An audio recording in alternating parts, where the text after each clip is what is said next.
A gambling father and ailing mother compel Yuan how to seek quick financial gain in a nightclub to gather the necessary 20,000 from medical expenses.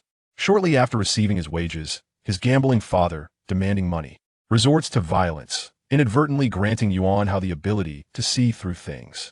Thus, a new prodigy emerges, adept at treasure hunting, seizing opportunities, gambling on stones, and healing all that was once unattainable is now within reach. Chapter 1. A world transformed in high definition. In the small hospital of Jingbei City, a young man lies on a hospital bed, his eyes swathed in layers of white gauze. A nurse, possessing a pleasing appearance, approaches the bedside. After gently shaking the young man, she hastily removes the needle. Upon awakening, the young man experiences a sharp pain in his eyes. The nurse observes him and inquires, "Young Ming, is that you?" "Yes," he replies. "You should contact your family. There is an issue with your eyesight." Yang Ming is taken aback, reaching for his eyes only to encounter the tightly wound gauze. "What do you mean? Did you not hear? You are blind." Suppressing the pain, Yang Ming forces his eyes open. After a brief struggle, he manages to discern the nurse's figure through the blurred vision. Whether it is astonishment or the nurse's disheveled attire, he finds himself staring at her collar through the thick gauze. "Hey, I'm speaking to you. Can you hear me? Why are you staring blankly? You look as if you can see." Yang Ming remains silent, merely swallowing hard. At that moment, a distinctive ringtone pierces the air. "Daddy, Daddy, it's your son. I miss you. Please pick up." Fumbling in his pocket, Yang Ming answers the call. Hearing his father's familiar voice, he eagerly responds, "Hello, Dad." "Yang Ming, where are you?" "I'm at the hospital." "What happened?" Hearing the worry in his father's voice, Yang Ming quickly reassures him, "Don't panic, I'm fine. If you're fine, why are you in the hospital? Did someone invite you to dinner?" With a wry smile, he clarifies, "You asked me to learn welding from Uncle Lee today, and I accidentally got flashed in the eye while he was teaching." "What? Which hospital are you in?" After answering, Yang Ming hangs up. The nurse gazes at him, incredulous. "Wow, your ringtone is quite unique." Unfazed, Yang Ming smiles and attempts to rise from the bed. The nurse quickly grabs his hand, exclaiming, "Hey, you're blind. Where do you think you're going?" Sympathy overtakes her as she pats his shoulder. "It's admirable how you care about your father's feelings. Being blind isn't the end, life must go on, right?" Yang Ming slowly lifts his head, peering through the gauze at the nurse. "You're the one who's blind." With that, he brushes off her hand and strides toward the door. At that moment, all eyes in the ward are fixed upon Yang Ming, their hearts heavy for the young man who has lost his sight due to an accident. However, what follows astonishes them. Yang Ming effortlessly steps over a trash bin beside the bed and sidesteps a small trolley blocking his path. "What?" Expressions of disbelief abound. In mere seconds, Yang Ming vanishes from the ward. The nurse, regaining her composure, retrieves a payment slip from her pink uniform pocket and races out after him. As he walks down the corridor, an exhilarating shock courses through Yang Ming's veins. Despite the layers of gauze, he can clearly perceive the world around him. He notices the expiration date on the fire extinguisher mounted on the wall and the pen in the pocket of an approaching doctor in a white coat. As he revels in this newfound sight, the nurse's voice calls out from behind. "Yang Ming, wait." Reacting instinctively, he turns around. The nurse catches up, panting heavily. Yang Ming's gaze remains fixed on her, but he is distracted by the faint lavender straps of her undergarments peeking from beneath her pink uniform. Just as he contemplates lowering his gaze, the nurse seems to sense something amiss. She raises the payment slip to shield her eyes from him, shaking it. "What are you daydreaming about?" I must advise you, even when the world loses its light, one should face life with a smile." Yang Ming beams, radiant with joy. To his astonishment, he notices the nurse's uniform beginning to appear transparent. First, the pink fabric gives way, followed by the delicate lavender undergarment, revealing her creamy skin. The nurse, noticing Yang Ming's smile, feels a sense of gratification. "Oh dear, I forgot to give you the payment slip." Yang Ming, blushing at the sight of her heaving figure, hastily turns his head away, his cheeks aflame. Though he is a reckless street lad, he has remained untouched by the world for 20 years, and the recent visual onslaught leaves him incredulous. Even as he shifts his gaze, the vivid images remain etched in his mind, the details imprinted indelibly. "Thank you." Yang Ming snatches the payment slip and bolts away. As he descends the stairs, he tears off the gauze from his eyes. Though a slight sting lingers, it is nowhere near the blindness the nurse mentioned. On the contrary, Yang Ming experiences an unprecedented clarity, as if the world has become more vibrant and translucent. Arriving at the payment counter, he rummages through his pockets for crumpled change to settle his bill. Then, blending into the crowd, he steps onto the street, lighting a cigarette and sitting on the curb that he reflects on the astonishing events that transpired in the hospital. After a moment's pause, He concentrates on the pedestrians crossing the street. Narrowing his eyes, he focuses on a girl in a dress walking on the crosswalk. As his gaze sharpens, the fabric of her clothing seems to peel away, revealing the contours of her skin and inner garments with startling clarity. He abruptly turns his head, his heart racing. Muttering to himself, his throat tightens as he can't help but sneak another glance. His astonishment. The girl appears completely bare in his eyes. Intrigued, he becomes fixated on other women he deems attractive. In that moment, the world transforms into a realm of high definition. Oh wow. Aha. Hee. This sudden acquisition of the ability to see through things sends Ming into a euphoric frenzy. Soon, he discovers his newfound amusement. Black, white, floral. I'll look at this lace. Hee. Chapter 2. Quickly arrest him. This alluring style compelled Ming to lift his gaze and scrutinize the woman once more. She was clad in a fashionable ensemble, voluminous waves cascading down, a form-fitting skirt, black sweat-resistant stockings, and striking red-soled stilettos. Ming couldn't help but murmur to himself, goodness, what outfit! Who could possibly resist such a lure? With that thought, he redirected his attention to more profound matters. A mere glance left him astonished. What on earth? She even has a lip piercing. The woman, crossing the zebra crossing, seemed to have noticed Ming's lingering gaze. Perceiving someone with ulterior motives fixated on her, she strode over with her long legs. You pervert! What are you staring at? Ming, lost in the thrill of the moment, was captivated. Look at that lace. The woman, slightly embarrassed yet infuriated, raised her hand and slapped him. Smack! Why did you hit me? I hit you because you're a little lecher. You should be learning better at your age. Confess, have you been following me? Ming, bewildered by the accusation, hurriedly retorted, what nonsense. When have I ever followed you? If you weren't following me, how did you know I was wearing lace underwear? Ming felt a bit awkward but still maintained his defiance. I just happened to see it, so what? Everyone look here. In broad daylight, this scoundrel is peeking under my skirt. Come and see. There's a pervert here. Her cries quickly attracted a crowd of onlookers. Ming, feeling the weight of their disdainful gazes, began to panic. He hastily rose to his feet and covered the woman's mouth. Don't shout. Please, don't shout. Yet, the woman remained relentless, screaming hysterically, help. Someone, catch this pervert. Before long, a balding middle-aged man emerged from the throng. He adjusted the few strands of hair left on his head and indignantly declared, let her go. Ming was taken aback. After a moment's pause, he genuinely began to release his grip. Sir, you must be mistaken. I was merely resting on the curb. The balding man sneered, you scoundrel. Old man, are you looking for trouble? Ming retorted, rolling up his sleeves. Seeing the brewing conflict, the man shrank back into the crowd. As the number of spectators grew, Ming did not wish to escalate the situation further and turned to the woman. Miss, I just glanced at you. Is it really that serious? The woman surveyed her surroundings, seemingly emboldened. What do you mean, not serious? You saw my underwear. How could it not be serious? Faced with her obstinacy, Ming's patience began to wane. Are you out of your mind? What's wrong with looking a couple of times? You dress so provocatively. Isn't it just to attract attention? His words ignited a furious response from the woman. You little lecher. After years of hard work, I deserve to enjoy myself. I earn money, buy beautiful clothes, and dress fashionably. Does that offend you? Ming cast a glance at the woman, her face adorned with heavy makeup, rendering it nearly impossible to discern her age. However, he quickly deduced her years through other means. All right, madam, your demeanor suggests you're no ordinary person. Perhaps you should temper your anger and not hold this against me. If you please. Ming initially intended to exchange a few pleasantries, expecting the matter to pass. To his surprise, the woman became increasingly unhinged. Who the hell are you calling madam? Ming, taken aback, found that even his usually placid temperament was strained under the circumstances. You've been given face. It has all sagged. Surely you're over 40? Who is it that has been keeping you? This remark elicited a wave of laughter from those nearby. In an instant, the woman's composure faltered, and she began to roar. I've told you. I've risen from the grassroots. I am now a member of the elite. Grassroots? Oh, I see. So you've indeed clawed your way up from the depths. Ming covered his face, desperately stifling laughter. Although the woman was unaware of the source of his amusement, she sensed it was not flattering. Her face flushed with anger, trembling all over. Her finger quivering as she pointed at Ming. You little bastard. With that, she whipped out her phone, her voice dripping with malice. I'm calling the police. I will ensure they arrest you, you rogue. Though a twinge of apprehension gripped Ming, he refused to lose face. Go ahead. Report me. The crowd began to murmur, some pulling out their phones to record the unfolding drama for the internet. Just then, a police car slowly came to a halt at the roadside, and 3 uniformed officers emerged. Yang Ming's gaze fell upon one of the female officers. Good heavens, what a stunning policewoman.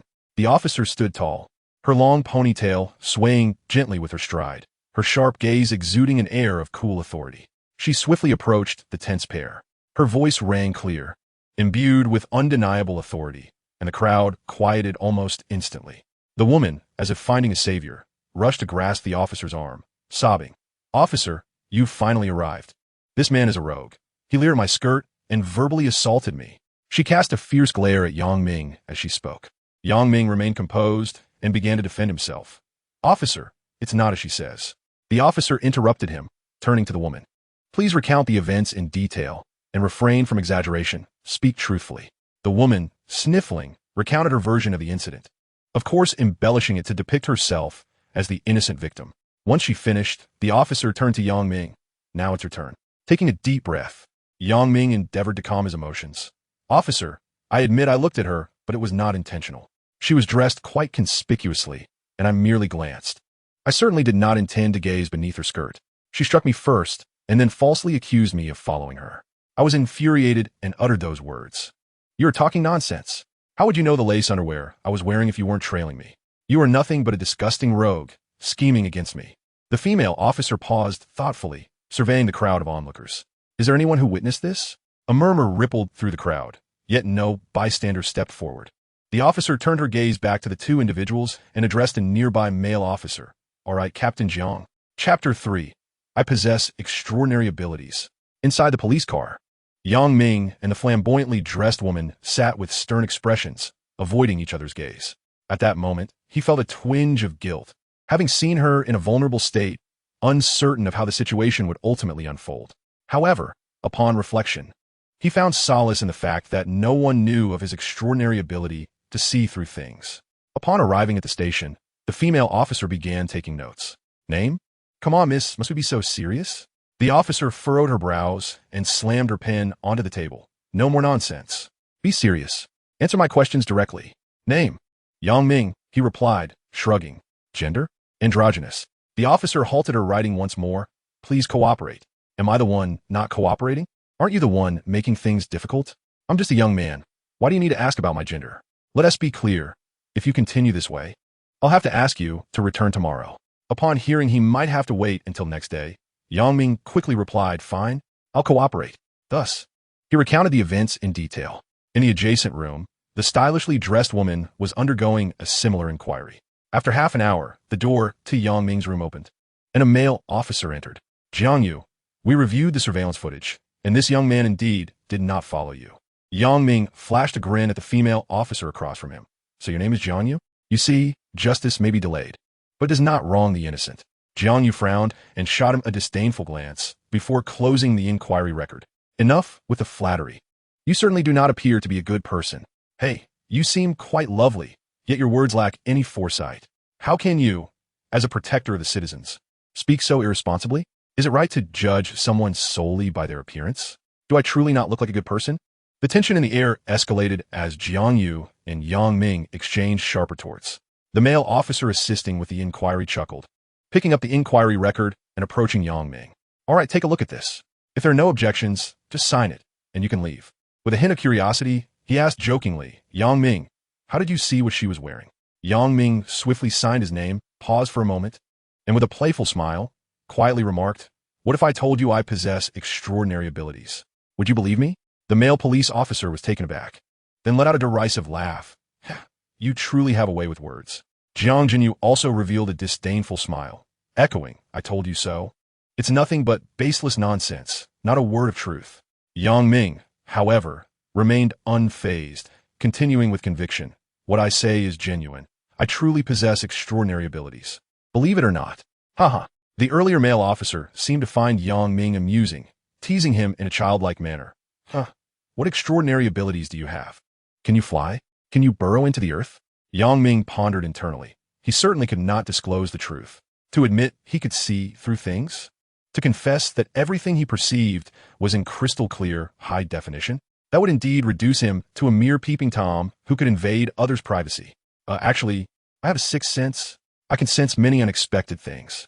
The male officer feigned astonishment. Wow, that's impressive. Jiang Jinyu shook her head, reprimanding sharply Zhang Wei. Do you have nothing better to do than to chat with this rogue? Yang Ming's lips curled slightly as he directed his gaze towards Jiang Jinyu's questioning eyes. You don't believe me, do you? As he spoke, his eyes began to descend slowly along Jiang Jinyu's neck. This gaze made her uncomfortable. What are you staring at? Are you out of your mind? Zhang Wei, call the mental hospital and have this lunatic taken away. At that moment, Yang Ming's gaze had already traversed the hill. Landing on Xuanlu, Yang Ming stared at that spot in disbelief. Suddenly, he couldn't help but burst into laughter. For the seemingly aloof Jiang Jinyu was unexpectedly wearing pink underwear adorned with Hello Kitty. Jiang Jinyu's fury ignited instantly. Hey, you pervert. What are you laughing at? You don't believe my words, do you? My sixth sense tells me you're wearing Hello Kitty today. What? Jiang Jinyu felt bewildered, but in an instant, it seemed she realized something, hastily tightening her coat with both hands.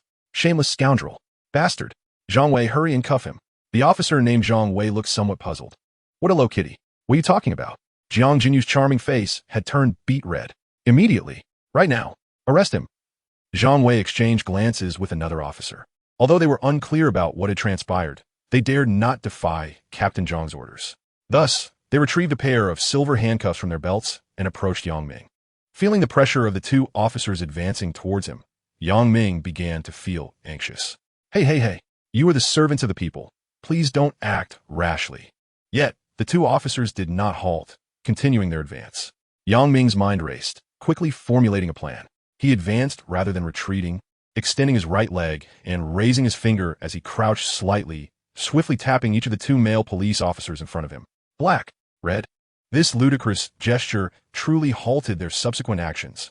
Zhang Wei scratched his head, perplexed. What does this mean? Yang Ming took a deep breath, and once more, swiftly tapped in front of the two. Black square, red triangle. Zhang Wei glanced at his colleague, Wang Peng. What on earth is this guy talking about? But as soon as the question slipped from his lips, both Zhang Wei and Wang Peng suddenly comprehended the meaning in each other's eyes. My goodness, you really are peeping Tom. Indeed, your tastes are rather peculiar. Even men are included. Unfazed by their accusations, Yang Ming retorted. I've already told you I possess extraordinary abilities, yet you refuse to believe me. Zhang Wei and Wang Peng exchanged glances once more. Oh well, they were all clad in uniforms, their long garments thoroughly concealing them, and they had gone to the restroom together, which left them baffled. After a moment, Zhang Wei finally spoke. Yang Ming wore a smile that was intriguing as he gazed at Jiang Jinyu. Zhang Wei and Wang Peng also turned their attention to their Captain Jiang. 3 pairs of eyes converged upon the striking figure, causing Jiang Jinyu's delicate face to flush once more. Just as Yang Ming prepared to provide a thorough explanation, Jiang Jinyu's sharp voice rang out again. You, shut up. Chapter 4. Overturning their perceptions. Yang Ming observed Jiang Jinyu's flustered indignation and, rather than restraining himself, deliberately elongated his tone. Officer Zhang, Officer Wang, would you care to comment on the accuracy of my sixth sense? Is it or is it not? I sense that Officer Jiang's Hello Kitty is still pink. Who would have thought that beneath Officer Zhang's frosty exterior lies a heart of a young girl? Before he could finish, Jiang Jinyu seized the inquiry form from the table and hurled it at him, but Yang Ming nimbly dodged. The inquiry form crashed to the floor. Yang Ming rubbed his head and shouted, Hey, what are you doing? You're nothing but a rogue, a foul scoundrel, a pervert. Zhang Wei and Wang Peng witnessed their Captain Zhang's flushed face, awkwardly clearing their throats in an attempt to ease the tension. Captain Jiang, perhaps you should take a moment to calm down. Jiang Jinyu took several deep breaths, suppressing her fury, and gritted her teeth. Yang Ming, you are currently suspected of malicious harassment and defamation of law enforcement personnel. I have the right to detain you for further investigation. Yang Ming spread his hands, feigning innocence. Officer Jiang, one must not speak carelessly. I merely shared a small discovery using my extraordinary abilities, and your colleague just witnessed my talent firsthand. Jiang Jinyu inhaled deeply, gritting her teeth as she said, Don't you have extraordinary abilities? Don't you possess your sixth sense? Very well. Then please demonstrate it to us once more. However, I kindly ask you to refrain from making any lewd remarks. Otherwise, before Jiang Jinyu could finish her sentence, Yang Ming raised his hand to stop her. He pondered how to substantiate his words, and, upon reflection, he realized that he ought not to invoke undergarments as a matter of contention. Otherwise, today's incident would stretch on interminably. With that thought, his gaze shifted back to the two male officers, Zhang Wei and Wang Peng. In mere seconds, Yang Ming conceived a strategy. Patience, let me first savor the moment, he declared, feigning a deep concentration. Suddenly, he raised his finger and pointed at Zhang Wei. Officer Zhang, in your left pocket lies a pack of cigarettes, specifically the 8 yuan Zhongnan Hai, containing 12 sticks. He then turned his finger towards Wang Peng. Officer Wang, nestled within your coat pocket is a mobile phone, and within its casing resides a 50 yuan bill. With Chairman Mao's visage facing outward, without skipping a beat, Yang Ming's eyes then alighted on Jiang Jinyu. Officer Jiang, in your right trouser pocket, there's a tube of lip balm, and also a sanitary pad. This cascade of revelations unfolded in less than half a minute. Yet it left the three present utterly astounded. For indeed, Zhang Wei did possess the 8 yuan Zhongnan Hai, and Wang Peng had placed a 50 yuan note within his phone case. Remarkably, even they themselves were unaware of how many cigarettes remained, or whether Mao's image faced inward or outward. As for Jiang Jinyu, she was aware of the contents of her pocket, yet found it hard to believe the veracity of his claims. In their astonishment, the three concurrently reached for the pockets Yang Ming had described. Zhang Wei was the first, extracting the cigarette pack and exclaiming in disbelief, "My heavens, this is uncanny. There are indeed 12 left." Wang Peng craned his neck, slowly lifting the phone case to peer inside. Excitement coursed through him as he exclaimed, "Goodness! The portrait is indeed facing outward." The two then turned their attention to the still motionless Jiang Jinyu. "Officer Jiang, do you have lip balm and that other item in your pocket?" Jiang Jinyu's expression darkened further. After rolling her eyes at the two, she reluctantly retrieved a tube of lip balm from her pocket. Zhang Wei glanced at the lip balm in her palm, a smirk forming on his lips as he inquired, "Officer Jiang, is there more?" Wang Peng chimed in, jesting, "Officer Jiang, is it the brand from Safi?" Jiang Jinyu clutched the lip balm tightly, her delicate fingers whitening from the force of her grip. "You two are insufferable." At that moment, Yang Ming, who had been observing this scene from the sidelines, felt an immense sense of gratification. He cleared his throat lightly and, with a hint of ostentation, remarked, "I trust this serves as proof of my assertions. I only divulged this secret in consideration of your positions as law enforcement, so I kindly ask you to keep it confidential. If there are no further matters, I shall take my leave, as being brought here without cause for half a day is utterly absurd." As he spoke, he began to rise, intent on exiting. "Please wait a moment." Listening to Jiang Jinyu's slightly softened tone, Yang Ming halted his steps. "What is it?" "Well, you still need to resolve matters with the lady you had a disagreement with. Only then can the process be deemed complete." All right, let's expedite this." Minutes later, Jiang Jinyu gathered both parties together and began, "First and foremost, Yang Ming, staring at others is quite impolite, especially when peering into places without their consent. Even if unintentional, it can lead to misunderstandings, so please be more mindful in the future." At this moment, Yang Ming only wished to leave, refraining from further rebuttal. "Understood, officer. I will certainly be more cautious." Jiang Jinyu then turned to the woman. "And you, while you're the victim, resorting to violence is also unacceptable. Furthermore, causing a commotion in public and drawing a crowd disrupts public order, which is indeed against the law." The woman begrudgingly muttered, "I was just so furious."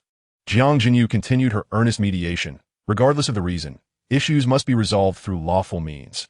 Resorting to violence is unequivocally wrong. Do you understand?" During this exchange, Yang Ming's gaze shifted back to the flamboyantly dressed woman, particularly noting the lip piercings.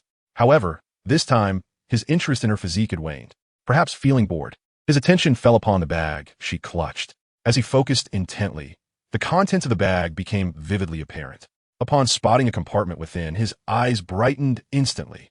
To his surprise, the compartment contained a thick stack of cards, each bearing advertisements for home services. "Officer Jiang, Officer Jiang." Jiang Jinyu turned her head, her brows slightly furrowed. "What is it?" "Step outside with me. I have something to discuss." "What is it? Can we talk here?" Yang Ming, feeling a bit dazed, ceased the banter and firmly grasped her hand, leading her outside. Chapter 5, The Alleyway Encounter. Just outside the inquiry room, Jiang Jinyu forcefully shook off Yang Ming's hand. "What do you intend to do?" Yang Ming leaned in to peek inside the room, and then slowly approached Jiang Jinyu, whispering, "To be honest, I wasn't entirely truthful. I felt something was off about that woman on the street, which is why I looked a bit longer." "Off?" Yang Ming nodded, a hint of pride in his voice as he continued, "Yes, definitely off." Jiang Jinyu regarded him with suspicion, yet observing the certainty etched on his face, Combined with his earlier display of intuition, even this staunch materialist found herself wavering. What seems to be the issue? Yang Ming was elated, never anticipating that after a day of absurdity, he would still have the chance to clear his name from the accusation of being a voyeur. Officer Jiang, please check that woman's bag. I have a strong feeling there's a compartment within, and it should hold the answers you seek. Jiang Jinyu gazed into Yang Ming's eyes, attempting to discern the truth behind his words from his expression. Yang Ming did not flinch as he locked eyes with her. After a prolonged moment, he eventually turned and entered the interrogation room, his gaze landing squarely on the bag the woman held.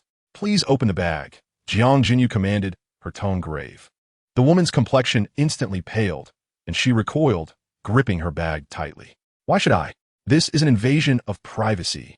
This instinctive reaction reinforced Jiang Jinyu's suspicions about the woman.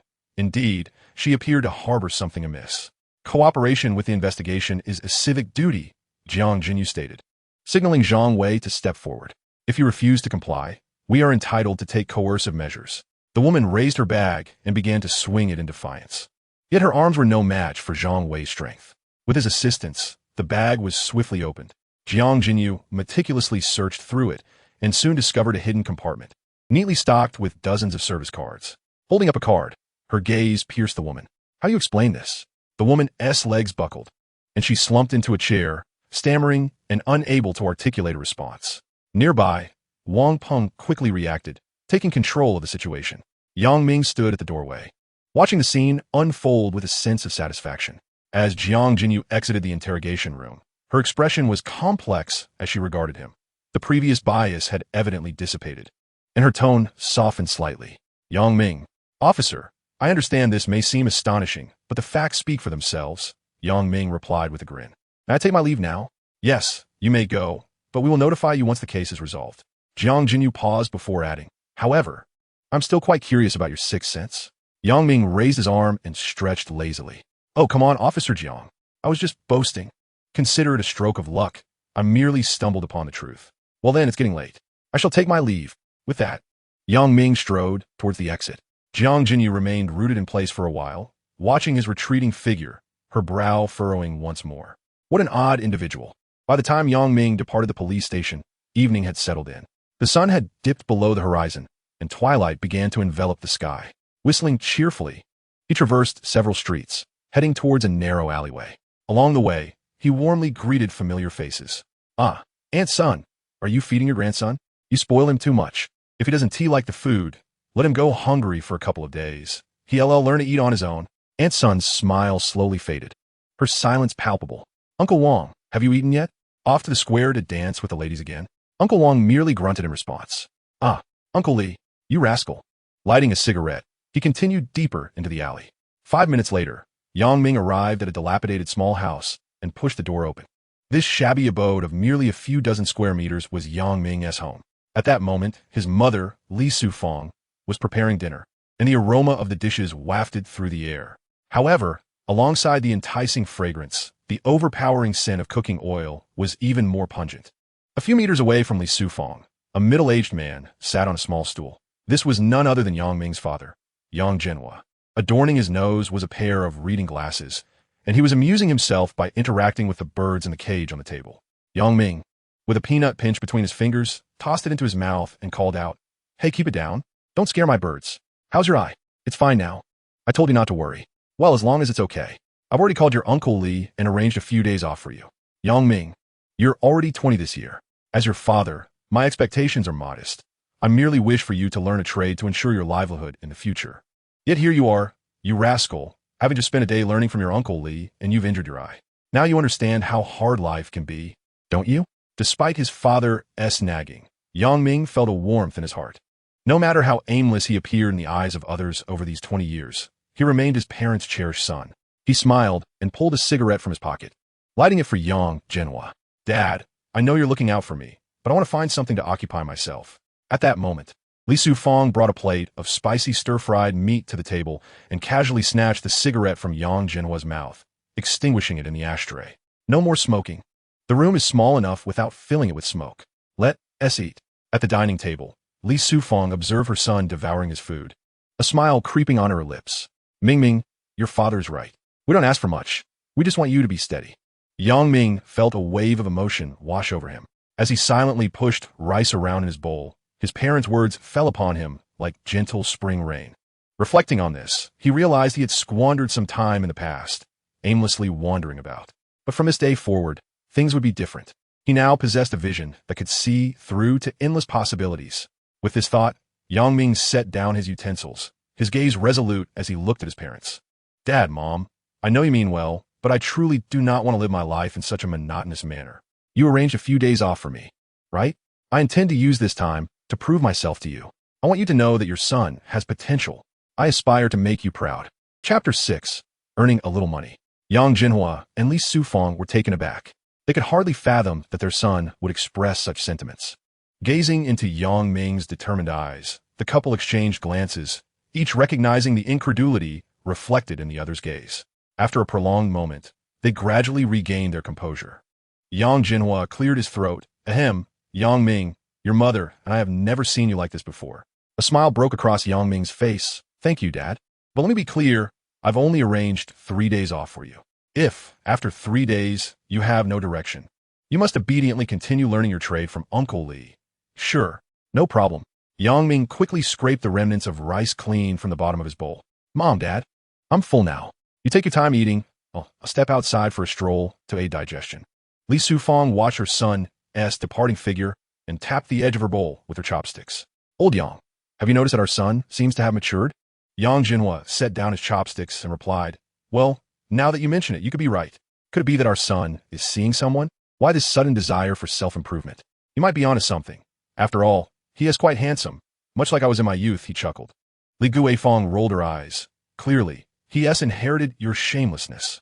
The following morning, Yang Ming descended from the small loft his father had built for him. Living in a cramped space of merely a dozen square meters, with 3 family members required ingenuity. Yang Ming, are you up? I'll make you some noodles. His mother called. No need, Mom. I'll grab something on the way. Where's Dad? Oh, he has gone out to walk the birds. That's good. His bird is quite large. I imagine he is showing it off. Li Sufang felt this was rather unrefined and reiterated. He left early this morning with the birdcage. Do you need him for something? Yang Ming wiped his mouth and approached Li Sufang, affectionately linking his arm with hers. Mom, could I have some money? Li Sufang chuckled and playfully tapped his forehead. You little rascal, didn't I just give you 200 a few days ago? How much do you need? Mom, I went to the hospital yesterday. The 4 treatment cost over 100. Yang Ming said this with a hint of bashfulness, slowly extending 2 fingers, then adding another. Li Sufang said nothing further and took out 300 yuan, handing it to him. Spend it wisely. Yang Ming accepted the money and dashed out the door, waving back at his mother. Got it, Mom. I'm off. He jogged through the alley, making his way toward the nearby street. That night, he had pondered how to utilize his newfound ability to earn money. He realized there were numerous ways to make a profit, but the most practical at the moment was undoubtedly scratch-off lottery tickets, especially since he had just over 300 yuan to his name. Thus, he resolved to start with the scratch-offs. After crossing 2 streets, he recalled there was a lottery shop not far ahead. He quickened his pace. 5 minutes later, he spotted the shop's sign from a distance. With 300 yuan in hand, he entered the brightly lit lottery shop. Various lottery trend graphs were plastered on the walls, and a woman in her 30s sat at the counter. Yang Ming feigned interest in the graphs before gradually making his way to the counter, gazing through the glass at the display of scratch-off tickets. They were neatly arranged in a glass case, with denominations of 10, 20, 30, and 50 yuan. The higher the face value, the greater the potential winnings. Yang Ming glanced through the various instructions for scratch-off lottery tickets, and then he began to concentrate intently. The stack of tickets became translucent under his scrutiny, revealing the numbers and amounts clearly. His expression turned slightly disheartened, for among the numerous tickets at the counter, there was no grand prize, with the highest winnings being around 1,000 yuan. Yet, upon reflection, he realized that such grand prizes were not easily won. Selecting a few tickets with potential winnings of 3 to 500 yuan would suffice. With a smile, Yang Ming lifted his gaze toward the proprietress. Sister, can we choose our scratch-off tickets? Of course. Just take whichever one you desire, she replied. All right, I'll pick a few. Yang Ming exclaimed, pointing at the glass counter. This one, and this one. The proprietress graciously retrieved the tickets he indicated. Yang Ming accepted 3 unopened tickets and pretended to scrutinize them earnestly. He ultimately selected 10 tickets, totaling 240 yuan. He aimed to keep up appearances, so among the 10 tickets, 5 were either break-even or non-winning, while the other 5 were the profitable ones. He took out the money from his pocket and handed it to the proprietress. She accepted 300 yuan with a smile, returning 60 yuan in change. Here, use this scraper. It's more efficient than scratching, she said, handing him a small scraper from the drawer. Thank you, sister, he replied, chuckling. No problem, it's my pleasure. Subsequently, Ming settled onto the sofa, leaning over the coffee table to begin scratching. In truth, he was already aware that these 10 tickets amounted to winnings of 660 yuan. His leisurely pace was merely for show. Oh, I won. 68, 68. Oh my, 200, 200. After a full 15 minutes of theatrics, he finally stood up, feigning excitement, and approached the counter. Sister, could you please cash this out? The proprietress took the tickets and, with a smile, inquired, how was your luck? Ming scratched the back of his head. I think I made a small profit. The proprietress began scanning the tickets, and after a moment, her smile grew even brighter. Quite impressive, handsome. You won a total of 660 yuan. Would you prefer cash or a QR code? Let us go with the QR code, Ming replied, promptly opening the QR code on his phone. Just as the proprietress was about to scan it, Ming asked, Sister, can these tickets be cashed at other stores? Or can tickets from other shops be redeemed here? Of course. Essentially, they're all part of the same system. It won't affect anything. This was Ming's first experience with lottery tickets, so he was somewhat unaware of the intricacies. Since it could be done this way, it was indeed fortunate. Sister, just transfer 300 to me, and I'll select a few more. Sure, no problem. Chapter 7. Can you believe a daily income exceeding 10,000? The proprietress regarded Ming as a prime candidate for her shop's valued customers, as Ming spent several hundred yuan on lottery tickets. Even if he were to win now, he would continue purchasing. It is typical for such clients, once they start, to be unable to stop. The commissions at the lottery shop are calculated per ticket. Thus, it is essential to pay close attention to such customers. Consequently, the shop owner became increasingly amiable. This time, she brought forth an entire array of scratch-off tickets from behind counter. Choose for yourself, handsome. Take whichever one catches your eye. Thank you, Ming replied, his eyes swiftly scanning the stacks of tickets. After a brief moment, he selected 15 tickets. This time, he was devoid of the caution he had shown during his first purchase. All 15 tickets were winners, with none yielding less than 200 yuan. Among them was, of course, the ticket that won 1,000 yuan. Ming estimated that the total prize from these 15 tickets amounted to approximately 4,000 yuan. Until the day prior, he had never dared to dream of earning such an amount in a single day. Yet now, earning 4,000 required merely a little over an hour. Ming had no intention of continuing to scratch tickets here, wishing to avoid unnecessary misunderstandings and complications, and he sought another location. Moreover, the winning scratch-off tickets in the counter were dwindling. He tucked the tickets into his pocket and said, Sister, I have other matters to attend to.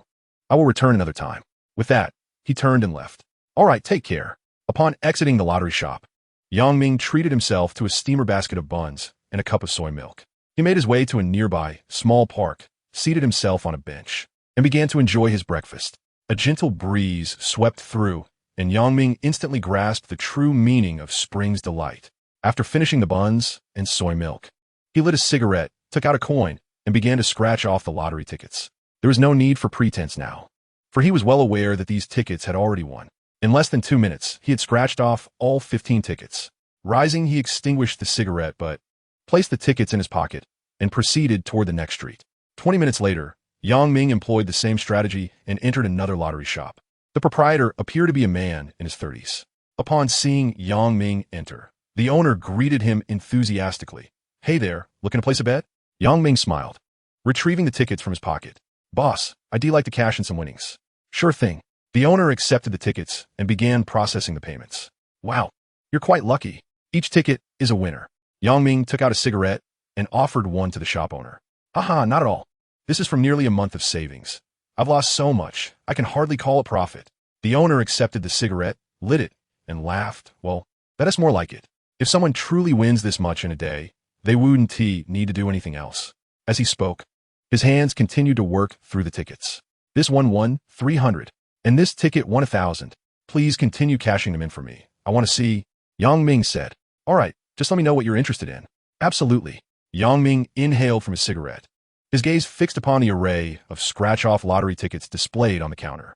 His eyes gradually penetrated the anti-counterfeiting coating on the tickets. rendering the numbers and patterns distinctly visible. As he perused the tickets, his attention wandered until he spotted several with winnings exceeding 300. However, his satisfaction was fleeting, and he continued his scrutiny of the counter. Suddenly, a spark ignited in his eyes. He was gazing at a ticket with a staggering prize of 10,000 yuan. At that moment, the lottery shop owner had just completed all the prize claims. "Buddy, you won a total of 4,230. Congratulations." "Thank you. I'll take your good fortune as a sign and select a few more from that book called Joy Arrives." "Absolutely." The owner, in high spirits, reached to open the glass cabinet and retrieve the book titled Joy Arrives. Ming took it, feigning earnestness as he meticulously chose his tickets. He selected 10, of which 9 were worthless, but the final ticket bore the promise of 10,000 yuan. Lighting a cigarette and placing it between his lips, Ming tilted his head. Squinting as smoke enveloped him, he grasped a small scratching tool and began to unveil the prizes. With little else to occupy him, the shop owner leaned in, observing the tickets as they were scratched. Nothing. Still nothing. No luck. Accompanied by the murmurs of the owner, Ming swiftly scraped away the 9 unworthy tickets. The owner encouraged him, saying, "Buddy, that's perfectly normal. Maintain a calm demeanor." Just as the owner spoke, Ming uncovered the final ticket. His eyes widened, and he leaned forward slightly. "No way. 10,000. You've won 10,000. Ming's expression transformed into one of sheer delight as he replied, "Haha, I won. I really won. Well done, my friend. Your luck is truly remarkable. So what is next? Will you continue scratching?" After a moment of contemplation, Ming responded, "Just transfer 12,000 to me. I'll select a few more." "No problem." The owner readily pulled out his phone and transferred 12,000 yuan to Ming. The 10 tickets had cost 300, and Ming selected a few more from the counter, totaling 1,930. He replicated his method, choosing over 60 additional tickets. While none bore grand prizes, fortunately, all were profitable. Some yielded a modest gain of 20 yuan, while others offered around 800. Roughly calculating, he estimated a profit of 7 or 8,000 should pose no challenge. Ming neatly organized the scratch-off tickets on the counter. "Owner, I have something to attend to. I'll return next time." The lottery shop owner handed Ming a cigarette and perceptively provided a bag. It wouldn't be convenient to carry so many tickets. "So here is a bag for you." Ming accepted it, saying, "Thank you. I'm off now." Thus, the morning passed, yet the rewards were plentiful. As Ming gazed at the over 10,000 yuan on his phone, he felt as though he were in a dream. He glanced at the tote bag he was carrying and mused to himself, "If I scratch all these, wouldn't that mean I've earned 20,000 in a single day? Ha ha, this is truly delightful." He discovered a quaint little restaurant, where he simply resolved his midday meal. Ming, carrying a tote bag, made his way towards the moat. Sitting on the grass by the water's edge, he began to scratch off lottery tickets. This place was rather secluded, chosen deliberately to avoid prying eyes. Should anyone happen upon a young man engrossed in scratching off a multitude of tickets, they would surely scoff inwardly, thinking him delusional or lost in a daydream. Little did they know, this young man possessed an undeniable knack for winning. Chapter 8. The Obligations of Citizenship. After scratching off all the tickets, Ming's hands had grown numb. He shook off the soreness in his arms and tucked the scratch cards away before reclining on the grass, gazing up at the sky. Today, the heavens were remarkably clear. He lingered in this state of carefree relaxation for over 2 hours before finally rising to his feet. This untroubled respite had lifted his spirits considerably. He picked up his tote bag, preparing to redeem his tickets and conclude a busy day. Hailing a taxi from the roadside, he directed the driver towards the northern district of the city. Upon exiting the vehicle, he lit a cigarette and strolled along the sidewalk, admiring the beautiful women passing by while searching for a lottery shop. The sequence of letters, A, B, C, D, tumbled chaotically from his lips. A smile adorned his face, radiating both joy and a hint of mischief. Half an hour later, wiping the drool from the corner of his mouth with his sleeve, he stepped into a lottery store. This time, he efficiently redeemed his tickets, merely glancing at the scratch-off games without making a selection, winning a total of 8,500 yuan. He was informed that there was insufficient cash on hand and would need to transfer the amount instead. No problem. Ming quickly completed the transaction via his phone. Without lingering, he exited the store and continued along the street, indulging in the sights of attractive women. Not long after, he felt a warm sensation in his nose. Raising a hand to touch it, he cursed under his breath, "Damn it, I can't keep looking. It's making me hot-headed." After wiping away the blood trickling from his nose, his attention was caught by a display window. It belonged to a real estate agency, showcasing various property listings. A two-bedroom apartment, 70 square meters, modestly decorated, priced at $2,600,000. A three-bedroom unit, 98 square meters, luxuriously furnished, priced at $3,500,000. Just 2 days prior, Yang Ming would have dismissed such advertisements entirely. However, now he had the means to relocate his parents from their dilapidated old home. Earning $20,000 a day, within 3 to 5 months, he could secure a spacious new residence for them. Motivated, he quietly encouraged himself and moved on. With such a lucrative ability, he resolved not to neglect his own needs. He entered a shopping mall and treated himself to a new outfit, complete with fresh shoes. Gazing at his rejuvenated reflection in the mirror, Yang Ming felt a sense of satisfaction as he paid for his purchases. No longer resembling a street urchin, he now appeared as a promising young man with potential. He wandered through the mall, purchasing a set of clothing for each of his parents. With shopping bags filled with new attire in hand, his spirits soared. After indulging in a solitary hot pot meal, he finally departed from the mall. Strolling along the bustling street, he couldn't help but hum a little tune, indifferent to the curious glances of passers-by. Lighting a cigarette, he reveled in the moment's leisure. A post-meal smoke, akin to that of a celestial being. As he walked, the flickering red and blue lights not far ahead piqued Yang Ming's curiosity. Quickening his pace, he discovered a crowd gathered at the entrance of a bathhouse alongside a police car. Yang Ming squeezed through the throng to join the commotion. What had transpired? Soon, murmurs circulated among the spectators. The police are here to crack down on prostitution. This bathhouse needs to be properly regulated. Just the other day, condoms clogged the drains, filling 2 bags. Nonsense. I heard that someone inside was causing trouble, even breaking a server's leg. Such absurdity. Just as the crowd continued to speculate, Yang Ming spotted a familiar figure emerging from the bathhouse's grand entrance. It was Zhang Wei, the very person who had inquired about him yesterday. Clad in uniform, Zhang stood on the steps, surveying the crowd as he declared, "All right, there's nothing to see here, just a minor incident. Disperse quickly." Feeling somewhat bored, Yang Ming prepared to leave with the crowd. Just as he was about to turn away, Zhang Wei's voice rang out. "Oh, Yang Ming, what brings you here?" Yang Ming pivoted back, smiling at Zhang Wei. "I bought a few clothes at the mall and noticed a crowd gathered, so I thought I'd join the excitement." "Officer Zhang, what is going on?" Zhang Wei retrieved a pack of Zongnanhai cigarettes from his pocket, offering Yang Ming one. "A customer came here to bathe and reported a lost watch. You see, there are cameras in the hall of this bathhouse. But we can't exactly install cameras in the bathing pools, can we? How are we supposed to find it? And we don't even know if it's genuinely lost or a ruse." "What the Protagonist?" Yang Ming then grasped the situation. Zhang Wei took a puff of his cigarette, slowly exhaling the smoke. Suddenly, an idea sparked in his mind. Yesterday, he had witnessed Yang Ming demonstrate his remarkable sixth sense in an astonishing manner. If only. With that thought, he turned to Yang Ming and asked, "Could you lend us a hand with this? Use your sixth sense." Yang Ming pondered for a moment. It was certainly feasible, as he had nothing pressing to attend to. "All right, let us dive into the fray then." With that, the two discarded their cigarette butts and made their way into the bathhouse. Upon reaching the entrance of the men's bathing area, Yang Ming spotted 2 acquaintances, Wang Peng and the strikingly graceful Jiang Jinyu. Before Yang Ming could speak, Zhang Wei chuckled and said, as Zhang's team approached the entrance, they fortuitously encountered Yang Ming. Why not allow Yang Ming to give it a try? Jiang Jinyu and Wang Peng had already witnessed Yang Ming's so-called sixth sense. Though they harbored some skepticism, they could not uncover any flaws. As the saying goes, one should not strike a smiling face. Observing Yang Ming's beaming countenance, Jiang Jinyu finally parted her lips to speak. "Yang Ming, we would appreciate your assistance." Yang Ming waved his hand dismissively, not a bother at all. "Assisting you in your investigation is the duty of every citizen. It is indeed my honor to be of help." He rambled on like a chatterbox until Zhang Wei interjected. "Yang Ming, if your sixth sense can truly aid us in solving this case, I will unconditionally trust your words." Yang Ming glanced at Zhang Wei, then turned to find Jiang Jinyu and Wang Peng also observing him intently.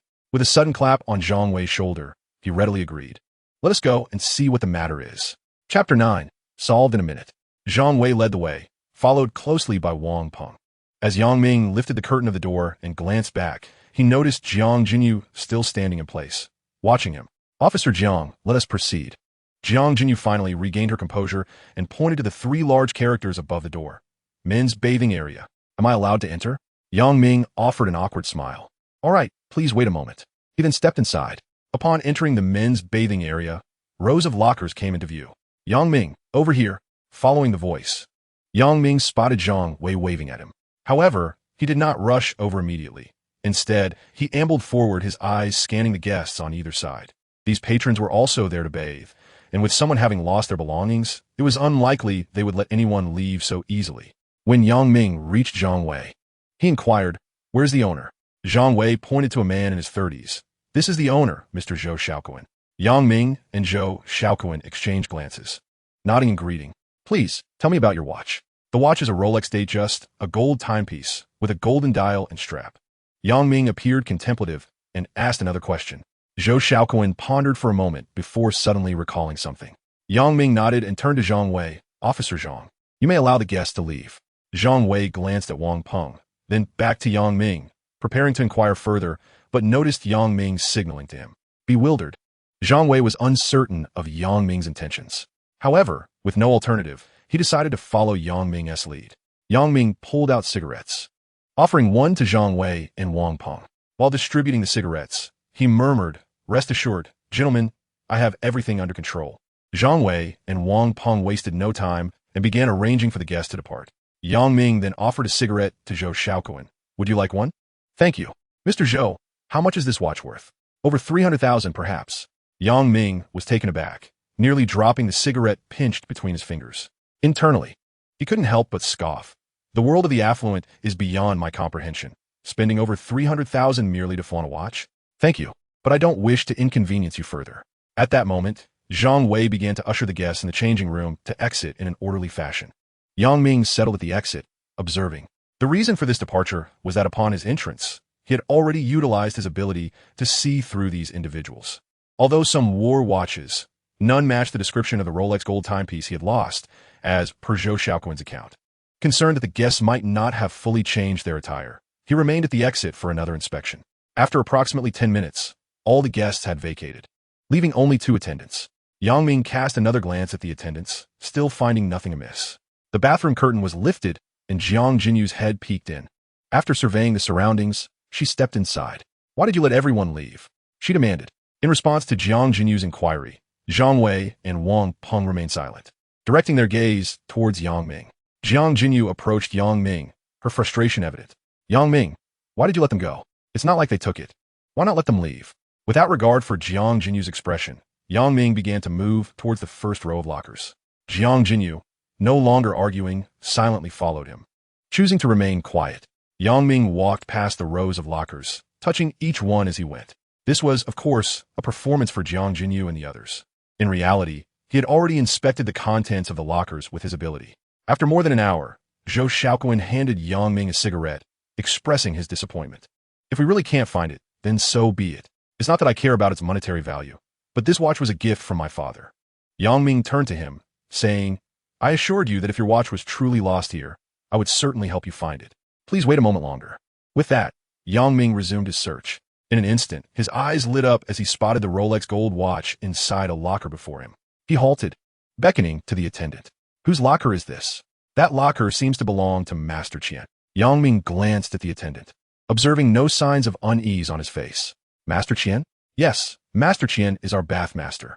Yang Ming exchanged a meaningful glance with Jiang Jinyu. She immediately understood.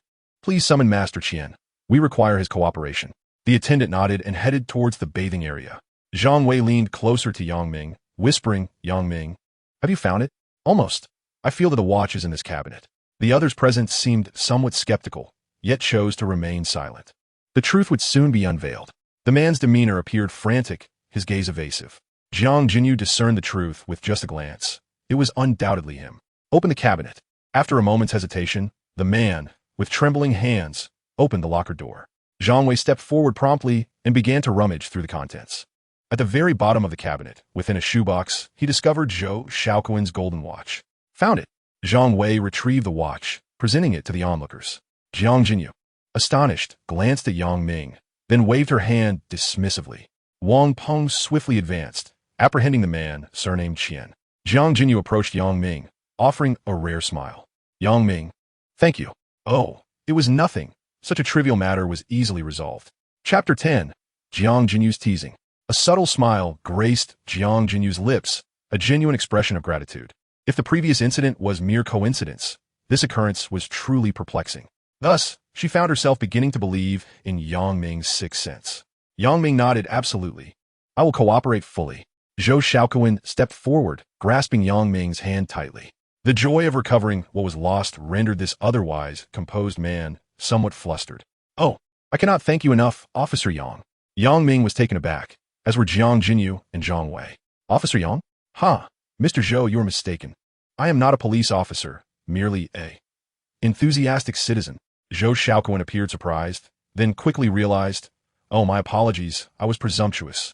Yet, I must still express my gratitude. Jiang Jinyu, holding the watch, approached the two men. Is this the watch? Zhou Xiaoquan examined it and confirmed, indeed. Jiang Jinyu and Yang Ming exited the police station together. Excellent. Jiang Jinyu intended to be polite, yet was taken aback by Yang Ming's straightforwardness. Let's go. Jiang Jinyu and Yang Ming made their way toward the parking lot.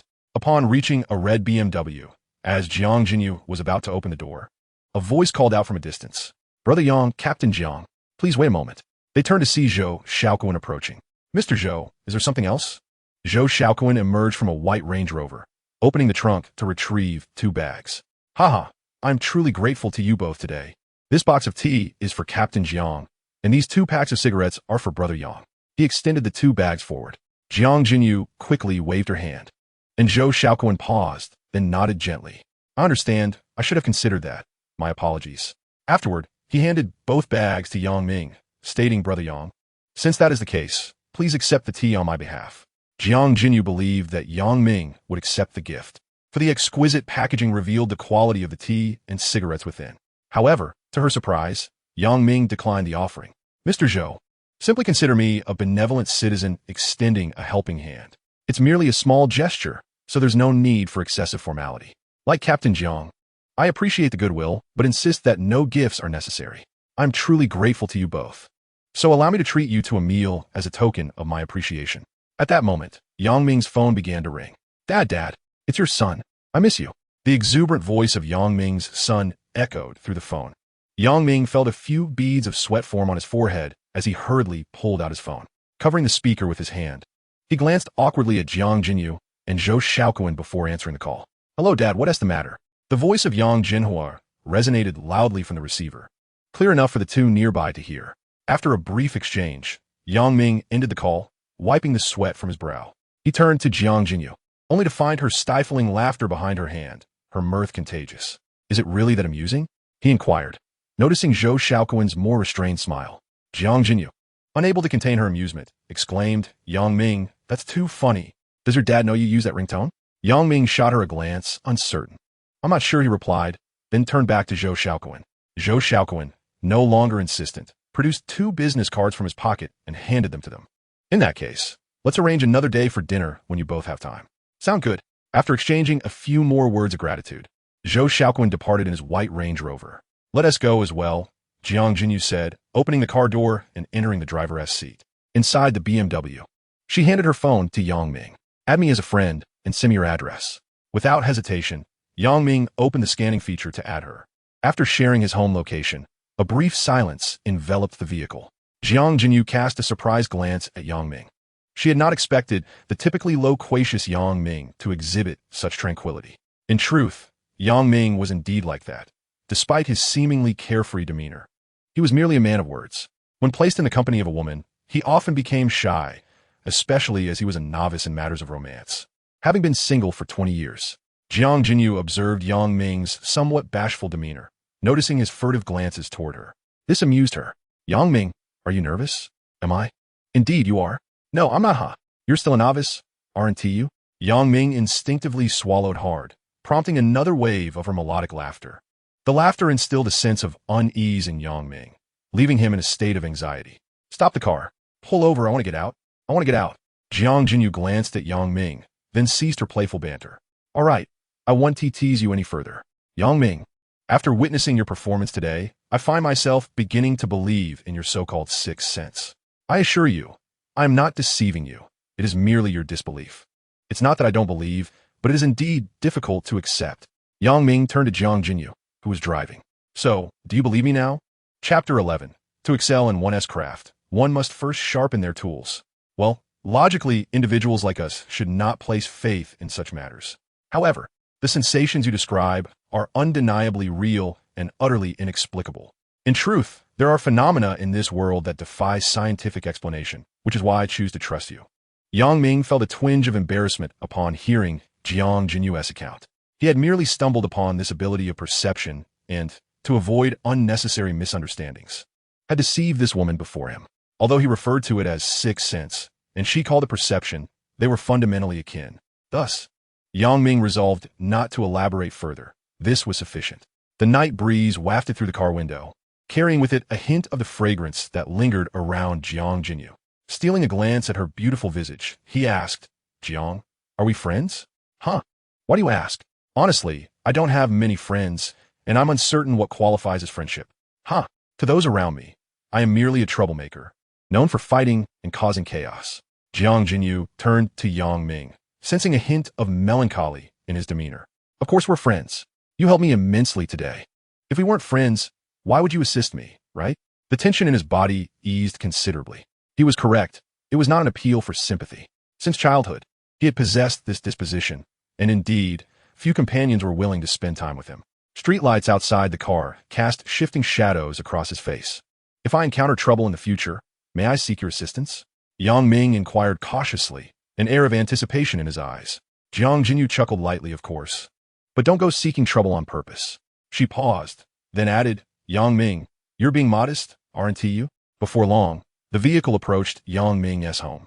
"Jiang, let's stop here. My house is in the alley, and it's difficult for cars to navigate." Jiang Jinyu gradually brought the car to a halt, and once parked, she turned to Yang Ming with a sweet smile.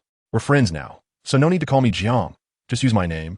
Or you can call me Jinyu, or even Yujia." Yang Ming exited the car, resting his hands on the window and grinning.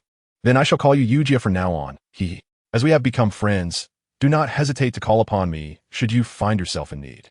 Jiang Jinyu smiled and nodded, reassuringly replying that she would certainly not hold back if a necessity arose. With a playful tone, she said, "Well then, off you go. I'll watch you leave." Jiang Jinyu shook her head in resignation, then shifted gears, gently pressing on the accelerator as she departed. Yang Ming observed the receding glow of the taillights, whistling as he strolled deeper into the alley.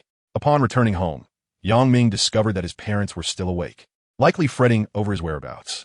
Yang Jinhua cast a glance at him, and Yang Ming handed over a bag containing new clothes. "Today, I went out to find some work and earn a bit of money, so I bought you both a new outfit." The couple exchanged looks, and Li Sufang accepted the bag, examining the garments within. "Ming, how much did this cost? What have you been up to? Who gets paid on the very first day of work?" Yang Ming was momentarily at a loss for words. Could he possibly reveal that he had won the lottery? That was certainly not something to disclose, as it would likely lead to scolding. "Oh, the clothes were on sale, so they didn't cost much. As for how I earned the money, allow me to keep that a mystery for now. I will share the details when the time is right." Li Sufang set the new clothes down, her expression turning serious. Ming, let me make this clear. There are certain things you must avoid at all costs." Before Yang Ming could respond, his father, Yang Jinhua, interjected, "I have no worries on that front. This rascal may be a bit rough around the edges, but he is fundamentally upright and would never engage in illegal activities." Yang Ming nodded in agreement, a smile on his face. Yes, my father understands me well. Rest assured, I will distinguish right from wrong and strive to ensure you both enjoy a prosperous life." Though this statement might appear to be mere empty promises, hearing their son express such sentiments filled the parents' hearts with warmth. Yang Ming presented the new clothes he had purchased, encouraging them to try them on. Witnessing the smiles on their faces filled him with an unprecedented joy. The following morning, Yang Ming rose early, completed a quick wash-up, and bid his mother farewell before leaving the house. As for his father, he was, of course, off to tend to his birds. Exiting the alley, Yang Ming arrived at the bus stop. His plan for the day mirrored that of the previous, to continue scratching lottery tickets. He intended to take the bus to a slightly distant location and then gradually make his way back home in a loop. His aspiration was to acquire a house as swiftly as possible, allowing his parents to enjoy a life of comfort. Yang Ming remained on the bus until it reached the final stop before disembarking. Instead of directly searching for a lottery shop, he entered a mobile phone store to purchase the latest model. He understood well the adage that one must first sharpen their tools to excel in their endeavors. His previous phone had indeed become outdated and no longer suited his current demeanor. Primarily, He wished to avoid wasting too much time in his quest for the lottery shop. Having spent 6,800 yuan on a new mobile phone, Yang Ming felt no pang of regret. A mere 6,000 yuan was akin to a quick visit to a lottery shop, where one could scratch off a few tickets in less than an hour. Exiting the mobile phone store, Yang Ming activated the navigation app on his device and searched for nearby lottery shops. The closest one was merely 300 meters away. Following the directions, he made his way to the lottery outlet. Employing the same method as before, he first scratched off several unprofitable tickets, then utilized his clairvoyant vision to net a tidy sum of 10 to 20,000. He asked the proprietor to round off the amount, pocketing the remaining change along with a few more scratch-offs before departing. In the span of a brief morning, Yang Ming had visited 5 lottery shops, and the results validated his decision to acquire a new phone. He had amassed 50,000 yuan in just a few hours. Chapter 12. What is destined to come will eventually arrive. At this astonishing pace, one could not only afford a modest apartment, but perhaps even a lavish villa in no time. For lunch, he chose a Sha County hotel, relishing a bowl of fried noodles and a steamer of dumplings. Clutching his phone, he scrolled through the impressive balance of over 60,000 yuan, instantly invigorated. Following the prompts on his navigation app, Yang Ming resumed his pursuit of fortune through lottery tickets. After visiting 3 or 4 more shops, his earnings remained consistent, averaging around 10,000 yuan per establishment. Seated on a bench by the street, he lit a cigarette, scratching off tickets while muttering under his breath, "What a load of nonsense. How many shops have I visited? How many tickets have I scratched? Is this all a scam? Is there even a first prize?"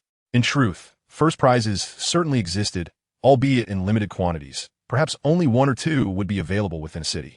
Yang Ming's complaints were merely fleeting thoughts as he pondered the irony of possessing a pair of clairvoyant eyes, yet failing to secure a grand prize.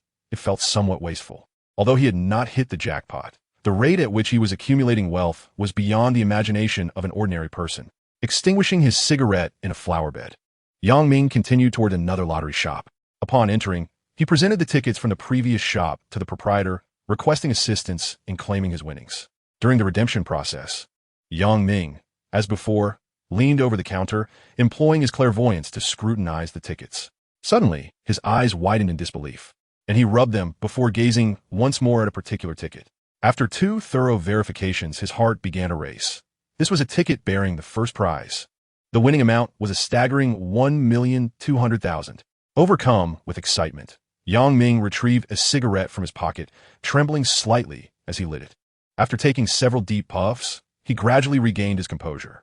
Once the shopkeeper had completed the prize redemptions, he turned to Yang Ming with a smile. "Young man, you won a total of 82,000. Shall I transfer the funds?" Yang Ming nodded, presenting his new phone to scan the QR code. "Just transfer 6,000 to me. I'll select a few more tickets shortly." "All right, no problem," the shopkeeper replied. Yang Ming promptly began to select, ultimately choosing over 40 tickets, each one a profitable find. Among them, the most extraordinary was undoubtedly the ticket that won the grand prize of 1,200,000. After confirming with the shop owner, Yang Ming placed all the tickets into his tote bag and swiftly departed. This street was somewhat unfamiliar to him, and with his eagerness driving him, he walked directly into a shopping mall. Upon locating the restroom on the first floor, he entered, closed the door, and shut the toilet lid, lighting up a cigarette once more. With a satisfied exhale, he began to scratch off the tickets. 5 minutes later, he finally picked up the last ticket, the one that had won the grand prize. Lighting another cigarette, Yang Ming squinted and tilted his head, fully concentrating on the task at hand. As the anti-counterfeiting coating was gradually scraped away, his heartbeat quickened. Although he already knew the outcome through his keen insight, the process still filled him with excitement. Accompanied by the sound of the coins scraping against the ticket, the numerical patterns gradually became clearer. When the final layer of coating was removed, Yang Ming began to verify the numbers meticulously. Indeed, the winning numbers matched those in the lower left corner of the ticket. Beneath the numbers was a lengthy string indicating the prize amount, an astonishing 1,200,000. Unable to contain himself, Yang Ming exclaimed loudly, "Oh my goodness!" Before he could fully process this, a voice from the adjacent stall interrupted. "Hey buddy, did you drop something in your pocket?" Clearing his throat, Yang Ming replied, No. "Then you didn't bring any tissue?" came the response. No. "Then why are you shouting? You scare me so much I almost..." "Well, you know." Yang Ming, at a loss for words, found himself entirely consumed by the joy of winning and had no desire to engage in a verbal spar with this peculiar stranger. "Excuse me, please continue with your business. I'll be on my way." Exiting the mall, Yang Ming first sought out a lottery shop to redeem the small winnings from his scratch-off tickets. After a few days of experience, he understood that such grand prizes had to be claimed at a designated lottery center. Thus, he hailed a taxi, directing the driver to a location not far from the lottery center as per the navigation instructions. After a 20-minute ride and a short walk, Yang Ming finally arrived at the lottery center. Taking a deep breath, he stepped inside. With the assistance of the staff, he spent nearly an hour completing the redemption process. After deducting the applicable taxes, his account swelled by an additional 96,000. Along with his previous funds, Yang Ming's wealth now surpassed 1 million. Remarkably, this transformation occurred within merely 3 days. While grand prizes might be rare, they undeniably exist, and what is meant to come will eventually arrive. Emerging from a lottery center, Yang Ming felt a lightness in his step. The sun warmed his face, and for the first time, he perceived the city's air as particularly refreshing. He took out his phone, intending to call his parents to share his joy, but paused, his finger hovering over the screen. After much contemplation, he ultimately decided to keep the matter under wraps for the time being.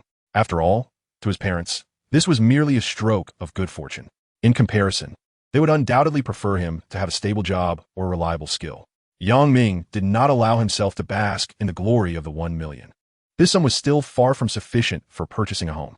Noticing that the day was still young, he resolved to continue searching for nearby lottery shops via his navigation app. After all, even a modest gain of several thousand yuan from a single shop was not to be dismissed, as every little bit counts. Thus, Yang Ming proceeded towards the nearest lottery retailer. Shortly after stepping outside, his phone in his pocket vibrated unexpectedly. Upon checking, he discovered a message from Jiang Jinyu. Yang Ming, a rather troublesome case has arisen today. I would like to invite you to the scene to lend your insight, if you have the time. No problem, Sister Yu. Please send me the address. I apologize for the trouble. Thank you. Along with this message, Jiang Jinyu also shared her current location. Sister Yu, we are friends, so there is no need for such formality. I'll take a taxi over right away. Please wait for me. All right, please be careful on your way. Chapter 13. Jiang Jinyu seeks assistance. Yang Ming stowed his phone away and hailed a taxi. The cool air within the vehicle alleviated some of the heat. Yet his mind was plagued with uncertainties. He was unsure of the nature of the case and what assistance Jiang Jinyu required from him. Previously, he had merely relied on his ability to see through things, which coincidentally helped solve the case. His reliance on instinct was now paramount. If his ability were rendered useless, and Jiang Jinyu expected him to identify a suspect outright, his facade would be compromised.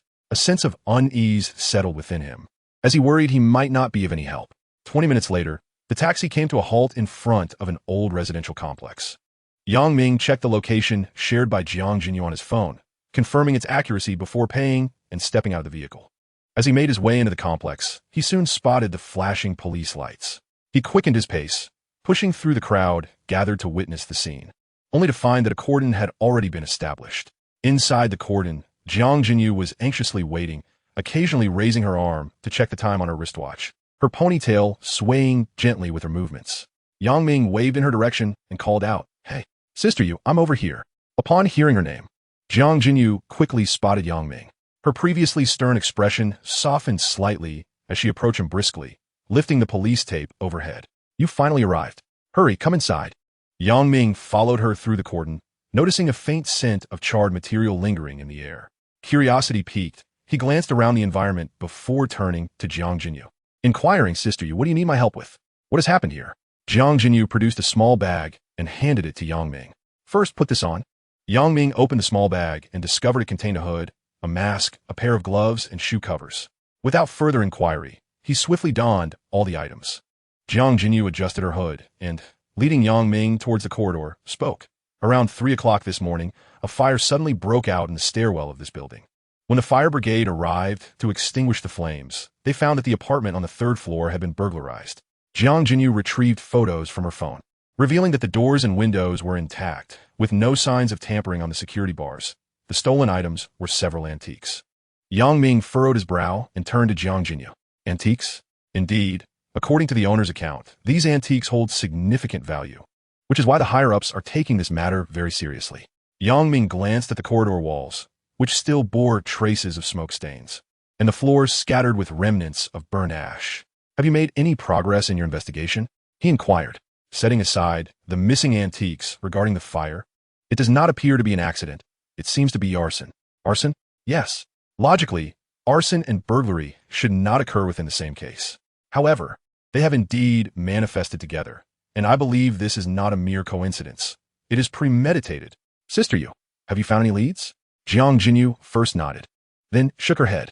We did extract traces of gasoline from the scene, but we have not found any other clues. Yang Ming scratched his head in confusion. The presence of gasoline indicates arson, so how can there be no other leads? Wasn't there any evidence like fingerprints or footprints? Jiang Jinyu shook her head in resignation. Yes. The suspect's counter-investigation skills are quite formidable. They probably also employed gloves and shoe covers as protective measures. Furthermore, with the fire extinguished, even if there were traces left behind, it would be exceedingly difficult to locate them, let alone extract any evidence. Just as the two were conversing, Zhang Wei and Wang Peng descended the stairs. Upon seeing Yang Ming, both greeted him with smiles. Yang Ming, you've arrived. After exchanging pleasantries, Yang Ming curiously asked, Sister Yu, shouldn't this matter fall under the jurisdiction of the criminal investigation team?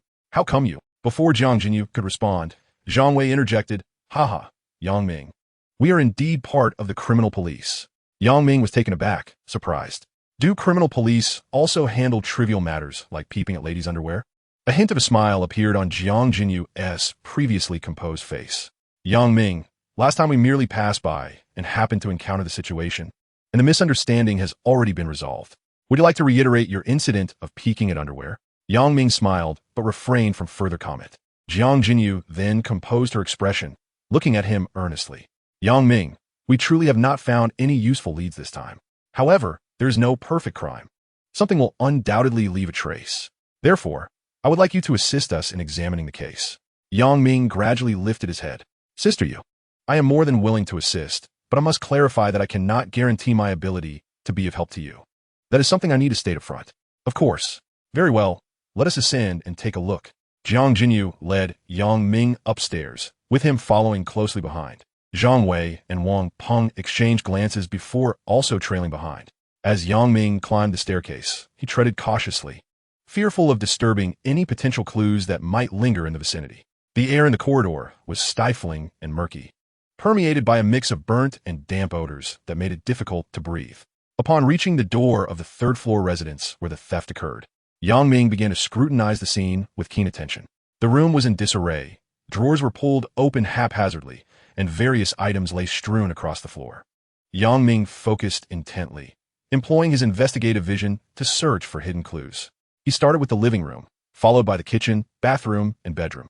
Sister Yu, do you happen to have any DNA evidence? Indeed, the room was occupied solely by the owner, a male. We have also collected hair samples from within. Yang Ming searched diligently, but perhaps due to the exertion, he had become thoroughly drenched in sweat. Jiang Jinyu noticed the beads of perspiration cascading down Yang Ming's face and was about to suggest a break to allow him to rest when, suddenly, he crouched down, his gaze fixed intently on a section of the wooden floor. Jiang Jinyu and the others sensed something unusual and quickly gathered around him. Yang Ming pressed his hand against the wooden floor, and a loose plank gradually revealed a small gap. Chapter 14. The Vanishing Trace. Within the crevice of the floorboards, several curled strands of hair were visible, along with a notably long strand of hair, unmistakably that of a woman. Jiang Jinyu hastily retrieved tweezers and an evidence bag, securing the suspicious hairs. She then turned and solemnly handed the evidence bag to Zhang Wei.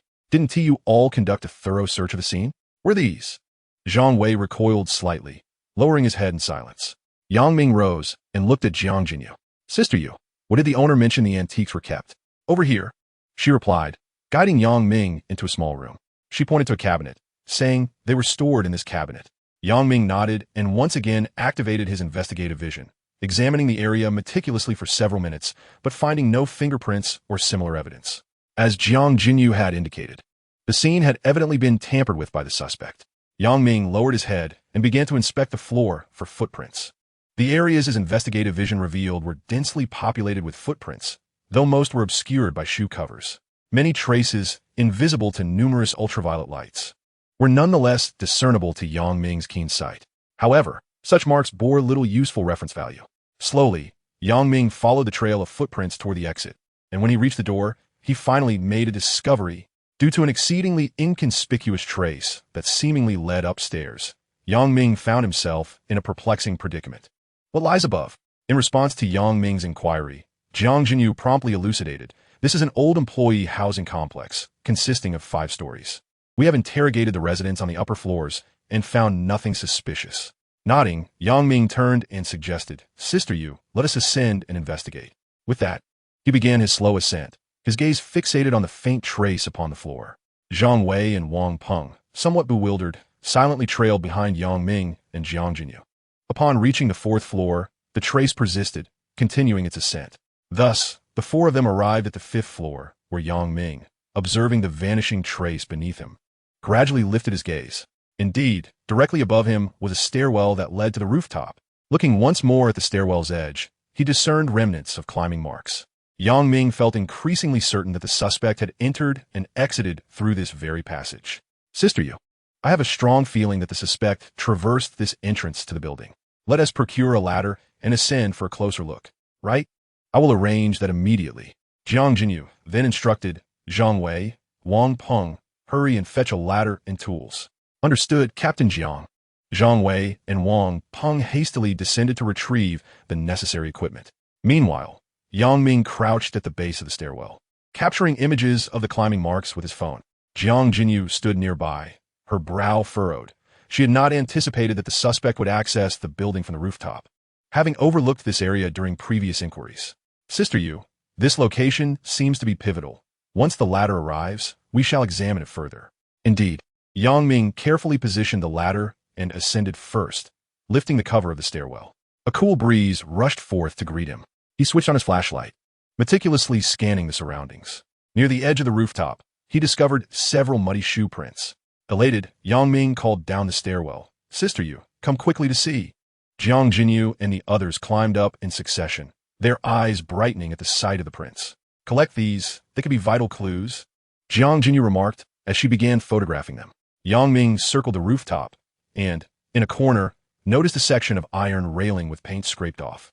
Following the marks, he approached the edge of the rooftop and peered down, directly observing the window of the room from which items had been stolen. These are indeed left by the suspect. I am certain. After Yang Ming voiced this conviction, Jiang Jinyu swiftly began issuing orders. Zhang Wei, descend and summon the evidence collection team to conduct a comprehensive examination of the rooftop. Understood, Captain Jiang. As Zhang Wei made his way down, Yang Ming remained at the railing, his gaze wandering until he unexpectedly spotted a trace of blood. The remnants were located just beneath the railing. Without careful scrutiny, they would be exceedingly difficult to detect. Yang Ming received the flashlight from Jiang Jinyu and examined it closely. Jiang Jinyu promptly crouched down beside him. "Is this the bloodstain left by the suspect?" Yang Ming nodded, indicating that it was indeed so. There were no other signs of anyone else being present on this floor. The blood must have been inadvertently left by the suspect. It seemed the suspect had likely cut themselves and attempted to wipe up the blood, albeit not thoroughly. A smile finally broke through Jiang Jinyu's previously tense expression. "This is simply marvelous. I cannot thank you enough, Yang Ming. With this bloodstain, we can use DNA to identify the suspect." Jiang Jinyu carefully collected the blood with a cotton swab and sealed it in an evidence bag. At that moment, Zhang Wei arrived with the evidence collection team to reassess the scene. After nearly an hour of gathering evidence, Yang Ming followed Jiang Jinyu down from the rooftop. Upon reaching the police car, Jiang Jinyu handed Yang Ming a bottle of water. "You've worked hard, drink some water." Yang Ming smiled and shook his head, accepting the water and downing it in one go. "Sister Yu, I suppose I'm no longer needed, so I'll take my leave." "Oh, come on. Don't be so formal with me, Sister Yu. I'm sure you have plenty to attend to. Once you're finished, do treat me to a meal." After a brief pause, Jiang Jinyu flashed a playful smile. "Yang Ming, you could actually make some more outrageous demands, such as..." Yang Ming was taken aback and immediately dashed away. He stopped after running about 20 meters and turned back to give Jiang Jinyu a playful gesture. "Sister Yu, I truly didn't expect this from you. I considered you a friend, a sister. How could you be so brazen?" Jiang Jinyu was amused by Yang Ming's reaction, laughing uncontrollably. After a considerable time, she finally regained her composure and called out to him. "Well then, I'm off, Sister Yu, goodbye." Yang Ming glanced at his phone. It was already past 8 in the evening. Chapter 15. The director wants to see you. The next day, a cacophony of ringing from his phone jolted Yang Ming from his slumber. Ding, ding, ding. Ever since he changed his phone, the old ringtone was no longer in use. Groggily, he reached out, fumbling around until he retrieved his phone from beneath his pillow. Squinting at the screen, He noticed it was a call from Jiang Jinyu. He answered the call, and her voice came through. Hello, Yang Ming, are you awake? Not quite yet. You should hurry and get up. You have nothing pressing today, do you? No, nothing at all. What instructions do you have for me, Sister Yu? Oh, I wouldn't dare call it an instruction. I'm merely calling to inform you that the theft case we discussed yesterday has been solved, just as you suspected. Yang Ming felt a spark of awareness and shifted his position to lean against the headboard. What happened? Please elaborate, Sister Yu. Well, it's about the bloodstains you discovered yesterday. The evidence team worked through the night to conduct DNA comparisons, and we managed to identify the suspect from the database. They have been apprehended. Upon hearing this news, Yang Ming let out a long sigh of relief. Congratulations to you, Yu Jia. Yang Ming, please come to our bureau. Our director wishes to see you.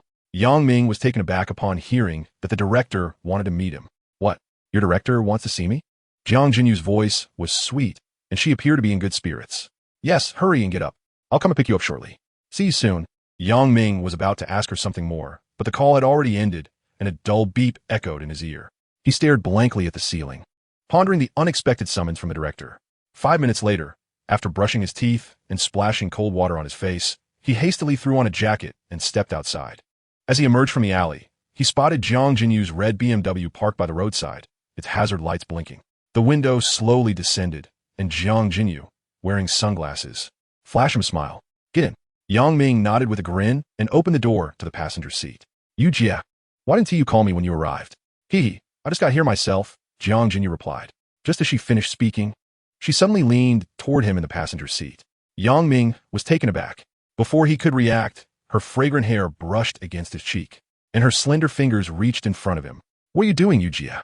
He instinctively recoiled, his back pressed against the car door, his face instantly flushed. Jiang Jinyu smirked, her fingertips deliberately grazing his chest as she leisurely fastened his seatbelt. I'm just helping you with your seatbelt.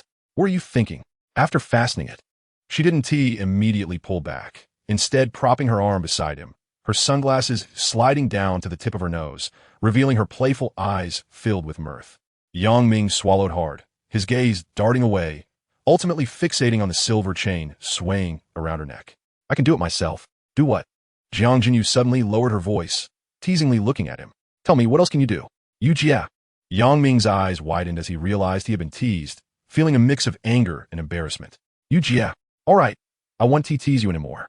Jiang Jinyu finally straightened up as she started the car, adding with a playful tone, Yang Ming, I really can't believe you're shy. Haven't you ever been in a relationship?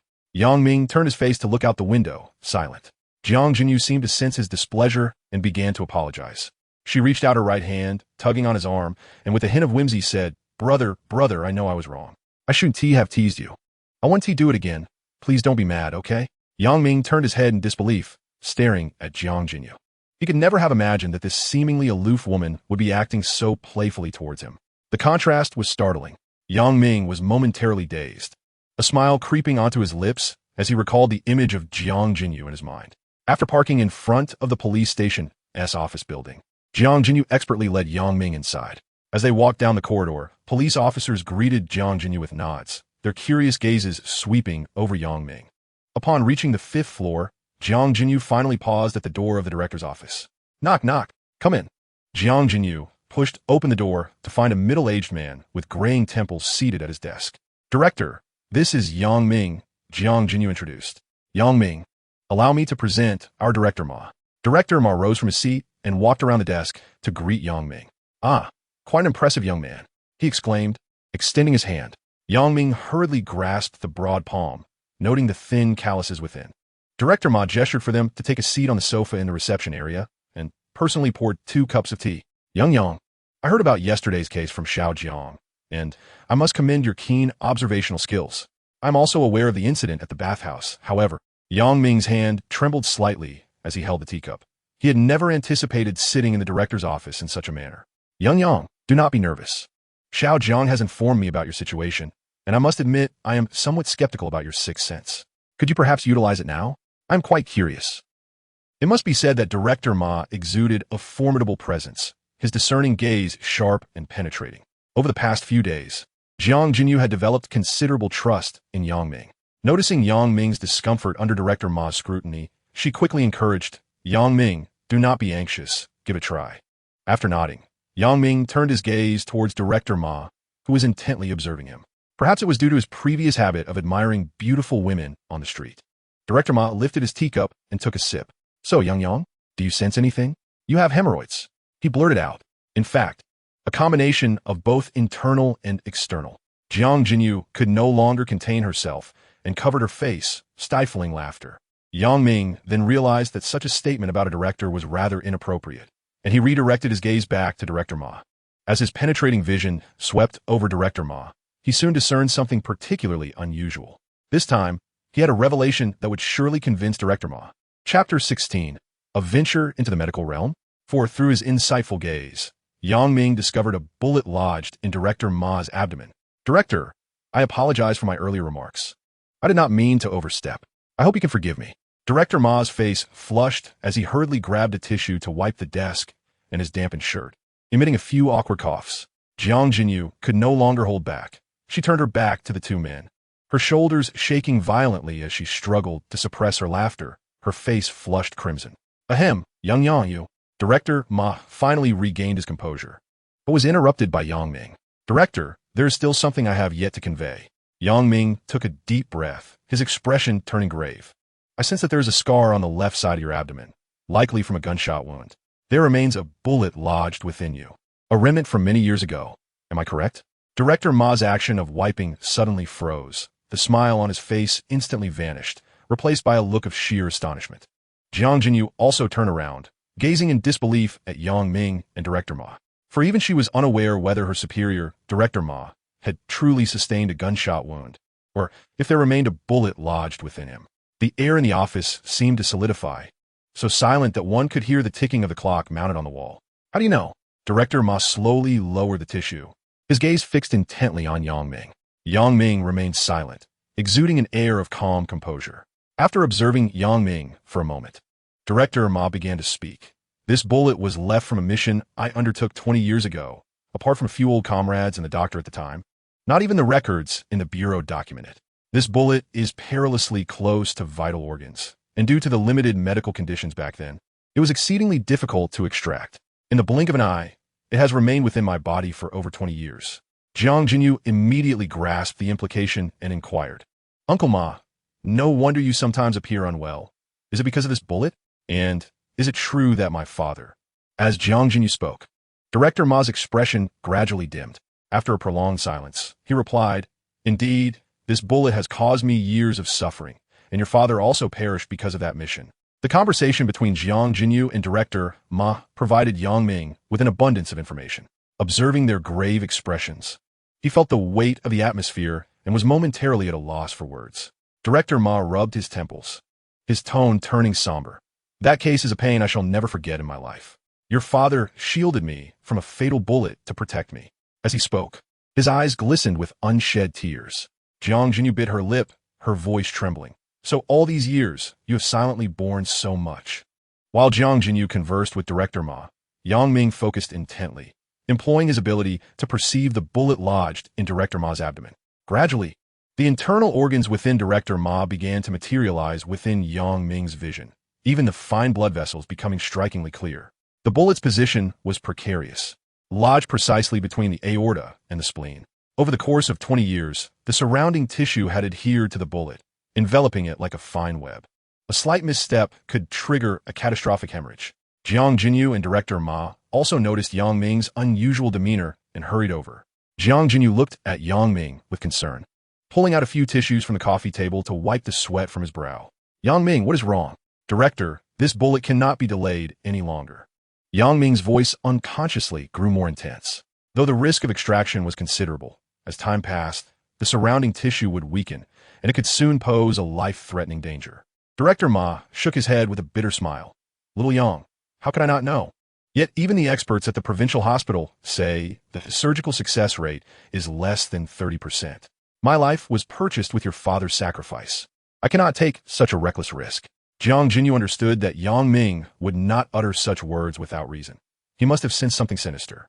Her eyes brimmed with urgency. "Mr. Ma, are we really going to stand idly by while it torments you from within? If my father were still alive, he would surely not wish this upon you." The office fell into a profound silence once more. Observing the situation, Yang Ming steeled himself and spoke, Director Ma. Would you believe me if I said, I have a way to extract this projectile? Upon hearing these words, both Jiang Jinyu and Director Ma were momentarily taken aback. Looking into Yang Ming's resolute gaze and recalling his recent performances, Jiang Jinyu felt an unwavering confidence in him. Yang Ming, how sure are you? 90%. Director Ma was taken aback. Even the finest medical teams would not possess such certainty. Yet here was Yang Ming, brimming with confidence. Having thoroughly examined the situation with his X-ray vision, Yang Ming realized that extracting the projectile was not particularly challenging. It merely required precise angling. All the high-precision instruments paled in comparison to the clarity provided by his vision. As if making a significant internal decision, he finally addressed Yang Ming. How can I assist you? Yang Ming pondered for a moment before stating, contact the hospital immediately and prepare the operating room. Find 2 specialists to assist me.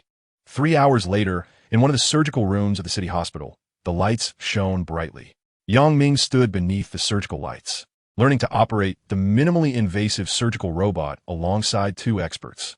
One of the specialists glanced at Yang Ming before turning to Director Ma, who lay on the operating table, and said, Director Ma, I have told you repeatedly that the position of this bullet is quite peculiar.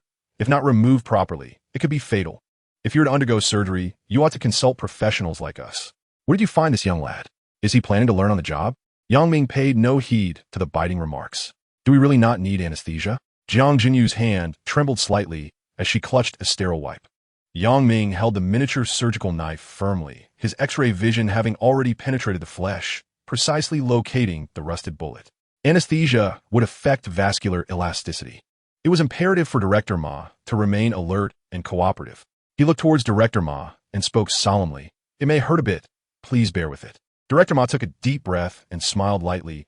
Damn it, I've grown accustomed to pain with every storm. Go ahead, Yang, proceed. Yang Ming nodded, refraining from hesitation, and directly made a 2-centimeter incision at the bullet's corresponding position. Director Ma truly displayed remarkable fortitude, not uttering a sound. He guided the robotic arm into the incision along the abdominal opening. Chapter 17. This is nothing short of a miracle.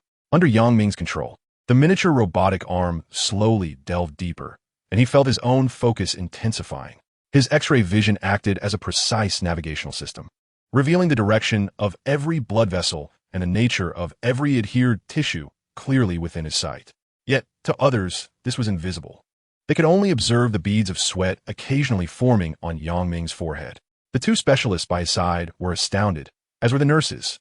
One of the experts could no longer restrain himself and spoke up, his voice trembling slightly. Oh, who are you? The living king of hell. It's one thing to perform surgery, but at the very least, you should insert the laparoscope. Without it, you cannot visualize the internal conditions. I am currently performing surgery on Director Ma. I would appreciate your silence. Yang Ming's words did not silence the expert.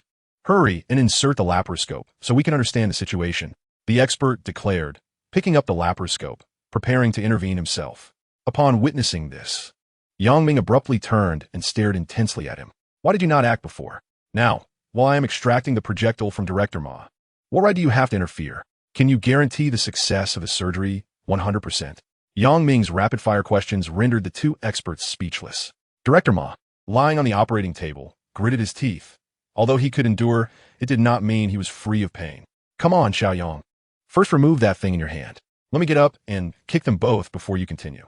Upon seeing Director Ma's fury, the 2 experts immediately recoiled, retreating a couple of steps and falling silent. In the operating room, Yang Ming, guided by his fluoroscopic vision, continued with the surgery. After approximately 5 minutes, the mechanical hand finally approached the projectile. Jiang Jinyu occasionally wiped the sweat from Yang Ming's brow. Suddenly, Yang Ming's fingers hesitated slightly. The adhesion surrounding the projectile had become exceedingly fragile due to over 20 years of accumulation. The moment the mechanical hand lightly touched the edge, a small section of tissue gently detached, oozing a few drops of blood. Yang Ming's heart leaped into his throat as he fixated on the projectile. Beside him, Jiang Jinyu seemed to sense the tension. Her nails nearly dug into her palms, her lips moved, yet she ultimately refrained from uttering a sound, fearing she might disrupt Yang Ming's concentration. In contrast, Director Ma displayed remarkable composure on the operating table.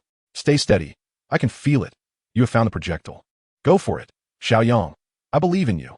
Yang Ming glanced at Director Ma, their eyes locking in mutual understanding before each nodded affirmatively. Having carefully analyzed the recently detached tissue, Yang Ming realized that the gap in this space was indeed sufficient to extract the projectile. He then slowed his movements, slightly opening the mechanical hand's pincers, meticulously separating the tissue that adhered to the projectile with nearly millimeter-level precision. Each motion was executed with utmost caution. Any misstep could potentially graze the neighboring fragile aorta, resulting in catastrophic bleeding. Director Ma clenched his jaw, beads of sweat rolling down his forehead, soaking the pillow beneath him. Waves of excruciating pain surged through him, causing his body to tremble involuntarily, yet he stifled every sound. In contrast, this piercing agony surprisingly instilled in him a familiar sense of reassurance. At that moment, he trusted Yang Ming as he once trusted his old comrades in battle. "Done," Yang Ming suddenly whispered, a glimmer of joy flashing in his eyes. After a prolonged separation, the aged projectile was finally fully exposed beneath the grip of the mechanical hand. He took a deep breath, skillfully maneuvering the mechanical hand, and gradually closed the pincers, securely grasping the projectile. Under the watchful gaze of all present, Yang Ming slowly extracted the mechanical hand. With a crisp sound, a metallic projectile was cast into the surgical tray. The onlookers gasped in astonishment. Yang Ming turned his neck slightly and gently urged, "Quickly assist Director Ma with the suturing." As his words echoed, the operating room fell into a profound silence, soon erupting into a chorus of uncontrollable exclamations. The two experts leaned over the surgical tray, their eyes fixed on the slightly rusted projectile, their hands trembling uncontrollably. Having practiced for decades, they had never witnessed such a heart-stopping surgery, much less imagined performing such a complex procedure without any imaging devices. This was utterly contrary to medical logic. One expert's voice quivered, his eyes wide with disbelief. "How did you accomplish this without laparoscopic tools or CT imaging?" Yang Ming, too weary to explain, pointed towards the still unconscious Director Ma, insisting, "First, let us suture Director Ma's incision." His voice was hoarse, the prolonged strain of his intensive focus leaving him utterly fatigued, shadows flitting before his eyes. Jiang Jinyu, her eyes already reddened, rushed forward and firmly grasped Yang Ming's cold hand. "You should rest. Let them handle the rest." Turning to the two experts, her gaze was laced with both gratitude and a warning. "The subsequent procedures are in your hands. There must be no mistakes." Though the experts and nurses were filled with questions, they understood the gravity of the situation. They swiftly began to disinfect and stitch the surgical wound. Half an hour later, Director Ma was transferred to a VIP room. Yang Ming, with Jiang Jinyu's support, sank onto a bench outside the ward. He slumped against the backrest, his eyes tightly shut, breathing heavily. Jiang Jinyu looked at him with concern, gently draping her coat over him. "Yang Ming, are you all right? I just want to sleep," Yang Ming murmured, resting his head on Jiang Jinyu's shoulder and drifting off. Meanwhile, just a wall away in the ward, Director Ma wore an expression of exhilaration, grinning from ear to ear as he held the extracted projectile, overwhelmed with an indescribable sense of relief and gratitude. Before long, the hospital director arrived in haste upon hearing the news, accompanied by several doctors, including the two experts from the operating room. The director stood at the door peering inside, before quietly approaching Jiang Jinyu and whispering, "Is this Mr. Yang, who performed the surgery on Director Ma? What's his background? This operation is nothing short of a miracle in medical history. Our hospital's expert team is utterly astonished." Jiang Jinyu shook her head softly, replying, "I'm not entirely sure. He is too exhausted right now. We can discuss it when he wakes up." The director nodded, his eyes brimming with anticipation, eager to uncover how Yang Ming achieved this miraculous surgery. Chapter 18. Two olive branches extended? More than an hour later, Yang Ming finally slowly opened his eyes. He rubbed his swollen temples and sat upright, only to discover that he was covered with Jiang Jinyu's coat, while she sat beside him, her face etched with fatigue. "You're awake," Jiang Jinyu exclaimed with delight. "How do you feel?" Just as Yang Ming was about to respond, the door to the ward was suddenly pushed open, and Director Ma emerged, supported by a nurse. Although his complexion was still somewhat pale, his spirits were evidently much improved. "Xiaoyang," Director Ma said with a smile, "thanks to you, this old bone of mine is finally free from the torment of that bullet. I might even live a few more years." The director's face radiated enthusiasm as he added, "Mr. Yang, could you enlighten us on how you performed this surgery with such precision without any imaging equipment? This is truly revolutionary to our understanding of medicine." The address of Mr. Yang left Yang Ming momentarily stunned. He had never imagined that a mere alleyway dweller would be referred to in such a manner. This, Yang Ming stammered, struggling to find an appropriate response. Sensing his discomfort, Director Ma quickly interjected to relieve him. Director Huang, this matter is rather complex. Let us discuss it in the ward shortly. Upon hearing Director Ma's words, Director Huang immediately grasped the situation and turned to the group of expert doctors, instructing them. Once the others disperse, a few of you come into the ward. As Jiang Jinyu closed the door, Director Ma patted the edge of the bed and said to Yang Ming, Xiao Yang, you've worked hard. Please take a seat. Director Huang stood at the door. Anxiety etched on his face. Old Ma, what did you summon me for? I simply wish to know how Mr. Yang completed the surgery without imaging. Director Ma raised a hand to signal Yang Ming to sit first, then leaned against the head of the bed, taking a moment to catch his breath before speaking. Old Huang, some things are better left unknown. You should have seen Xiao Yang's abilities by now. This is confidential. Do you understand? Director Huang had indeed watched the surveillance footage of the surgery. Initially skeptical of his subordinates' reports, he was left astounded upon witnessing the video. Hearing Director Ma speak in such reverent tones about his secret being classified filled Yang Ming with immense satisfaction. He glanced at Director Huang and was surprised to discover that the director had previously undergone surgery, as evidenced by the visible incision from an appendectomy. If not now, then when should he flaunt his prowess? Director Huang, our hospital primarily practices Western medicine, correct? Yes, indeed, we do focus on Western medicine. However, traditional Chinese medicine is the true path. It emphasizes observation, listening, inquiry, and palpation, with the highest mastery being the ability to discern conditions through observation of one's energy. By assessing complexion and pulse, one can uncover the root of ailments. Yang Ming began to improvise, weaving an elaborate narrative. Out of the corner of my eye, I noticed Director Huang furrowing his brows, and a sense of delight surged within me. I continued to embellish my words. Judging by your complexion, you must have undergone an appendectomy, haven't you? Director Huang staggered back a step, his hand trembling slightly against the doorframe. How do you know? I replied, it's all in the observation. To his astonishment, Director Huang, with decades of medical experience, had never encountered someone who could discern the cause of illness merely by observing someone's countenance. Mr. Yang, you possess remarkable talent. I, Huang, am truly in awe. Beside them, Jiang Jinyu and Director Ma wore expressions of sheer astonishment. However, the surprises that Yang Ming had already bestowed upon them were ample, and they quickly regained their composure. Director Ma, seizing the moment, coughed twice and remarked, Old Huang, you have now witnessed the prowess of Yang Yang. For the past 20 years, I have struggled with this bullet, yet now, Yang Yang can extract it with precision while keeping his eyes closed. What more is there to doubt? He patted the sealed bag resting on the bedside, which contained the very bullet recently extracted from the body. Director Huang swallowed hard, his gaze flitting towards Yang Ming. After a long pause, he finally mustered the resolve to speak. Mr. Yang, may I inquire where you are currently employed? If possible, I would like to extend an invitation for you to join our hospital as a medical consultant. Fearing that Yang Ming might decline, he hastened to add, the remuneration is 50,000 a month. No need for fixed hours. Your time will be flexible.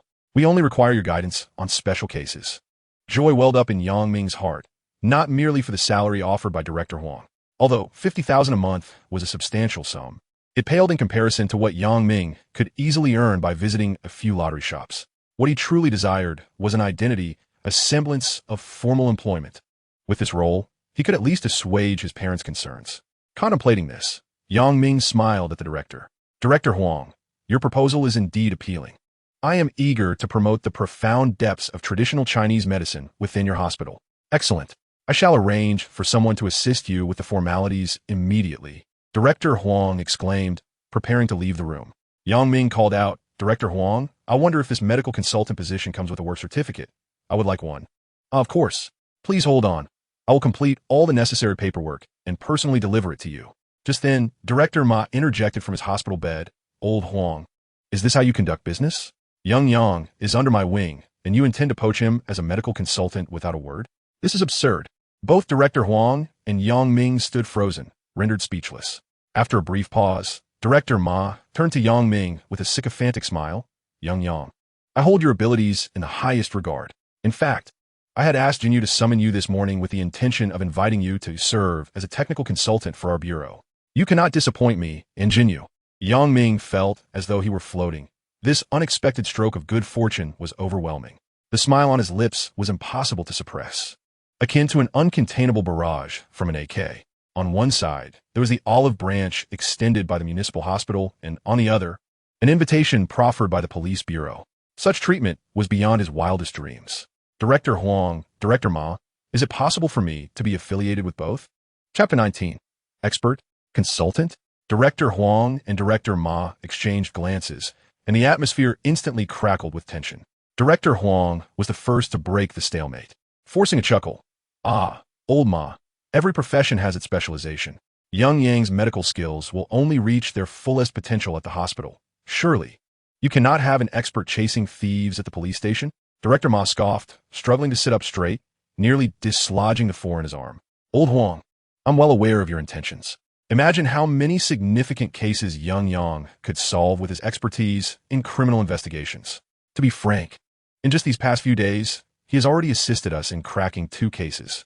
In my eyes, he has long become a part of our bureau. Yang Ming felt a wave of embarrassment wash over him. He never anticipated that he, a mere alley dweller, would become such a coveted asset. Jiang Jinyu suddenly laughed, her clear laughter cutting through the tense atmosphere. I say, esteemed leaders, young Yang is not an object to be fought over like this.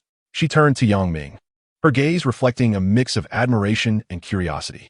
Why do you wish to be associated with both? Yang Ming scratched his head, his smile gradually fading. Well, I've mentioned before that I've never had many friends. The neighbors have always regarded me as any ne'er-do-well. Yet, my parents have always believed I am a good son and hoped for a respectable, stable job. If they were to learn that their son is both a medical consultant at the municipal hospital and a technical advisor at the police bureau, they would surely be overjoyed. His words plunged the room into a brief silence, with only the rhythmic beeping of the monitoring equipment beside Director Ma breaking the stillness. Director Huang adjusted his glasses and cleared his throat, the first to shatter the silence. All right, as long as you are willing to come to the hospital, I will immediately arrange for 2 contracts, one for a regular consultant and another for an honorary title, bringing glory to your parents. Director Ma, in a fit of urgency, yanked the 4 from his arm. Old Huang, no underhanded tactics. Young Yang will assume the title of a specially appointed senior technical expert at the police bureau, receiving double the allowances. He will also be prioritized for year-end evaluations. He turned to Yang Ming, his tone suddenly softening. Young Yang, one must adhere to a sense of order, right? I called you this morning precisely for this matter. You can ask Jinyu if you don't believe me. Yang Ming instinctively glanced at Jiang Jinyu, who nodded in affirmation. Just then, his phone buzzed in his pocket. Pulling it out, he saw it was a video call from his mother, Li Sufang. He gestured for silence to the others and answered the call. Mom, what is up? From the phone, Li Sufang's voice rang out. Oh, I'm out and about. Is there something you need? Nothing much. Didn't you say you would take 3 days to find a job? If nothing is found, your father suggests that you continue your studies with Uncle Li tomorrow in a stable manner. Before Yang Ming could respond, Director Huang and Director Ma approached, their faces simultaneously filling the screen of the phone. Director Huang was the first to enter the frame, smiling as he addressed Yang Ming's mother on the screen. You must be Yang Ming's mother, correct? Li Sufang, appearing somewhat bewildered, nodded slowly. Observing her reaction, Director Huang continued with a grin. I am Director Huang from the municipal hospital. Yang Ming is currently our hospital's specially appointed medical consultant. He then brandished his nameplate before the camera, affirming the authenticity of his words. Rest assured, your son is indeed a genius and will surely achieve great things in the future. Not to be outdone, Director Ma pushed Director Huang aside, introducing himself. Hello, I am Director Ma from the Municipal Bureau. Young Yang is now a specially appointed senior expert in our bureau. His prospects are undoubtedly bright. Suddenly, a sound akin to a phone dropping echoed through the device. After a moment, Li Sufang's trembling voice emerged. Are you speaking about my Ming Ming? The one who used to climb trees and collect bird eggs, wandering aimlessly every day? Jiang Jinyu stifled a laugh, taking the phone and holding it high, deliberately positioning it far enough to reveal her police uniform. In the frame, Yang Ming's father, Yang Jinhua, seized the phone, his reading glasses sliding down to the tip of his nose as he widened his eyes. You little rascal, you're not involved in a pyramid scheme, are you? How can the hospital director and the police chief be so chummy with you? Before he could finish, the door to the ward swung open, and 2 doctors in white coats rushed in, holding a contract. Director Huang, the paperwork for the medical consultant has been completed. Almost immediately, a uniformed police officer entered, carrying a folder. Director Ma, the documents for the technical expert position are also ready. Li Sufang's voice quivered with emotion. Old man, Our ancestral grave is surely smoking with pride. Ming has truly made something of himself. Yang Jinhua coughed a couple of times, taking out a cigarette and awkwardly lighting it to mask his excitement. Ahem, even if he has succeeded, he must not become arrogant. He should listen to his superiors and avoid being reckless. As Yang Ming watched his parents, who were both crying and laughing, his own eyes began to well with tears. After a few more reminders, he finally ended the video call. Director Huang and Director Ma exchanged glances, and it was Director Huang who broke the silence. Old Ma, we have both contracts ready on our ends. Should we proceed to have Yang Ming sign them? Director Ma hesitated for a moment before nodding in agreement. But let us be clear, unless there is an urgent matter, we shouldn't intentionally occupy Yang Ming's time. Everyone should be considerate. All right. I'll heed your advice. Thus, Yang Ming signed both contracts, simultaneously receiving 2 job credentials. One as the specially appointed medical consultant at the municipal hospital, and the other as a senior technical consultant at the police bureau. It is a remarkable achievement for anyone to hold even one of these titles. Yet Yang Ming now possessed both, each carrying significant weight. After chatting for over an hour in the ward, Yang Ming and Jiang Jinyu finally took their leave. As the 2 individuals exited the hospital's grand entrance, the sky had succumbed to an inky darkness. Jiang Jinyu's spirits were notably elevated. She tossed the car keys to Yang Ming. Upon receiving the keys, Yang Ming gazed at them in confusion. Sister, what are you doing? You leaned against me for a nap this afternoon, and now my shoulder aches. You should drive.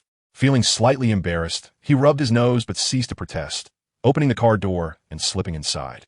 It was his first time driving such an exquisite vehicle. After obtaining his driver's license, he had intended to purchase a car for work, yet he had never managed to save enough money. Reflecting on it, he realized that acquiring a vehicle was indeed becoming a necessity. Having a car would certainly make trips to the lottery shop significantly more convenient. Chapter 20. Happiness is so simple. Yang Ming drove, transporting Jiang Jinyu along the streets. Sister, what do you feel like eating? It's on me.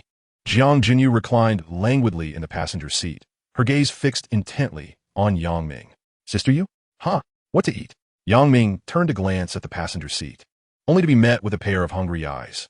Quickly averting his gaze back to the road, he pressed the accelerator with fervor. The BMW's engine responded immediately, the front of the car lifting as it surged ahead. The intense push against their backs made their hearts race, but as the throttle eased, their moods began to settle. Yang Ming, why are you driving so fast? I can hardly endure it. Sister, I couldn't help myself. Your gaze is simply too tempting. Jiang Jinyu beamed, a playful desire to tease Yang Ming bubbling within her. Yang Ming, have you ever had a girlfriend? No. What type of girl do you like? Certainly not someone like you. Yang Ming, attempting to toy with him, as she had in the past, was underestimating his growth. Yang Ming parked the car at the roadside, grinning as he gestured ahead. We've arrived. Let me treat you to some street food. Following his indication, Jiang Jinyu noticed several food stalls ahead. The 2 disembarked and strolled forward, stopping first at a small convenience store where Yang Ming paused. Sister, what drink do you want? Anything is fine. I'll have whatever you choose. Yang Ming smiled, then muttered softly, let me show you my special talent. With that, he approached the cold beverage counter, opened the door, and casually grabbed a bottle of iced tea. Although it appeared unintentional, he had already used his ability to see through the selections. Yang Ming twisted off the bottle cap and tossed it onto the counter. Boss, I've won. Another bottle. Please. As he spoke, he feigned exuberance. The shopkeeper glanced at the cap before tossing it into a box behind him. Lucky you. Go grab another bottle from the fridge. Yang Ming, undeterred, returned to the freezer and retrieved another drink, opening it with ease. Boss, I won again. Well done, young man. Your luck is impressive. Another bottle, please. Once again, he requested another. The proprietor of the convenience store appeared somewhat despondent. My friend, have you come here to stock up? Even Jiang Jinyu could not bear to watch any longer. She tugged at Yang Ming's sleeve and whispered, Yang Ming, that's enough. I'm getting hungry. Observing the several uncovered bottles of beverages on the counter, Yang Ming felt a tad embarrassed. He handed 2 bottles to the owner and said, Please don't be upset. It wasn't intentional. Consider these 2 as a treat for me. The shopkeeper finally cracked a smile, exclaiming, That's generous of you. Thank you, my friend. Come again next time. Yang Ming and Jiang Jinyu took the remaining bottles and strolled toward the barbecue stall. After ordering some food, they settled on his small stools and engaged in light-hearted conversation. Yang Ming, you're quite the character. Were you really prepared to keep twisting those bottles if that owner hadn't spoken up? Well, I had some time to spare, so I thought I'd have a bit of fun, he chuckled. But you can't possibly drink all those drinks. What is the point? I'll just give away what I can't finish. There's so many people on the streets, and besides, I saw you looking quite pleased. So I couldn't help myself. This revelation left Jiang Jinyu momentarily taken aback. She and T realized that Yang Ming's repeated wins were, in fact, meant to bring her joy. A wave of inexplicable warmth washed over her. Soon, the tantalizing skewers arrived, and the two continued their conversation while eating. Sister Yu, do you have any plans for tomorrow? Tomorrow is Sunday. I shouldn't have anything on. Why do you ask?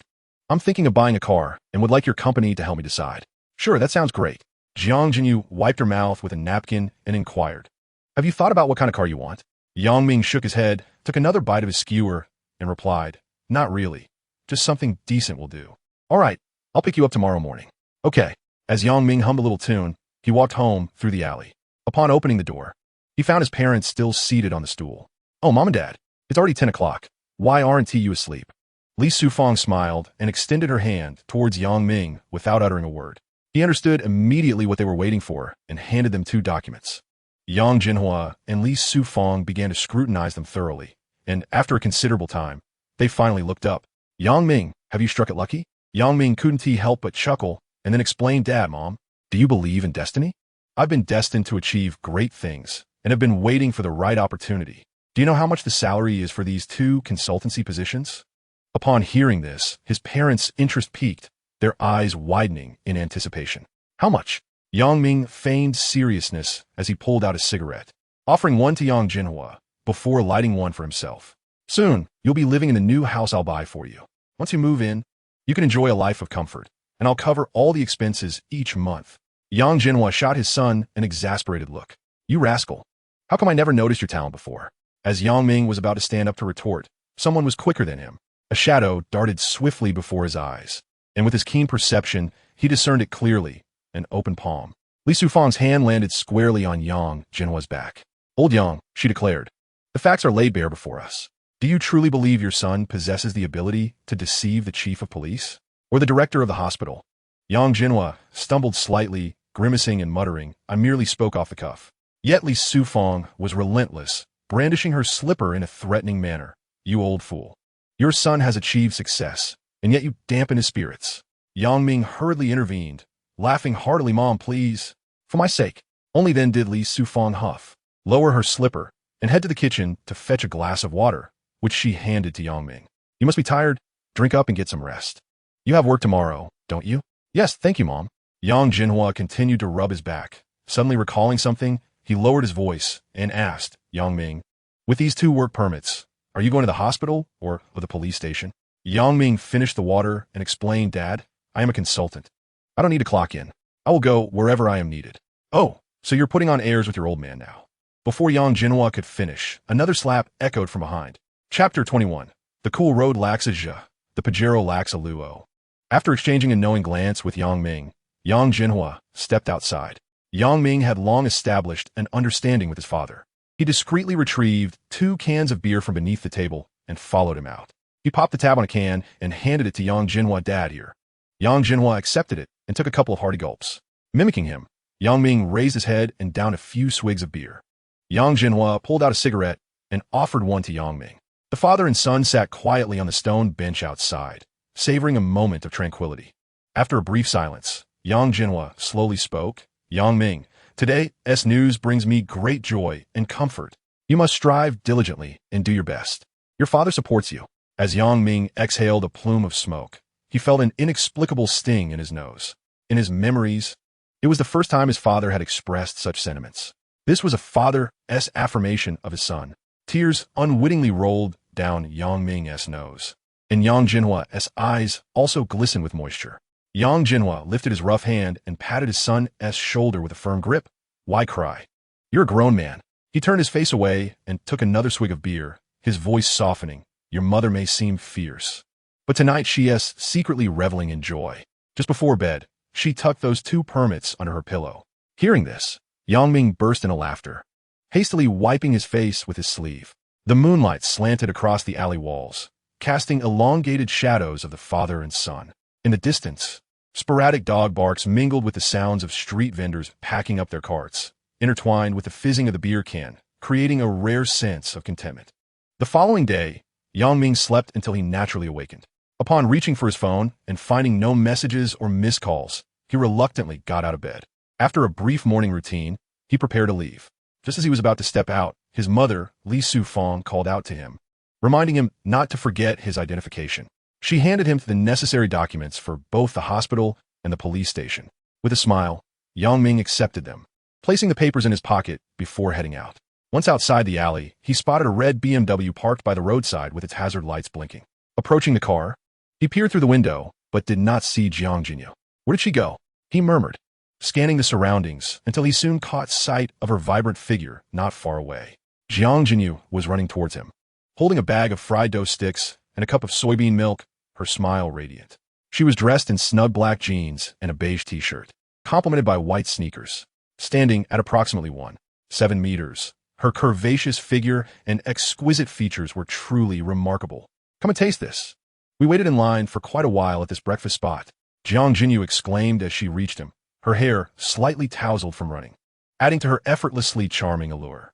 As she handed him the warm soybean milk, their fingertips brushed against each other, sending a jolt through Ming and causing his heart to race. Once settled in the car, Jiang Jinyu thoughtfully offered him a fried dough stick. Hurry and eat it while it's hot. It just came out of the fryer and should still be crispy, she urged, her movements causing her t-shirt to accentuate her slender waist. Ming quickly averted his gaze, only to hear her light laughter. Hee, does Consultant Yang blush too? I do not, he retorted. After all, Consultant Yang could sense Hello Kitty back in the day. Coughing uncontrollably, he nearly choked on the soybean milk he had just sipped. Jiang Jinyu handed him a tissue, her lips curling into a victorious smile. After approximately 10 minutes, they finished their breakfast. Jiang Jinyu started the engine and drove towards an automotive trade city in the southern district. It took nearly an hour for them to reach their destination. Once parked, they made their way into the trade city. Jiang Jinyu's poise attracted the attention of many passers-by, though Ming was oblivious, as he was preoccupied with following her. Shall we start with the SUVs? Jiang Jinyu suggested, making her way directly to a specific brand's exhibit. Her fingers glided over the sleek curves of the display vehicles. They have spacious interiors and good off-road capabilities, making it convenient for outings with Uncle and Auntie. Ming hastily looked away, whistling to ease his embarrassment. Jiang Jinyu chuckled teasingly. Ming, if you want to look, do so openly. You're acting like a thief. Who has spying? He stammered. Jiang Jinyu rolled her eyes, continuing onward. Ming truly was peculiar, aside from the initial glimpse of the pink Hello Kitty. He had not attempted to see Jiang Jinyu in any other light, as he felt that it was inappropriate given their familiarity. Jiang Jinyu led Ming through the exhibition area, traversing from domestic to imported luxury brands. After a lengthy exploration, Ming had scarcely uttered a few words. Ming, what kind of car do you really wish to purchase? In truth, a casual choice would suffice. Jiang Jinyu seemed to sense something and quietly inquired, is your budget limited? Ming shook his head and explained, not exactly. Primarily, I wish to save money to buy a larger house for my parents. You've seen the narrow alley where I live. Large vehicles cannot access it, and our home is indeed too small, barely over 10 square meters. A new car depreciates significantly upon purchase, so I must allocate my funds wisely. Perhaps I should opt for a second-hand vehicle as a temporary solution. Once the house is acquired and my finances are more comfortable, I can then consider upgrading. Does that sound reasonable? Jiang Jinyu felt somewhat dazed. Their conversation resembled that of two romantic partners or a newlywed couple deliberating their future. She couldn't help but smile and nodded in agreement. They arrived at a second-hand car showroom, and both were immediately captivated by a Suzuki Jimny. The military green body was cloaked in a thin layer of dust, yet it could not conceal its robust, angular silhouette. Jiang Jinyu hurried forward, her fingers gliding over the prominent lines on the engine hood. A quintessential representation of rugged off-road capability, featuring a non-load-bearing body and a sturdy frame. She crouched down to inspect the undercarriage, her black jeans accentuating her graceful curves. The previous owner had made numerous modifications, including coilover suspension, snorkel, winch, and underbody armor. This vehicle is indeed of high quality, though its path lacks the grace of a Pajero. As she spoke, Ming activated his keen observation skills to peer into the car's interior. The metal framework revealed clear welding points, with no signs of rust, and the engine compartment displayed neatly arranged wiring, devoid of any oil leakage from the transmission oil pan. Crouching beside Jiang Jinyu, he whispered close to her ear, "The condition is truly impressive." "Yes, I I think it's excellent too. They then approached the owner and, after an intense round of haggling, managed to acquire the vehicle for a mere 80,000 yuan. Chapter 22. The Ghost Market. Yang Ming, driving the relatively well-maintained second-hand Jimny, transported Jiang Jinyu along the road. Although the car was pre-owned, it had been meticulously modified by its previous owner, boasting ample power, with the engine's roar resonating delightfully. Cool, me. Let me take you to a wonderful place. Yang Ming suddenly turned the steering wheel, heading towards the outskirts of the city. Jiang Jinyu, intrigued, glanced at him and noted the enigmatic smile on his face. The sunlight illuminated his chiseled features, rendering her momentarily entranced. After more than half an hour, the vehicle halted on a hillside. Here lay a spacious expanse of grass, with air that felt remarkably fresh, free from the usual gloom. From this vantage point, one could glimpse the towering skyscrapers in the distance. Jiang Jinyu opened the car door, and the invigorating mountain breeze, mingled with the scent of fresh grass, enveloped her. She inhaled deeply and exclaimed, "Wow, how did you discover such a beautiful place?" Yang Ming retrieved 2 bottles of water from the trunk, opening one and handing it to Jiang Jinyu. In my childhood, during moments of leisure, I would ride my bicycle aimlessly, and by chance, I stumbled upon this enchanting place, instantly falling in love with it. Your taste is impeccable. I too find this locale delightful. The two of us leaned against the front of the car, engaged in light-hearted conversation while savoring the tranquility of the moment. Yang Ming lowered the car window, his gaze captivated by the graceful silhouette before him, unable to suppress a swallow. "Sister Yu, may I treat you to a meal?" Jiang Jinyu turned around, apologetically replying, "I'm truly sorry, Yang Ming. There's a matter at the office that requires my attention, so I want to be able to join you for lunch. Once I'm done, I shall treat you this evening." "Very well, but do drive carefully," Yang Ming replied. A smile graced Jiang Jinyu's lips. "That is something I should be telling you. You just bought this car, and you're still getting used to it. Rest assured, Sister Yu, I will be exceedingly cautious," he assured her. "Well then, I must be off. Goodbye." With that, Jiang Jinyu opened the car door, took her seat, and started the vehicle, departing swiftly. Beep, beep. The insistent honking jolted Yang Ming from his reverie. He glanced at the rearview mirror and quickly maneuvered his vehicle to the side. Checking his phone, he noted that it was now 11 in the morning. Finding no messages or calls, Yang Ming resolved to continue his quest for lottery winnings. He activated the navigation on his phone and drove towards a nearby lottery shop. Time flowed like water, and the hours slipped away unnoticed. Before long, twilight was upon him. Sitting in his car, Yang Ming checked his earnings. He had to admit, with this small vehicle, his efficiency had skyrocketed. In just a few short hours, he had amassed nearly 100,000 yuan. Previously, he relied solely on his legs, and there were regulations stipulating that the distance between lottery shops must not be less than 500 meters. What used to take him 10 minutes on foot could now be accomplished in mere moments by car. How could it not be swift? At this rate, if he worked from dawn till dusk, earning 200,000 to 300,000 yuan in a day would be quite feasible. With a stroke of luck, if he were to hit a jackpot every few days, he could purchase a house within a month. With this thought, Yang Ming felt a surge of excitement. Noticing that he still had time, he drove towards the next lottery store. Over the next span of time, he visited 3 more shops. One of them even held a delightful surprise.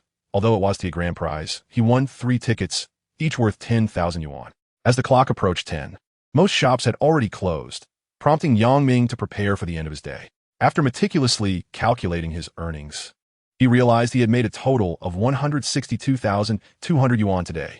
Sitting in his car, he could hardly contain his joy. Suddenly, a powerful wave of hunger washed over him, which had gone unnoticed amidst his busyness. Resigned, he lit a cigarette, drawing absent-mindedly. At that moment, his phone vibrated in his pocket. Pausing, he retrieved the phone to see Jiang Jinyu's name flashing on the screen. He quickly discarded the cigarette, but cleared his throat and answered the call. "Hello, Sister Yu. Have you finished your work?" "Yes, I just wrapped up." Jiang Jinyu's voice bore a hint of fatigue, yet could not conceal her mirth. "Where are you? Are you having a late-night snack?" Yang Ming's lips curled into a smile as he gazed out at the shimmering neon streets beyond the car window. "I've been waiting for your message. I'm nearly starving." There was a brief pause on the other end of the line, followed by a light chuckle. "I sincerely apologize. I lost track of time. Please send me your location, and I shall find you promptly." At that moment, Yang Ming was still in the southern district, so he casually marked a spot midway between them and started the car, gearing up for a mutual rendezvous. Minutes later, Yang Ming spotted Jiang Jinyu at the designated location. She was dressed casually, leaning against the car while scrolling through her phone. The warm yellow glow of the streetlights cast a soft halo around her silhouette, rendering her quite enchanting. Upon noticing the headlights, she lifted her gaze and waved at Yang Ming. The two soon found a nearby rice noodle shop, and each enjoyed a bowl of noodles. After their meal, Jiang Jinyu turned to Yang Ming and remarked, with my current circumstances, my parents are rather reassured. No sooner had she spoken than she took Yang Ming's hand and led him out of the noodle shop.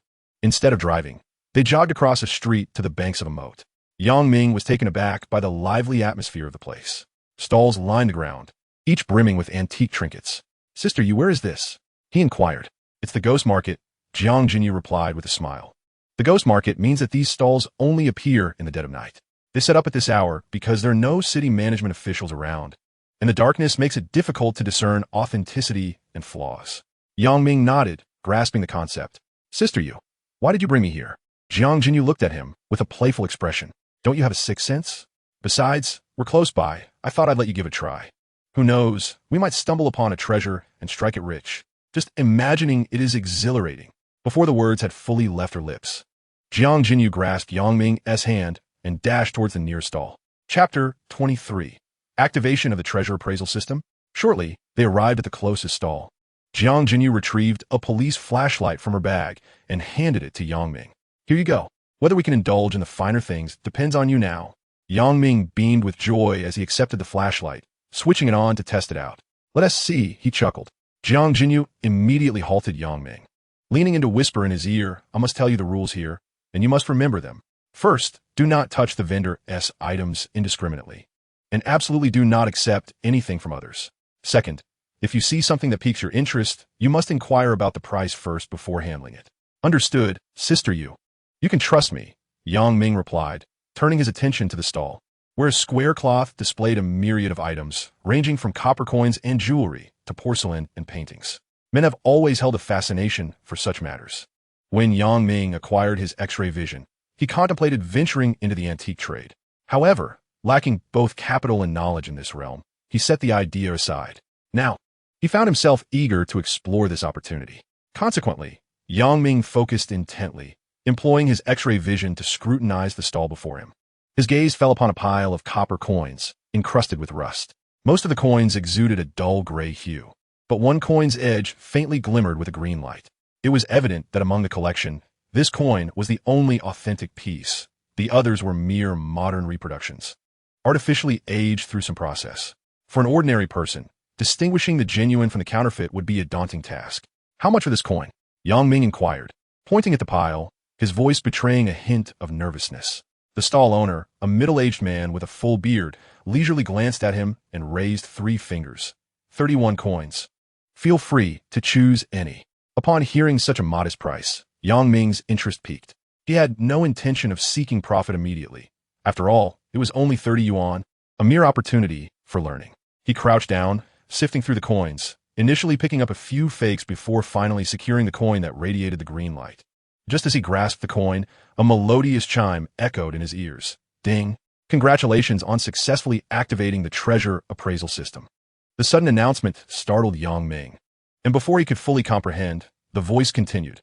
"Item name, Yongzheng Tongbao. Quality, superior.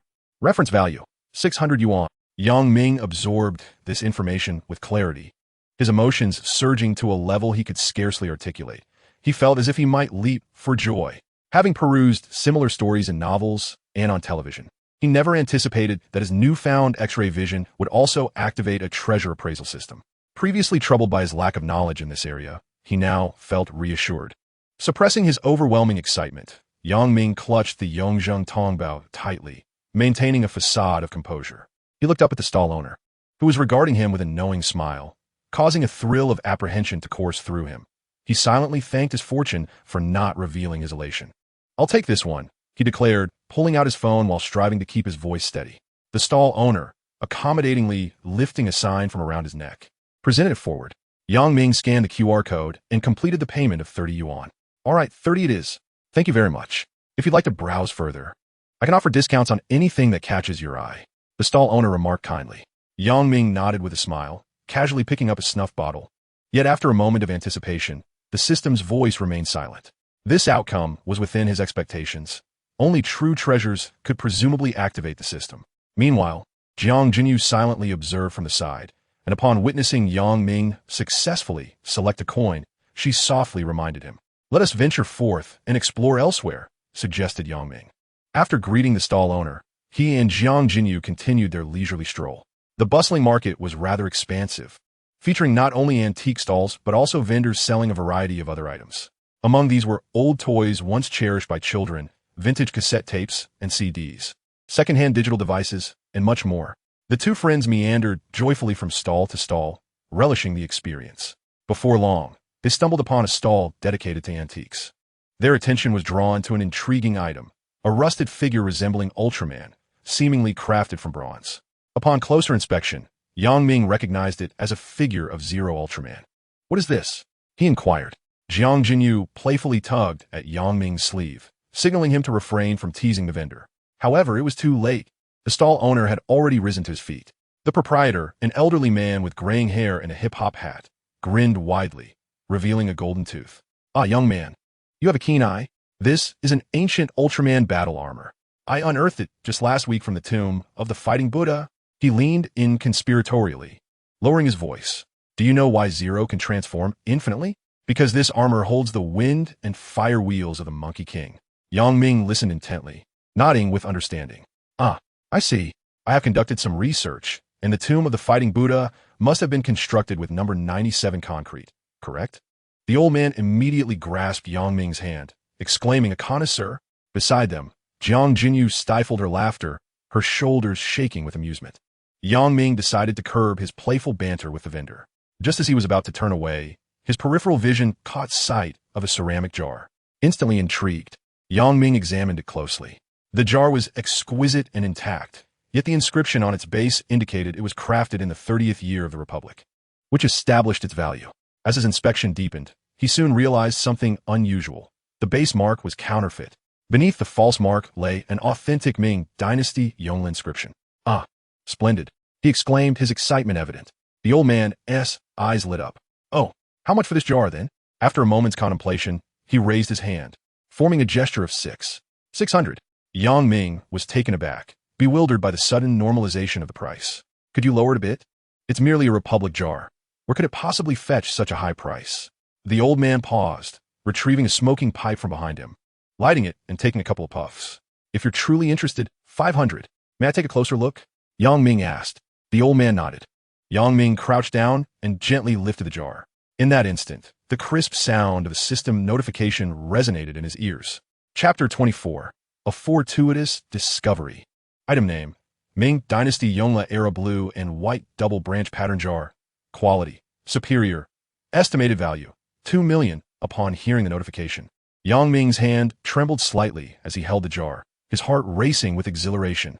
The surface may exude an air of composure, yet one cannot help but scrutinize the jar with a discerning gaze, muttering, "Although this jar from the Republic of China is quite exquisite, the price seems rather inappropriate."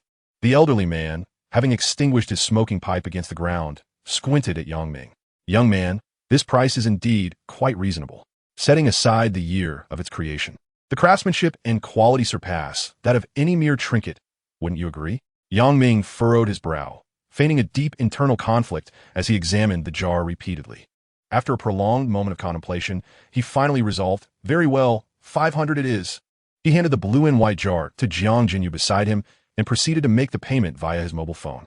The jovial old man, upon hearing the notification of 500 yuan, once again donned his carefree smile. Just as Yang Ming prepared to depart, the old man called out to him.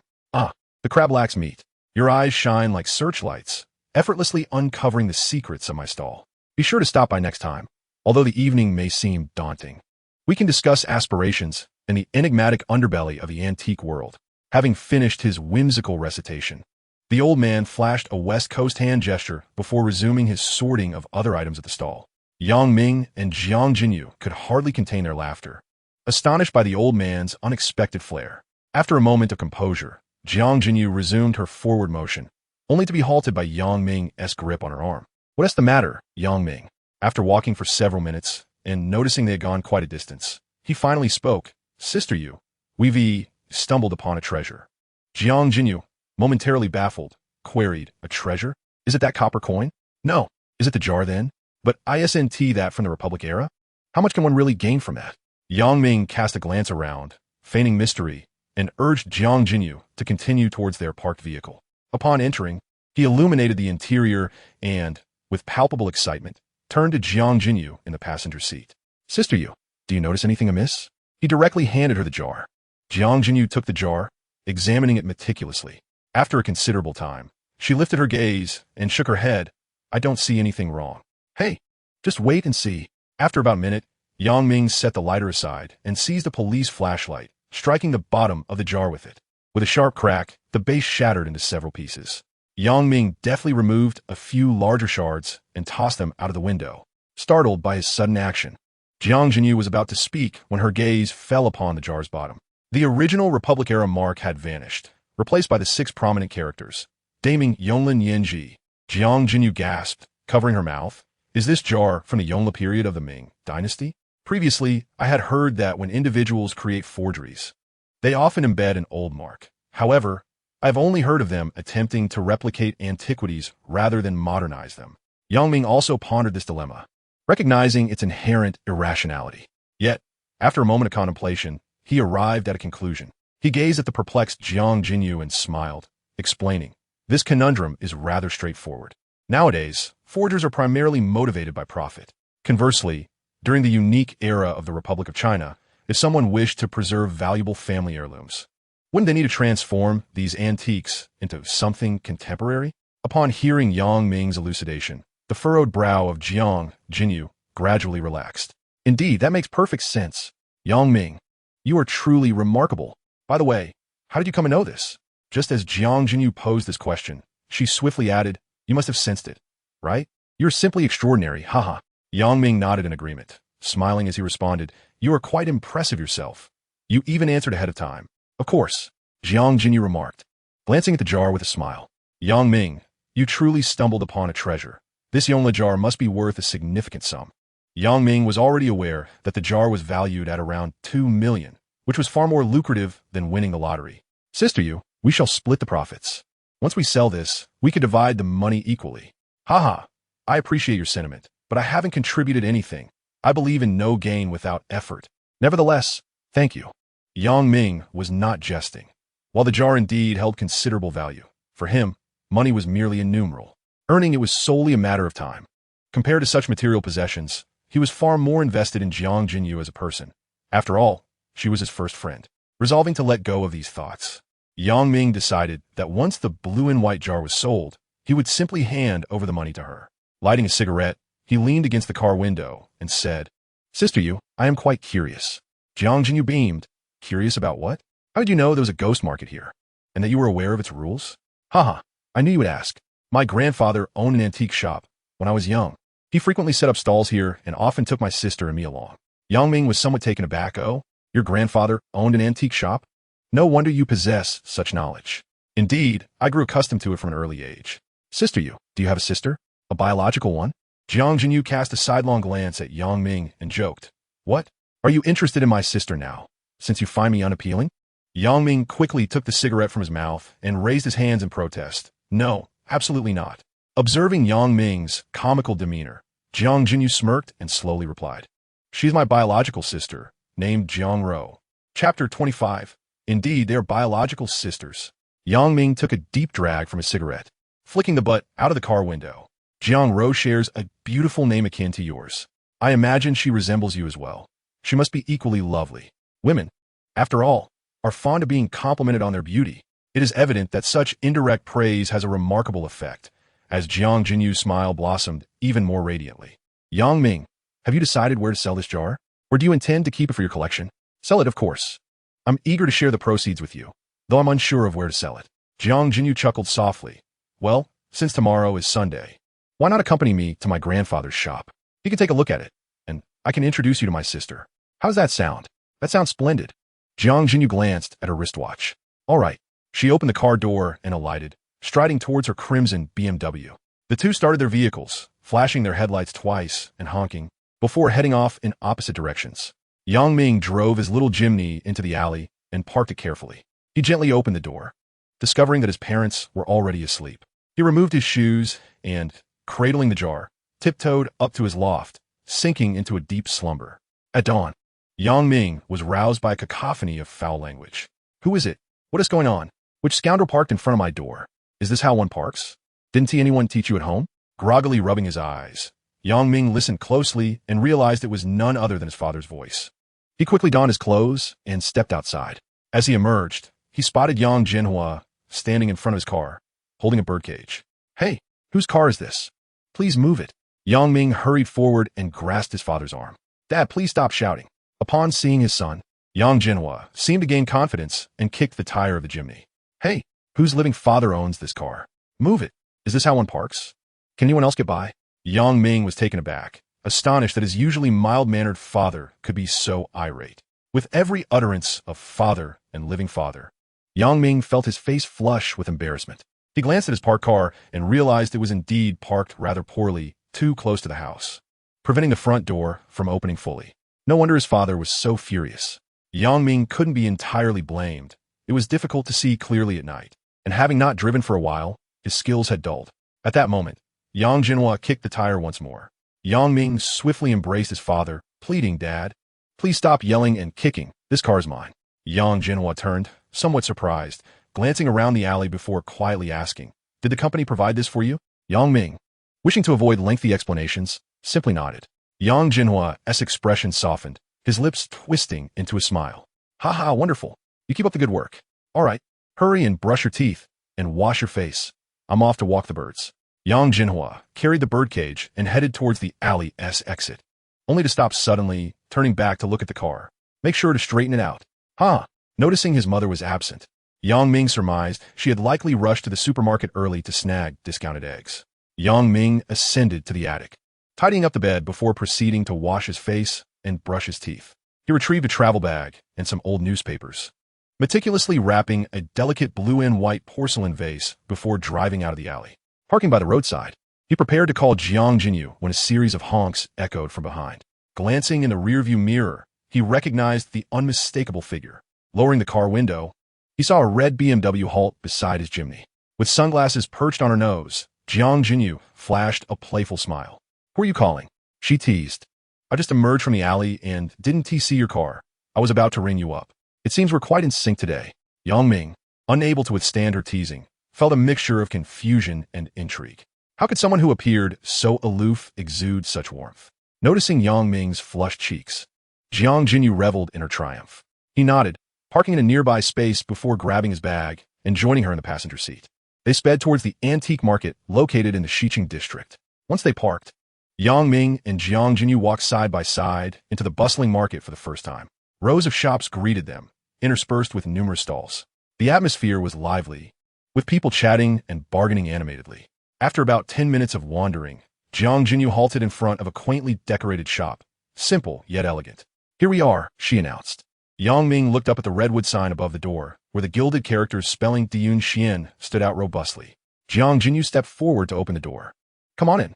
As Yang Ming entered, he heard her call out, Grandpa, an elderly gentleman, sporting round reading glasses and dressed in a navy blue tang suit, rose from a tea table.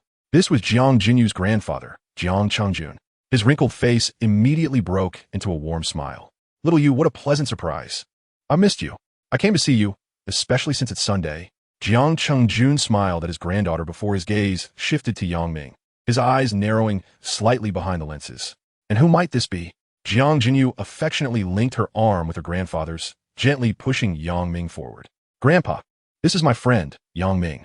Yang Ming straightened up, a composed smile gracing his face. Hello, Grandpa. I'm Yang Ming. Jiang Changjun studied him for a moment, then nodded approvingly. Ah, quite the spirited young man. Well done. Sharp brows and bright eyes. You're quite the catch. Just then, a sweet voice echoed from the staircase. Sister. As the sound rang out, a girl, strikingly similar in appearance to Jiang Jinyu, dashed down the stairs. Her sleek, shiny short hair framed her face, and she wore a charming white dress that accentuated her vivacity.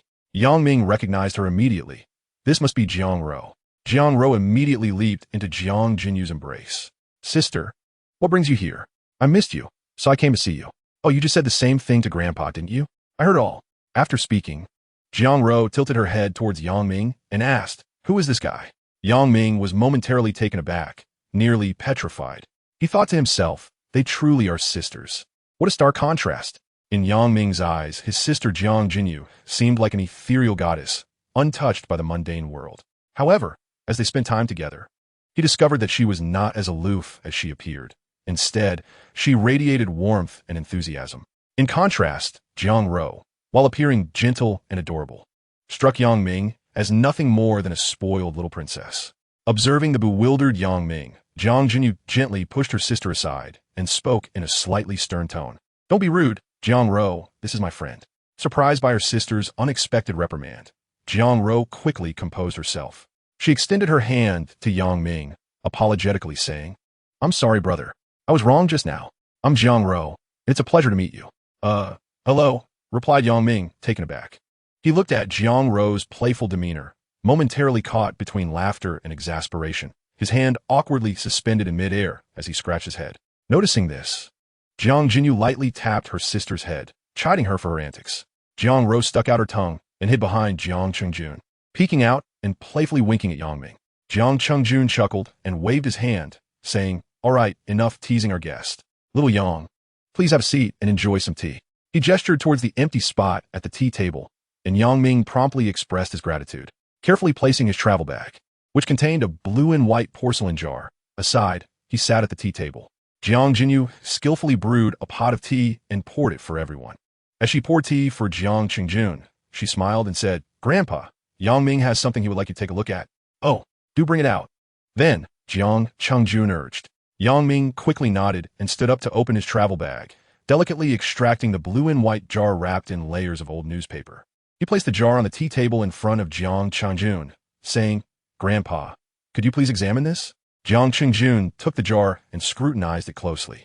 He gently rubbed the surface with his fingers, occasionally leaning in to observe the patterns and checking the glaze against the light. Jiang Jinyu and Jiang Ro also gathered around. Their curiosity piqued. After a considerable while, Jiang Chengjun finally set the jar down, a meaningful smile gracing his face. This jar is quite remarkable. It is a typical blue and white double branch pattern from the Yongle period of the Ming dynasty. Both the body and glaze are in excellent condition. Little Yang, where did you acquire this? Is it from a trade? Before Yang Ming could respond, Jiang Jinyu chimed in, recounting in detail their excursion to the ghost market the previous night. The mention of the jar having 2 base marks was disclosed as well.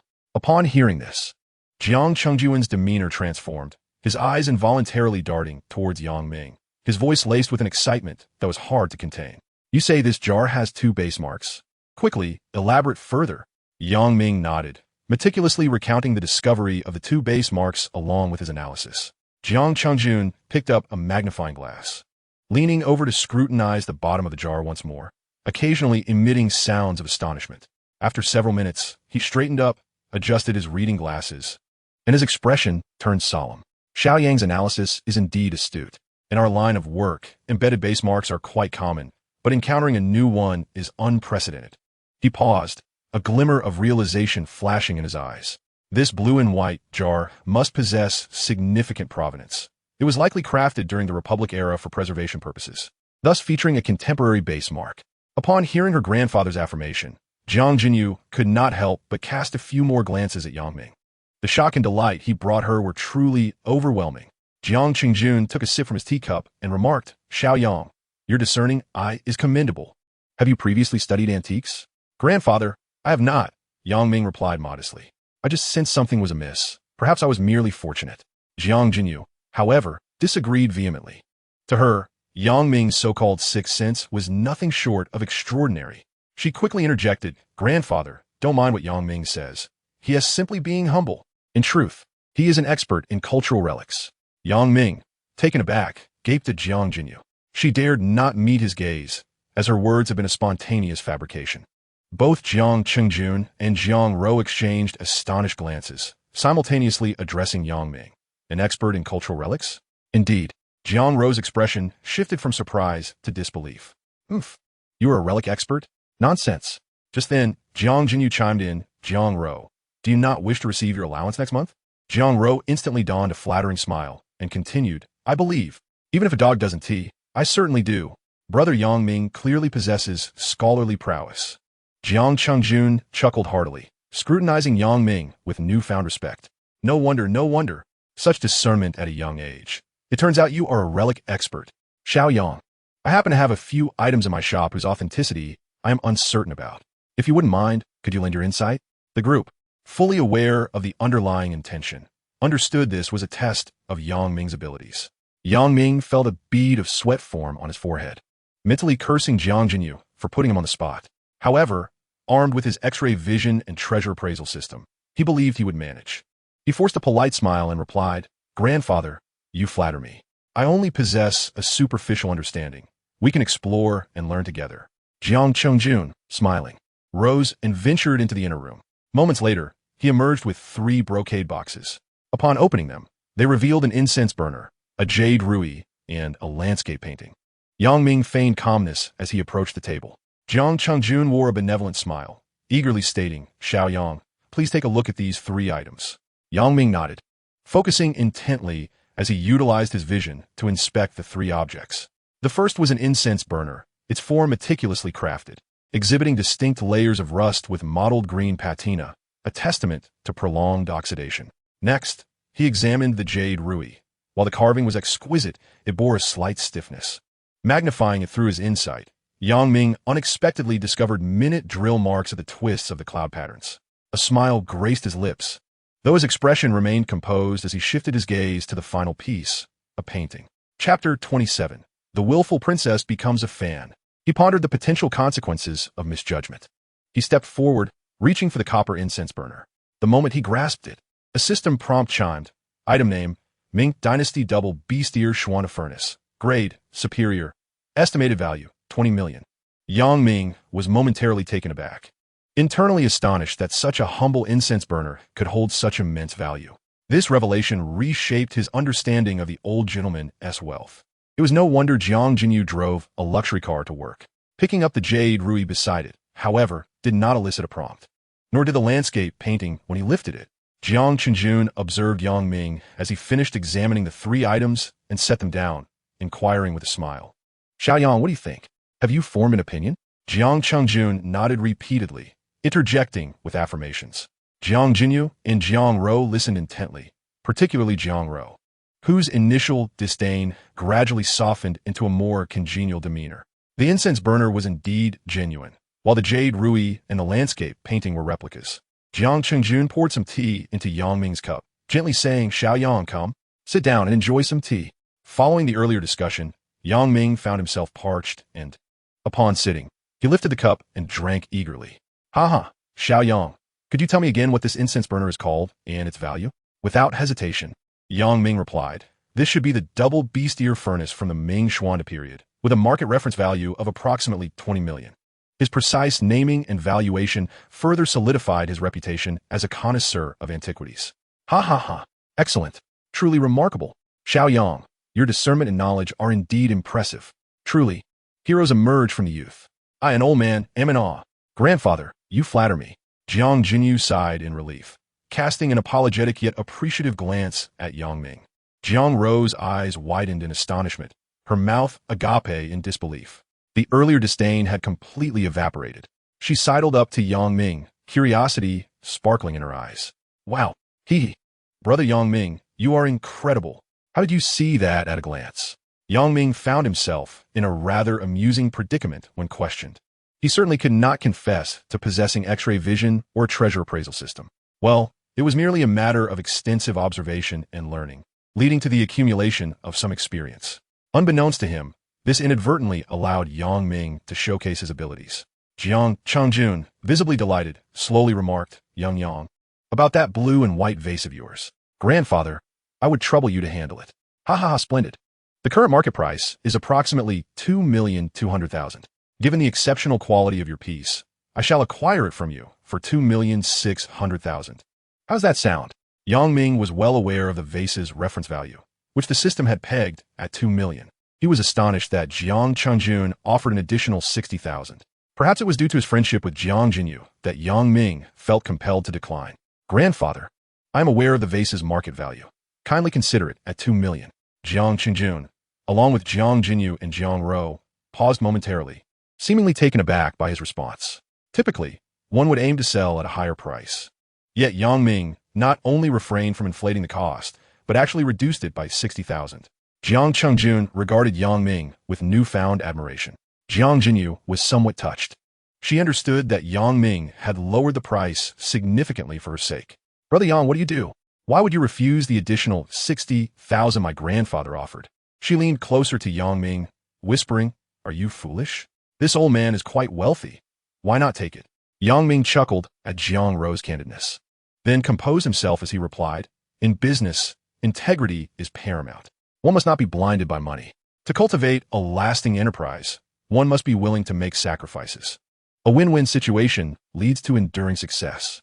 Jiang Chengjun stroked his beard, his eyes filled with appreciation.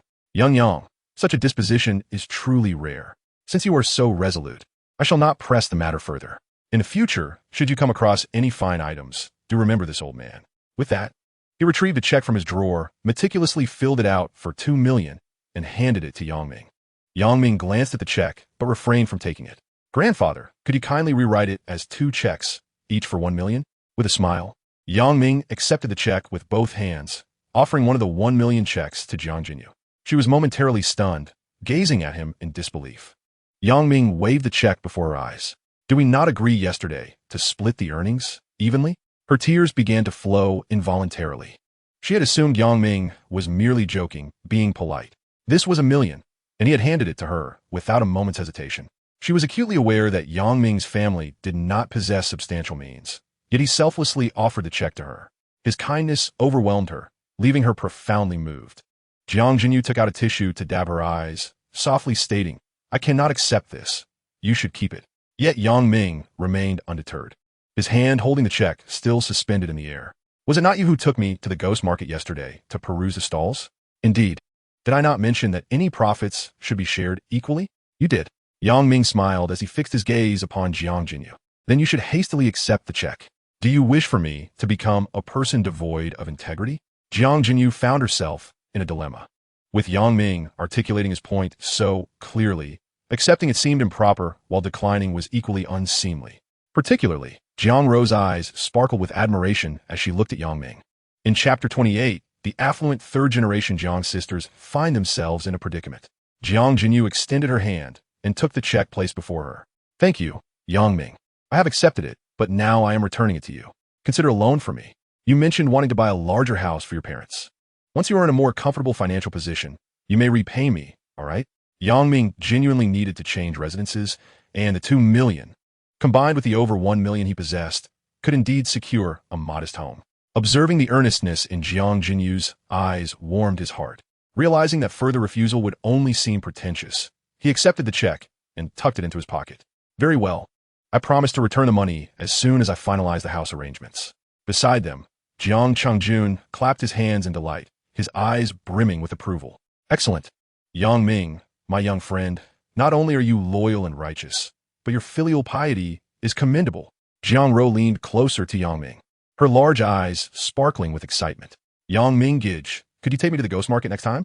It has been ages since I last visited. I used to accompany Grandpa and my sister there to play when I was younger. She then turned to Jiang Chengjun, pouting playfully, Grandpa, please allow Yang Ming Gij to take me next time. Jiang Chengjun chuckled at his granddaughter's antics, casting a questioning glance at Yang Ming. Understanding the implication, Yang Ming smiled and readily agreed, of course, but you must behave. You cannot wander off. The ghost market is quite chaotic, and if you get lost, I would find it difficult to explain to your grandfather. Jiang Rou leaped up in excitement, exclaiming, Yay! Hey, Yang Ming Gij, you need not worry. I shall be on my best behavior. Jiang Chengjun watched with a smile, pulling out a pack of cigarettes from his traditional attire and lighting one.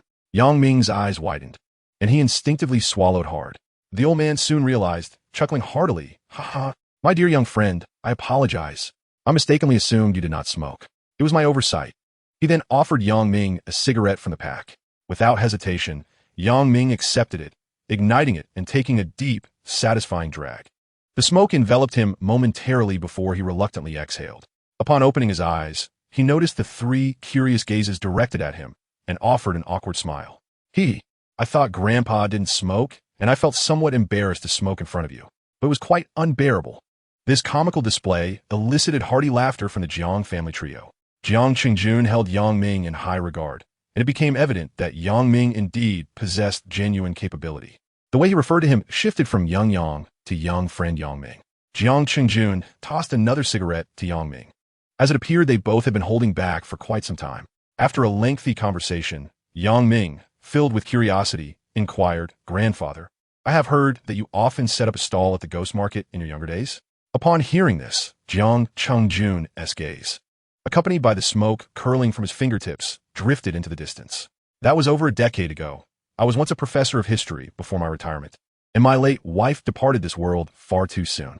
Subsequently, when the father of Xiaoyu and Xiaoro perished in the line of duty, someone had to look after the two girls, so I inadvertently ventured into the antique business."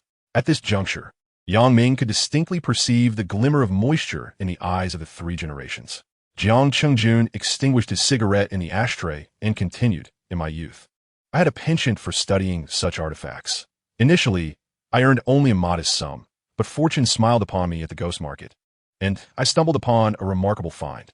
It was after that incident that our family's circumstances gradually improved."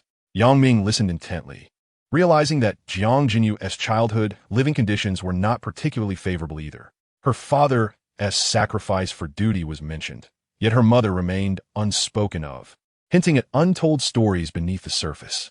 Yang Ming, however, was wise enough not to pry and chose to feign ignorance. "Grandfather, what kind of antique did you rely on to improve your fortunes?" Yang Ming's question instantaneously lightened the previously somber atmosphere. Jiang Qingjun chuckled with a hint of pride. "Speaking of this, there's a particularly amusing story. I remember one Sunday evening at the ghost market. I brought along Xiaoyu and Xiaoro as usual to set up our stall. I had no choice but to pack up my belongings. And just as we stepped out of the market, we encountered a man. This man carried a snakeskin bag and approached me, asking for directions to the ghost market, which led to a conversation." Jiang Qingjun paused at this moment, lifting his teacup for a sip. Yang Ming grew increasingly impatient, pondering how this elderly gentleman was teasing him with suspense. "Grandfather, what happened next?" Not just Yang Ming, but also Jiang Jinyu and Jiang Ro were captivated by the tale. "Well, I opened the snakeskin bag and, to my delight, discovered a treasure. After some haggling, we struck a deal for 15,000 yuan. Jiang Jinyu seemed to recall something and added with a smile, while Jiang Ro scratched her head, pouting, "Huh? I don't remember any of this at all." Jiang Jinyu gently pinched her cheek and replied softly, "You were only 5 or 6 years old. It's normal not to remember." Yang Ming chuckled and pressed further, "Grandfather, what treasure did you acquire at that time?" Jiang Qingjun gestured towards the table, where the Yongla blue and white jar brought by Yang Ming was displayed. "No wonder I felt joy upon first seeing this jar. The treasure I acquired then was also a blue and white porcelain jar." Yang Ming was taken aback, astonished by the coincidence. "Another jar?" "Indeed, but yours is from the Ming dynasty's Yongla period, while mine is a Yuan dynasty blue and white jar depicting the descent of Geguzi. Although my education may not be extensive, I am aware of the distinctions among the Tang, Song, Yuan, Ming, and Qing dynasties. Artifacts from the Ming period are certainly not on par with those from the Yuan." Yang Ming drew in a sharp breath, his words becoming somewhat stammered. "A Yuan dynasty Geguzi descent painting blue and white porcelain jar? That must be quite valuable, right?" At the time, I couldn't be certain either. The following day, I reached out to several old acquaintances, and we gathered around that jar to scrutinize it for several days. Ultimately, we leveraged connections to consult an expert from a museum, who confirmed its authenticity. Yang Ming listened with growing excitement. Indeed, this profession is such that one could potentially amass wealth overnight or face utter ruin. Some individuals casually purchase items and profit millions, while others exhaust their savings on treasures that turn out to be mere fakes. "Grandfather, did that Yuan blue and white piece sell?" "Yes, it did." "How much did it sell for?" 200 million. Chapter 29, The Beautiful Assistant. "How much?" Yang Ming nearly leaped from his chair, the figure of 200 million exploding in his ears, leaving him agape. Jiang Ro's reaction was even more exaggerated, her mouth agog, a droplet of saliva escaping her lips. "Grandfather, why have you never mentioned that our family is so wealthy?" Jiang Jinyu, on the other hand, wore a pleasant smile, showing no signs of surprise. Evidently already aware of the matter, Jiang Qingjun affectionately ruffled Jiang Ro's hair. "Wealth is but an external possession. Had it not been for that sum of money, how could you and your sister have grown up so comfortably?" After speaking, he moved to Yang Ming's side and patted his shoulder. "Young friend Yang, in our line of work, to make a profit, one must possess not only solid knowledge and a keen eye, but also one crucial factor. Yang Ming nodded, somewhat comprehending. Throughout the morning, he and Jiang Qingjun engaged in discussions about antiques, significantly broadening Yang Ming's understanding. Should fortune favor him with a national treasure-level antique, he would never again need to worry about sustenance. Before long, noon arrived, and just as Jiang Ro suggested they have lunch together, Yang Ming's phone rang. He pulled out his device and saw it was a call from Director Huang of the city hospital. Having been a medical consultant for the hospital for a few days now, he felt somewhat guilty for merely collecting a salary without contributing. Thus, he promptly answered the call. Hello, Director Huang, this is Yang Ming. What can I do for you? On the other end, Director Huang's voice resonated. Haha, Consultant Yang, you're too modest. I wouldn't dare call in instruction. A patient has arrived at the hospital, and our specialists across various departments have convened but failed to diagnose the cause. We would like to invite you to assist us. I hope you're available. Upon hearing this, Yang Ming felt a pang of embarrassment. After all, he was there to earn a living under their auspices, yet they spoke so courteously. Director Huang, not at all. This is my duty. Please hold on. I will head over immediately. It will take about half an hour. Thank you. Please drive safely. Certainly. Yang Ming ended the call and, feeling apologetic, turned to Jiang Qingjun. Grandfather, I sincerely apologize. I won't be able to join you for drinks today. The hospital has called for my assistance, so I must take my leave. Oh, it's quite all right. There will be plenty of opportunities to drink together. You go ahead and attend to your duties. Yes, I will come to see you for drinks next time. As Yang Ming spoke, he exchanged nods with Jiang Jinyu and Jiang Ro before pushing the door open and departing. Once Yang Ming had exited, Jiang Ro turned to her sister and inquired, Sister, why is brother Yang Ming going to the hospital? Is something wrong at his home? Before Jiang Ro could finish her question, Jiang Jinyu swiftly covered her mouth, admonishing her, Don't speak nonsense. Hurry up and spit it out. Yang Ming serves as a medical consultant at the municipal hospital. That was likely a call from the director, probably regarding some issue the hospital is facing that requires Yang Ming's assistance, Jiang Jinyu explained, leaving Jiang Qingjun and Jiang Ro astonished. Xiao Yu. Not only is Yang Ming knowledgeable about antiques, but he also serves as a medical consultant for the hospital. Jiang Jinyu proudly crossed her arms and added, He is also a technical advisor for our bureau. Jiang Qingjun exclaimed, Huh? While Jiang Ro gazed through the glass door at Yang Ming's retreating figure, utterly captivated. 20 minutes later, Yang Ming arrived at the municipal hospital in his little Jimny. After parking, he hung his medical consultant badge around his neck and entered the hospital building. As he stepped into the lobby, a sweet voice called out, Consultant Yang. Yang Ming turned to see a beautiful nurse rushing towards him. Though her face was obscured, he could sense her allure. She appeared to be around 1.7 meters tall, with an exceptional figure and striking phoenix eyes accentuated by willow-shaped brows. However, her mask concealed most of her features. Yang Ming couldn't help but use his insight to take a quick glance. Indeed, she had a high-nosed bridge and a delicate cherry-like mouth, with exceptionally refined features. Consultant Yang, Director Huang, and the others are waiting for you, she said. Do you recognize me? Yang Ming asked. Consultant Yang, we have studied the video of your last surgery multiple times. You are quite the celebrity in our hospital. I doubt anyone is unfamiliar with you. Yang Ming felt a surge of satisfaction within, though he feigned modesty with a smile. You flatter me. It is all part of my job. His gaze inadvertently drifted downwards to the nurse's name tag.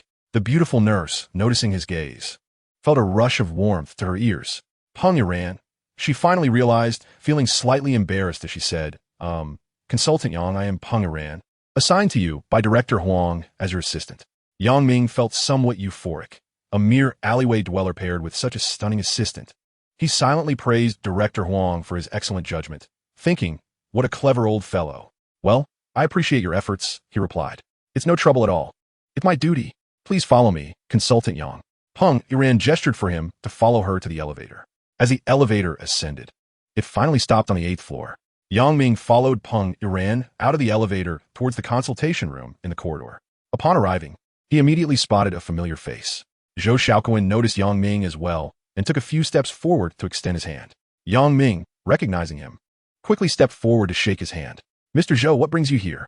Mr. Yang, my mother suddenly fainted, and I brought her to the hospital for treatment. Zhou Xiaoquan spoke, his eyes suddenly brightening as he spotted Yang Ming's work ID. Mr. Yang, so you are the esteemed consultant. I kindly ask for your assistance in treating my mother. If you can restore her health, I am willing to do anything you ask of me. As he spoke, Zhou Xiaoquan knelt down. Yang Ming, quick on his feet, promptly helped him up. Mr. Zhou, what are you doing? There's no need to rush. I will certainly do my utmost. Just then, Director Huang emerged from the consultation room and hurried over upon seeing Yang Ming. Consultant Yang, everyone is waiting for you. Please hurry inside to assess the situation. Yang Ming seated Zhou Shaoquan on a bench, patted him reassuringly on the shoulder, and followed Director Huang into the consultation room. Inside, 7 or 8 experts clad in white coats were gathered around the viewing lamp, examining CT scans.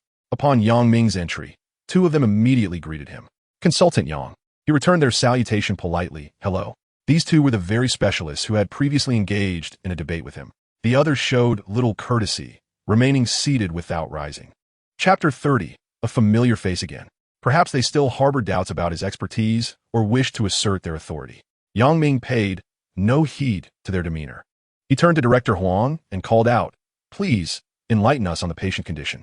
Director Huang promptly began his report. The patient is 66 years old, with no history of hypertension or heart disease. This morning at 10 o'clock, he collapsed at home, and he is currently in a state of unconsciousness. Both cardiac and cerebral CT scans have been performed, but we have yet to identify the cause of his coma. Yang Ming's gaze remained fixed on the group of white-coated specialists. The more he observed, the angrier he became. If they were intent on establishing a pecking order, he would show them who is truly in charge. Yang Ming raised his hand, pointing at Director Huang as he exclaimed, "You can't find anything? What on earth are you doing here? How can someone simply fall into a coma without reason?" Director Huang, taken aback, slowly lifted his head to meet Yang Ming's intense gaze, only to find him making exaggerated expressions, his mouth twisted to the side. Understanding Yang Ming's intent, Director Huang, astute as he was, recognized that Yang Ming aimed to reprimand these specialists. It was indeed necessary. These experts had been somewhat remiss in their duties, and it was time for Yang Ming to remind them to focus on their primary obligation, healing the sick. Director Huang, catching on, immediately adopted a humble demeanor. Consultant Yang, your critique is well-founded. We shall cooperate fully and strive to uncover the cause of the illness.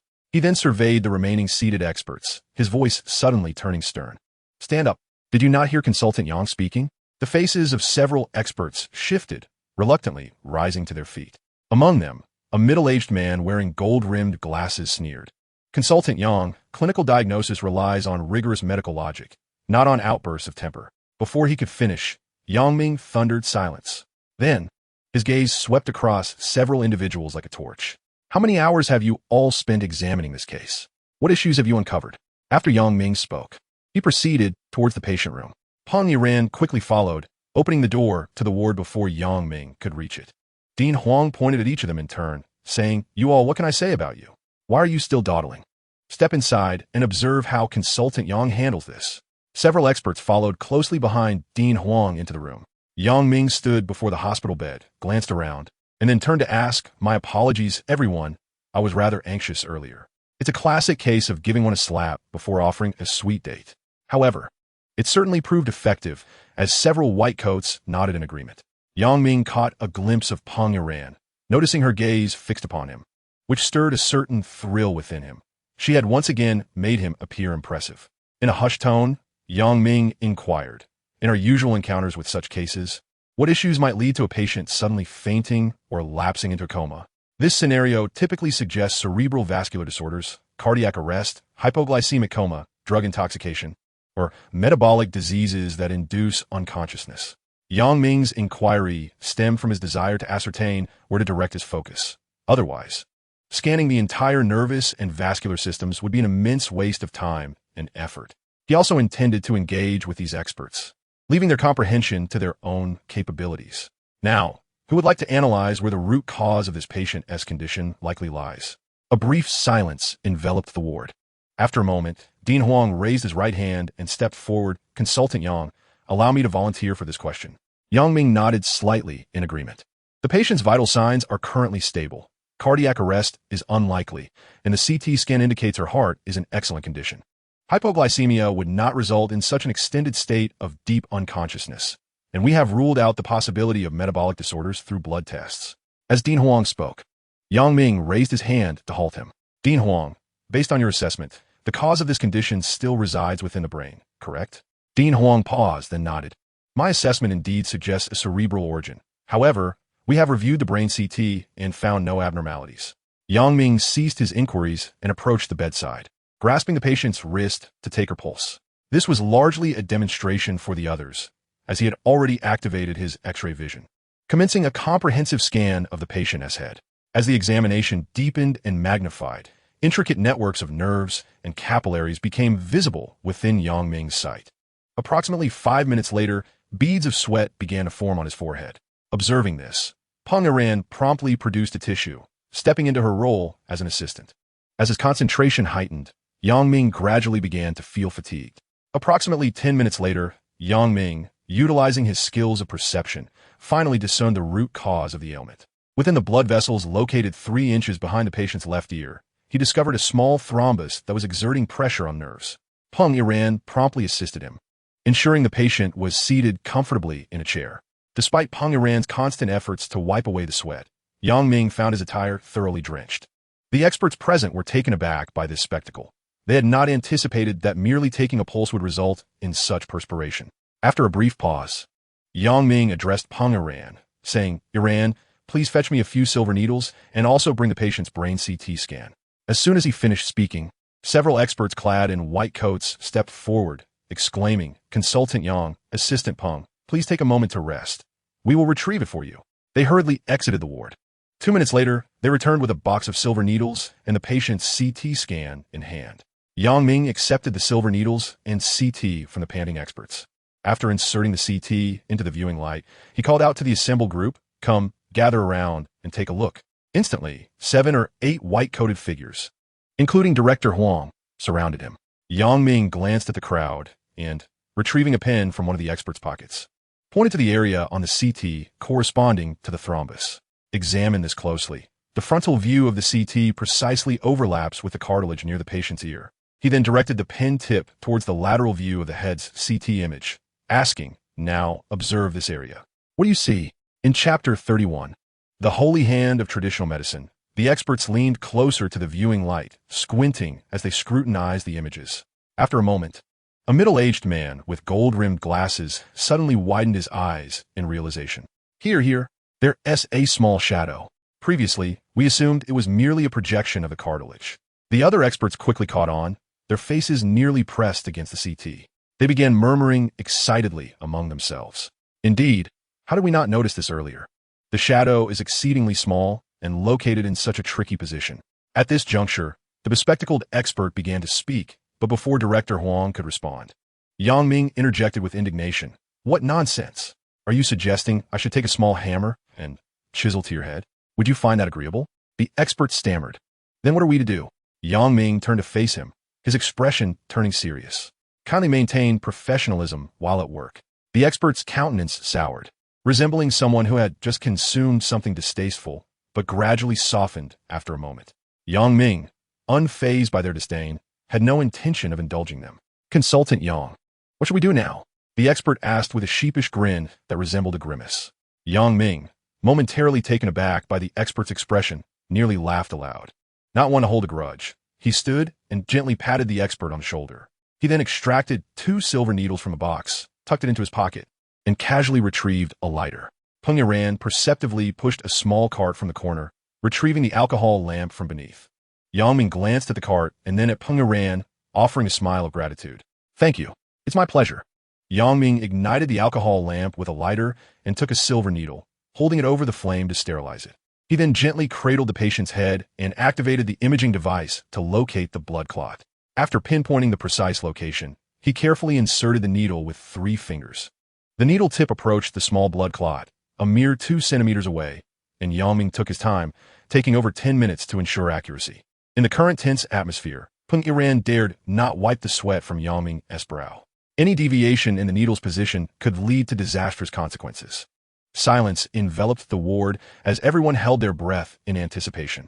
Large beads of sweat cascaded down Yang Ming's forehead, each drop hitting the floor with a soft plop. After several more minutes, Yang Ming picked up another silver needle, repeating the process of heating it over the alcohol lamp before inserting it. Time seemed to stretch indefinitely until he finally positioned both needles on either side of the blood clot. The clot resided within a blood vessel, and Yang Ming was cautious not to pierce it directly. A rupture could result in catastrophic intracranial bleeding. His intent in inserting the 2 needles was to crush the blood clot, as blood vessels are resilient while clots are relatively fragile. At that moment, Peng Yiran compassionately wiped his sweat and offered him some glucose, which he gratefully accepted. Feeling rejuvenated, he extended both hands, gripping the silver needles. The needles slowly clamped down on the upper portion of the blood clot as Yang Ming began to gently manipulate them. Under the magnification of the imaging device, the clot gradually disintegrated from the edges, dissolving as it mixed with the thinning blood. This minuscule clot, no larger than a fly's droppings, took Yang Ming half an hour to meticulously reduce to nothing. As the final remnants vanished, he swiftly withdrew the 2 needles. He then downed the remaining bulk of glucose in one gulp. Just as everyone was left in a state of bewilderment, the elderly woman on the bed opened her eyes. My goodness, how extraordinary is this? If I hadn't witnessed it myself, I wouldn't have believed it. The ward erupted in a chorus of astonished exclamations, while the bespectacled expert stood frozen, mouth agape, unable to utter a word. Dean Huang, flushed with excitement, approached Yang Ming, grasping his hand. Consultant Yang, I have just witnessed your remarkable skill today. This is the essence of traditional Chinese medicine. Truly impressive. Several experts gathered around, now having witnessed Yang Ming's capabilities firsthand, each filled with profound admiration. Yang Ming waved his hand with a smile, stating, I have gradually disintegrated the blood clot with the silver needles. The remaining tasks are now in your capable hands. Rest assured, Consultant Yang, we will take care of the rest. Yang Ming, no longer polite, exchanged a glance with Peng Yiran and proceeded towards the hospital room's exit. Before he could reach the door, it swung open, revealing none other than Zhou Xiaoquan. With reddened eyes, he suddenly knelt before Yang Ming. The act was unexpected. After a lengthy ordeal, Yang Ming had lost much of his strength and was momentarily taken aback. Oh dear, Mr. Zhou, what are you doing? Please, rise quickly. There are so many people watching, it's quite embarrassing. Yang Ming attempted to coax him while trying to pull Zhou Xiaoquan up. Normally, being slightly taller than Zhou Xiaoquan at over 1.8 meters would pose no challenge. However, in his current state, he found himself lacking the strength, his will constrained by fatigue. Glancing at Peng Yiran beside him and the professor still in shock by the bedside, he shook his head in resignation. Mr. Zhou, I understand your feelings. Let's discuss this once you stand. With tear-streaked cheeks and a quivering voice, Zhou Xiaoquan lamented. You are my savior. I have no mother left. His incoherent sobs were punctuated by a loud sniffle. Yang Ming struggled to comprehend the depth of Zhou Xiaoquan's distress, surprised by the emotional outburst from someone who typically exuded grace. It seemed evident that the bond he shared with his mother was profoundly deep. Mr. Yang, I heard everything you said in the ward. Yang Ming nodded, trying to assist him upward. Mr. Zhou, please let us stand and speak, shall we? Yet, no matter how he urged, Zhou Xiaoquan remained on the ground. Frustrated, Yang Ming suddenly knelt beside him. Mr. Zhou, please calm yourself. Your mother is safe now. Can we cease the tears? Upon seeing Yang Ming kneeling beside him, Zhou Xiaoquan shuddered and halted his weeping. Mr. Yang, this cannot be. You are our benefactor. Please rise. Yang Ming felt a surge of irritation bubbling within him. Was it not possible to converse without such theatrics? Can we stand now? Zhou Xiaoquan nodded, hesitantly reaching out to grasp Yang Ming's shoulder. Together, they slowly rose, supporting one another. As Zhou Xiaoquan regained composure, he awkwardly rubbed his hands, momentarily at a loss for words. Yang Ming empathized with his turmoil and gently patted him on the back. Mr. Zhou, your mother's condition is stable. She should be awake now. You may go see her. Zhou Xiaoquan nodded and walked toward the bedside. Yang Ming and Peng Yiran exchanged a knowing smile as they exited the hospital room. Under Peng Yiran's guidance, they arrived at an office located on the hospital's top floor. Curiously, Yang Ming inquired, Yiran, where is this place? This is the office prepared for you by the hospital director. Oh, haha. Director Huang is indeed quite courteous. There is no need to prepare an office for me. Yang Ming remarked casually as he twisted the doorknob and stepped into the office. The office was divided into 2 sections. The outer room served as Peng Yiran's workspace, while the inner sanctum belonged to Yang Ming.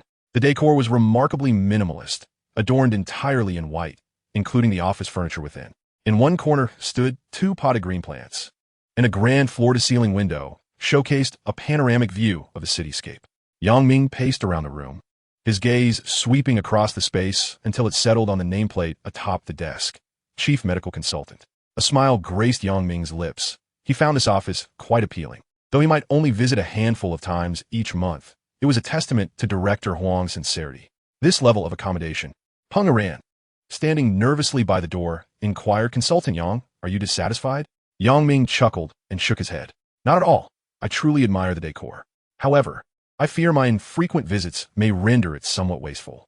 "It is quite normal for our medical consultant to have an office," Peng Yiran replied. And Yang Ming nodded with a smile, refraining from further comment. He approached the expansive window, gazing out at a corner of the city, lost in thought. In the past, such aspirations had seemed far beyond his reach.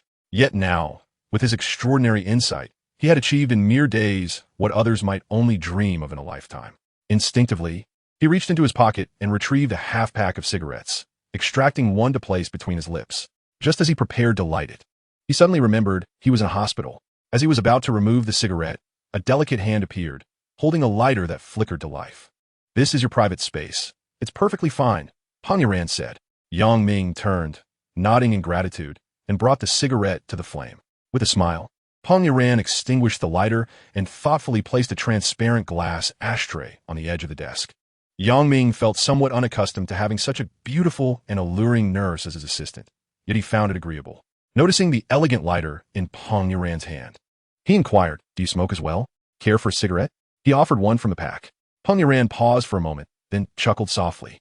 "Thank you, Consultant Yang, but I don't smoke." "Then why do you have a lighter?" Peng Yiran approached Yang Ming, taking his hand and placing the lighter in his palm. "I know you enjoy smoking, so this lighter is a gift from me." Yang Ming was taken aback, exclaiming, "Oh, that is too kind of you. I feel rather embarrassed." "There is no need for embarrassment. I hope you like it," she replied. Yang Ming felt a twinge of awkwardness, realizing he was unprepared for such a thoughtful gesture from his beautiful assistant. Suddenly, he remembered a copper coin he had purchased at the night market the previous evening and produced it. "Yiran, you've gifted me a lighter, and I have nothing to offer in return, so please accept this." Yang Ming, emulating the gesture, took Peng Yiran's hand and placed a copper coin in her palm. "I had no preparation for this. The coin was one I had carried since childhood, believed to ward off evil and bring good fortune. I sincerely hope you would appreciate it." Peng Yiran's ears flushed a deeper shade of red. "Advisor Yang, this is something you have carried since you were young. It is far too precious for me to accept," she protested. Yang Ming thought to himself, it was merely a 30 yuan coin, not as valuable as she claimed. After a moment of hesitation, Peng Yiran bit her lip and ultimately did not refuse. "Thank you, Advisor Yang." Yang Ming had just noticed the pink hue of her ears, which now seemed even more pronounced. He inquired with concern, "Yiran, what is the matter with your ears?" Peng Yiran shivered, as if her secret had been uncovered, her ears growing even redder. "Yiran, Yiran." Yang Ming called her name repeatedly, and with each utterance, her ears deepened in color as if they were responding to a voice-activated switch. It suddenly dawned on him that perhaps his tone had been overly familiar. Is it that I am calling you too affectionately?" Peng Yiran paused for a moment before nodding in agreement. "But when Director Huang calls you, I don't see your ears turning red. He doesn't call me with the same sentiment." Yang Ming was left dumbfounded. "Are you allergic to me?" Peng Yiran lowered her head, slightly embarrassed. I don't know." Yang Ming was taken aback, inwardly musing. Could it be that I possess such charm? Merely calling her name can evoke such sensitivity in this stunning beauty? Perhaps I should use my insight to examine her? With that thought, Yang Ming seated himself at his desk and said to Peng Yiran, "Yiran, please stand before the desk. I shall assess you through traditional Chinese medicine." Peng Yiran nodded and slowly approached the desk. Yang Ming immediately focused, employing his piercing gaze to observe her. As his gaze traversed, the fabric of Peng Yiran's attire became insubstantial, gradually fading from view. When he finally beheld her form, he felt a surge of tension. Moments later, he reached a conclusion. Indeed, there was something amiss with Peng Yiran's health. No issues here. Peng Yiran noticed the intense look in Yang Ming's eyes and anxiously exclaimed, "Advisor Yang, why are you bleeding from your nose?" In a fluster, Yang Ming hastily grabbed a tissue to staunch the flow, feigning calmness as he replied, "It's probably just that I've been feeling a bit overheated lately." He diverted his gaze, unable to meet Peng Yiran's concerned eyes. She, filled with worry, quickly rushed to the water cooler, filled a cup with warm water, and handed it to him. "Advisor Yang, please drink some water." Yang Ming accepted the cup and gulped it down in one breath. Just as the awkwardness hung in the air, a knock resonated from the office door. Peng Yiran looked at Yang Ming, her expression filled with concern. "Advisor Yang, should I check who it is?" Yang Ming quickly waved his hand. "I'm fine. You go ahead and open the door." "All right then, I shall go see." Moments later, Peng Yiran returned with Director Huang and several experts in tow. Upon noticing Yang Ming with tissues stuffed in his nostrils, Dean Huang promptly stepped forward, inquiring, "Yang, what seems to be the matter?" "Oh, it's nothing," Yang replied. "I might have been a bit too tense during the consultation in the ward. A little rest should suffice." Hearing this, Dean Huang let out a sigh of relief and patted Yang's shoulder, adding, "You must take care of yourself, Consultant Yang. We are counting on you to guide us in our research on complex ailments. Word of your remarkable technique with silver needles has already spread throughout the hospital, and even other institutions are eager to collaborate." As they spoke, several experts gathered around, their eyes brimming with admiration. An expert wearing gold-rimmed glasses, blushing, extended his hand. Yang smiled and waved it off, humbly stating, "I merely possess rudimentary skills. The depth of traditional Chinese medicine is vast, and there is still much for me to learn." The assembled experts bowed their heads in humility. Observing this, Yang rose and remarked, "Each of us excels in our respective fields. I hope we can learn from one another and engage in fruitful exchanges." As soon as he finished speaking, the experts' eyes sparkled anew. After exchanging pleasantries, they shook Yang's hand in farewell and departed. However, Dean Huang lingered behind. "Consultant Yang, are you satisfied with the office?" he asked. "You are too kind, Dean. I truly like it, thank you." Yang responded, "The decor is all thanks to Assistant Iran. You should express your gratitude to her. Now take some rest. I shall take my leave."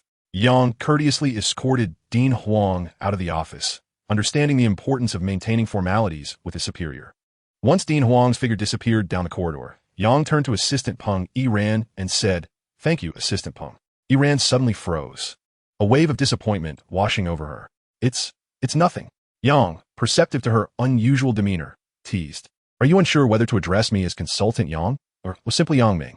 I don't know. You can call me whatever you wish." "Then I shall call you Iran. It feels more personable." Yang relished this playful banter, perhaps due to having been teased too often by Jiang Jinyu previously. With Iran being so malleable, he naturally felt inclined to playfully engage with her. Of course, he had no intention of bullying Iran. It was merely a matter of enjoying a bit of verbal advantage. "Consultant Yang, are you hungry?" Iran's reminder prompted Yang's stomach to growl in agreement. He glanced at his phone, realizing it was already 4 in the afternoon.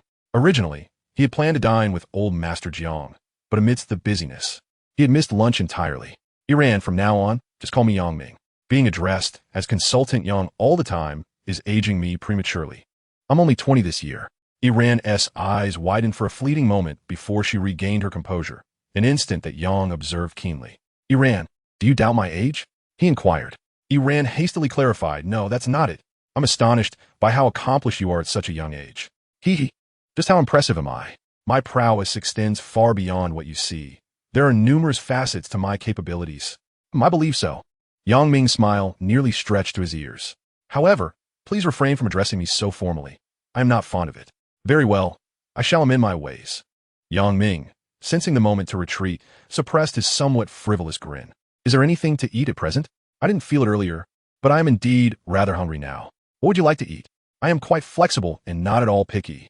"All right, please wait a moment." With that, Peng Iran gracefully strode out of the office.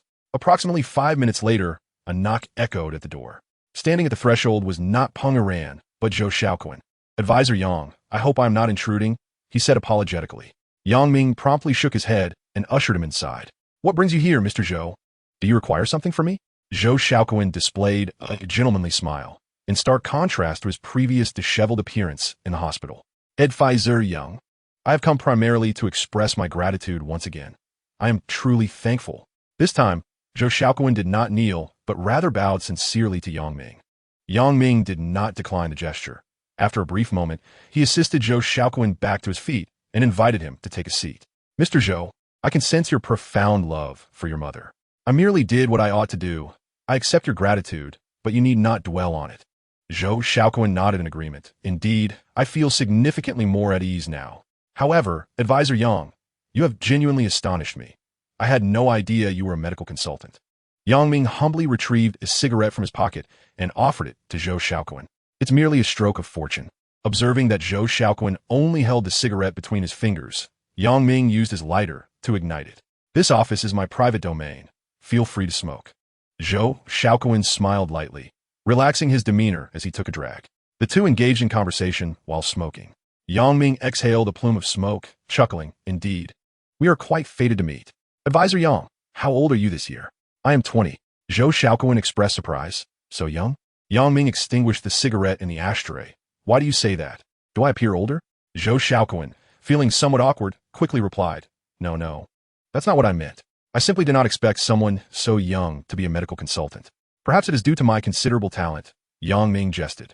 Chapter 34. From now on, I shall call you Brother G. The two seemed to resonate well with each other, engaging in lively conversation. Yang Ming, being quite the streetwise character, turned to Zhou Xiaoquan and said, Mr. Zhou, since we are now quite familiar, let us drop the formalities. From now on, you may simply call me Yang Ming. Zhou Xiaoquan was delighted and readily agreed. Of course, that sounds wonderful. You can call me Zhou Xiaoquan. Yang Ming nodded, then shook his head. You are older than I. Calling you by your name would be inappropriate. After a moment of contemplation, he exclaimed, Brother G. Yes, that sounds great. It's catchy and unique. Henceforth, I shall call you Brother G. Upon hearing this appellation, Zhou Xiaoquan's smile instantly froze, and the corners of his mouth twitched uncontrollably. Brother Chicken? Yang Ming grinned widely, laughing heartily. Haha, Brother Chicken, I imagine many around you must call you Zhou Gu or Kuan Gu, right? Indeed, Zhou Xiaoquan replied. Well then, ISNT this title splendid, unique and quite fashionable. The corners of Zhou Xiaoquan's mouth nearly twisted in dismay, his hand holding the cigarette suspended in midair. After a prolonged silence, he finally managed to utter, Yang Ming, don't you think this nickname is somewhat inappropriate? Yet Yang Ming, slapping his thigh, chuckled, his eyes narrowing in delight. Inappropriate? Not at all. It's so endearing. And this title exudes vitality and cleverness. What a wonderful connotation. He gave a thumbs up, appearing increasingly satisfied with his own suggestion. Zhou Xiaoquan felt a mix of exasperation and amusement. All right, since you enjoy calling me that, then from now on, you may refer to me as Brother Chicken. Haha. In truth, Zhou Xiaoquan felt a genuine happiness. For Yang Ming's presence brought him a sense of ease he had never experienced before. It was a joy he had not known, as no one had ever jested with him or bestowed upon him a nickname. Zhou Xiaoquan, smiling, took out a cigarette, and the two resumed their clouds of smoke. 20 minutes later, glancing between the two men, his gaze finally settled on Yang Ming. Advisor Yang, I have procured some delicacies and coffee from a well-known establishment nearby. Before she could finish her sentence, Yang Ming's exuberant interruption cut her off. Yuan, come meet someone. This is Zhou Xiaoquan. You can call him Brother Chicken. Yang Ming pulled Zhou Xiaoquan to his feet. You two must have met already, Brother Chicken. This is Peng Iran, my friend and my right-hand woman. Peng Iran blinked, suppressing her laughter as she extended her hand towards Zhou Xiaoquan, nodding, Hello, Mr. Zhou. Zhou Xiaoquan, feeling slightly awkward, offered a polite smile and gently shook her hand. Hello. Miss Peng. Yang Ming, with a mischievous grin, chimed in, calling him Brother Chicken is quite impressive. Unable to contain herself, Peng Iran burst into laughter, hastily covering her mouth. Seeing this, Zhou Xiaoquan's face darkened, wishing he could vanish into the ground. First, he had knelt before so many people, crying profusely, and now his benefactor had given him a nickname.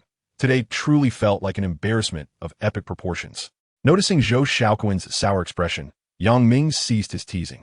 Peng Iran placed the bag on the coffee table, squatting slightly to retrieve the coffee and snacks. Her figure was simply stunning. If he gazed for even a moment longer, he feared he might bleed from his nose. Stop dawdling, sit down. Yang Ming enthusiastically pulled Zhou Xiaoquan into a seat, opening the packaging. Iran's choices are sure to be delicious. Let's taste them. With a blush, Peng Iran handed a spoon to Yang Ming, whispering, I wasn't sure what you liked, so I bought a little of everything. How thoughtful. Half an hour later, having finished their meal, Zhou Xiaoquan stood, preparing to take his leave. As they were about to depart, Yang Ming and Peng Iran accompanied Zhou Xiaoquan to the office door. Noticing Zhou's somewhat hesitant demeanor, as if he had something to convey, Yang Ming understood and addressed Peng Iran, saying, Iran, could you kindly tidy up the remnants of our meal? I wish to have a few words with Brother G. Sure, she replied. As Zhou Xiaoquan watched Peng Iran enter the office, he slowly retrieved a card from his pocket and extended it towards Yang Ming. Yang Ming, please accept this card, he said, attempting to slip it into Yang Ming's pocket.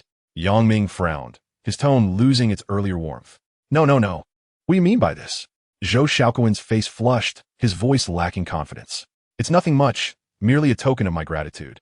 Yang Ming, a street-savvy individual, believed that certain principles and etiquettes must be upheld. Mr. Zhou, do we consider ourselves friends now? Of course, Zhou Xiaoquan replied, though his expression grew increasingly grim. Observing this, Yang Ming continued, I don't know what you do, but I wish to befriend you simply because I find you agreeable and enjoy our conversations. Do you understand my intent? Zhou Xiaoquan lifted his gaze to Yang Ming and nodded emphatically. I understand. I grasp your meaning. Yang Ming's stern demeanor softened slightly. So, are you still intent on giving me this card? Forget it, Zhou Xiaoquan said, retracting the card back into his pocket. Haha, that's more like it. Brother G, it's been a pleasure chatting with you. Once your elderly lady is out of the hospital, let us gather again. Indeed, Peng Iran had already cleared the coffee table. Iran, thank you for your efforts. It was no trouble. It is my responsibility, she responded. Yang Ming glanced at the time. It was nearly 5 o'clock. Sitting in his chair, he contemplated the arrangements for the following day. With over 3 million in hand, it was time to consider purchasing a property. He turned to the still busy Peng Iran and asked with a smile, Iran, do you know where it would be best to buy a house now? Peng Iran paused her task, tilting her head in thought, her gaze reflecting seriousness. It depends on your needs. Are you looking to buy a home for yourself?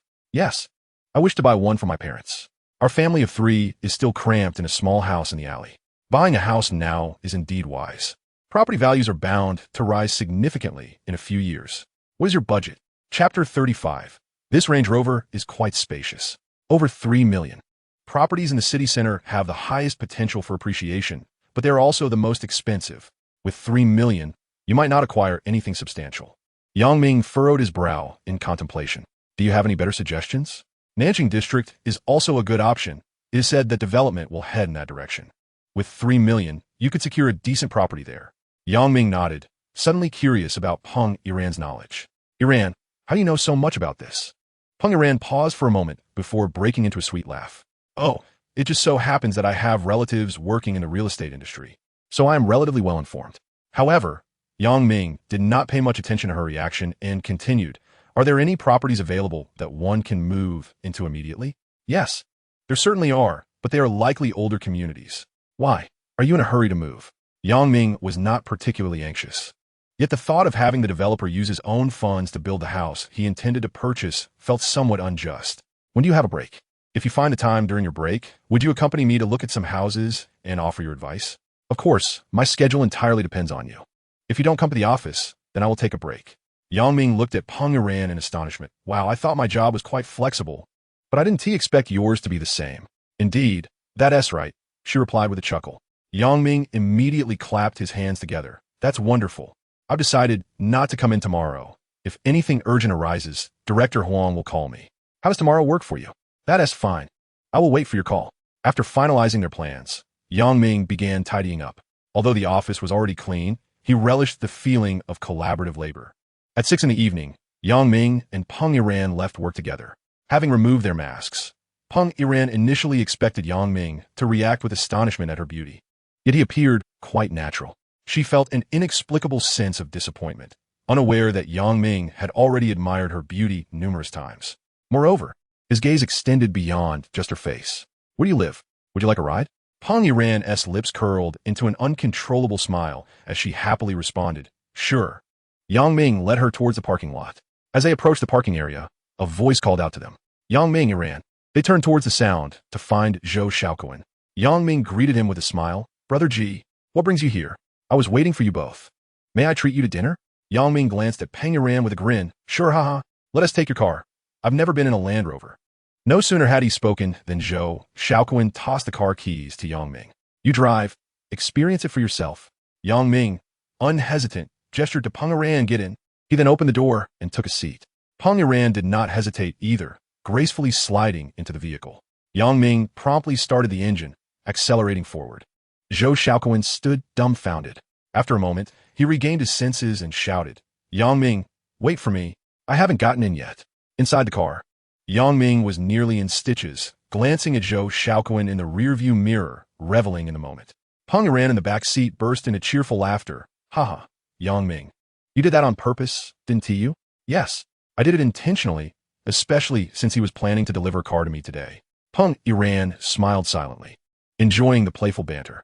Zhou Xiaoquan followed closely behind the car for several hundred meters before Yang Ming leisurely brought the vehicle to a halt. After waiting for a while, Zhou Xiaoquan finally caught up. He rested his hands on the passenger window, gasping for breath. Hey, wait for me to get in. Ah, Brother G, I sincerely apologize. I thought you were already in the car. Zhou Xiaoquan opened the passenger door and climbed in. I'm exhausted from running. What do you guys want to eat? Yang Ming glanced at the back seat, asking, what do you feel like eating, Iran? Peng Iran was not shy and pondered for a moment before responding. Let us go have some clay pot chicken. Yang Ming and Zhou Xiaoquan exchanged glances. All right, let us eat that. Yang Ming shifted gears and drove towards the destination indicated by the navigation system. The evening breeze was refreshing, blowing through the open window and caressing their faces. Yang Ming touched the steering wheel and admired the car's interior, chuckling, Brother G, your ride is quite spacious. At that moment, Zhou Xiaoquan was unscrewing a bottle of mineral water. Upon hearing Yang Ming's comment, he sprayed the water out in surprise. Cough, cough, Yang Ming, slightly bemused, asked. What is wrong, Brother G? Did I say something inappropriate? Oh, yes. You're right.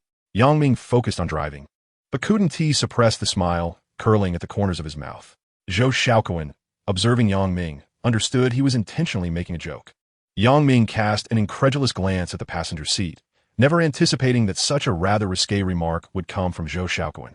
Their eyes met again, and they erupted into hearty laughter, which lasted for a good 5 minutes. Peng Iran, curious from the back seat, inquired, what are you two laughing about? Nothing, nothing. Yang Ming replied before pressing the accelerator. The powerful capabilities of the Land Rover Range Rover were immediately evident, with the roar of the high-displacement, naturally aspirated engine. The front of the car surged forward. The exhilarating push against her back made Peng Iran involuntarily exclaim, her hands instinctively gripping the armrest. Yang Ming felt utterly invincible in such moments, not easing off the throttle. Wow, Brother G, this car is amazing. The power is truly formidable. Zhou Xiaoquan, gripping the armrest tightly, smiled. Do you like it? Of course I like it. Since you like it, I'll just give it to you. Upon hearing Zhou Xiaoquan's words, Yang Ming slowly lifted his foot off the accelerator. All right, Brother G. How about you give me a villa too? Chapter 36. Do you want a room with a king-size bed? At this, Zhou Xiaoquan's face broke into a grin. Sure. Tell me which villa you have in mind, and tomorrow we'll go buy it. Yang Ming nodded, his tone casual as he added, all right, Brother G. I could also use some women. Can you help me find a few more? Before Zhou Xiaoquan could react, he added a couple more remarks, casually mentioning that he would also like a luxurious cruise ship and a private jet. The smile on Zhou Xiaoquan's face gradually faded as he grasped the underlying meaning. He awkwardly chuckled a couple of times. Yang Ming shot a glance at Zhou Xiaoquan and, with a hint of emotion, remarked, Brother G, if you continue to flaunt that nouveau riche demeanor, our friendship will surely suffer. All right, I understand, Zhou Xiaoquan replied. The trio soon arrived at a hot pot restaurant, ordering a generous array of dishes. Zhou Xiaoquan and Yang Ming shared a sense of camaraderie, leading them to indulge in quite a bit of alcohol. Their hot pot feast lasted over 2 hours, during which they consumed more than 20 bottles of beer. As the meal neared its conclusion, Yang Ming engaged Zhou Xiaoquan in a lively discussion about the latest international affairs, articulating his points with vivid imagery and clarity. In stark contrast, Zhou Xiaoquan appeared utterly bewildered, frozen in place, as if turned to stone. No matter how Yang Ming prodded him or what he said, Zhou Xiaoquan remained transfixed, utterly lost in thought.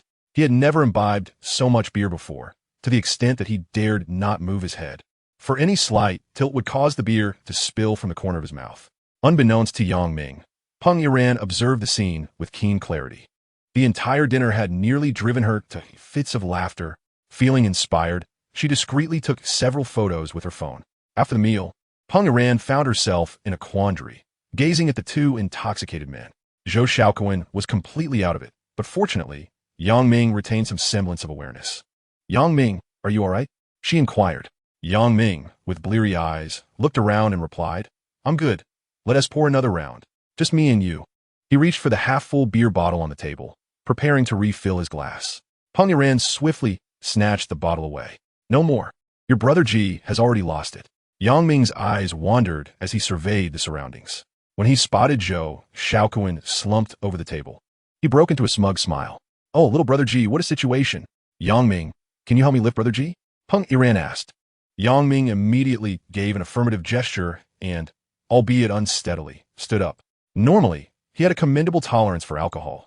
Despite having drunk quite a bit today, he felt capable.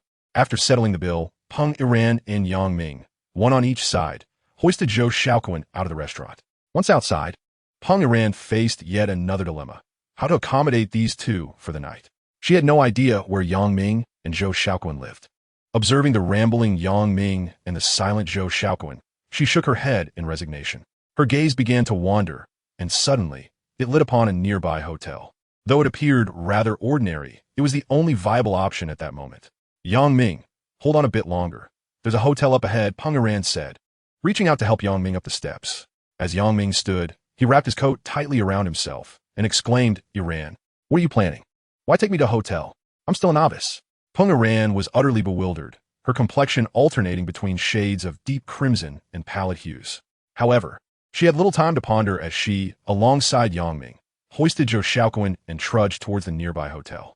In the span of a mere few dozen meters, they grappled with the journey for over half an hour, yet still had not arrived.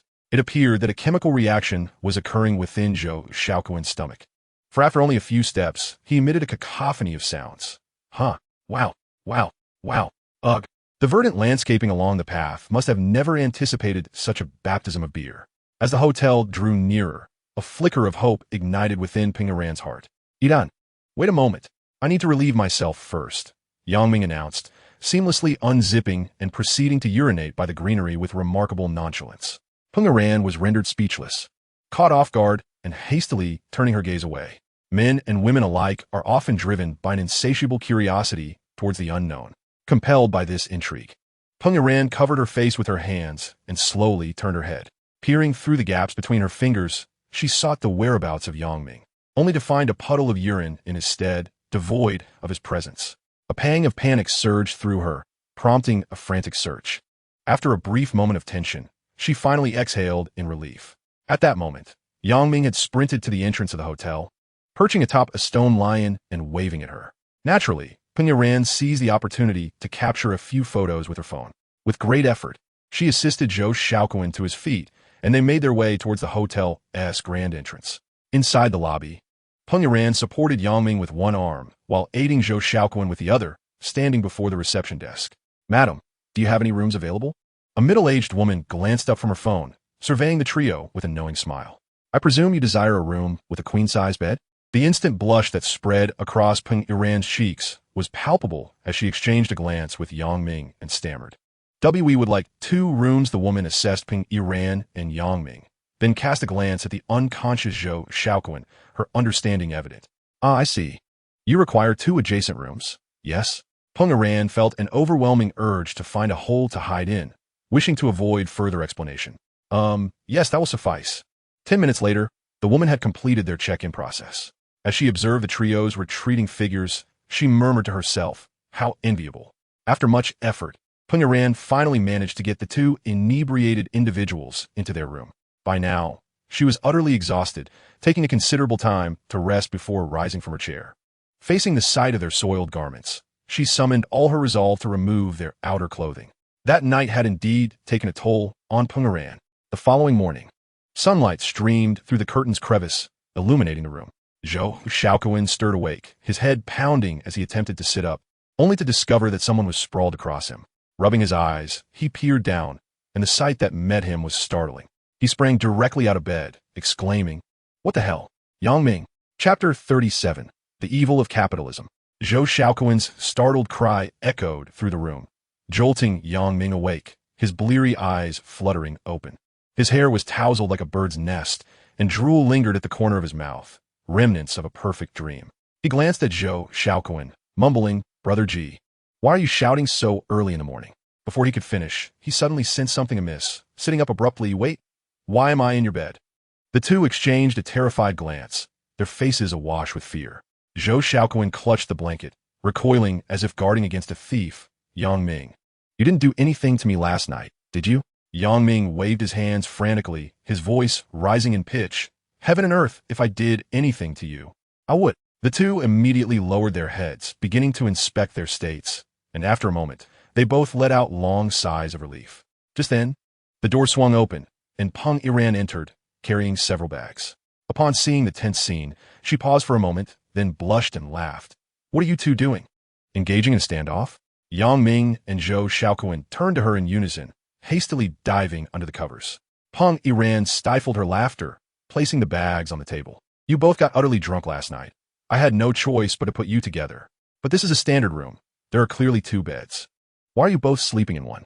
After hearing Peng Iran's explanation, the two understood the situation. Nonetheless, a hint of embarrassment lingered. She picked up 2 bags and handed one to each of them. Your clothes are all dirty. I just bought you some replacements. Make do with these for now. With that, Peng Iran exited the room. Half an hour later, Yang Ming and Zhou Xiaoquan had changed their clothes and met Peng Iran at the entrance of the hotel. Observing the two, she could not help but chuckle. Yang Ming, Brother Ji, you both drank quite a bit last night. Shall we grab some breakfast together? Zhou Xiaoquan, his cheeks still flushed, smiled shyly. I have several important meetings today, so I can't join you for breakfast. I truly apologize. Yang Ming, however, appeared unfazed by last night's embarrassing moments. He was quite pleased with Zhou Xiaoquan's current demeanor, understanding that he had pressing matters to attend to, and did not press further. Thus, Yang Ming handed the keys to his Range Rover to Zhou Xiaoquan. Brother Ji, here are the keys. You drive. Zhou Xiaoquan suddenly looked at Yang Ming, fearing a misunderstanding, and added, I probably haven't even sobered up from last night, so you guys drive. After I finish my work tonight, you can return the car to me. Yang Ming glanced at him, playfully twirling the keys. Then where are you going? I'll drop you off for your meeting. At that moment, a silver and blue Audi Q7 pulled up to the curb. Zhou Xiaoquan smiled and gestured. No need to see me off. My driver has already arrived. You all go ahead and eat. I shall take my leave. Under the gaze of Yang Ming and Peng Iran, Zhou Xiaoquan made his way toward the luxurious Hua Shi vehicle. Yang Ming jestingly called after him. Ah, the wickedness of capitalism has ensnared him once more. Peng Iran stood beside him, smiling silently. The driver opened the back door, and Zhou Xiaoquan promptly took a seat inside.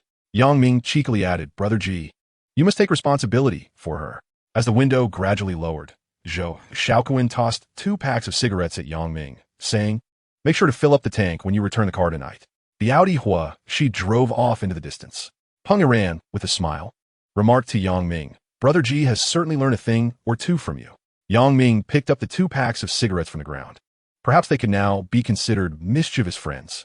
The two then sought out a breakfast shop and enjoyed a bowl of wonton before driving the Range Rover towards the Southern District. Yang Ming, I've already shortlisted a few properties in the Southern District. We shall visit them one by one. As Yang Ming was searching for listings on his phone, he promptly shut off. Have you already contacted them? Yes, I reached out this morning. Yang Ming felt a surge of gratitude. He had not anticipated such thoughtfulness from her. Thank you. Once we finalize the purchase, I'll invite you to stay at my place. Unable to contain herself, Peng Iran laughed. Oh, Yang Ming, don't tease me. I'm driving. I know. I'm driving too, Yang Ming replied, and though Peng Iran blushed, she was no longer as sensitive as before. She understood that he was merely joking. Otherwise, he would have behaved differently when intoxicated the previous night. Around 9 o'clock, they arrived in the Southern District. Peng Iran's efficiency was impressive. They were scheduled to view 4 properties, and her arrangement was exceptionally well thought out, leaving no time wasted. 3 of the apartments were approximately 70 to 80 square meters, featuring a standard style of decoration. The 4th was around 90 square meters, nicely decorated, but its location was somewhat remote. All 4 properties shared 2 common characteristics. First, their prices hovered around $3 million, and second, they were primarily situated on the 1st and 2nd floors. Yang Ming looked at Peng Iran with gratitude, realizing that her choices were likely made with the elderly in mind for easier access. Having viewed all 4 properties, it was nearly noon. To express his appreciation, Yang Ming treated Peng Iran to a meal at a local restaurant. She seemed unconcerned about the dining venue, relishing her meal as if she had never tasted such food before. Yang Ming, were you satisfied with the properties we saw this morning? Well, they were all quite decent. Peng Iran set down her chopsticks, gazing at him. So, can I take that to mean you weren't particularly satisfied with any? Yang Ming indeed felt a sense of dissatisfaction, but he could not articulate precisely why. Caught by Peng Iran's perceptive gaze, he felt a bit embarrassed. Having grown up in a narrow alley, I find myself somewhat unaccustomed to these commercial residences. Peng Iran nodded in understanding, contemplating for a moment before laughing. There's indeed an old district nearby. I've heard there are quite a few old houses up for sale. Since we're here, why not take a stroll this afternoon? Yang Ming was immediately intrigued, sure. In the afternoon, the two ventured into the alleys of the old district. At the entrance, they noticed numerous rental and sale advertisements plastered on the walls. Yang Ming glanced at them, noting that the prices were quite reasonable, significantly cheaper than those of the commercial properties. 30 square meters for $800,000, 18 square meters for $450,000, and 60 square meters for $1,200,000. As he studied the bright red advertisements, Yang Ming murmured to himself, These old houses seem to become more affordable the larger they are. But then again, who would spend millions to buy a house in an alley? Peng Yuran pulled out her phone and snapped several photos of the ads on the wall. Following the directions provided, they made their way deeper into the alley. Chapter 38. A free ride in a Sihuan. Ming and Peng Yuran visited several houses that were for sale. While the prices were indeed low, the conditions were equally dismal. Many of these homes had been inhabited by 3 generations, leaving little room even to stand. It seemed to be Peng Yuran's first encounter with such dilapidated houses in the alley, yet she did not display any signs of disdain. Instead, her face radiated excitement and curiosity as she occasionally engaged in conversation with the sellers. After about 2 hours, they had explored 7 or 8 houses, but many were so small that some were even less spacious than their current residents. Yang Ming, this alley has such a vibrant atmosphere. I really like places like this. Yang Ming retrieved a cigarette from his pocket and lit it, responding, I know you like it, so once I buy a place, I'll definitely invite you over to spend the night. His words were met with a playful roll of Peng Yuran's eyes. Over the course of their 2 days together, they had become familiar with each other's personalities. Peng Yuran accepted Yang Ming's jokes with a lighthearted laugh. As Yang Ming was still enjoying his cigarette, they traversed another alley. The alleys were interconnected, making it easy for an unfamiliar person to get lost within. Standing at the junction, Yang Ming observed that the alley was quite spacious, with the main road visible not far ahead. At that moment, his gaze landed on a middle-aged man holding a red paper, preparing to affix it to the wall. Yang Ming quickly grasped Peng Yuran's wrist and led her toward the man. Upon approaching, they confirmed it was indeed a sale advertisement. Hey there, sir. Are you selling your house? Yang Ming inquired. The man replied, you better take a good look. This isn't just any ordinary house. It comes with a courtyard. Yang Ming then examined the house more closely. The courtyard wall was indeed quite long, and the entrance did not appear to be a main door, but rather a side entrance. Dear sir, how many courtyards does this estate possess? What price do you seek? The middle-aged man proudly extended 3 fingers. This is a 3-courtyard residence with a side entrance here. The main gate is located along the main road. Once you open that door, you step right onto the thoroughfare. You won't find another property like this. I intend to sell it for 20 million. Yang Ming glanced at Peng Yuran, noticing her bashful demeanor as she lowered her head. He realized that he was still holding her wrist and promptly released it, smiling as he suggested, my dear, this courtyard appears quite splendid. Shall we venture inside to take a closer look? Peng Yuran was momentarily taken aback, but quickly grasped Yang Ming's intent. All right, husband. Possessing innate beauty and a refined sense of style, Peng Yuran was clearly not a girl from an ordinary family, prompting the middle-aged man to adopt a more courteous tone. To be candid, this house was left to me by my late father, who passed away last month. Upon hearing this, Peng Yuran politely expressed her condolences. The man waved his hand dismissively. It's nothing. I'm the eldest of 5 siblings. After our father's passing, we began to quarrel over this property, and I find myself compelled to sell. Yang Ming's heart leaped with joy. This was indeed serendipitous. Sir, might you guide my wife and me inside for a look? Without hesitation, the middle-aged man wiped the corner of his eye and replied, of course, let us enter through the main gate. It would be inauspicious to go through the side entrance, as it is a tradition passed down from our ancestors. Yang Ming took Peng Yuran's hand, seizing the opportunity. They approached the grand entrance of the courtyard, where an imposing door greeted them, flanked by a pair of drumstones. The blue bricks and gray tiles, along with the vermilion door, bore the marks of time, adding to its character. Do take a look. Although this courtyard has stood for some years, its structure is remarkably solid. With a bit of refurbishment, it would surely shine anew, the middle-aged man said, walking and speaking with a hint of pride for the ancestral home. Yang Ming surveyed the surroundings. The first courtyard was relatively spacious, with some clutter in the corners, indicating a lack of upkeep for quite some time. Passing through a moon gate, they arrived at the second courtyard, where a large vat stood prominently in the center. Peng Yuran allowed Yang Ming to lead her, her gaze exploring the entirety of the courtyard. They moved on to the third courtyard, where the middle-aged man quickened his pace and pushed open a half-closed wooden door. Following closely behind, Yang Ming and Peng Yuran found themselves in an exquisite small courtyard, with a spacious main building and symmetrical side rooms. A pomegranate tree in the corner was laden with fruit, infusing the area with a vibrant vitality. Yang Ming took out a cigarette and offered one to the middle-aged man, smiling as he asked, Sir, may we explore at our leisure? Certainly. There are currently no occupants here. I have some matters to attend to, so feel free to look around, the man replied, walking toward the front of the courtyard. Yang Ming lit a cigarette and began to stroll leisurely around the courtyard. Unable to restrain himself, he activated his X-ray vision, allowing him to inspect the entirety of the Sahihuan. As he delved deeper with his perception, he could clearly discern every corner of the rooms without even stepping inside. After several minutes of searching, he found nothing of particular interest. He then beckoned to Peng Iran, and they made their way toward the second courtyard. As they passed through the corridor, Yang Ming ran his hand along one of the pillars. Suddenly, a long-awaited system prompt rang out. Item name: Ming Dynasty Golden Silk Nano Column. Quality: inferior. Estimated value: 500,000. Yang Ming abruptly halted, staring incredulously at the pillar before him. The column was coated in a deep red lacquer, and it was unimaginable to the average person that such an unassuming pillar was crafted from golden silk nano. Peering again with his X-ray vision, he discovered intricate golden patterns within the wood. He was overwhelmed with excitement, for in this corridor alone, there were 6 such columns. Feeling a wave of anxiety, he turned to examine the windows and doors of the rooms, as well as the furniture within. Astonishingly, all of it was also made of golden silk nano. The combined worth of these pieces in the third courtyard alone was estimated to exceed 20 million. This did not even account for the 2 previous courtyards. The seller had mentioned a price of 20 million as a final offer, but whoever buys anything without haggling. Yang Ming estimated in his mind that even if he purchased it for 20 million, it would be akin to obtaining an entire Sahihuan for free. With this thought, he jumped up on the spot, embracing the bewildered Peng Iran and spinning in circles.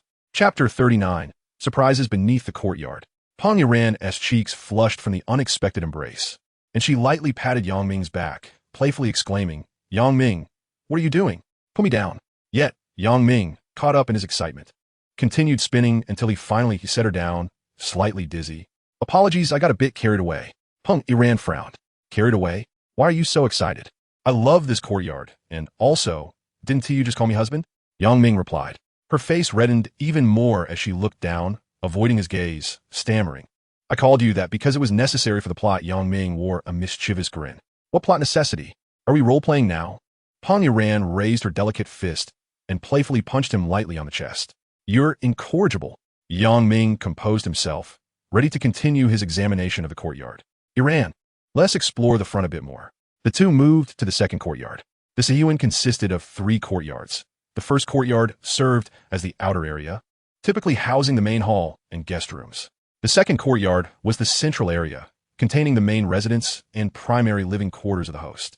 The third courtyard, where Yang Ming had just been, was considered the inner courtyard, traditionally a more private space for elders and family members. Yang Ming stood beside the large water tank in the center of the courtyard, pondering the significance of his surroundings. Clearly, even the furniture in the inner courtyard was crafted from precious golden silk nano, indicating that the former occupants of this residence held an extraordinary status. He surmised that the treasures within the main courtyard must far exceed those found in the inner courtyard. With this thought in mind, Yang Ming concentrated and activated his ability to see through objects. His gaze first fell upon the 3 main houses. The doors and windows emitted a golden glow, similarly constructed from golden silk nano. Yang Ming slightly raised his head and directed his vision to the beams of the roof. As he expected, these 2 were fashioned from golden silk nano.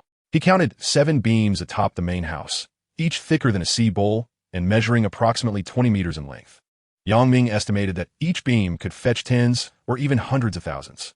When he turned his attention back to the interior, he noticed that most of the furniture was also made from golden silk nano.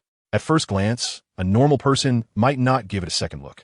Due to prolonged use, many pieces had lost their glossy finish, appearing exceedingly worn. Yang Ming's heart swelled with joy, fully aware that acquiring this courtyard would be no mere stroke of luck, but rather a significant financial gain. Just as he was about to delve deeper into his observations, he was startled to discover that the area beneath the water tank was hollow. Peng Iran, noticing Yang Ming's prolonged silence, quietly inquired, "What is the matter, Yang Ming?" Regaining his composure, Yang Ming replied, "Oh, it's nothing. There's a cellar beneath."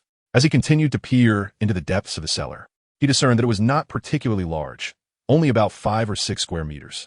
In the southeast corner of the cellar lay a wooden box, accompanied by several jars on the ground. Just as Yang Ming prepared to investigate the contents of the box, a heated argument erupted from the outer courtyard. Upon entering the outer courtyard, the pair discovered a middle-aged man standing beside the shadow wall, flanked by several individuals who bore a striking resemblance to him. Yang Ming surmised that these must be the man's siblings, gathered to discuss the division of their inheritance. Indeed, brother, if we sell the house, the 5 of us siblings can split the money, and that would settle everything, one of the siblings suggested. The middle-aged man, leaning against the shadow wall and smoking, remained silent, his brows furrowed. One woman, with a mocking tone, called out, "As the eldest, you should act like it. Now that our father has passed, we cannot delay in selling the house and dividing the proceeds." "What does your silence imply? Are you hoping to claim it all for yourself?" At last, the middle-aged man could no longer contain his frustration and forcefully tossed his cigarette but to the ground. "You are truly my beloved siblings," he exclaimed, laughter mingling with tears in his eyes. His siblings paused momentarily, whispering to one another before slowly approaching him. "Brother, today you either pay up or hand over the house. Choose one," the middle-aged man said, casting a weary smile at the woman who spoke. "Hee, fifth sister, are you really in such a hurry? I have already posted the advertisement for the house sale. Once it sells, I will share the proceeds with you." The woman, unimpressed, maintained her lofty demeanor. "I still have numerous matters to attend to abroad. Since you cannot produce the money today, then surrender the property deed to me." As her words fell, the woman lunged towards the middle-aged man. The others, witnessing the scene, quickly surrounded them. Unable to restrain himself any longer, Ming, who had been hidden behind a partition, shouted stop. The force of his outburst momentarily stunned the individuals before him. Fearless by nature, Ming stepped forward to shield the middle-aged man, asserting once more, "What are you doing? Are you really going to reveal yourselves in broad daylight?" After a brief pause, it was the woman who first regained her composure, pointing a finger at Ming. "Who are you, kid? This is our family matter. You should leave." With that, she attempted to approach the middle-aged man again. Ming turned to her with a reassuring smile, saying, "Sir, do not be afraid. Everything is fine. As long as I am here, I will see who dares to lay a finger on you." The woman scoffed, hands on her hips, as she scrutinized Ming. "What does this little brat think he is? The old man has long stated that the house is to be split evenly. Today, I must take the property deed." Her siblings echoed her sentiments, one particularly lanky man rolling up his sleeves, ready for a confrontation. Ming, unfazed, felt a surge of excitement. He glanced around, approached a pile of refuse, and retrieved a leg from a stool, brandishing it with a flourish. "What, do you want to practice?" Just as Ming was about to advance, the middle-aged man seized his arm. Turning to face him, Ming protested, "Sir, they are truly pushing their luck." The middle-aged man shook his head slightly and patted Ming's shoulder. "Thank you, young man, but please put down the stool leg. I will handle this." Pangeran, upon hearing this, swiftly grasped Ming's arm and deftly removed the stool leg from his grasp.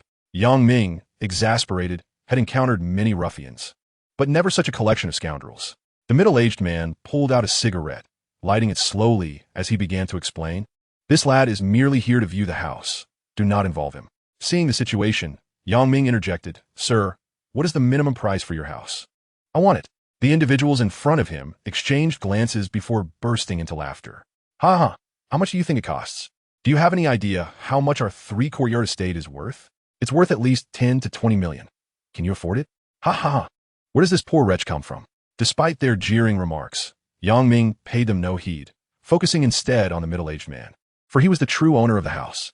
The landlord gazed into Ming's eyes, detecting no hint of jest. "Are you certain?" he asked.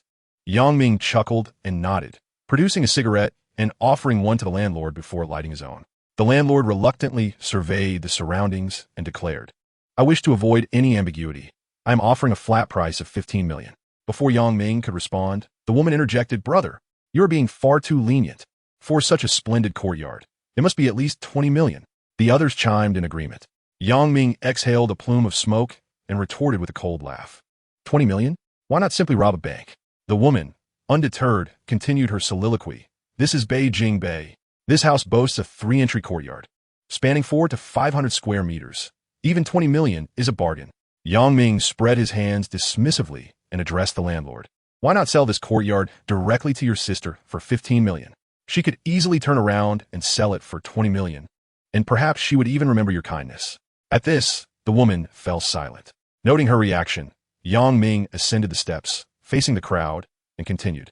I want to dwell on how dilapidated this courtyard is. You all must have inquired about the prices of other properties in this alley. He paused, swiftly scanning the faces before him. The landlord's siblings began to murmur among themselves. However, Ming would not grant them the opportunity to speak, raising his voice once more. Last month, A 4-entry courtyard in the northern district sold for only 12 million. That courtyard had been renovated, with doors and windows crafted from sandalwood. Far newer than this one. He kicked at the loose blue bricks beneath his feet, adding, "You can see for yourselves the condition of this courtyard. My offer of 15 million is a gesture of respect for your integrity, as I do not wish to see you bullied." The woman's complexion shifted dramatically as she sharply retorted, "You're talking nonsense. Our courtyard is excellent." "Excellent?" Yang Ming burst into laughter, hands stuffed in his pockets. "Even a weasel praises its own offspring. Just because you say it's good, does that make it so? I am prepared to pay 15 million for this courtyard. But only today. There should still be time for the transfer." Observing Yang Ming's seriousness, the previously scornful faces transformed into smiles. Handsome. Please hold on a moment while we confer," they said, leaving the landlord in the lurch. Yang Ming regarded the middle-aged man's forlorn figure with a tinge of sympathy. Reminiscent of his own past, when he had been isolated by classmates. He stepped forward, offering the landlord a cigarette and reassuring him, "Sir, indulge yourself. Don't take everything to heart." The landlord lit the cigarette, letting out a bitter chuckle. Today I truly understand what it means for the tree to fall and the monkeys to scatter." Moments later, the group finally reached a consensus, and the annoying woman took the floor once more, directing a smile at Yang Ming that was more painful than a frown. "Handsome, could you possibly increase your offer a bit? Would 16 million work?" Yang Ming regarded the woman with an impassive expression, resolutely stating, "Not a penny more. The city's development is progressing rapidly, and I doubt anyone else would invest such a substantial sum to purchase a dilapidated courtyard in this old neighborhood. Moreover, the 15 million I propose today is my absolute limit. Should you return tomorrow, I could only offer a maximum of 12 million. The atmosphere in the room shifted to one of silence. Observing the hesitant expressions of those present, Yang Ming ceased his discourse and took hold of Peng Ran, preparing to exit. The woman's lips quivered as she contemplated negotiating further, but was abruptly pulled back by the tall man behind her. He leaned in close, whispering in her ear. The woman's expression fluctuated between indecision and frustration as she shot a fierce glare at the middle-aged man, then turned to Yang Ming, gritting her teeth as she managed to utter, "Fine, we'll settle for 15 million. However, we expect the money today, and it must be in cash." Yang Ming felt a surge of elation. "All right, no problem." Yet, as soon as he agreed, a wave of concern washed over him. He possessed scarcely 3 million, and acquiring such a substantial amount of cash in such a short time posed a significant challenge. Please wait a moment. I need to make a phone call," he said, leading Peng Iran toward the courtyard's exit, only to be halted when the woman seized Peng Iran's arm. "You can make your call, but your wife must stay here," she insisted. Yang Ming's temper flared at this. "Excuse me, madam. Are you being reasonable? You demand 15 million in cash. Am I expected to just have over 10 million lying around at home?" The woman's startled reaction to his sudden outburst was evident. "Well, I was merely concerned that you might run off. What would we do if you left?"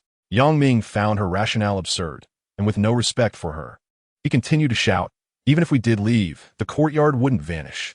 Now, kindly release your grip from my wife's arm."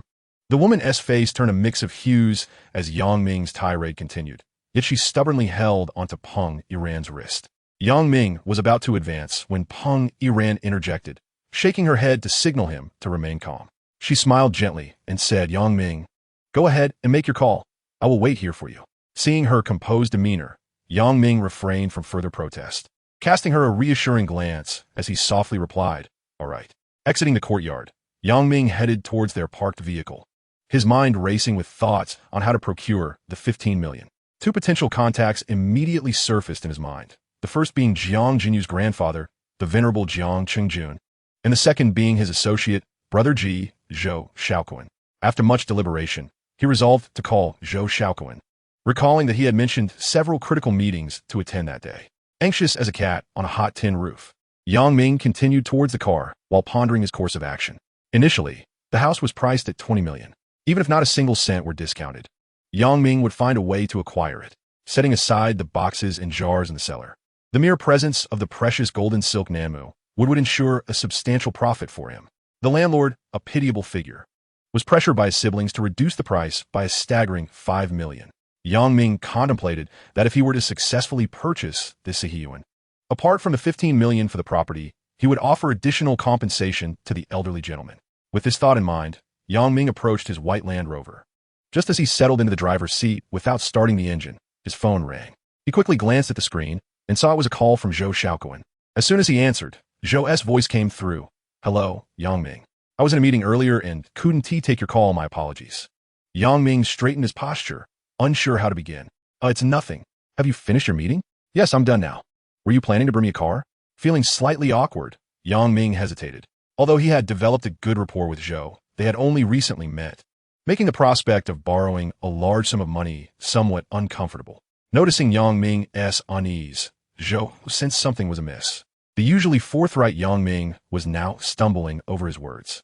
He cautiously inquired, Yang Ming, is there something else you need to discuss with me? Upon hearing this, Yang Ming decided to be forthright and mustered the courage to say, indeed, I have something to discuss. This afternoon, I visited a property with Peng Aran and found a courtyard I'm interested in, but I'm short on funds, so I was hoping before he could finish. Zhou interjected, how much do you need? Yang Ming was momentarily taken aback. 15 million, all right. Send me your account number. I thought it was something serious. Yang Ming was aware that Zhou was likely quite affluent, but he was nonetheless astonished by the willingness to lend such a substantial amount to someone he had only recently met. Bro, I need cash, not a transfer. Zhou sounded as if he had been struck by lightning. 15 million? In cash? Yes. Zhou exhaled a long sigh that resonated through his phone. All right, send me your location.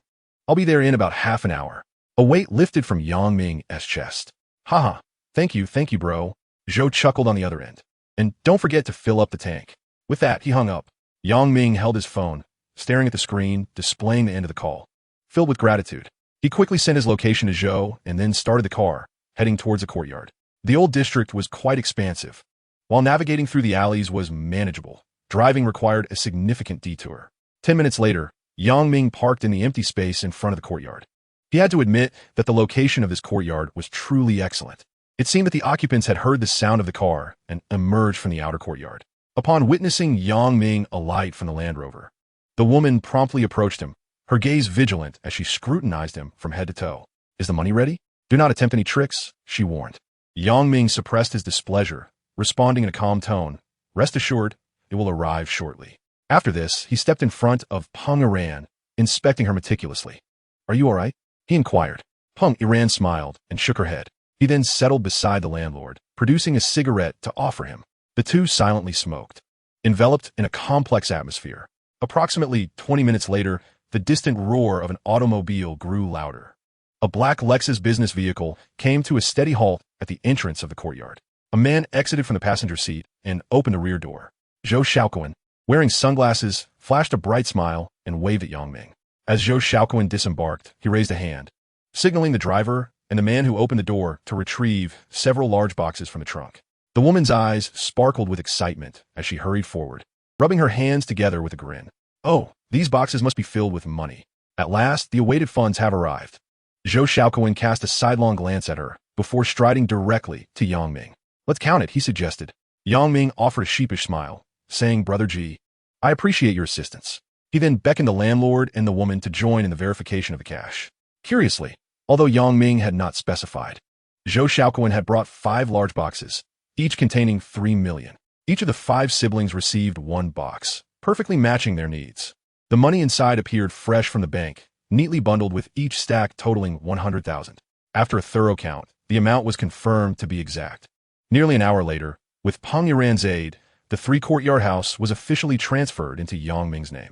The landlord's siblings each departed with a box filled with money, leaving only Yang Ming, Peng Aran, the landlord, and Zhou Xiaoquan standing in the courtyard. Yang Ming retrieved a bank card from his pocket, placing it into the landlord's hand.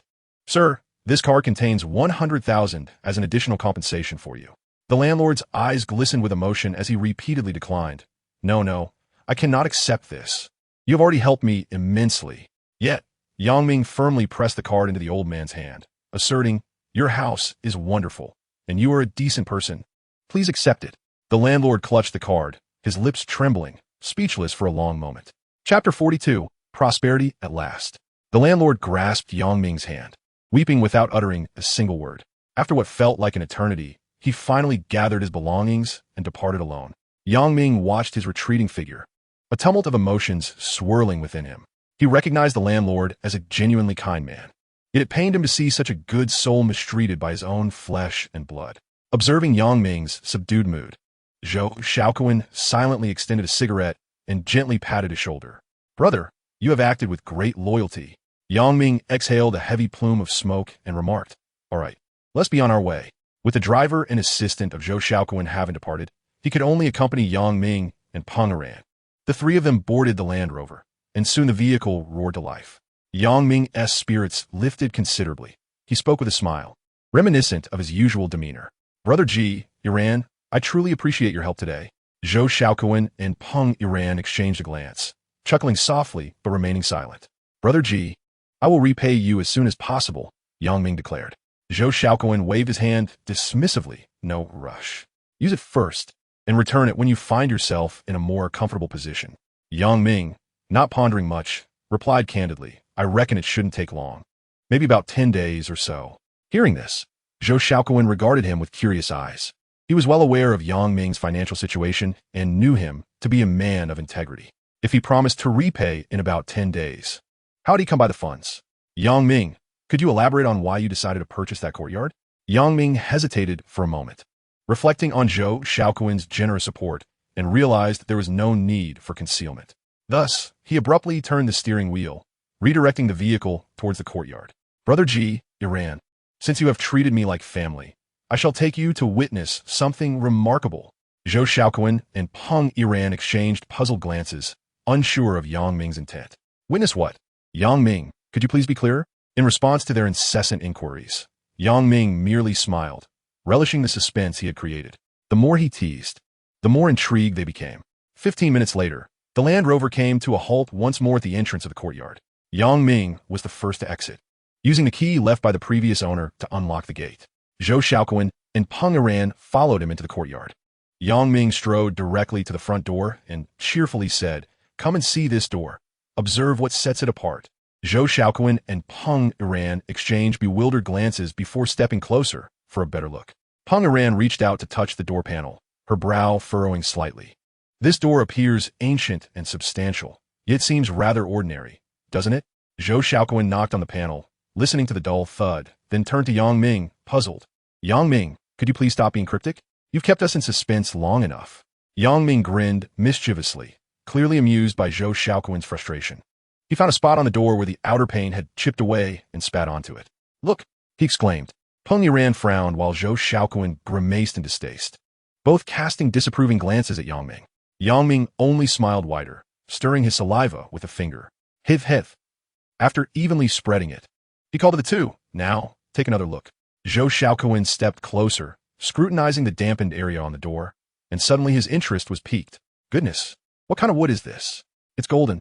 Witnessing Zhou Xiaoquan's excitement, Peng Aran hurriedly joined him, eager to see. The area where the paint has chipped away reveals a radiant golden hue, adorned with exquisite patterns. Is this golden silk nano?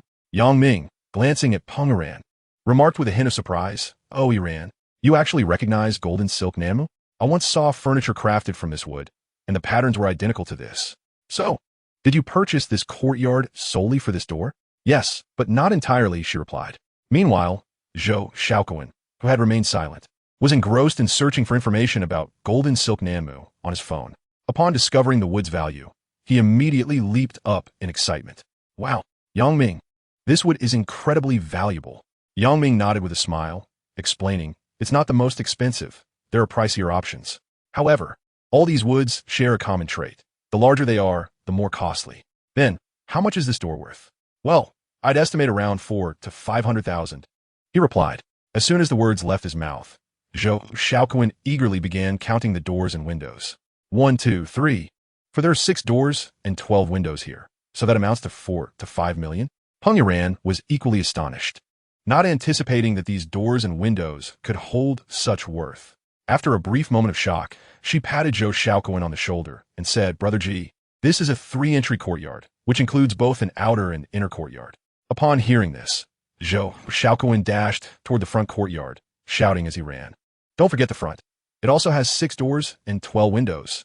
Yang Ming and Peng Aran exchanged smiles and followed Zhou Xiaoquan toward the rear. Upon reaching the inner courtyard, they found Zhou Xiaoquan frozen in the center of the yard. Yang Ming understood his astonishment, for the inner courtyard had numerous rooms, nearly 3 sides filled with them. Zhou Xiaoquan was busily calculating with his fingers.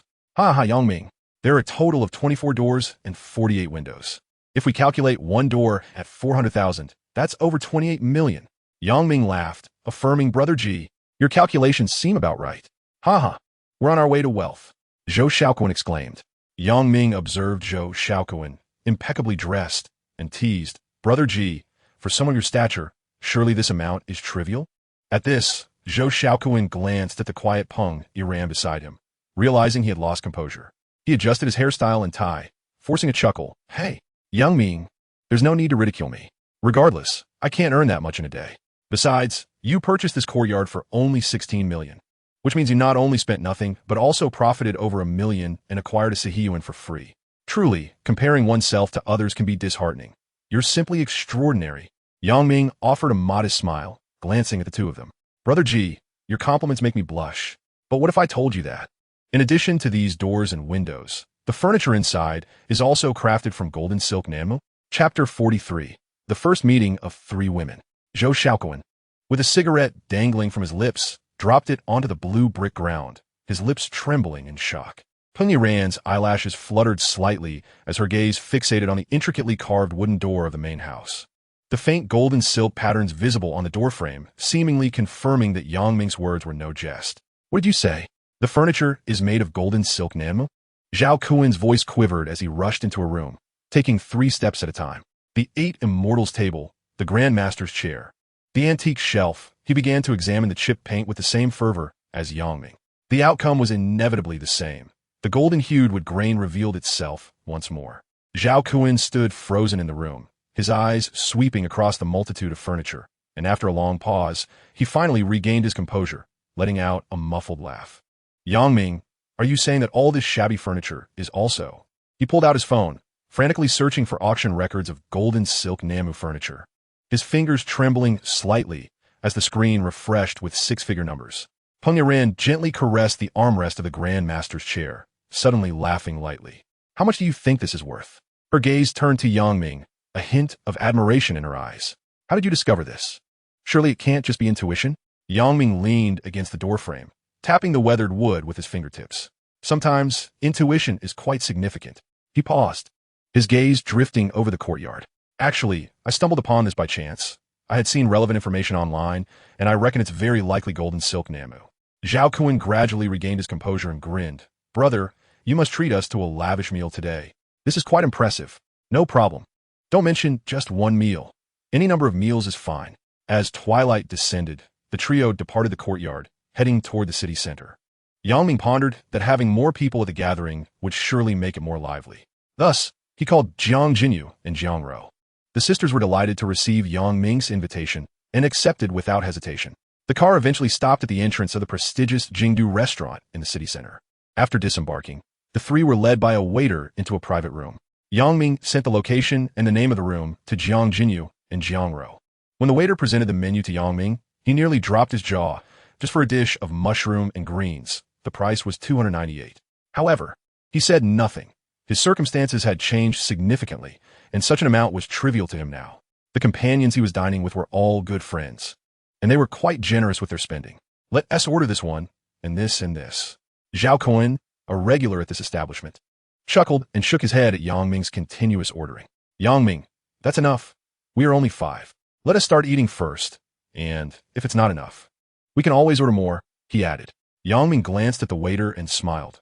All right, let us keep it that for now. Thank you. The trio continued their light-hearted banter until the door of the private room swung open, revealing none other than Jiang Jinyu and Jiang Rou at the threshold. Oh, Yang Ming, what is the occasion today? The place you've chosen is quite lavish. As Jiang Jinyu spoke, she gracefully approached Yang Ming with her long strides. Zhou Xiaoquan and Peng Yiran promptly rose with smiles. Mr. Zhou was also present. Zhou Xiaoquan, familiar with Jiang Jinyu, eagerly extended his hand upon hearing her voice. Captain Jiang, I must express my gratitude for your assistance last time. Jiang Jinyu returned his gesture with a warm smile. Meanwhile, Jiang Rou dashed to Yang Ming's side and pouted in complaint. Brother Yang Ming, you promised to take me to the ghost market. You lied. After saying this, she turned her face away. Yang Ming was momentarily taken aback, recalling his forgotten promise, and let out an awkward chuckle. I was delayed by some matters. Give me a couple of days, and I will definitely take you. All right? Jiang rose slowly, turned her head back. You're telling the truth? Don't deceive me. Yes.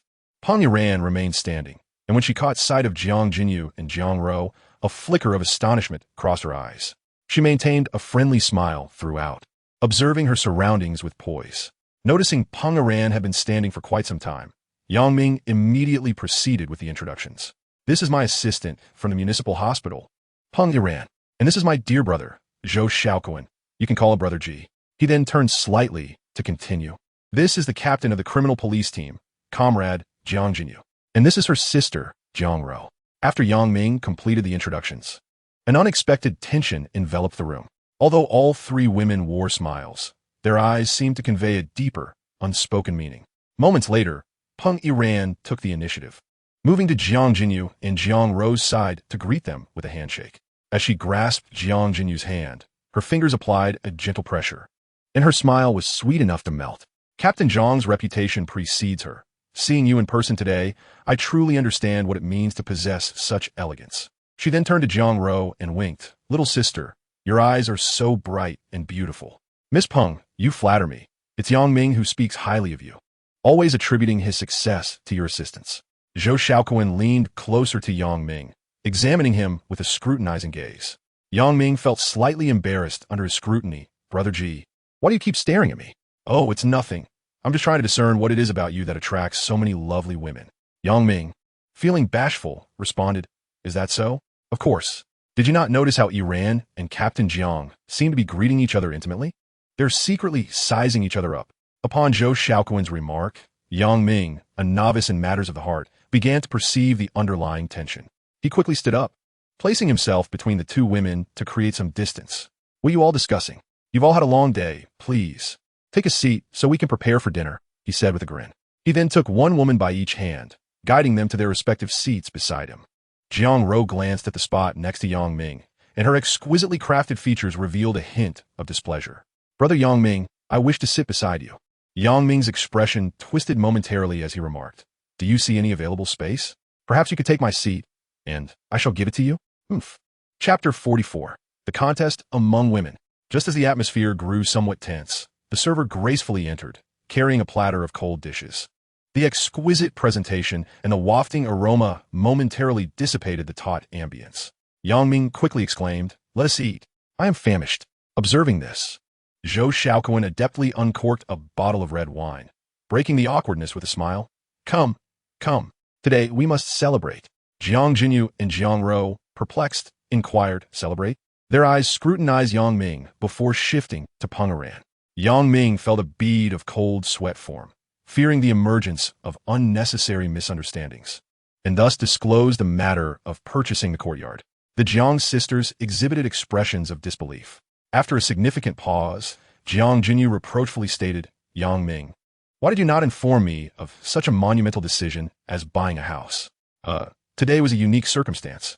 I initially intended merely to browse, and by coincidence, I stumbled upon the sale of that courtyard, he replied. Peng Yiran fixed her gaze on Yang Ming without blinking. That courtyard must have cost a considerable sum. Where did you procure such funds? Captain Jiang, Yang Ming borrowed 15 million from me. Upon hearing such a staggering amount, Jiang Jinyu and Jiang Ro gaped once more. Yang Ming, did you truly spend 15 million on a courtyard? Yang Ming, cutting to the chase, clarified yes. The primary reason for acquiring this courtyard lies in the furniture and timber within. Jiang Jinyu furrowed her brows slightly. Timber? With a smile gracing his lips, Yang Ming continued. Indeed, all the wood is of golden silk namu. What? Golden silk namu? Jiang Qingjun, engaged in the antique trade, had influenced Jiang Jinyu and Jiang Ro since childhood. They were both somewhat familiar with golden silk namu and its substantial worth. Yang Ming, how much do you estimate the golden silk namu in your courtyard to be worth? I calculated previously. It should be valued around 40 to 50 million. Jiang Ro abruptly rose from her seat, her eyes gleaming, and her small fists waving in the air. Brother Yang Ming, does that mean you are on your way to becoming extraordinarily wealthy? She leaned closer to Yang Ming. So about our visit to the ghost market, will you be able to purchase anything you desire in the future? Although Jiang Jinyu was equally astonished, her cool demeanor quickly resurfaced. Yang Ming, such precious golden silk namu. Why would the previous owner part with it so readily? Could there be an issue, perhaps with its legality? Peng Yiran gently twirled her wine glass, a glimmer of contemplation in her eyes. Captain Jiang has considered this thoroughly, However, when we visited, the house was indeed in a state of disrepair, and the previous owner did not seem aware of the furniture's value. Zhou Xiaoquan jovially patted Yang Ming on the shoulder. What could possibly be wrong? This is merely a stroke of luck for our brother. However, Yang Ming, these precious golden silk Nama furniture must be carefully preserved. It will be prudent to consult a reliable appraisal institution for confirmation. In fact, Zhou Xiaoquan's words stemmed from two motivations. One, his genuine concern for Yang Ming, and two, a lingering skepticism regarding Yang Ming's discerning eye, as he was still somewhat unfamiliar with Yang Ming's capabilities. Yang Ming nodded in agreement, affirming, Brother Ji is right. I will contact a professional tomorrow. He turned to Jiang Jinyu. Sister Yu, we may need to trouble Grandpa with this matter. Upon hearing Yang Ming refer to her grandfather as our grandpa, Jiang Jinyu felt a surge of happiness, her smile blossoming even brighter. She turned to Yang Ming with a teasing glance and remarked, Oh, so you know to ask for my help now? Next time, you must inform me immediately about such significant matters. Despite her playful reprimand, her eyes radiated concern. During their dinner with Grandpa that day, he had been incessantly mentioning Yang Ming, and she offered, Tomorrow, I will accompany you to seek his advice. Excellent. At that moment, the server began bringing out dishes, and the enticing aroma of abalone and lobster filled the air. Zhou Xiaoquan raised his glass, declaring, Let's set aside those thoughts for now. We must celebrate today. Here's to Yang Ming's newfound wealth. The group raised their glasses in unison, the crisp clinking of glasses igniting a lively atmosphere. Jiang Ro picked up a piece of lobster meat and, with her mouth full, mumbled, Brother Yang Ming, you promised to take me to the ghost market. When will you take me? Rest assured, once I manage my current affairs, I will take you, he replied. It's a promise. Indeed, a promise, she echoed. After saying this, Yang Ming noticed Peng Iran, who had not touched her food, and placed a large shrimp into her bowl. Iran, you've worked hard today. Why aren't you eating? Please, enjoy your meal.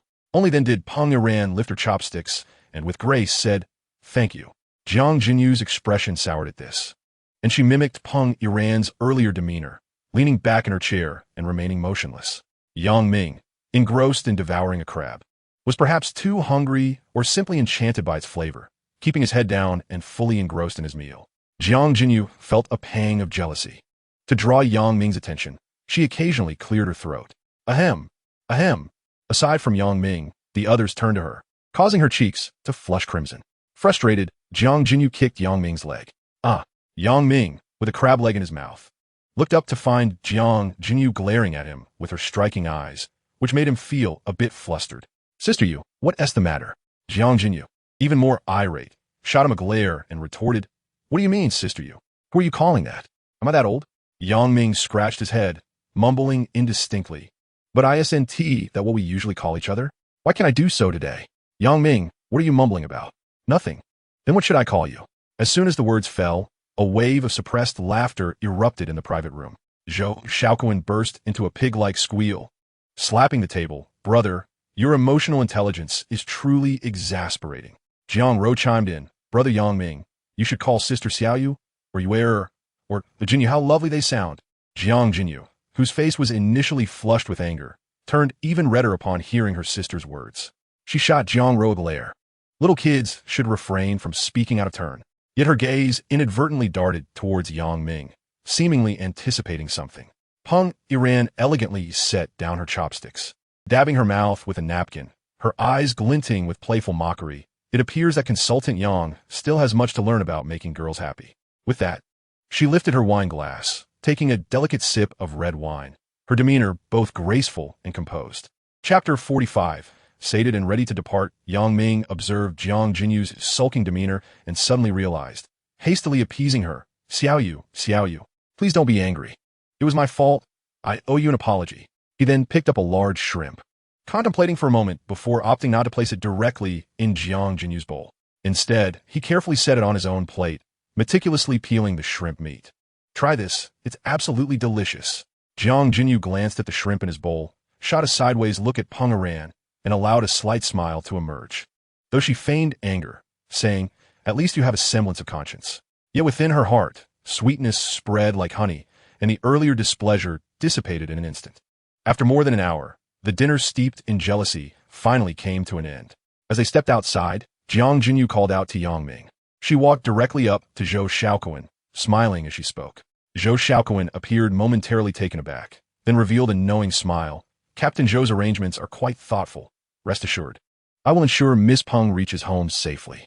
He winked at Yang Ming, who could only scratch his head in resignation. Peng Aran, however, was gracious, nodding elegantly in thanks. Thank you, Sister Jinyu. When she cast her gaze at Yang Ming, it held a hint of teasing, and with that, she swayed her hips, walking alongside Zhou Xiaoquan toward the parking lot. Once Zhou Xiaoquan's car disappeared into the night, Jiang Jinyu, with a stern expression, opened the front passenger door. Yang Ming cautiously settled into the seat, the air thick with a subtle tension. It was until the vehicle exited the parking lot that Jiang Jinyu finally spoke. Yang Ming, have you been getting quite close to Peng Aran lately? Huh? Yang Ming was caught off guard. She is my work assistant. We just happened to visit the yard together today. Happened to? Jiang Jinyu suddenly slammed down on the accelerator, and the car surged forward. Yang Ming was thrust back against the seat, panic rising in his voice. Slow down, slow down. Oh my gosh. Sister Yu Jiang Jinyu. Oh my god. Xiao Yu. You where? Jinyu. Darling. My heavens. In the back seat, Jiang Ro erupted into laughter, utterly unafraid. The vehicle sped towards Yang Ming's home. Streetlights casting a play of light and shadow across Jiang Jinyu's face through the car window. Yang Ming, why did you not discuss such a significant matter as purchasing a house with me? Her tone was laced with reproach. What is your relationship with Peng Aran? It was then that Yang Ming realized Jiang Jinyu was feeling jealous. He steadied himself, panic causing cold sweat to bead on his forehead, and grasped the overhead handle tightly. Xiao Yu, please calm down. Allow me to explain. He inhaled deeply, softening his voice. Peng Aran is merely an ordinary colleague and friend. Today's house viewing was a spontaneous arrangement. I intended to inform you tonight, but I simply hadn't found the opportunity yet. Spontaneous arrangement? You both seemed quite in sync. She retorted as the car turned into a secluded lane, abruptly slamming on the brakes, causing the vehicle to jolt to a stop. Seizing the moment, Yang Ming quickly unbuckled his seatbelt and leaned closer to Jiang Jinyu, studying her tense expression. I swear, in my heart, no one compares to you. I wanted to surprise you with the house purchase, but it backfired. His eyes brimmed with regret as he gazed intently into Jiang Jinyu's eyes. Please don't be angry. I promise to inform you first about anything in the future. Jiang Jinyu turned her face away to evade his gaze. Yet she could not conceal the flush creeping to her ears. Who is angry? You can tell whoever you like. Before she could finish her sentence, Yang Ming found himself emboldened, leaning in to plant a kiss on her lips. Wow. A chorus of teasing erupted from the back seat, with Jiang Ro dramatically covering her eyes. I didn't see anything. You two carry on. Yang Ming, recovering from the shock, hastily opened the car door and dashed away. Jiang Jinyu, having regained her composure, looked at Yang Ming standing outside the window and shyly remarked, Yang Ming, I'm not home yet. As she spoke, she attempted to pull the door shut, but Jiang Jinyu had already locked it. A slight smile played at the corners of her mouth as the window of the passenger seat began to rise. The glass brushed against Yang Ming's face as it closed, emitting a series of squeaks. He quickly rapped on the window, calling out, Hey, I'm not home yet. Please open the door and let me back in. Shall you? Jiang Jinyu feigned ignorance, starting the vehicle and slowly driving away. The speed was deliberately slow, a calculated move on her part. Yang Ming began to jog after the car, then broke into a run.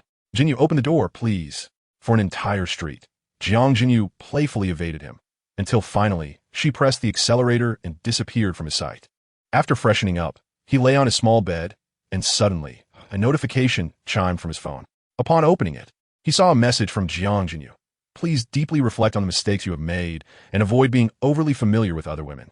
Yang Ming stared at the screen, his earlier run having left him in a foul mood, and muttered under his breath, Really now? Are you the police? Interrogating a criminal? Reflect on my mistakes? Did I kill your father? Understood. How unfair.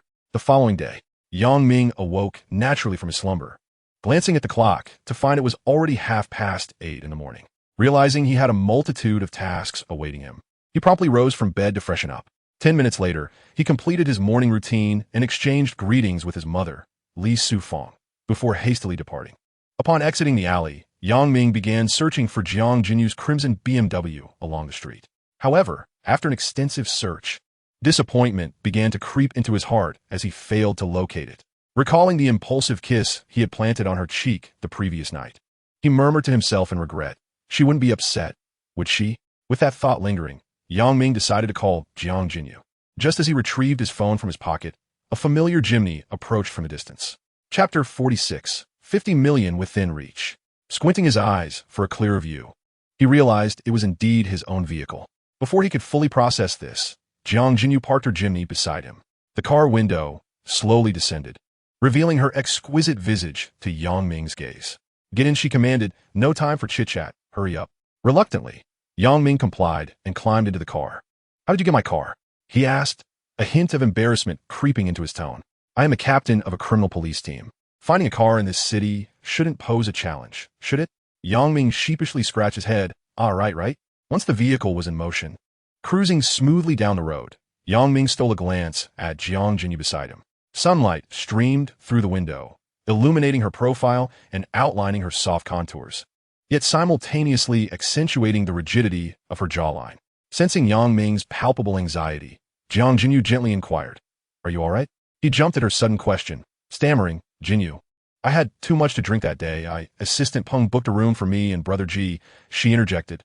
Jiang Jinyu was already aware of this incident. Her inquiry was merely a test of Yang Ming's attitude. It turned out this young man possessed quite a sense of awareness. A faint smile graced Jiang Jinyu's lips as she remarked, "Why are you so nervous? I haven't said anything against you." Yang Ming wiped the sweat from his brow, exhaling a sigh of relief. After a brief journey, they arrived at the antique market. Upon parking, the two walked shoulder to shoulder into Diangshuan. As soon as they entered, Jiang Jinyu called out cheerfully, "Grandfather." Jiang Qingjun, who was enjoying tea at the table, rose with a smile upon hearing her voice. "Lily, you've come. Oh, and Yang Ming is here too?" Just as he finished speaking, the sound of hurried footsteps echoed from the staircase. Yang Ming glanced up the stairs, instinctively knowing that it was Jiang Ro descending.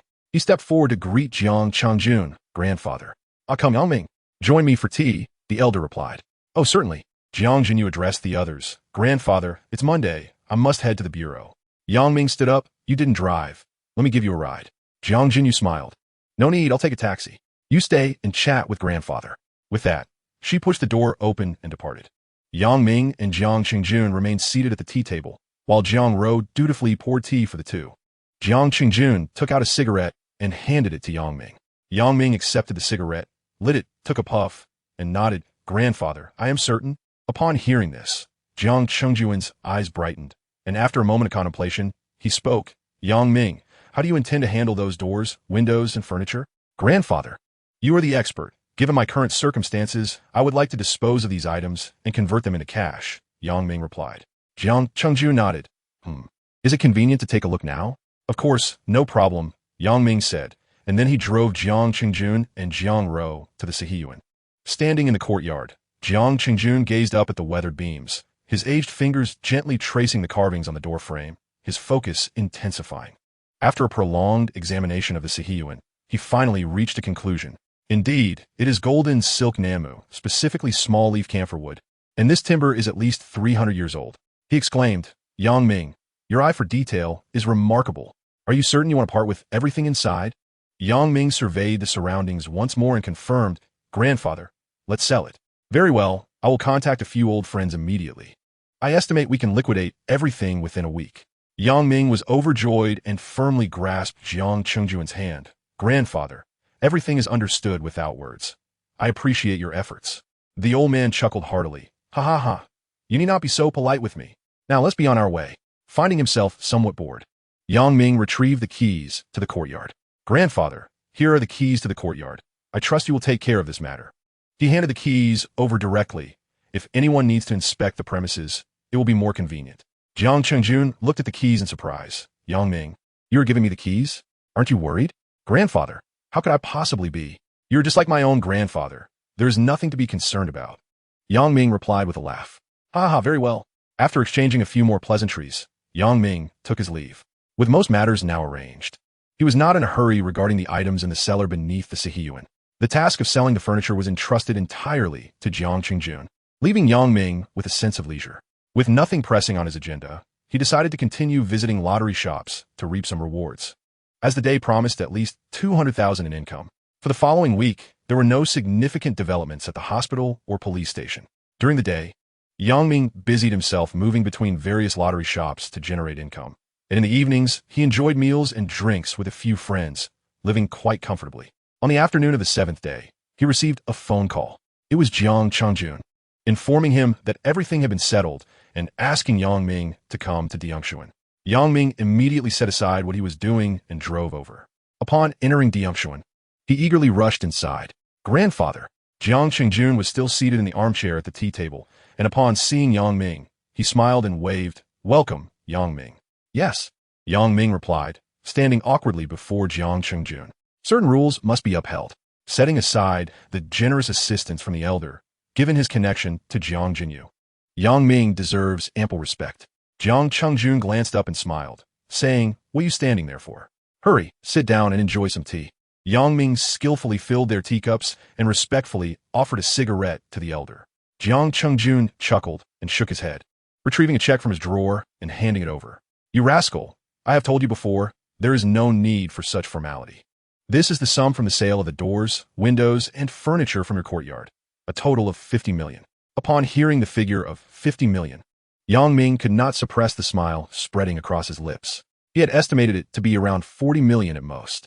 He was astonished that the elder had managed to secure 50 million directly.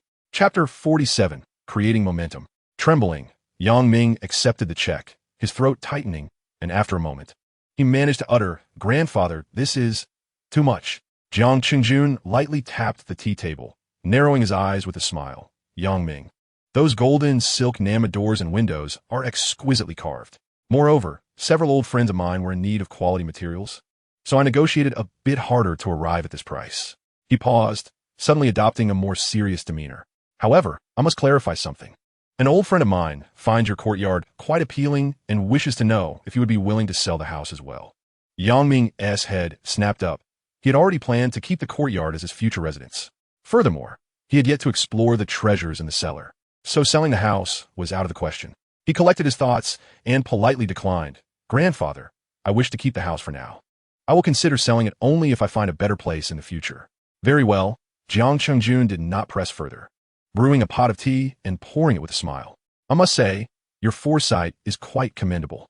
Yang Ming, puzzled, asked, "Grandfather, what do you mean by that?" Jiang Qingjun lifted his teacup, taking a gentle sip. "As time progresses, the number of Sahihuan following urban renovations will dwindle.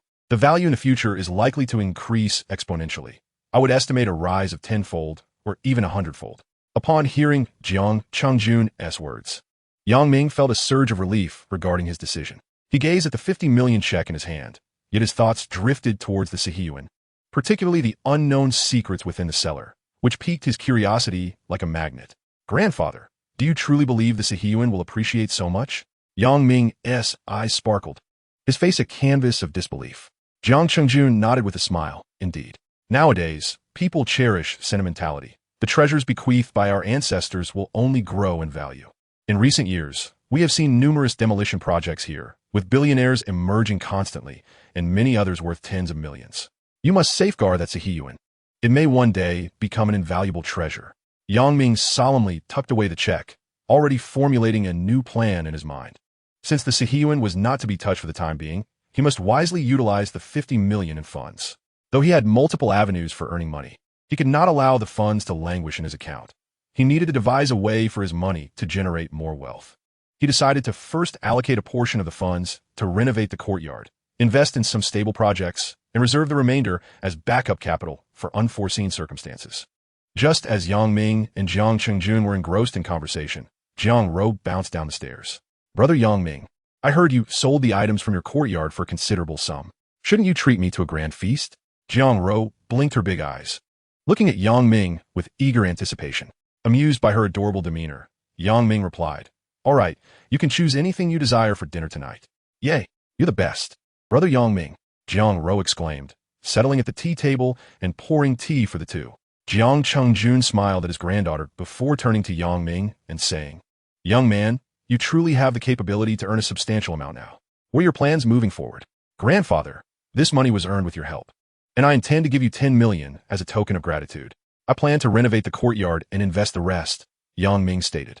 Upon hearing this, Jiang Qingjun's delighted expression suddenly darkened, and he feigned anger, saying, "What do you mean, 10 million? What kind of remuneration is that? Do you look down upon this old man?" Yang Ming hurriedly waved his hands, a sheen of sweat forming on his forehead. "Grandfather, please don't misunderstand. This money is a result of your discussions. I wouldn't dare." "Enough!" Jiang Chengjun slammed the teacup down, causing the liquid to ripple within. Let us not discuss remuneration. Despite the generational gap, in my eyes, you are a dear friend, and such matters are unnecessary. Yang Ming felt embarrassed and momentarily lost for words. After a brief pause, Jiang Chengjun's mood began to settle. Yang Ming, while your current status may not place you among the wealthiest in this city, at your youthful age of 20, you certainly stand out. I have a few suggestions, and I wonder if you would be interested in hearing them? Intrigued, Yang Ming lit a cigarette for the elder, saying, Grandfather, I would love to hear your thoughts. Jiang Chengjun took a slow drag from the cigarette, savoring the moment before exhaling. First, learn to enhance your appearance. Even men should take care in their attire. As the saying goes, clothes make the man. Clothing, watches, and cars. These must be chosen with care, as they serve as your business cards, showcasing your taste and strength. This way, when you engage in business discussions, it will yield better results. Yang Ming nodded thoughtfully, unconsciously glancing at his own outfit, envisioning himself in a sharp suit. Noticing this, Jiang Chengjun flicked the ash from his cigarette and continued, Second, expand your network. Next week, there will be a youth entrepreneur forum in the city. I'll arrange for you to have a ticket. Go and connect with promising young individuals. Remember, having many friends makes the journey easier, but be discerning about who is worth forming deeper connections with. Yang Ming solemnly nodded, finding great wisdom in the elder's words, particularly in the first point, as he had always believed in maintaining a low profile. Now he possesses a pair of perceptive eyes, making the acquisition of wealth and status effortless. Given this, why should he remain low-key? Contemplating this, Yang Ming resolutely decided that from this day forth, he would no longer conceal his true self. He would reveal his cards. With a thump of his thigh, he exuded the air of a seasoned, streetwise individual. Grandfather, your words have opened the door to a new world for me. Turning to Jiang Ro, he exclaimed, Xiaoro, accompany me to the mall for a shopping spree. Let us also find a top-notch stylist to transform my appearance. Jiang Ro leaped up in excitement. Yay, leave this to me. I will surely make you look brand new. She immediately began searching for nearby high-end brands on her phone. Muttering, first we must go for an Armani custom suit, then select a watch worthy of a 50 million fortune. Jiang Chengjun watched Yang Ming and his granddaughter, shaking his head with a smile. I think you two should buy a car first. That old clunker of yours nearly shattered my bones. Chapter 48, The Reveal. No more pretense. Yang Ming scratched his head, smiling sheepishly. You're right, grandfather. I'll sell that second-hand junk and get a vehicle that matches my status. Jiang Ro leaned in with her phone, her eyes sparkling. Brother Yang Ming, I found it. The new Lamborghini sports car is incredibly fierce. Driving it will undoubtedly turn heads. Jiang Chengjun lightly tapped his granddaughter's head. Don't be reckless. It's better for the young to be prudent. After a moment of contemplation, he added, a Porsche Cayenne would be excellent. It suits both business and leisure. Yang Ming nodded enthusiastically, internally marveling at how astute the old man was, always considering every detail. With a smile, he said to Jiang Chengjun, let us go together and seek your advice. Jiang Chengjun waved his hand repeatedly. No, I want to go. Your little clunker is too uncomfortable for me at my age. You and Xiaoro can go and take a look. Seeing his grandfather's reluctance, Yang Ming did not press further and took Jiang Ro out the door. After driving his little Jimny, Yang Ming first stopped by the bank. Upon arriving at the counter and calling a number, the lobby manager approached with warmth. Hello. May I ask what business you two wish to conduct? Hello. I would like to transfer the funds from this check to my card. The female manager smiled and nodded. What is the value of the check? Let me see if we can process it at the VIP counter. Just as Yang Ming was about to retrieve the check from his pocket, a middle-aged woman seated nearby scoffed. Oomph. VIP counter? Everyone wants to cut in line. How long do I have to wait? Just queue up like everyone else. Yang Ming frowned and glanced at the woman. At first glance, she was adorned in luxurious attire, her wrists and neck bedecked with ostentatious jewelry. Country bumpkin, what are you staring at? Jiang Ro, who had been silent until now, immediately bristled, rolling up her sleeves to reveal her delicate, fair arms. Who are you calling a country bumpkin, you old hag? After Jiang Ro finished speaking, she prepared to rush forward. But Yang Ming, with quick reflexes, caught her in his embrace. Xiaoro, it's not worth getting upset over such people. We still have to transfer the money and then go buy a car. The female lobby manager's expression shifted slightly, and she quickly forced a smile to reassure them. Madam, we will arrange the windows according to the type of service required. Please remain calm. Turning to Yang Ming, she lowered her voice. Sir, I sincerely apologize for the inconvenience. Yang Ming responded with a faint smile. handing the check to the manager. Upon receiving the check, the female manager glanced at it, then rubbed her eyes in disbelief, exclaiming, "Please hold on a moment. I will check the procedures for you." After a brief wait, the manager, still somewhat shocked, announced loudly, with a transfer of 50 million. "You can become our esteemed Platinum VIP. Please follow me to our VIP room to complete the transaction."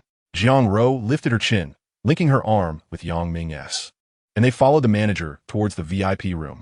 Meanwhile, the middle-aged woman's face looked more unpleasant than if she had bitten into something sour.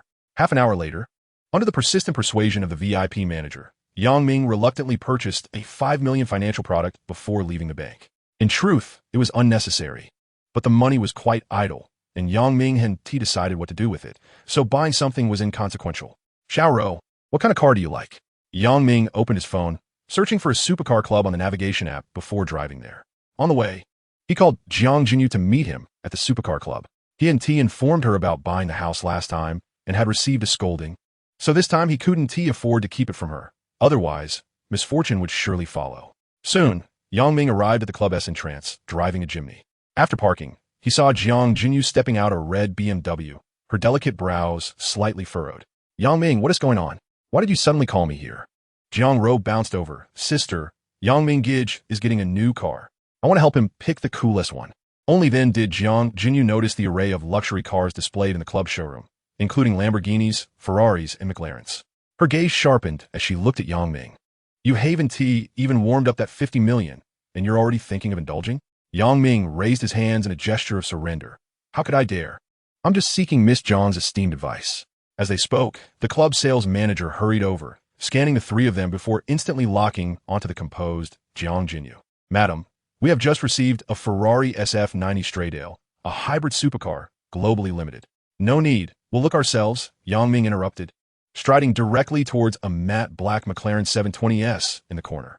As his fingertips glided over the sleek lines of the car's body, an insight triggered. He noticed a slight bulge in the battery pack beneath the hood, a sign of potential fire hazards. The sales manager glanced at Yang Ming with a displeased tone. "Buddy, this car is globally limited. 80% of it is made of carbon fiber, so please be careful not to damage it." Jiang Jinyu felt an immediate surge of displeasure. While she could tolerate Yang Ming, others were an entirely different matter. "Isn't this a car dealership? Are we not allowed to touch or inspect the vehicles?" The sales manager was left speechless by her retort. Unfazed, Yang Ming continued to wander through the showroom, ultimately standing before a striking Aston Martin DB11. This Miami gray DB11 was exceptionally handsome, and being a convertible, it perfectly matched Jiang Ro's desires. Yang Ming turned to the sales manager and inquired, "How much for this car? And what about that Porsche GT3 over there?" The sales manager's tone remained somewhat dismissive. "The Aston Martin DB11 convertible has a final price of 4.28 million, while the limited edition Porsche 911 GT3 RS is priced at 3.88 million. Yang Ming nodded, retrieved his card from his pocket, and tapped it lightly on the hood of the car. "Let us process the payment." Jiang Jinyu's eyes widened. Jiang Ro was bewildered, and even the sales manager was taken aback. "Yang Ming, if you're buying car, just buy one. Why two?" Jiang Jinyu whispered. With a smile playing on his lips, Yang Ming pretended not to hear her and urged the sales manager to complete the transaction. "Hurry and prepare the contract. I'll take both cars." Chapter 49. Delivering supercars to the sisters. The sales manager's demeanor instantly shifted from indifference to obsequiousness, nearly bowing down to the ground. "Please wait. I'll prepare the contract right away." He hurriedly dashed toward the office, his dress shoes echoing on the marble floor. Jiang Ro was the first to react, jubilantly jumping into the driver's seat of the Aston Martin, her hands gripping the steering wheel as she pretended to drive. "Long live brother Yang Ming. From now on, I'll be the most glamorous person on the street." However, Jiang Jinyu swiftly pulled her sister out of the car, her eyes wide with disbelief as she stared at Yang Ming. "Have you lost your mind? If you're buying car, just buy one. Even if you have the money, you can't buy two." Noticing Jiang Jinyu's anxious expression, Yang Ming seized the rare opportunity to tease her. I want to play coy anymore. I want to be ostentatious. I'll drive one car by day and the other by night." Before he could finish, Jiang Jinyu had firmly grasped his ear. "Oh, come on. Who do you think you are? Driving one during the day and another at night? Don't you need sleep?" Yang Ming tilted his head and replied, "I'll drive the GT3 on Mondays, Wednesdays, and Fridays, and the DB11 on Tuesdays, Thursdays, and Saturdays." Hee hee. At that moment, Jiang Ro furrowed her brows and asked, then, Brother Yang Ming, what will you drive on Sundays? Yang Ming feigned surprise, smacking his forehead. Ah, you're right. I must buy another car. After saying this, he turned to walk toward the Lamborghini, only to be firmly tugged back by Jiang Jinyu, who was twisting his ear. Ouch, ouch, ouch. That hurts. Jiang Jinyu was nearly beside herself with frustration. She had never realized Yang Ming was such a spendthrift, and her anger nearly brought her tears. Yang Ming, seeing that Jiang Jinyu was genuinely upset, Yang Ming abandoned his playful demeanor. All right. I'm not teasing you anymore. These two cars are gifts for you both. Jiang Jinyu and Jiang Ro were momentarily stunned. Upon witnessing their expressions, Yang Ming couldn't help but chuckle. Jinyu, that Porsche 911 is a gift for you, and Xiao Ro, the Aston Martin belongs to you. Upon hearing this, Jiang Ro promptly leapt from the car and joyfully clung to Yang Ming, wrapping her arms around his neck and planting 2 kisses on his face. Muma muma. Yang Ming Gij is the best. Then I shall not be polite. Yang Ming chuckled, gently patting Jiang Ro. All right, come down quickly. I can hardly breathe. When Jiang Jinyu realized that this car was intended as a gift from Yang Ming, a warm sensation surged within her. Although she appeared to be a rather aloof woman, her heart was truly quite sentimental. She never anticipated that Yang Ming would bestow upon her such an extravagant present. No, that is not accurate. This transcends the realm of mere gifts. It should rightly be considered an asset. After a moment, Jiang Jinyu gradually regained her composure, her eyes slightly reddening as she spoke. Yang Ming, I already have a car, and this one is far too precious. I cannot accept it. Yang Ming anticipated her response, his eyes twinkling with mischief as he replied, Oh, if you don't want it, then I shall give it to Peng Iran instead. As it turned out, Yang Ming's little tactic proved quite effective. No sooner had he uttered those words than Jiang Jinyu grabbed his ear. Yang Ming, repeat what you just said. Yang Ming grimaced, hopping in place like a monkey. Ouch. My dear lady, could you possibly use a different ear? That hurts.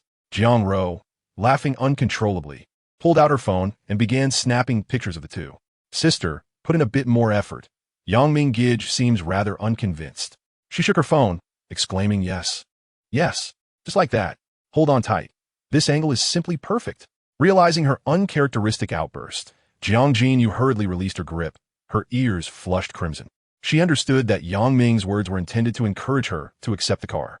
Turning her face away to feign tidying her hair, she cast a furtive glance at Yang Ming, who was still clutching his ear, a smug grin on his face, his eyes sparkling with playful mischief, causing her heart to flutter. All right, no more antics, Yang Ming said, rubbing his ear with a serious expression. She bit her lower lip and murmured, Then I shall accept it, but it is far too extravagant. Can anything be more precious than you? Yang Ming's voice shifted to a soft tone. It struck her heart like a heavy hammer. Jiang Ro gasped dramatically, covering her mouth in mock horror. Yang Ming Gij, your cheesy lines give me goosebumps. Jiang Jinyu's cheeks flushed a deeper hue. Unbeknownst to them, the sales manager had approached, holding 2 bouquets of champagne-colored roses. Ladies and gentlemen, these flowers are prepared for our esteemed clients.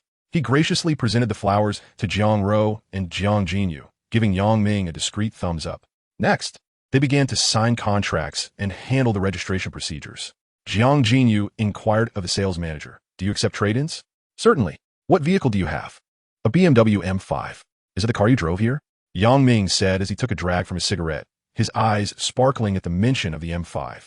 He had presumed that Jiang Jinyu was merely driving a standard 5 Series, but to his surprise, it was an M model. No wonder it exuded such vigor. Curiously, he inquired, Jinyu, so your car is an M5? Why did you sell it? Jiang Jinyu shot him an exasperated glance. Now that you have the Porsche I gifted you, I can't very well drive 2 cars, can I? I sold it to add a bit more for another one to give to you. Yang Ming felt a swell of emotion. This woman truly understood him. Oh, don't waste your money. Your BMW is perfectly fine. How about I just drive your car? It still carries your scent. Haha. Jiang Jinyu blushed, raising her delicate fist as if to strike him. How could a humble BMW possibly match your ostentatious demeanor now? Yang Ming dismissed her teasing. I'm serious. Stop spending money. Let's not buy anything. Shut it. You must accept what I gave you, and I will not hear any arguments. Now come on, let us go check out the car. Yang Ming promptly fell silent and followed Jiang Jinyu into the showroom. Once inside, Jiang Jinyu stepped out with the sales manager to inspect her BMW, leaving Jiang Ro to accompany Yang Ming as he continued to browse the vehicles. He was not particularly fond of supercars. While he could drive one occasionally, doing so daily would surely drive him mad. Chapter 50. the steel beast from the Middle East. The seats in these supercars were low, making it feel as though one was reclining while driving, and the seats were rather firm. Compared to supercars and sedans, Yang Ming preferred SUVs, especially rugged off-road vehicles. Not only did they offer a commanding view, but they also exuded a formidable presence. As Yang Ming and Jiang Ro meandered through the showroom, his phone suddenly vibrated. He pulled out and saw it was a call from Zhou Xiaoquan. With a smile, he answered, Ming, it's your brother Chicken. Where are you up to? Zhou Xiaoquan's hearty voice came through the line. Yang Ming couldn't help but grin. Their camaraderie had blossomed into a genuine friendship, their conversations now strikingly similar. Brother Chicken, I'm here with Jinyu and Xiaoro, looking at cars. Oh, planning to part with your little clunker? What are you looking to replace it with? I can advise you. Without a moment's hesitation, Yang Ming replied, I want to switch to an off-road vehicle. Do you have any leads? Zhou Xiaoquan's voice crackled with excitement. Coincidentally, I'm at a friend's off-road modification shop, and several fierce models just arrived. Want to come take a look? Yang Ming's eyes lit up. He had been contemplating rugged off-roaders, and this opportunity was serendipitous. He turned to Jiang Ro and asked Xiaoro, how about we check out the off-road club? Jiang Ro nodded enthusiastically, sure. Jiang Jinyu, pleased, looked at Yang Ming and said, the BMW has already been sold to their club. If you see something you like, just go ahead and buy it. Yang Ming stepped forward, leaning close to Jiang Jinyu's ear, and said, no rush. Brother Ji just called to say that a few fine cars have arrived at his friend's shop. Let's go take a look. Jiang Jinyu raised an eyebrow. So, you still have an interest in off-road vehicles? Of course. I find the thrill of off-roading far more appealing than that of supercars. Jiang Jinyu chuckled helplessly, yet found his enthusiasm endearing. The vehicle registration office was not far from their location, and within half an hour, they had completed the paperwork for their newly acquired Porsche and Aston Martin.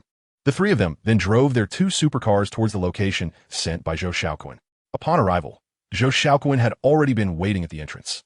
When Jiang Ro spotted him, she revved the engine with a hint of arrogance, though it failed to capture Zhou Xiaoquan's attention. Perhaps he had seen too many supercars or simply did not expect Yang Ming and his companions to arrive in such extravagant style. Jiang Jinyu gently parked the Porsche 911 GT3 RS beside Zhou Xiaoquan. Yang Ming lowered the window and let out a couple of whistles.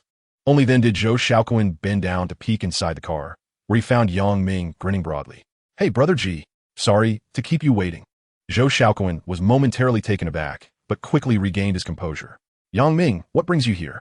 Yang Ming exited the car, declaring, I believe we should make a grand entrance. Aren't these two cars splendid? They are gifts from me to my entourage. As he spoke, he spread his arms wide, exuding a sense of dominion. Jiang Jinyu and Jiang Ro, having overheard his remark about the entourage, exchanged delighted glances, their expressions brimming with joy. Jiang Ro seemed particularly pleased, evidently fond of Yang Ming's endearing appellation. Zhou Xiaoquan gazed at the two luxurious supercars, initially taken aback, but soon erupting into hearty laughter. Ha ha ha! Well, Yang Ming, you've really come into your own. Your spending is even more extravagant than mine. He reached out to pat the carbon fiber roof of the Porsche. Upon entering the modification shop, they were greeted by a melange of motor oil and leather. The interior showcased an array of off-road vehicles, roof racks, winches, large off-road tires, and a plethora of imported modification parts. The most striking feature was a matte black Land Rover Defender, elevated by 10 centimeters, its wheels still splattered with unwashed mud, a testament to its recent off-road escapades. This is my ride, equipped with 3 locks and a waiting kit. Pretty cool, right? Zhou Xiaoquan circled the vehicle, presenting it like a prized possession. This car can conquer the vast landscapes of our great nation. Yang Ming caressed the car's protective coating, but his attention was suddenly drawn to a vehicle in the corner, a military green Mercedes-Benz G63 4x4. Its boxy silhouette exuded a strong vintage charm. With a roof-mounted luggage rack and a spare fuel tank hanging from the door, he walked over, opened the creaking door, and marveled at the exposed mechanical buttons, his eyes lighting up. Wow, now this is pure off-roading. You truly have an eye for quality. Zhou Xiaoquan approached, presenting the latest model. My friend spent 2 months customizing it, and the engine has just been reinforced. Yang Ming climbed into the driver's seat, the leather upholstery exuding a distinct texture. His fingers glided over the button-laden center console, as if he had grasped the key to conquering the wilderness. What do you think? Shall we take it for a spin? Zhou Xiaoquan remarked, noticing the desire flickering in Yang Ming's eyes as he patted the roof of the car. Without a second thought, Yang Ming exited the vehicle, eagerly accepting the keys. Jiang Jinyu and Jiang Ro exchanged glances before joining him inside. Zhou Xiaoquan swiftly opened the passenger door and took his seat. Yang Ming ignited the engine, pressing the accelerator gently. The engine emitted a deep roar, sending vibrations through their chests. This powerful V8 engine is something else. Hold on tight, for we are about to embark. Laughter danced across their faces as they fastened their seatbelts. Zhou Xiaoquan cautioned, "This is a custom V12 engine from AMG, which I painstakingly acquired from the Middle East, so take it easy." No sooner had the words left his lips than Yang Ming pressed down hard on the accelerator. The tires screeched against the asphalt as the Mercedes G63 surged forward like an arrow released from a bow. The air was thick with the scent of burning rubber, leaving behind 2 dark tire marks on the ground. The force of acceleration pressed them back into their seats. Jiang Ro let out an excited shriek, while Jiang Jinyu clutched the handle of the door tightly, her stunning face betraying a hint of panic yet adorned with a smile. Yang Ming navigated the beast along the road, each gear shift accompanied by the engine's furious growl, as if expressing a yearning for freedom. Vehicles on the road seemed to retreat in the wake of this military green colossus, capturing the attention of passers-by wherever it went. Chapter 51. The Ruthless Chicken Brother. Upon exiting the city, they arrived at a stretch of undeveloped wilderness. The rugged mountain road was strewn with gravel and puddles, an ideal testing ground for an off-road vehicle's capabilities. Under Zhou Xiaoquan's guidance, Yang Ming raised the chassis to its maximum height and activated the 4-wheel drive system. Zhou Xiaoquan grasped the handle of the window, signaling that they could commence. The 2 beauties in the back seat mimicked his actions, tightening their grips on the handrails. Yang Ming took a deep breath, gripped the steering wheel, and pressed the accelerator firmly. The formidable torque of the Mercedes G63 surged forth, effortlessly crushing the gravel beneath its massive tires, while the suspension system flawlessly absorbed the bumps. Yang Ming felt as though he was not merely driving, but rather taming a colossal steel beast.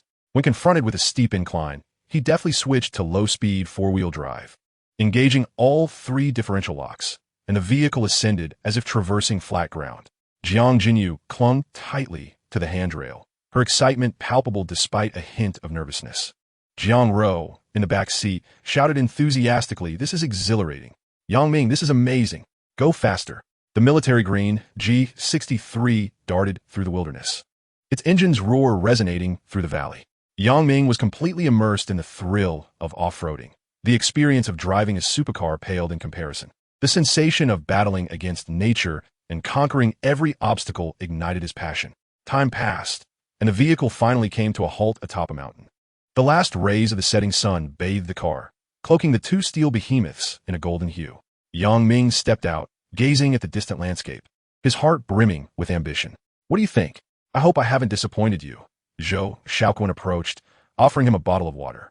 Yang Ming took several hearty gulps and replied, "Brother G, I want this car." Zhou Xiaoquan patted his shoulder. But upon hearing that Zhou Xiaoquan intended to gift it to him, Yang Ming resolutely declined. "Brother G, let's be clear. I feel quite embarrassed that you would consider giving it to me. Name your price."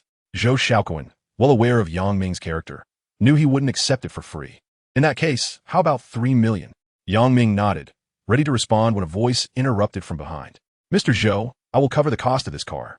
"You must not accept Yang Ming's money." Zhou Xiaoquan was taken aback, somewhat puzzled. "What is happening here?" Yang Ming chuckled mischievously. "Well, I can't help it. Being handsome has its perks, and beautiful women want to spend money on me. There's no stopping that."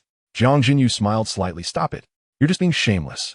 Zhou Xiaoquan seemed to have discovered something extraordinary. His curiosity piqued as he scrutinized the 2. "What is going on with you 2? Jiang Jinyu's cheeks flushed slightly. She cleared her throat to change the subject. "Mr. Zhou, that Porsche was a gift from Yang Ming to me, so—" "Oh, I see, I understand." As she spoke, Jiang Jinyu took out a check from her bag, the pen scratching against the paper. "Is 3 million sufficient?" Yang Ming, flustered, stomped his foot. "Jinyu, what are you doing? A man should never let a woman pay for a car." He reached for the check, but Jiang Jinyu deftly evaded him.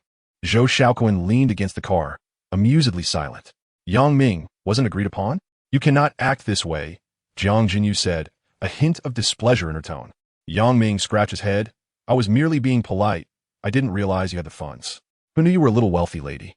Jiang Ro jumped down from the back seat, interjecting between them. "Brother Yang, you have no idea. All our family's money is in my sister's hands, and she rarely gives me any." Jiang Jinyu shot a fierce glare at her sister. "Jiang Ro, did I not give you any pocket money?" Jiang Ro, hearing this, shrank her neck, and quickly hid behind Yang Ming, sticking her tongue out playfully. Why be so fierce? Zhou Xiaoquan chuckled and accepted the check from Jiang Jinyu. Captain Jiang, I shall gladly accept this money. Indeed, it is only right, she replied. Seeing this, Yang Ming interjected. Could you both refrain from being so formal? Addressing each other as Mr. Zhou and Captain Jiang feels too distant. From now on, it's Brother Ji and Jinyu. The two exchanged smiles at his words. As Yang Ming looked at the 4 luxury cars parked by the roadside, he felt as if he were in a dream. Earlier, he had borrowed 15 million from Zhou Xiaoquan, and with money now in hand, he was naturally prepared to repay it. By chance, a bank was conveniently located by the roadside. With his platinum VIP status, Yang Ming swiftly completed the transfer. Zhou Xiaoquan, not one to be shy, cheerfully declared, Today is a splendid day. To celebrate the acquisition of your new vehicles, I shall treat you all tonight. Subsequently, a convoy of 4 luxury cars set off towards the outskirts. At the forefront was Zhou Xiaoquan driving a white Range Rover, followed closely by Jiang Ro in a gray Aston Martin DB11. Jiang Jinyu drove a black Porsche 911 GT3 RS, its engine roaring with vigor, while Yang Ming brought up the rear in a military green custom Mercedes G63, cruising leisurely at a comfortable pace. As the convoy turned onto the winding mountain road leading to the suburbs, the last remnants of the evening glow were engulfed by twilight. Navigating a sharp bend, the valley suddenly illuminated with twinkling warm yellow lights. Yang Ming squinted slightly, observing the rustic wooden structures on the mountainside, their outlines delicately traced by the strings of lights, while colorful lanterns swayed gently in the breeze from the balconies. Zhou Xiaoquan's Range Rover was the first to enter the gravel-strewn parking lot, and, as Yang Ming parked, he noticed a glimmering gold sign at the entrance, Qing Shui Mountain Villa. Yang Ming and the 2 Jiang sisters exited the vehicle. Their curiosity piqued as they surveyed the surroundings. A man clad in a suit, resembling a manager, approached briskly and respectfully announced, Mr. Zhou, everything is prepared. Yang Ming playfully wrapped his arm around Zhou Xiaoquan's neck, exclaiming, Wow, Brother Ji, is this villa also yours? Zhou Xiaoquan replied, Indeed. I built this place a few years ago. Yang Ming continued with a grin, Brother Ji, you are simply extravagantly wealthy. The evils of capitalism. The manager cast a curious glance at Yang Ming, secretly astonished at the close rapport between his boss and this new acquaintance. Furthermore, the 2 beautiful sisters were striking enough to outshine even the most popular starlets of the moment. Chapter 52, Roasting a Whole Lamb for Leisure. Jiang Ro tiptoed closer to the manager, playfully batting her eyelashes. Uncle, what delicious dishes do you have here? I'm absolutely starving. The manager's lips twitched at being called uncle, but he quickly regained his composure, smiling as he responded, Mr. Zhou has arranged for a whole roasted lamb. Please follow me. As they traversed a corridor adorned with wisteria, the rich aroma of meat mingled with cumin and spices wafted towards them. In an open space, a bonfire blazed, with a whole lamb sizzling and dripping with juices, its golden, crispy skin glistening enticingly in the firelight. Wow, it truly is a whole roasted lamb. Jiang Ro's eyes sparkled as she dashed towards the fire. Jiang Jinyu, standing behind her, cautioned, Be careful not to get burned. Zhou Xiaoquan gestured for everyone to take a seat at the redwood dining table, which was already laden with an array of delectable dishes. A server approached with 2 ice buckets, each holding several bottles of champagne. Zhou Xiaoquan happily accepted the buckets, explaining, The lamb today is a special breed sent from Ningxia by a friend. I hope everyone enjoys it. Yang Ming, wide-eyed and full of wonder, eagerly explored his surroundings, seemingly fascinated by everything. Brother Ji, this wine must be quite exquisite, wouldn't you agree? Zhou Xiaoquan raised an eyebrow and smiled as he retrieved a bottle of champagne from the ice bucket, introducing it. It should be rather good. It's a 1996 Dom Perignon gifted by a friend, perfectly complementing roasted lamb fat. He handed the bottle to Yang Ming, the amber liquid shimmering softly in the glow of the bonfire. Yang Ming pursed his lips, scrutinizing the champagne in his hands under the flickering light. It's all in a foreign language. None of it is familiar to me. It certainly looks rather expensive. His comical expression elicited peals of laughter from those around him. Zhou Xiaoquan picked up another bottle and remarked, What does expensive matter? Wine is meant to be savored. Let's indulge today. Jiang Jinyu, blushing and smiling, interjected, Brother Ji. I truly apologize. I won't partake as I haven't reported in. Upon noticing Jiang Jinyu's disinterest in drinking, Yang Ming's enthusiasm waned. Brother Ji, you have quite a few friends, don't you? Whether it's lamb or wine, someone is always gifting you something. Zhou Xiaoquan appeared slightly embarrassed, waving his hand dismissively. It's merely the kindness of friends. One cannot refuse such hospitality. Yang Ming, upon hearing this, sprang to his feet in excitement. Oh, this fellow is trying to impress you. I have friends who give me the same champagne. Zhou Xiaoquan almost cried from laughter at Yang Ming's teasing. Jiang Jinyu and Jiang Ro exchanged puzzled glances, seemingly unaware of such friends in Yang Ming's life. The group exchanged curious looks, eagerly anticipating Yang Ming's next words. With a mischievous glint in his eyes, Yang Ming took small, hurried steps toward Zhou Xiaoquan, seizing 2 ice buckets and darting away. Hee, my friend is you, Brother Ji. Zhou Xiaoquan paused for half a second before grabbing a crumpled napkin from the table and tossing it at Yang Ming. So you were just waiting for me here. Yang Ming dodged and weaved, the car keys at his waist jingling merrily. The bonfire cast their playful shadows against the wisteria trellis, reminiscent of children at play. Jiang Ro laughed so hard she could barely stand, tugging at her sister's arm and exclaiming, Sister, look! Brother Yang Ming is so cheeky. Jiang Jinyu bit her lip to stifle a laugh. Her ears flushed crimson as her gaze unconsciously followed Yang Ming's figure. Soon, the roasted lamb was served at the table. Yang Ming and Zhou Xiaoquan ceased their playful antics, each chugging from a bottle of water. Jiang Ro had already settled into a chair, eagerly watching the chef carve sizzling oily slices of lamb with a curved knife. Give me a piece with crispy edges. She opened her palm to catch it, heedless of the heat, and stuffed it into her mouth, exhaling in delight, yet struggling to articulate. So fragrant. Sister, you must try this. Jiang Jinyu accepted the skewer her sister offered, taking dainty bites, her eyelashes fluttering as she revealed a rare, satisfied smile. Observing the 2 ladies' more refined eating styles, Yang Ming waved at the chef. Master, you must be tired from roasting. Please take a rest. We can manage the rest ourselves. The chef glanced at Zhou Xiaoquan, received a nod in return, and hurriedly departed. Standing before the roasted lamb, Yang Ming extended his hands and began tearing into it. He first ripped off 2 front legs and offered them to Jiang Jinyu and Jiang Ro. 2 treasures began to feast. The front leg meat, tender and devoid of excess fat, was best savored while still warm. Upon finishing his words, one of the hind legs was yanked off and tossed to Zhou Xiaoquan. When dining, one should embrace the essence of indulgence. Who needs cutlery? Just grasp it and dig in. Zhou Xiaoquan was taken aback. He had never dined in such a manner, always maintaining a semblance of decorum. Yang Ming rolled his eyes in exasperation at Zhou Xiaoquan's bewilderment. Then, without a care for anyone around, he seized the last hind leg and began to devour it with gusto. The fat burst between his teeth, mingling with the aromatic spices of cumin and chili, causing him to gasp from the heat. Yet he couldn't help but murmur in appreciation, Wow, Brother Ji, your chef is exceptional. This lamb is absolutely divine. Zhou Xiaoquan took a bite of the lamb, arching an eyebrow with a smile. Stop your chattering. If you enjoy it, come here often. Out of the corner of his eye, he noticed 2 beautiful women nibbling delicately on their lamb legs, their ears slightly flushed. Suddenly, recalling something, he waved towards the distance. Soon, a waiter arrived with an assortment of chilled beverages. Try this sour plum soup. It's refreshing.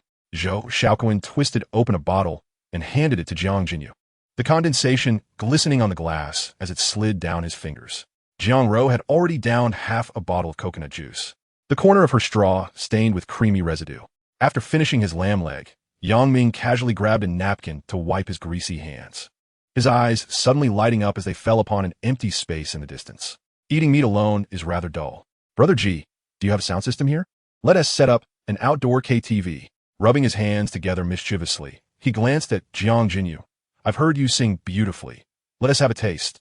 Jiang Jinyu's ears instantly turned crimson as she raised her hand to strike him. Yang Ming, what nonsense are you spouting? Who told you that? Zhou Xiaoquan had already risen to make arrangements, and before long, a professional sound system was set up beside the bonfire, with colorful lights casting rainbow hues on everyone's shadows.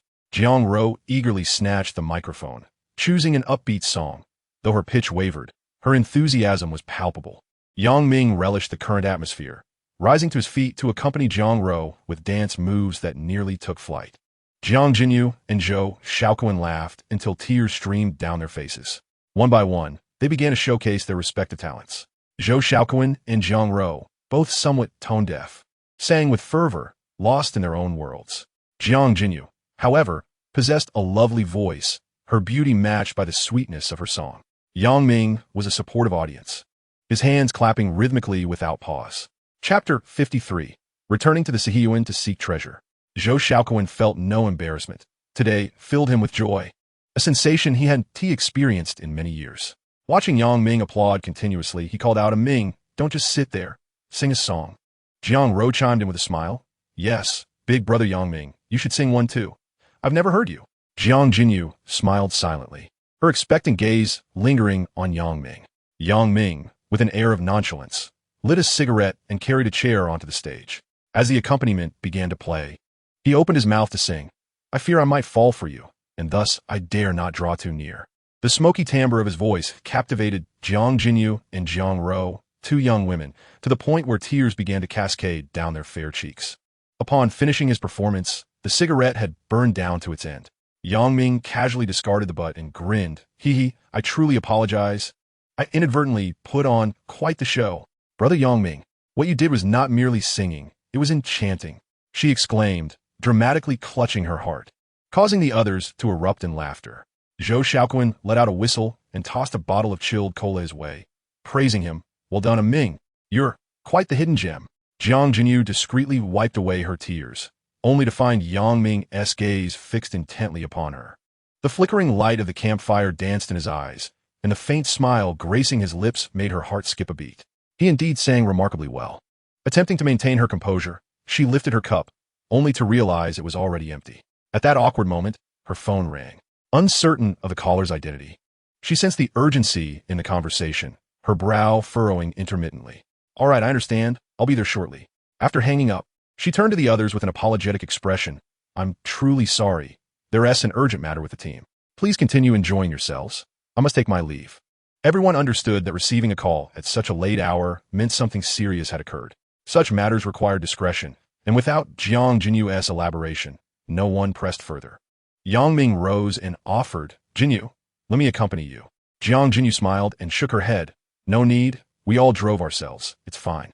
Observing this, Zhou Xiaoquan also stood. All right then, we've eaten and had our fun, let us call it a night. We can gather again when you all have time. Before long, the group had tidied up and prepared to depart. As Yang Ming left, he took all the champagne from the table, even the ice bucket. Jiang Jinyu chuckled playfully. You really took the wine, huh? You're quite the pragmatist. After spending considerable time together, an unspoken ambiguity had developed between Yang Ming and Jiang Jinyu. In response to her teasing, Yang Ming swiftly retorted, Of course, I must learn to manage life. Otherwise, how can I be your good husband in the future? Jiang Jinyu's cheeks flushed crimson, and she murmured softly, How did you become so thick-skinned? If I'm teased by you every day, how can I not toughen up? Zhou Xiaoquan escorted the trio to the parking lot, stating, I need to stay behind to review the reports. So I want to be leaving with you. All right then, attend to your business. We'll take our leave, they replied. Once in the city, Yang Ming received phone calls from both Jiang Jinyu and Jiang Ro. He parked his car by the roadside, lit a cigarette, and noted that it was just past 8 o'clock. Thus, he resolved to pay a visit to the courtyard, eager to explore the contents of the cellar. Yang Ming had previously glimpsed the items within through his ability of perception, a wooden chest and 3 jars. However, he had not scrutinized the contents of the chest. His curiosity had been piqued for quite some time, yet he had not had the opportunity to investigate, as the keys to the courtyard had been entrusted to the elder Jiang Chengjun for over a week. With this thought, Yang Ming's curiosity intensified, discarding his cigarette, but he started his vehicle and headed towards the courtyard.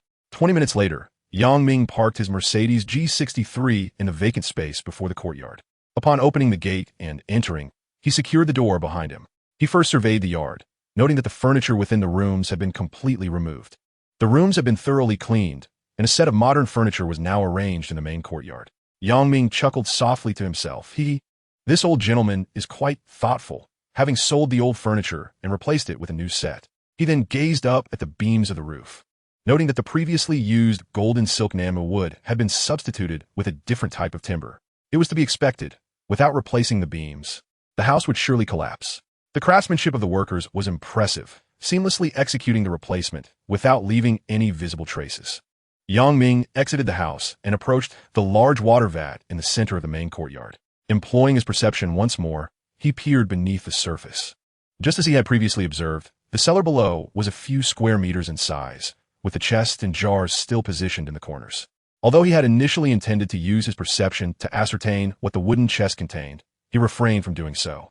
Instead, he decided he would prefer to open the cellar himself and discover what surprises awaited him. He began searching for tools within the courtyard and eventually unearthed a steel rod from a storage room. The rod was slightly thicker than a coin and just under 2 meters in length. Ming weighed it in his hand, finding it quite satisfactory. It would serve perfectly as a crowbar. He returned to the water vat, removing his jacket, and found a batter basin to pour the water from the vat into the flower bed. The large vat, approximately 1.5 meters in diameter and about a meter high, took nearly 5 minutes to empty completely. The once grimy vat was now drenched from the splashing water, and Ming took the opportunity to wash his hands, revealing its original appearance, which indeed resembled an antique. He spat into his palm, rubbed his hands together, and embraced the large vat. To his astonishment, the long-forgotten treasure appraisal system beeped to life once more. Item name: Qing Dynasty Guangxu Stone Lotus Pattern Door C. Grade: Inferior. Reference value 100,000. Chapter 54. Descending into the cellar, striking it rich. Ming stood frozen in place, staring at the faintly visible lotus patterns on the interior wall of the vat, a low chuckle escaping his throat. Who would have thought that such a seemingly worthless item could be valued at 10,000? Upon reflection, this treasure appraisal system has remained dormant for quite some time, and it is unexpected that it would be reactivated by such an unassuming water jar. A sum of 100,000 yuan is not considered a colossal fortune for him at present. Yet this unexpected windfall is akin to fireworks unexpectedly exploding in an otherwise mundane life, igniting a spark of excitement in his eyes. In their locale, this type of water jar is referred to as menhai, which used to be a common fixture at the entrances of nearly every household. It carries a certain significance. As the name suggests, menhai translates to the sea, symbolizing the attraction of wealth and prosperity in feng shui. Additionally, most houses of the past were constructed from wood, and given the relatively dry climate, such jars were placed to prevent potential fire hazards. Ming bared his teeth, shifting his gaze from the water jar to the ground. The previously muddy floor appeared significantly cleaner after being soaked. In the center, 2 larger slabs of bluestone were laid, one measuring a substantial 2 to 3 square meters. Ming approached, crouching down to pick up a small stick, which he used to pry into the crevices between the stone slabs. After nearly 20 minutes, the dirt surrounding the bluestone was cleared away. He grasped a piece of rebar, inserting one end into the gap, propping it beneath with a half-brick. Once everything was prepared, Ming took a deep breath and forcefully pressed down on the rebar. To his astonishment, the bluestone remained immovable. My goodness, how heavy is this? He thought, refusing to give up, and shifted to another position to exert more force. Today, I shall not be thwarted. Huh. With all his might, Ming strained. Veins bulging on his forehead, his arms taut and defined. Come on, lift. To his delight, he managed to pry open a small gap in the bluestone. A flicker of exhilaration crossed his eyes as he hastily kicked a small brick beneath the slab. If only the bluestone itself were to lift, it would be no issue. The primary challenge lay in its prolonged sealing to the ground. With fresh air now entering, the subsequent task became considerably easier. Ming wielded the crowbar, rotating it to leverage the bluestone. Moments later, the entrance to the cellar was fully revealed. Surprisingly, he did not feel fatigued. He lowered his head to peer into the depths of the cellar, then lit a cigarette. He was in no rush to descend. Firstly, he truly needed a moment to rest. Secondly, he was apprehensive about potential toxic gases that might have accumulated from the cellar's prolonged closure. Thirdly, it was already 10 o'clock in the evening. Although the courtyard was illuminated, the cellar was shrouded in darkness, and he could hardly venture down into the inky blackness. Conveniently, he had a flashlight in his bag, a gift from Jiang Jinyu, which was now put to good use. After finishing his cigarette, Ming finally descended the small stone steps of the cellar with flashlight in hand. Dust swirled around him, forming a beam of light in the flashlight's glow. Covering his mouth and nose, he crouched low as he entered the cellar.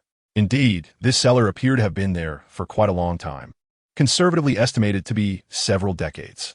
Despite Ming's audacity, he found himself somewhat unnerved in the confined and shadowy space of the cellar. The temperature within this underground chamber felt at least 12 degrees cooler than the outside, causing him to shiver involuntarily. Cobwebs adorned the ceiling, and a faint odor of decay lingered in the air. Suddenly, a thought struck him. Wait a minute, I possess the gift of X-ray vision. Why on earth would I need a flashlight?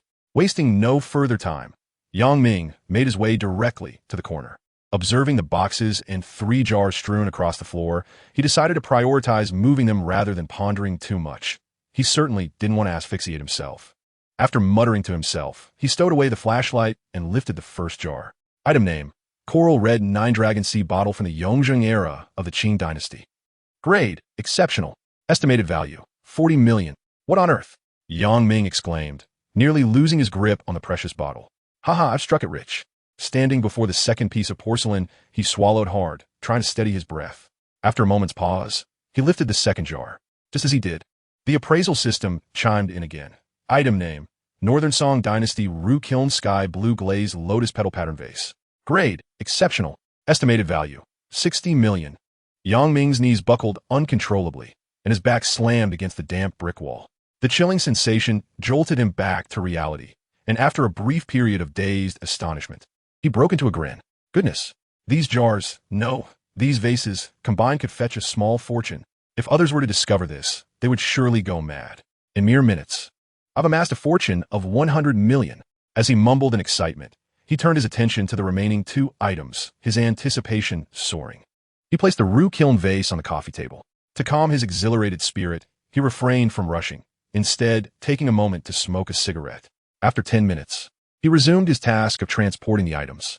Extending his hand toward the third jar, he widened his eyes and held his breath, eagerly awaiting the system's notification. Item name: Black Glaze Jar from the Republic of China era. Grade: Inferior.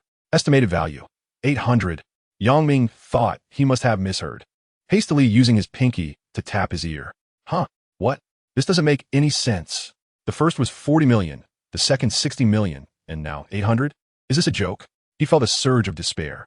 He had no desire for such a worthless jar. Yet, having come this far, he couldn't waste the opportunity simply because he had found wealth. Before acquiring his X-ray vision, Yang Ming had lived in poverty. He could not afford to look down upon any sum of money. 800 yuan, just 2 months prior, would have taken him a considerable time to earn. He glanced once more at the jar in his hands, though it appeared to hold little monetary value. It could serve a purpose if placed in his yard adorned with some potted plants. Upon reflecting on this, Yang Ming suddenly felt a wave of relief wash over him. One must learn to appreciate what they have. After all, he had already amassed a fortune of 100 million. What more could one desire? Just as he prepared to lift the jar, an unexpected twist occurred. Yang Ming, somewhat careless, found himself unable to lift it at once. This jar was comparable in size to the previous 2. The reason he could not lift it was that this jar was not empty. Chapter 55. A shocking discovery of millions. Yang Ming did not resort to brute strength. Instead, he utilized his ability to see through the jar's exterior. A flicker of anxiety coursed through him, fearing what unsettling contents might lie within. As his vision penetrated the jar, his mouth gradually fell agape. Inside, it was filled to the brim with silver dollars, commonly referred to as yuan to 2. Lighting a cigarette for himself, Yang Ming hesitantly reached into the jar, trembling as he extracted a silver dollar. Grade low. Estimated value: 500. He dealt back in, swapping it for another. Item: Commemorative coin of the founding of the Republic featuring Sun Yat-sen. Grade low. Estimated value: 800. A thought struck Yang Ming as he recalled the jar he had discovered at the ghost market last time. The inscriptions on that jar were also from the Republic era, and now he had uncovered silver dollars in the cellar. Estimating the contents, he surmised that this full jar of silver dollars must contain at least several hundred pieces. Although Yang Ming was not particularly knowledgeable about silver dollars, he understood that their value varied greatly. Ordinary pieces might fetch 1 to 2,000, while rarer ones could command prices in the hundreds of thousands or even millions. Regardless, he decided it was best to transport them first. With considerable effort, Yang Ming finally managed to lift the jar brimming with silver dollars onto the coffee table. After several trips, he was utterly exhausted and took a few gulps from his water bottle to quench his thirst. Seizing the opportunity to catch his breath, he fished out another silver dollar. Item: Gansu Mint commemorative coin featuring Yuan Shirkai. Grade low. Estimated value: 4,000. To his astonishment, the same Yuan to 2 had such a significant price disparity. Yang Ming continued to extract several more coins, each mirroring the previous ones. When he finally laid hands on a Yuan to 2 with slightly different inscriptions, the system revealed a new development. Item: Gansu Mint commemorative coin featuring Yuan Shirkai. Grade low. Estimated value: 10,000. This variation in inscriptions yielded such a remarkable difference in value. This silver dollar was indeed intriguing. Yang Ming became engrossed, continually retrieving silver coins from the jar and neatly arranging them on the coffee table, reciting their prices aloud. 1, 500, 1, 500, 4000, 10, 000. In the midst of this delightful endeavor, a particular silver dollar once again expanded his understanding. Item: commemorative silver coin of the Hongxian era featuring a flying dragon. Grade high. Estimated value: 5,000,000. Yang Ming nearly choked on a puff of smoke, utterly astonished that this seemingly inconspicuous silver dollar could be worth such a fortune. Coughing, he exclaimed in disbelief. Before he could fully recover, he was once again struck with astonishment. The item in question was a Qing Longshu dragon silver coin, classified as a superior grade, with an estimated value of 6 million. Yang Ming dared not take any more. He only retrieved fewer than 100 coins. The total value of what he had gathered far surpassed 10 million. As for the remaining silver dollars, their worth remained a mystery. Yang Ming resolved to postpone further organization until he could bring the chests up from the cellar for a thorough assessment. He took a deep breath, suppressing the surging excitement within, and slowly made his way toward the cellar. His penetrating gaze fell upon a wooden chest in the corner, encrusted with verdigris, its surface adorned with a vividly carved dragon motif. Merely observing the exterior of the chest revealed it to be a treasure of considerable worth. The chest was secured with an ancient copper lock, the kind with a notably long key. Yang Ming tugged at it a couple of times, but the lock did not yield. Quite sturdy, he mused, not dwelling further on it as he lifted the wooden chest. Without any hint of surprise, the system prompt echoed once more in Yang Ming's mind. Item: Qing Dynasty Imperial Gold Inlaid Cloud Dragon Pattern Wooden Chest. Grade: medium. Estimated value: 600,000. This valuation elicited a calmness within Yang Ming. To him, the price seemed quite reasonable. However, a sense of disappointment soon washed over him. The chest felt remarkably light, lacking the heft of the container filled with silver dollars. Thus, it was evident that it did not contain gold, silver, or jewelry. A gentle shake of the chest yielded no sound of clinking, leading him to deduce that it likely did not harbor porcelain or similar treasures either. Although he was tempted to use his X-ray vision to discern the contents within, he restrained himself, yearning instead to personally unveil the chest's secrets and witness its treasures firsthand. Given that the porcelain and silver dollars lay exposed to dust outside, what rare and exquisite items could be locked away inside? 10 minutes later, Yang Ming finally carried the chest into the room. He picked up a towel and wiped away the dust from its surface. Instantly, the chest's original form emerged before his eyes. The intricate gold-inlaid patterns shimmered under the light, and the sinuous dragon carvings were rendered with astonishing realism. The extravagance of ancient emperors was truly remarkable. This chest had been transformed into a work of art, suggesting an outrageous extraction of wealth from the people. No wonder the Qing dynasty met its demise. Yang Ming felt as if he were a courtier more anxious than the emperor himself. It had been years since the fall, yet he found himself contemplating it. He stared at the copper lock on the lid for quite some time, then lit a cigarette and stepped outside. After a thorough search in the yard, he procured a length of copper wire used for electrical purposes. For Yang Ming, unlocking the chest would be a trivial task. He proceeded to activate his X-ray vision, directing his gaze toward the copper lock, and began to study its intricate mechanism as he peered through the keyhole. Before long, Yang Ming had mastered the intricacies of the lock mechanism. The copper wire in his hand twisted and turned at his command. After 2 minutes, the wire had been shaped into the form of a key. With a cigarette clenched between his lips, he squinted, tilting his head as he cautiously inserted the meticulously bent copper wire into the lock. His fingers trembled slightly, whether from tension or excitement he could not tell. His keen vision discerned the movement of every gear within the lock. With a gentle turn of the wire, a crisp click resonated, and the lock sprung open. He inhaled deeply, slowly lifting the lid of the box. A wave of aged sandalwood mingled with the scent of ink enveloping him. Chapter 56: Treasures of the Emperor. As the box opened, 2 scrolls came into view. Resting atop them was a neatly folded yellow garment. Could be a dragon robe? A piece of yellow clothing, placed in such an exquisite, intricately designed golden cloud, dragon motif wooden box, could only belong to the Emperor. Yang Ming felt a surge of impatience. He first reached for the scroll positioned on top of the dragon robe. The moment he grasped it, the familiar sound of the treasure appraisal system echoed once more. Item name: Song Dynasty Zhao Ji's 1000-character essay calligraphy. Grade: exceptional. Estimated value, 80 million. Yang Ming's fingers quivered violently. The silk-wrapped scroll felt scorching in his palm, leaving him in a state of shock. Zhao Ji, Emperor Huizong of Song, the slender gold script? Yang Ming had heard of Zhao Ji, an emperor known for his multifaceted talents, albeit lacking in the art of governance. His mastery over music, chess, calligraphy, and painting was unparalleled, particularly in calligraphy and painting, where he achieved remarkable heights. His style of calligraphy even birthed a new font, known as the slender gold script. Yang Ming gulped, his throat tightening, his stammering voice starkly contrasting the silence of the room. He forcefully suppressed his inner excitement, trembling hands slowly unfurling the scroll. In an instant, the brilliance of the slender gold script sprang to life on the paper, the characters strikingly bold and vigorous. Each stroke bore the unique sharpness and grace of Emperor Huizong. Indeed, it is the slender gold script, Yang Ming exclaimed, unable to contain his exhilaration. He leaned in for a closer inspection, noting the edges of the paper were slightly yellowed, yet the writing remained clear, the interplay of light and dark ink perfectly embodying the hallmark traits of Zhao Ji's calligraphy. Particularly striking was the final vertical stroke of each character, which dipped sharply yet gently curved at the end, embodying Zhao Ji's distinctive pride and nonchalance. Yang Ming's gaze shifted to the signature at the end. It appeared to resemble the character for heaven, but the two horizontal lines were slightly distanced, and the final stroke transformed into a long vertical line. This was Zhao Ji's unique seal, unparalleled in the realm. Carefully, Yang Ming rolled up the prized calligraphy. He retrieved a cigarette from his pack, taking a few steps toward the door before igniting it. Tonight, he found himself smoking more than usual, but he needed it to soothe his tumultuous emotions. After finishing a cigarette, Yang Ming once again settled into his seat.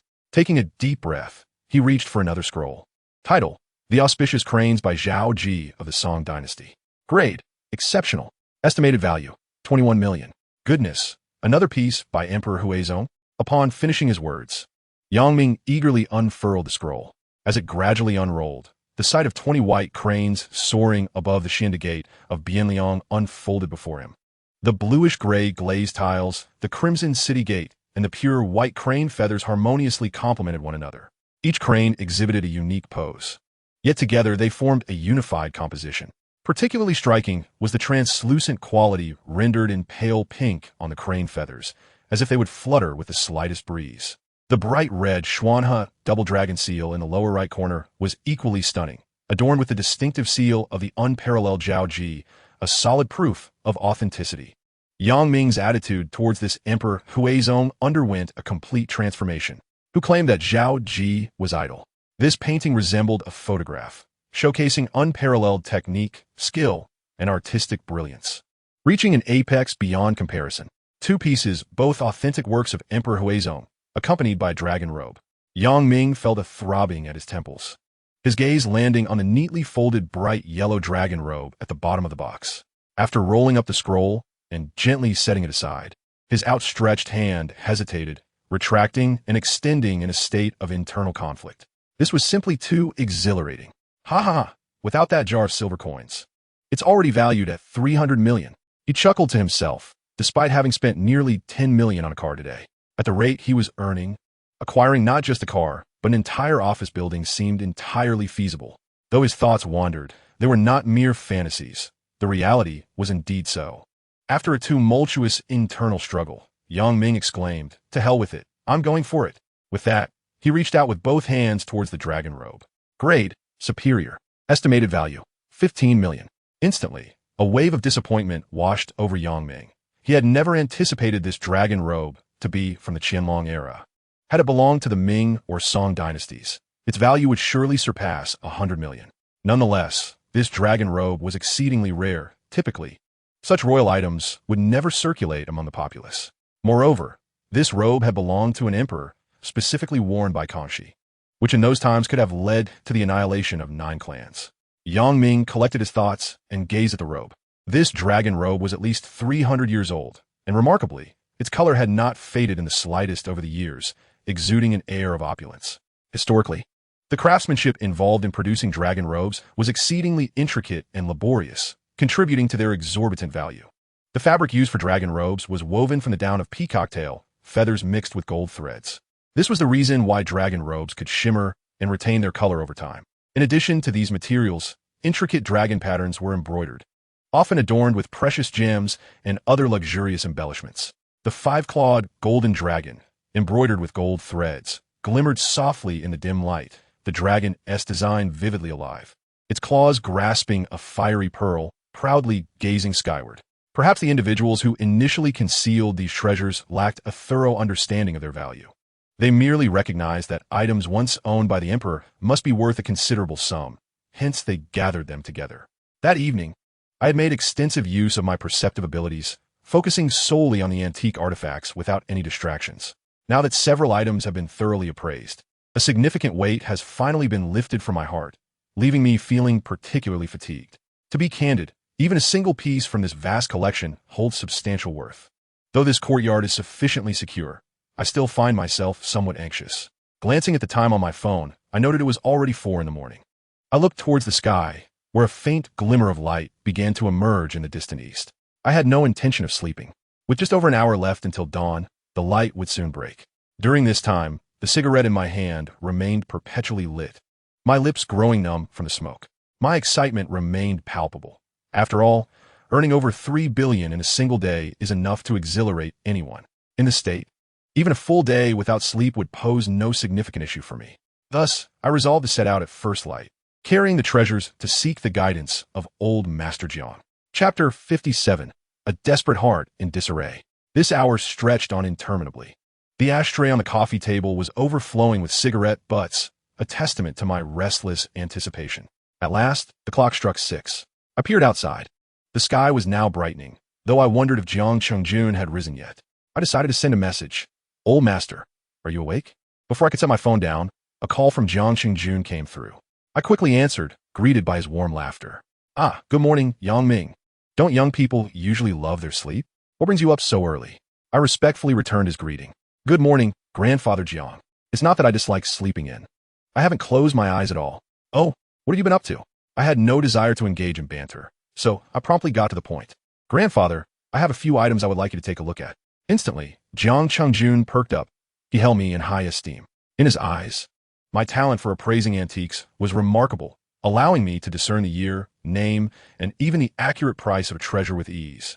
Even someone who has spent a lifetime in the world of antiquities might struggle to match my acuity.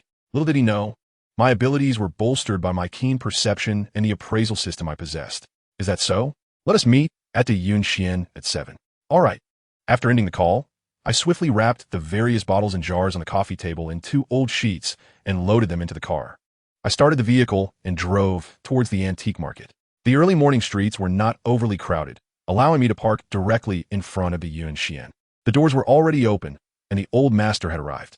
Without hesitation, I exited the car, opened the trunk, and began transporting the items into the shop.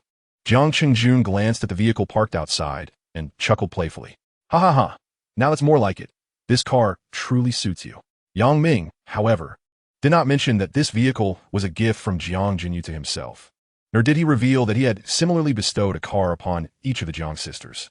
Originally, Yang Ming intended to present the old master with 10 million as a reward for the previous endeavor, but the elder adamantly refused to accept it, prompting Yang Ming to express his gratitude in this manner instead. Grandfather Jiang, let's not dwell on the car for now. I have not slept a wink all night. Please take a look at this. Jiang Chengjun glanced at Yang Ming and asked, what is the matter? Did you venture underground last night? Are these items from below? Yang Ming was bewildered, struggling to comprehend the connection. Yet, the old master was not entirely wrong. These items indeed originated from the depths. Oh dear, grandfather. Please don't jest with mistrust from Europa. Do I seem like that sort of person? Jiang Chengjun chuckled and patted Yang Ming on the shoulder. Move everything into the inner room. Yang Ming nodded and proceeded to relocate all the items to the back room. The two then sat at a table, and Yang Ming carefully unwrapped the tattered sheets covering the antiques. At this moment, it was the old master who became flustered. Is this a ruware? It appears to be ruware with a sky blue glaze. Jiang Chengjun donned a pair of white gloves and murmured, the sky blue hue awaits the misty rain, while I await you. Indeed, it is this sky blue ruware, Yang Ming confirmed, pointing to another piece. This vase, I have examined it, and I believe it to be coral red from the Yongzheng period. Jiang Chengjun followed Yang Ming's gaze towards the red porcelain vase. He held a magnifying glass. his eyes scanning the coral red vase with meticulous precision. Suddenly, his finger trembled, nearly causing the magnifying glass to slip from his grasp. The glaze, the crackle. It is exquisite. This porcelain should be known as the coral red nine dragons playing in the sea vase. Yang Ming's heart raced, and his admiration for the old master deepened. He knew the name of the vase from the system, yet the elder had discerned its identity with mere glances, displaying genuine expertise. Without pausing, Jiang Qingjun picked up the sky blue roux jar once more. Employing the familiar method, he examined the crackle patterns, the glaze, and finally the marks on the rim and base of the jar. He scrutinized it for a good 10 minutes before finally lowering the magnifying glass. Marvelous, marvelous. This piece should also be authentic, right? Jiang Qingjun raised his head, smiling at Yang Ming.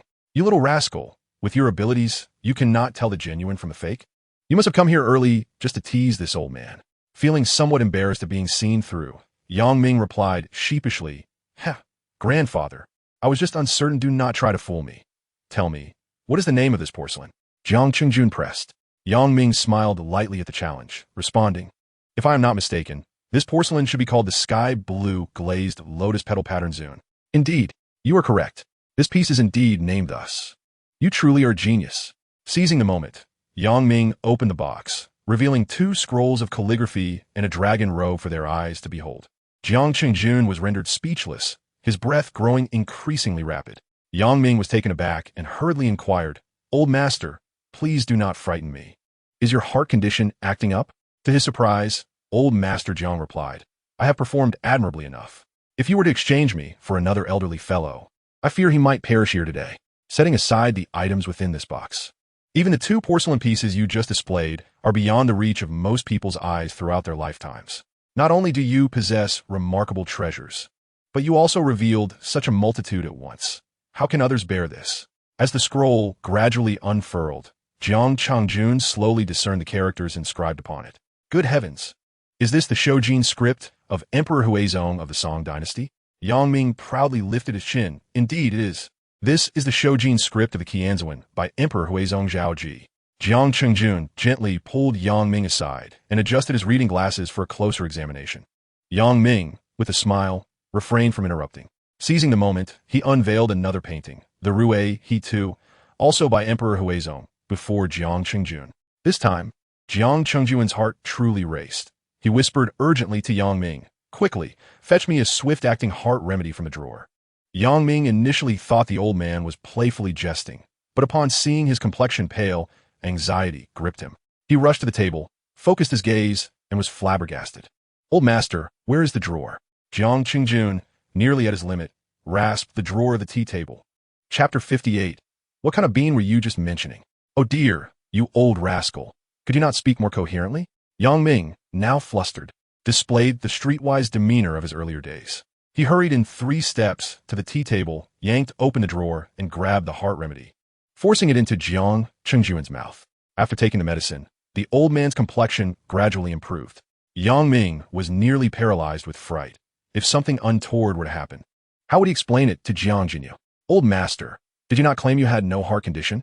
Jiang Qingjun smiled, waving his hand, just a slight issue. Nothing serious. You must not trick me, old master. If you continue like this, I shall hesitate to show you anything in the future. Upon hearing this, Jiang Qingjun became indignant and swiftly rose. Yang Ming felt an indescribable sensation. The old man had once been a professor of archaeology and later opened an antique shop to support his 2 granddaughters. It could be said that his entire life revolved around these cultural relics and artworks, and he genuinely cherished them. Watching Jiang Qingjun recover, Yang Ming finally relaxed his anxious heart and said, exasperated, Old master, your unpredictable antics nearly frightened my soul away. If you wish to view such treasures, please remain composed in the future. Do not become overly excited. Haha, all right, I shall heed your advice. Jiang Qingjun regained his composure. His gaze fixated once more on the paintings and calligraphy before him, his voice filled with awe. Yang Ming, these 2 exquisite pieces from Emperor Huizong truly are earth-shattering and soul-stirring. The slender and elegant script of the 1,000-character essay possesses a vigorous brushwork, while the auspicious crane painting is replete with both form and spirit, evoking a profound artistic ambience. Should these treasures be revealed to the world, it would undoubtedly create a sensation throughout the realm of cultural relics. Yang Ming scratched his head, inquiring of the elderly gentleman, "Could you appraise these two treasures?" Jiang Changjun furrowed his brow, pondering deeply before responding. "Well." Yang Ming awaited eagerly, his eyes unblinking. "Priceless. What do you mean priceless?" Zhang Laoyi, rising from his seat, elucidated, "True works of Emperor Huizong of Song are exceedingly rare. Treasures of this caliber are difficult to appraise, as there are no precedents for comparison." He paused momentarily, seemingly struck by a thought, and continued, "However, if placed in an auction, their value would be revealed. Conservatively estimated, these two pieces of calligraphy and painting could fetch over 100 million. This valuation aligned closely with the reference price indicated by Yang Ming's treasure appraisal system, and he felt a newfound admiration for the elderly gentleman's expertise. Throughout the conversation, Jiang Changjun refrained from inquiring about the origins of these items. As long as they were not unearthed from the ground, there was no need for excessive questioning. The two handled the scrolls with utmost care. But as Yang Ming prepared to casually set them aside, Jiang Changjun hastily intervened. "Oh, you rascal! Such precious items cannot be treated so carelessly. Wait a moment." He then approached the cabinet and retrieved two elongated brocade boxes, carefully placing the calligraphy and painting within. These boxes are custom-made, specifically designed to house artworks, protecting them from moisture and pests. After setting the boxes aside, Yang Ming finally produced a cigarette and lit one for Jiang Changjun. While appreciating valuable artworks, smoking was certainly prohibited. A stray ash or spark could cause irreparable damage, resulting in significant loss. The two then moved to the front hall, taking their seats at the tea table to smoke and converse. After sharing 3 cigarettes, they rose once more to return to the inner room. "Elder, what do you think of this dragon robe?" Yang Ming asked as he cautiously unfurled the robe, its golden dragon patterns shimmering brilliantly in the sunlight. Jiang Changjun leaned in for a closer inspection, his eyes reflecting astonishment.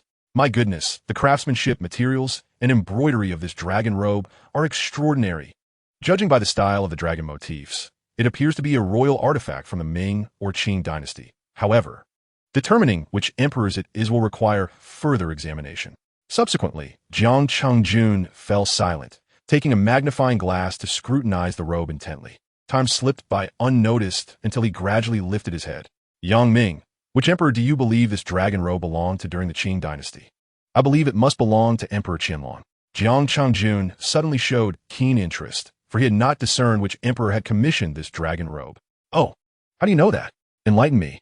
Yang Ming, momentarily taken aback, realized that his knowledge stemmed solely from the treasure appraisal system. Now, being asked to articulate his reasoning could expose his secret. He stroked his chin, activating his vision of insight, a glimmer of confidence flashing in his eyes as he responded. "Behold the golden threads embroidered upon this dragon robe, their luster both warm and luxurious, complemented by the intricate needlework that is immensely elaborate. Each stitch is executed with precision and finesse. Such exquisite craftsmanship and wealth to create a robe of this caliber could only have flourished during the zenith of the Qianlong era." He pointed to a subtle pattern on the robe and continued, "Furthermore, the design of this hidden motif bears a striking resemblance to the royal patterns I previously encountered in an ancient text from the Qianlong period. While other emperors also possessed beautiful dragon robes, none rivaled Qianlong in terms of opulence and an unwavering pursuit of craftsmanship." Jiang Changjun listened, his eyes filled with admiration. Stroking his beard as he chuckled, "I never imagined you possessed such insight. Quite impressive. However, these observations alone are insufficient for a definitive conclusion." With that, he retrieved several hefty tomes from the bookshelf, stating, "We must delve into historical records and compare the characteristics of dragon robes for various periods." The two immersed themselves in the sea of documentation, occasionally furrowing their brows in contemplation, and at times engaging in quiet discussions. Time passed, and the sun ascended high in the sky, its rays streaming through the window, casting a golden hue upon the array of ancient texts and the resplendent dragon robe. Suddenly, Jiang Changjun slapped the table in excitement. "I found it. Look here." The records in the archives of the Qing Palace's Internal Affairs Bureau state that in the 25th year of Qianlong's reign, a batch of dragon robes was commissioned. The materials and craftsmanship described therein closely resemble this piece, and the aforementioned hidden motif perfectly aligns with that of our dragon robe. Yang Ming leaned in for a closer inspection, exclaiming, "My goodness, did I actually guess right?" Jiang Changjun, slightly puzzled, inquired, "What did you say? Guess right?" "Ah, I was merely joking, old man. Don't take it so seriously." Jiang Changjun chuckled, shaking his head as he gently patted Yang Ming's shoulder. "You lad. No need to be so startled.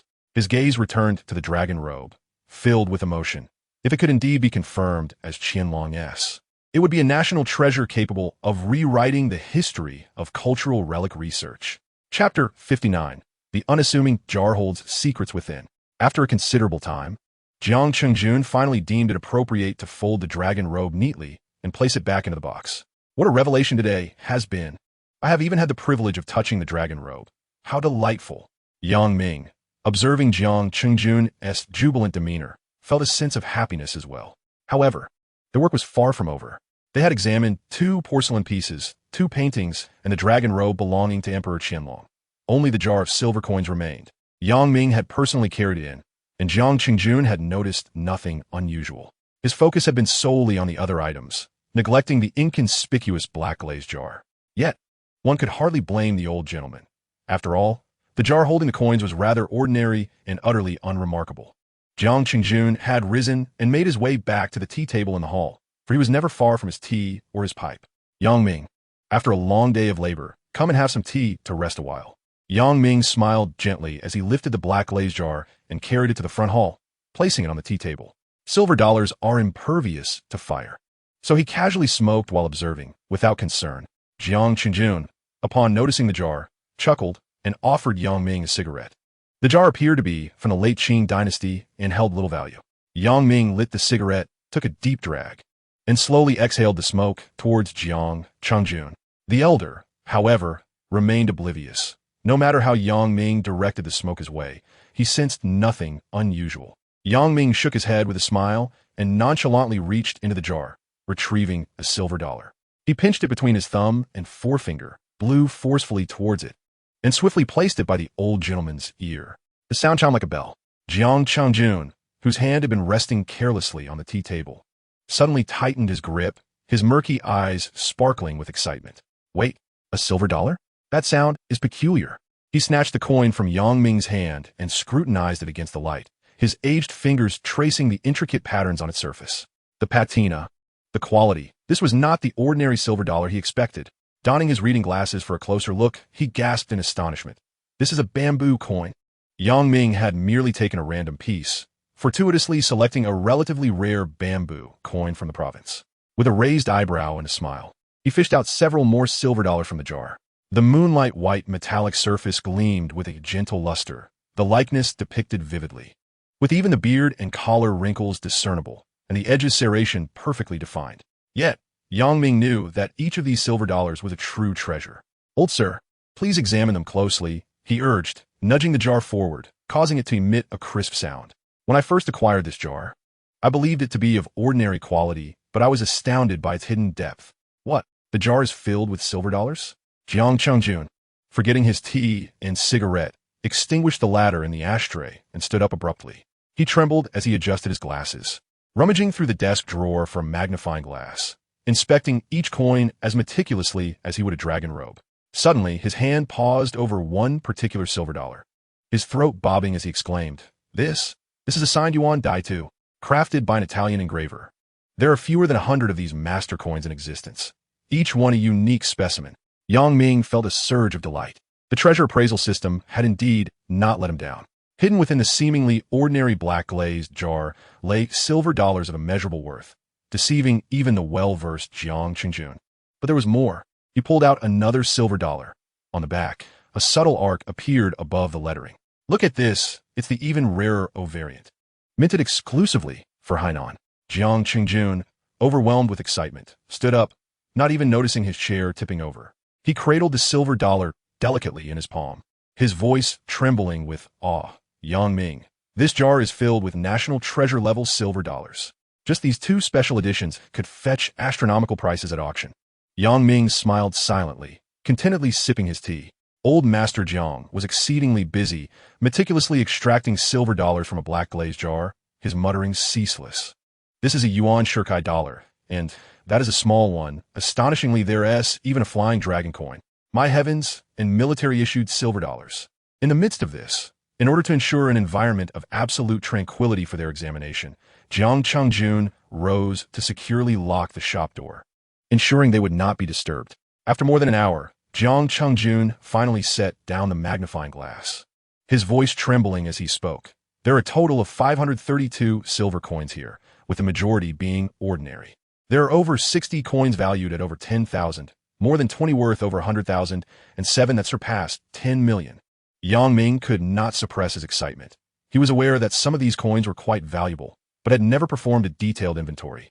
And this revelation was indeed beyond his expectations. "Grandfather Jiang, how easy is it to sell these items? They are of a legendary status. Do you not intend to keep them? Collecting is not for someone of my humble means. It is too costly, and I have not yet reached that level. Therefore, I would prefer to exchange these for money, and perhaps in the future, I may reconsider." Jiang Chengjun did not challenge Yang Ming's decision, as these items were exceedingly rare, and should they appear on the market, they would undoubtedly attract considerable interest. Yang Ming nodded, feeling it necessary to clarify the origins of these coins to avoid any potential misunderstandings later.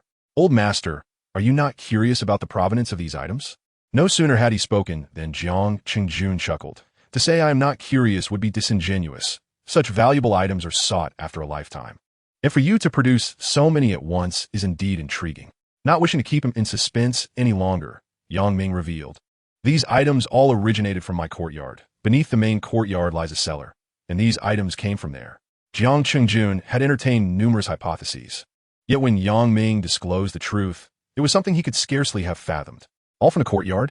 That must have housed a significant figure," he exclaimed. "But how did you know there was a cellar beneath that courtyard?" Yang Ming's mouth fell open in surprise, momentarily at a loss for words. "This story dates back quite a while. Your granddaughter Jiang Jinyu is aware of it. Truth be told, I possess a unique ability. I have a sixth sense." Chapter 60, A Glimpse into a Decade's Secret Chest. Jiang Chengjun scrutinized Yang Ming with suspicion. "A sixth sense? My dear boy, in all my travels, I have never heard of anyone discovering underground treasures solely through instinct." He toyed with the signed yuan shirkai dollar, gazing intently at Yang Ming. Yang Ming hesitated, his hand holding the teacup, pausing, unsure of how to explain. Just then, a knock echoed at the door of the Yun Xian. Both Yang Ming and Jiang Chengjun turned their gaze toward the entrance, and standing there was none other than Jiang Jinyu. Yang Ming felt as if he had spotted a savior and smiled, saying, "Just as your eldest granddaughter arrived, she is aware of everything, and should you have any uncertainties, you may inquire with her." With that, she stood up and opened the door. Jiang Jinyu's complexion appeared somewhat unwell, likely due to a late night. She strode over to the tea table with her long legs and drained Yang Ming's tea in one gulp. One cup seemed insufficient to quench her thirst, so she refilled it and drank again. As Jiang Jinyu drank swiftly, Yang Ming noticed a few drops of tea trickling down her slender swan-like neck, cascading towards the valley of her collarbone. Yang Ming felt a surge of heat, unable to suppress a swallow. Jiang Jinyu caught sight of Yang Ming's gaze but paid it no mind, questioning why they were locking the door in broad daylight. Before either could respond, she noticed a black glazed jar on the tea table. Leaning forward to glance inside, she discovered it brimming with silver coins.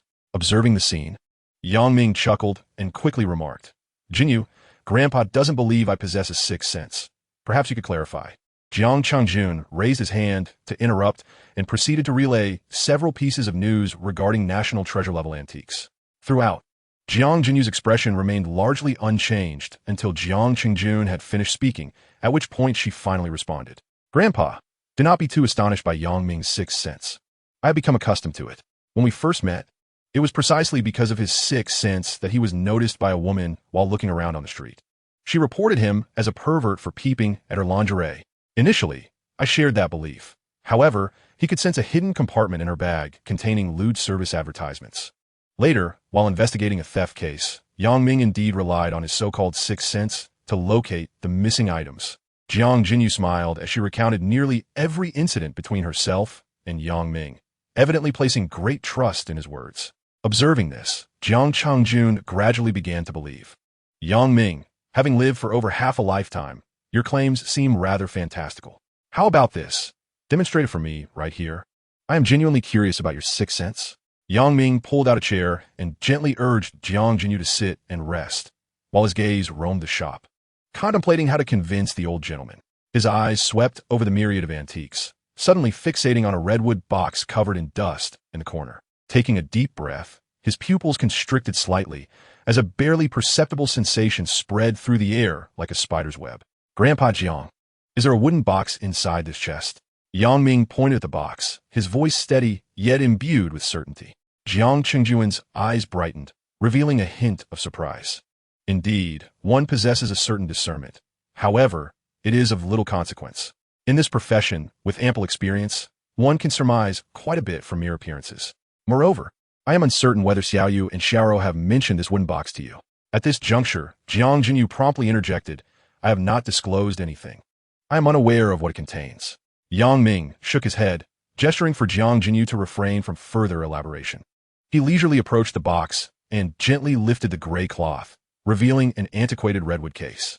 Its surface, although somewhat worn, could not conceal the exquisite carvings adorning it, along with an array of embedded gemstones. Yang Ming's perceptive gaze had already discerned the secrets of this wooden box. There lay a concealed compartment beneath, housing a jade pendant. Turning his head, he smiled at Jiang Qingjun, inquiring, Sir, how long have you possessed this wooden box? Have you discovered any peculiarities? I have owned this piece for nearly a decade, resting on the shelf all this time, without any remarkable findings, Jiang Qingjun replied. Yang Ming nodded, a smile gracing his lips as he fell silent. His fingers danced lightly over the surface of the box. His eyes closed as he feigned an earnest perception of its essence. This display left Jiang Qingjun and Jiang Jinyu somewhat perplexed. Approximately 5 minutes later, Yang Ming's brow furrowed in realization. Something is amiss. This box contains a hidden compartment. At this proclamation, Jiang Qingjun could not resist leaning closer, his curiosity piqued. Yang Ming, do not speculate without basis. I have examined this box before and found no such compartment. Jiang Jinyu, however, remained silent, patiently sipping her tea as she awaited developments. Yang Ming, offering no further commentary, fixated intently on the base of the wooden box. After a brief moment, he gently pressed upon a turquoise gem located on the left side of the box. With a soft click, a hidden compartment slowly revealed itself at the rear of the box, cradling a delicate jade pendant, its lustrous sheen shimmering under the light. Jiang Jinyu's eyes widened in astonishment as she exclaimed, Indeed, it exists. Yang Ming, you are truly remarkable. Jiang Qingjuan's expression shifted from shock to awe as he hurried forward, cautiously retrieving the jade pendant for closer inspection. The craftsmanship of this pendant, along with its exquisite hue, unmistakably dates back to the Western Zhou period. How could I have possessed this wooden box for so many years without uncovering this secret? Yang Ming smiled and elucidated. Initially, I sensed that this item bore a certain uniqueness, yet I could not be certain. It was only upon carefully observing the intricacies of the carvings that I discerned the clues to the mechanism. The sixth sense serves merely as a prelude. Ultimately, it is one's understanding and observation of antiquities that holds true significance. Jiang Qingjun regarded Yang Ming with admiration in his eyes. Yang Ming, I am thoroughly impressed. Your abilities are truly unparalleled in the realm of antiquities. Should you find the time, do visit Diyun Xian more often so we may engage in deeper discussions. Jiang Jinyu chimed in with a playful tone. See, Grandpa, I told you Yang Ming's sixth sense is extraordinary. Do not underestimate him in the future. Indeed. It appears I have much yet to learn. Yang Ming, you must impart your wisdom to me in due course. Chapter 61. You two should sleep together. Jiang Qingjun, being well-versed in antiquities, tended to trust in the existence of certain phenomena rather than dismiss them outright. He had encountered many treasure hunters in the past, and though he listened to their tales of spirits, he retained a semblance of belief, for there are indeed many matters that elude scientific explanation. Yang Ming, have you prepared everything for processing? Yang Ming nodded in affirmation. Grandfather Jiang, I entrust this matter entirely to you. As long as these items are sold, I shall take a 20% commission. That 20% was no trifling sum. The two had roughly estimated the total value to exceed 500 million. Thus, a 2% cut would amount to over 100 million, a substantial amount indeed. Just as Jiang Qingjun was about to speak, Yang Ming deftly placed a cigarette between his lips. Perhaps Yang Ming had inserted it a tad too deeply, for the elder found himself choked by the smoke. The involuntary reaction was impossible to suppress. Cough, cough. You little rascal nearly made me retch. What are you doing? Yang Ming shook with suppressed laughter. Grandfather, I know you have no intention of taking it, but you have only 2 granddaughters, and under our relationship, well, you understand. Tears welled in Jiang Qingjuan's eyes from the smoke, as he reached for a tissue to wipe them away and lit the cigarette. What I need was so much money. You truly are one of kind. While others shy away from sharing profits, you insist on giving. With a chuckle, Yang Ming replied, What's yours is mine. We are family now. Just consider it something I've left with you. Oh, you scheming woman. Are you attempting to murder your husband? And you dare to speak? Jiang Changjun watched the exchange with amusement, feeling a swell of joy within him.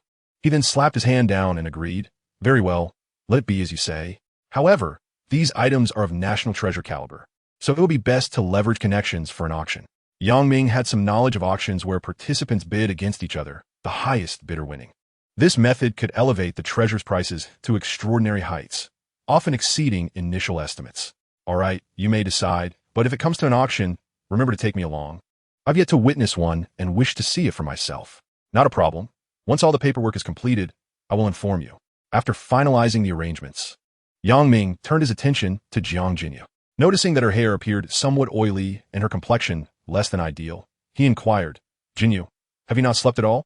Yang Ming's mention of sleep triggered a yawn from Jiang Jinyu, as if the very word had awakened her senses. After we parted yesterday, I went to the crime scene and was busy all night. I still have no leads. What kind of case? Yang Ming, being a specially appointed technical consultant for their bureau, was privy to the details, and Jiang Jinyu did not hesitate to divulge, saying, Last night, a robbery occurred on Shengshan Road in the northern part of the city. The suspect took a taxi to a remote location and robbed the driver. The driver put up a resistance, and the suspect stabbed him with a sharp object.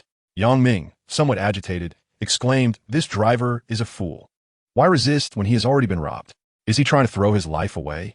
Jiang Jinyu sighed helplessly. Well, it's easy to say that, but in the heat of the moment, no one knows how they would react. Perhaps the suspect intended to harm him personally. And what is the current situation? Yang Ming inquired. The driver has been rushed to the hospital and is now out of danger, but there are still no leads on the suspect. He poured another cup of tea for Jiang Jinyu, speaking with concern, Enough of this. You've been busy all night. You should go upstairs and get some rest.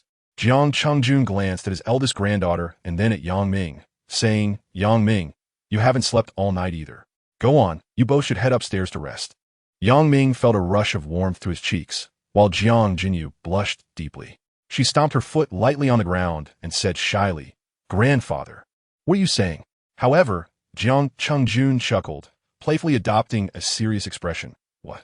Did grandfather say he's something wrong? There are plenty of guest rooms upstairs. You each can have one. It's not like you'll eat each other. Jiang Jinyu wanted to argue, but Yang Ming gently grasped her wrist. He winked at the elder, lowering his voice. Since Grandpa has spoken, let's not embarrass him. With that, he firmly led the still struggling Jiang Jinyu toward the stairs.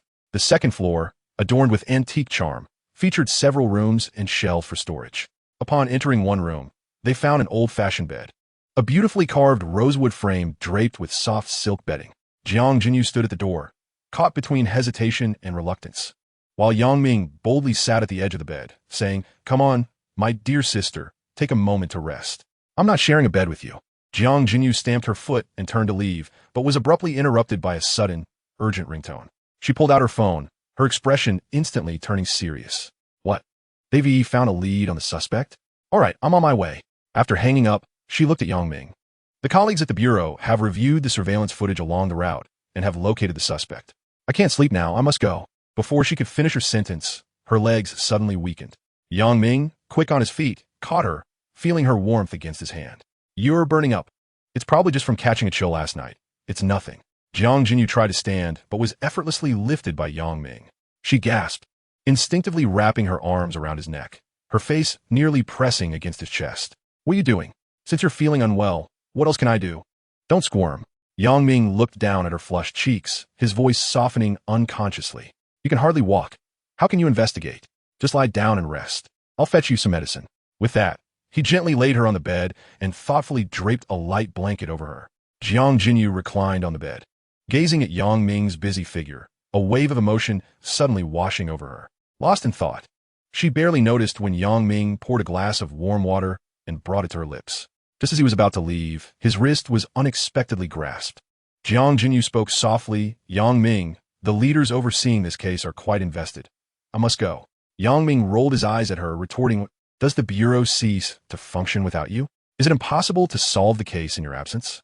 Chapter 62, Breakthrough in the Robbery Case. Jiang Jinyu was rendered speechless by Yang Ming's reprimand. Despite being a few years his senior, she felt like a child in that moment, warmth blooming within her. Observing her flushed cheeks, Yang Ming's heart softened. He approached the bedside, gently ruffling her hair, and said, "Your health is paramount right now. With so many colleagues at the bureau, your brief absence won't hinder progress. I'll call your supervisor to explain. I assure you, it won't delay matters." As he spoke, he took out his phone and dialed, right in front of Jiang Jinyu. Seizing the phone from Yang Ming, she displayed a pitiful expression, pleading, "Yang Ming, just agree to this once. I might be promoted to deputy director, and this is crucial. So please, please." Witnessing her earnest demeanor, Yang Ming felt his resolve crumble. How could such an aloof woman plead so adorably? He cleared his throat, attempting to regain composure. "Ahem. Well then, I shall accompany you, but you must promise to behave. Understood?" Seeing Yang Ming adopt a rather pompous attitude, Jiang Jinyu couldn't help but giggle. "Hee, I understand. I will definitely listen to you. All right, let us go." Yang Ming removed his coat and draped it over Jiang Jinyu before taking her hand as they descended the stairs. Downstairs, Jiang Changjun was surprised to see them emerge together. He scrutinized Yang Ming. "How did you two finish so quickly?" "Well, we are done, old man. You carry on with your work. We are leaving now," Yang Ming replied. Jiang Changjun continued, "Yang Ming, your health." Yang Ming was puzzled by the elder's implication, but Jiang Jinyu understood all too well. Her cheeks flushed a deeper shade of crimson as she quickly retorted, "Grandfather, where are you going with this? Yang Ming is perfectly well. I have a case to handle, so we must be off." At last, Jiang Qingjun's expression softened into a reassuring smile. Perhaps he meant to convey, so there is an important matter at hand. If Yang Ming is healthy, then all is well. If things ended so hastily, how will my granddaughter find happiness in the future? Exiting the De Yun Xian, Yang Ming helped Jiang Jinyu into the back seat of the Mercedes-Benz G-Class. He then swiftly made his way to a nearby pharmacy to purchase some medicine. Once back in the car, Yang Ming promptly presented the medications, saying, "Here, take these first. This one is for your cold, this is for reducing fever, and this one is for inflammation." Jiang Jinyu obediently consumed all the medicine Yang Ming had brought her. Yang Ming took the thermos, secured the lid, and instructed, "Send me your location. Rest for a while. I will call you when we arrive." Nodding in acknowledgement, Yang Ming activated the vehicle based on the location displayed on his phone, driving at a leisurely pace. What was originally a 30-minute journey stretched to a full hour. During this time, Jiang Jinyu had fallen into a deep slumber. Their destination was a local police station, and through the rearview mirror, Yang Ming glanced at the still sleeping Jiang Jinyu. Upon arriving, he carefully disembarked, taking his bag with him. He intended to enter first to assess the situation, allowing Jiang Jinyu a moment of rest. From his bag, he retrieved the technical consultant credential issued by the municipal bureau and stepped into the police station. A police officer, noticing Yang Ming clad in civilian attire, inquired, "Hey, what brings you here?" Yang Ming presented his credentials, stating, "From the municipal bureau, here to gather the latest updates." The officer examined the credentials meticulously. Once assured of their authenticity, his initial wariness transformed into warmth. "Ah, an expert from the municipal bureau. Please come in. Your colleagues have already arrived. This case is quite a conundrum. The officers here are overwhelmed." As he spoke, he led Yang Ming towards the office. Upon entering the office, a strong odor of smoke mingled with the scent of instant noodles assailed his senses. Several officers were gathered around a desk piled high with documents and photographs. Yang Ming quickly recognized familiar faces among the officers. Wang Peng and Zhang Wei, trusted aides of Jiang Jinyu. Pingu Weigu. Upon hearing their names, the two turned promptly. Their previously furrowed brows relaxed upon realizing it was Yang Ming. Zhang Wei chimed in, "Wang Peng, show our consultant some respect." Yang Ming chuckled and waved his hands dismissively. "Come on, brothers, what's the situation?" At that moment, a middle-aged officer, visibly fatigued with bloodshot eyes, rose to his feet. Wang Peng immediately shifted into work mode, introducing, "This is Officer Chun, the station chief." He then turned to Officer Chun to introduce Yang Ming. "This is our specially appointed technical expert from the Municipal Bureau, Yang Ming." Officer Chun smiled, extending his hand to shake Yang Ming's. "Hello, Consultant Yang. We are grateful for your presence. We've been investigating this case all night and remain utterly perplexed." Yang Ming nodded, scanning the documents on the table. "Please, tell me the specifics of the case." Officer Chun brought over a chair, gesturing for Yang Ming to sit, and began to elaborate. During the robbery, the taxi driver resisted and was stabbed by the suspect with a sharp object, 3 wounds in total, 1 on the thigh and 2 in the abdomen. Fortunately, vital organs were spared, so he survived, truly fortunate. Yang Ming furrowed his brow, picking up the crime scene photographs for a closer examination. I heard from Captain Jiang that you found a trace of the suspect. Please elaborate. Zhang Wei stepped forward, seating himself at the computer. Let me show you, he said as he began to pull up video footage on the screen. Yang Ming focused intently, especially when a taxi appeared in the video frame. Zhang Wei swiftly struck the spacebar on the keyboard, causing the video to pause instantly. Yang Ming furrowed his brow and inquired, "Can it be enlarged?" "Certainly." Zhang Wei magnified the image several times, yet the picture transformed into a mosaic. What is going on? Yang Ming's frown deepened. For the video only revealed one person seated in both the driver and passenger seats. Even the license plate remained indistinct, barely discernible as the vehicle involved in the incident. Chapter 63. Key footage. Yang Ming gazed intently at the blurred image, his fingers subconsciously tapping the desk as thoughts raced through his mind. After a considerable pause, he finally asked, "What about the condition of the victim's driver? Is there anything we can ascertain?" Wang Peng shook his head. "The victim's injuries are severe. Although he has escaped life-threatening danger, he remains in a comatose state, currently in the ICU. It is unlikely we will be able to gather any information in the short term." Yang Ming rummaged through his pockets, realizing he had long since finished his cigarettes. "Do you have any cigarettes?" Director Chun promptly produced a pack of inexpensive Zhong Nanhai cigarettes from his pocket. Feeling somewhat embarrassed, he said, "These cigarettes are a bit low tier, but they will suffice." Yang Ming turned to face Director Chun, his gaze piercing. Director Chun met his eyes without flinching, a testament to his integrity.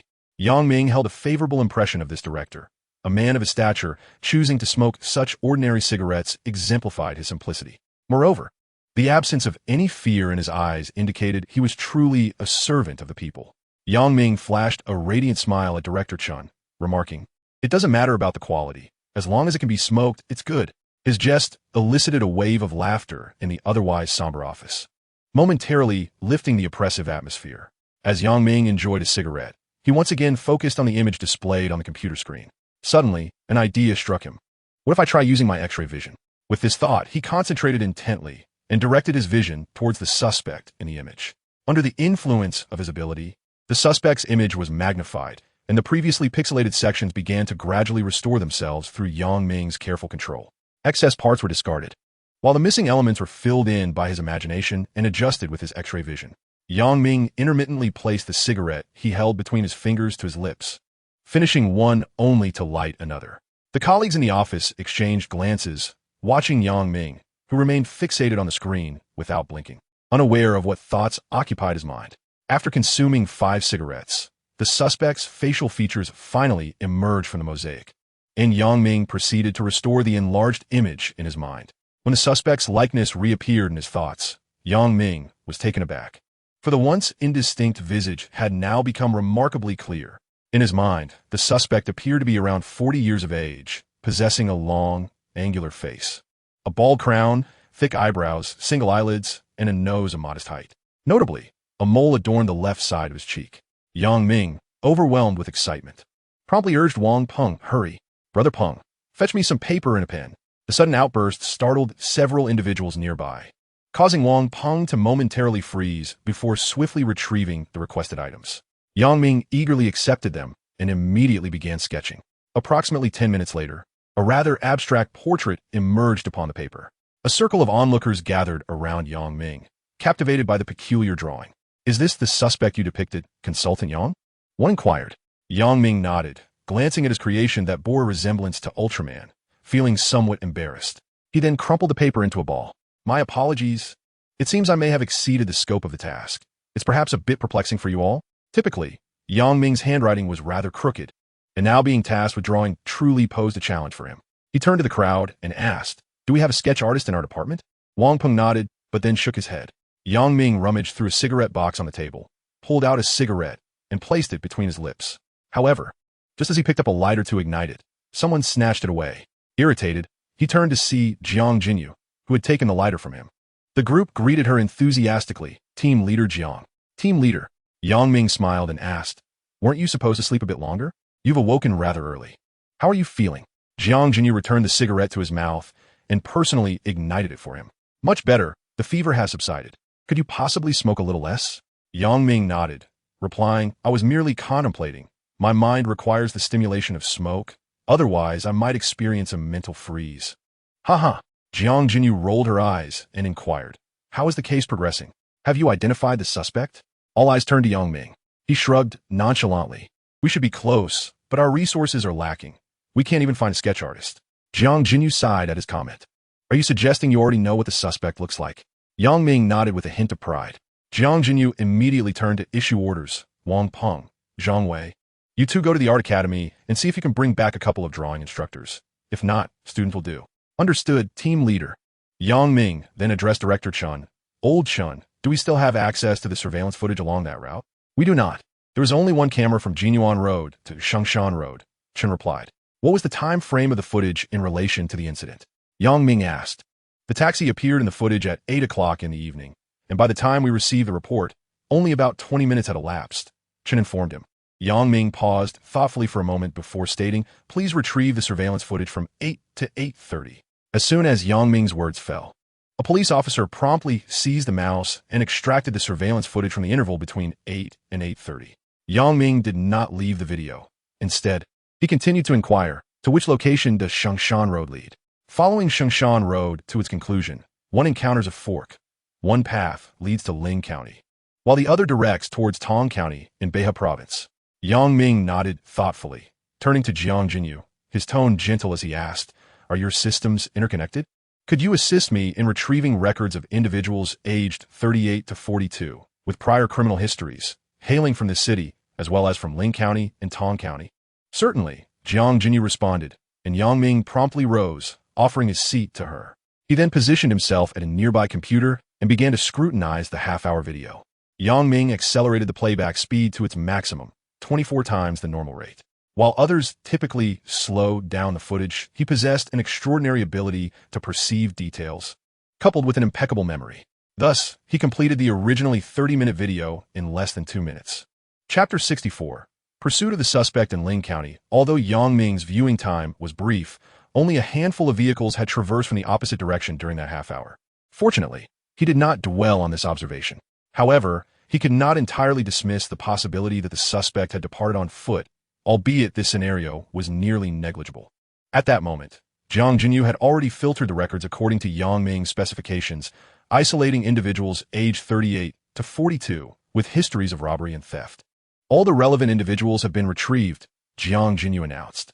Yang Ming leaned forward, his arms encircling Jiang Jinyu as he supported himself on the table, their faces nearly touching. Yang Ming felt no discomfort in this proximity, while Jiang Jinyu blushed slightly, aware of the many eyes upon them. Yet, she felt a thrill, her heart swelling with happiness. Yang Ming's eyes remained fixed on the computer screen, where the profiles, complete with recognizable portraits, were displayed. Jinyu, how do I turn to the next page? He inquired. Just press the right arrow key, Jiang Jinyu replied, taking his hand and guiding him through the process with a hands-on demonstration. This left the onlookers astonished, as this was the typically decisive Captain Jiang.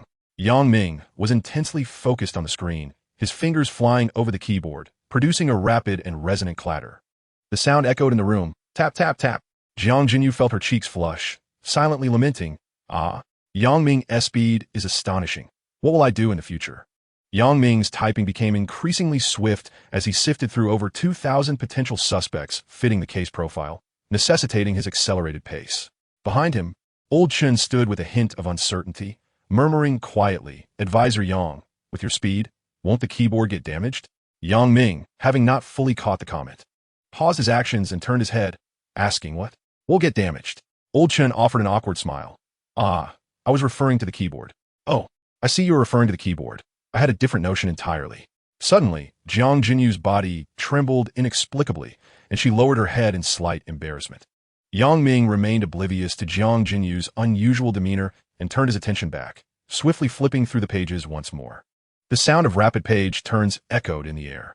His keen vision scanned the various files adorned with large photographs, and it would not be an exaggeration to describe his reading speed as lightning fast.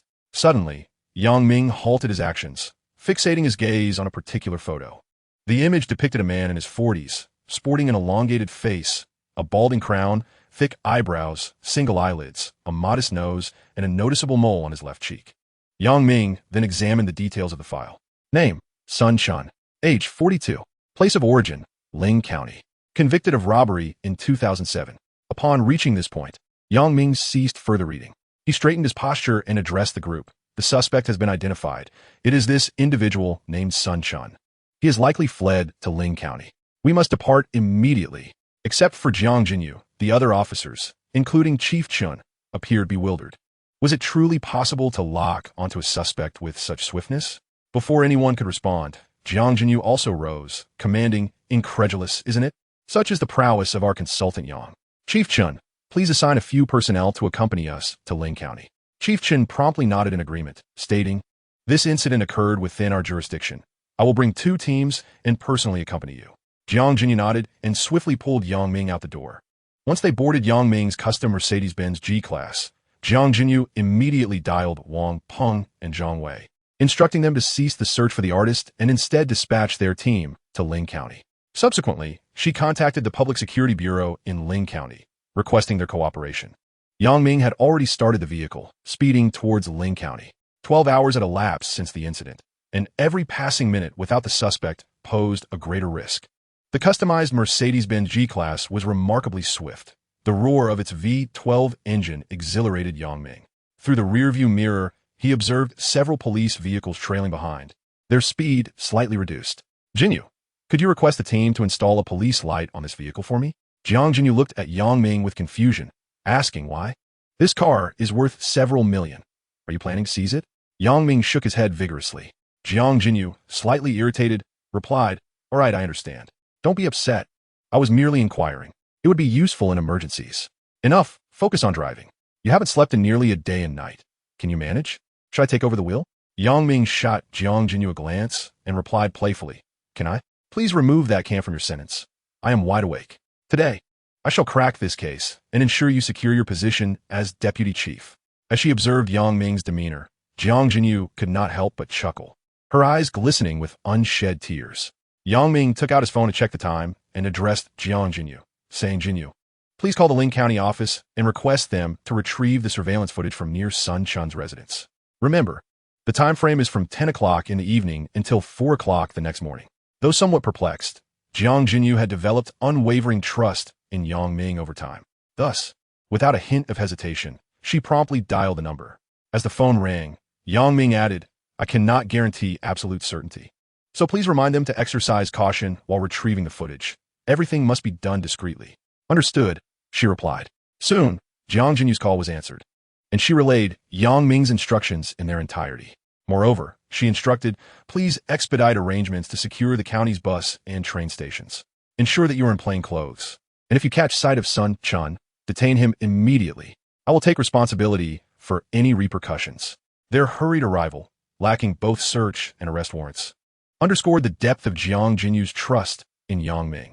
An hour and a half later, Yang Ming's vehicle finally halted before the grand edifice of the Ling County Public Security Bureau. As the door swung open, Director Zhang of the Bureau approached swiftly, extending his hand to Yang Ming and Jiang Jinyu. Captain Jiang, Consultant Yang, we have eagerly awaited your arrival. The retrieval of the surveillance footage is underway, and the deployment at the bus and train stations has been arranged, he announced. Jiang Jinyu nodded and quietly whispered to Yang Ming. This is Director Zhang Lin of the Ling County Public Security Bureau. Yang Ming, bypassing pleasantries, got straight to the point. Director Zhang, would you kindly escort me to the monitoring room? At that moment, Old Chun, who had accompanied Yang Ming from the Jingbei district, along with Jiang Jinyu's subordinates, Zhang Wei and Wang Peng, had also arrived with several police vehicles. After a brief exchange of pleasantries, Director Zhang led the group into the administrative building of the police bureau. Yang Ming turned to Jiang Jinyu and said, Jinyu, I've run out of cigarettes. Could you fetch me a pack from the trunk? Sure, she replied. This was the first time Director Zhang had met Yang Ming. He had only heard of him during meetings in the city, where the city bureau's director Ma had spoken highly of him. Observing the respect shown by Captain Jiang, Director Zhang could not help but regard Yang Ming with increased esteem. Approaching Yang Ming, Director Zhang produced a pack of Zhonghua cigarettes from his pocket and offered him one. Yang Ming met Director Zhang's gaze, smiled, and accepted the cigarette. Director Zhang, where's the monitoring room? Let us proceed to examine the footage. Of course, please follow me, he replied with a chuckle. The group hastened towards the monitoring room, where countless images flickered across the screens.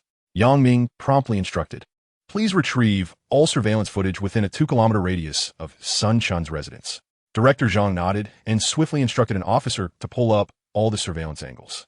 He opened a cigarette pack, took one for himself, and distributed the rest to his colleagues.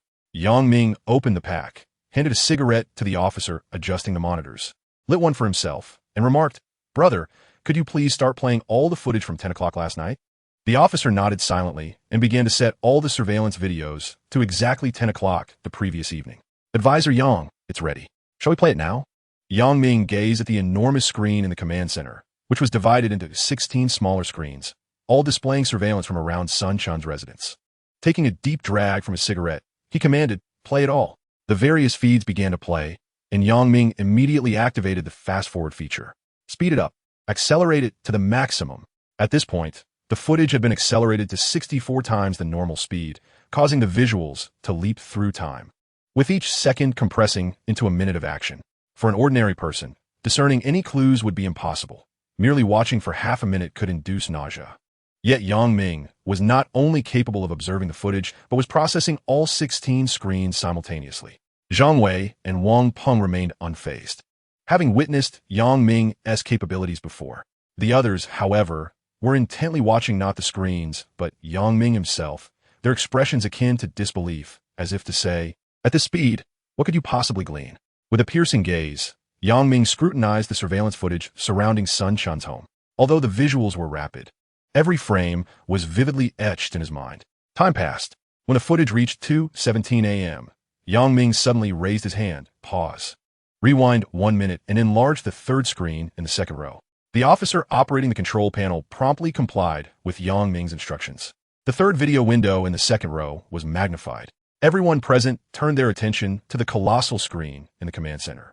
On the screen appeared a figure wearing a black cap and mask, dressed in a dark coat, stealthily appearing at the intersection not far from Sun Chun's residence. Though others could not discern the face, Yang Ming, with his enhanced vision, recognized him immediately. This was Sun Chun. "Can we zoom in to see his face clearly?" An officer inquired, manipulating the controls to magnify the individual S features. "It's him," Yang Ming asserted confidently. At that moment, a police officer from Ling County spoke up. "The west side of the city, it's an area filled with old residential complexes and intricate alleyways. It could be challenging to locate him if he has hidden himself there." Yang Ming pondered for a moment and replied, "Are there any notable buildings or sites near where he vanished?" Director Zhang reflected briefly. There's an abandoned textile factory that has been out of operation for several years. It's rarely visited. Could he be hiding there? Very likely. Yang Ming's eyes brightened as he recognized the terrain.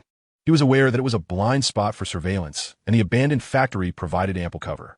"Director Zhang, Captain Jiang, let us move out immediately."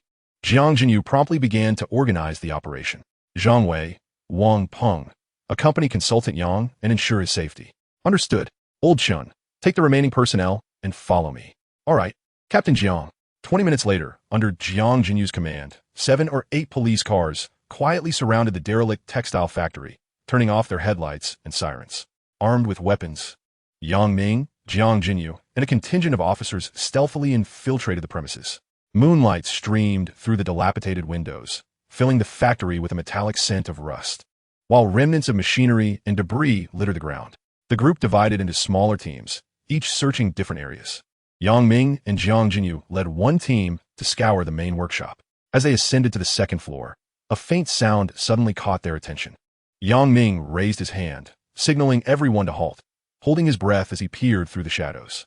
In a corner piled high with discarded fabric, a figure was curled up. Yang Ming turned to Jiang Jinyu and whispered, "It's Sun Chun.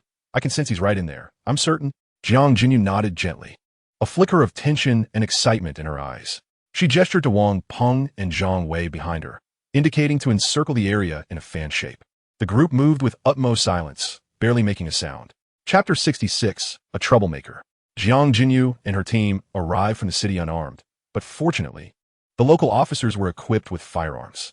Jiang Jinyu handed Yang Ming an object, speaking softly, "Yang Ming, hold on to this." "What is it?" Yang Ming grasped it, noting its substantial weight. "A police baton." "Oh, I see." With the baton in hand, Yang Ming stepped forward towards the corner, startling Jiang Jinyu, who hurried to catch up with him.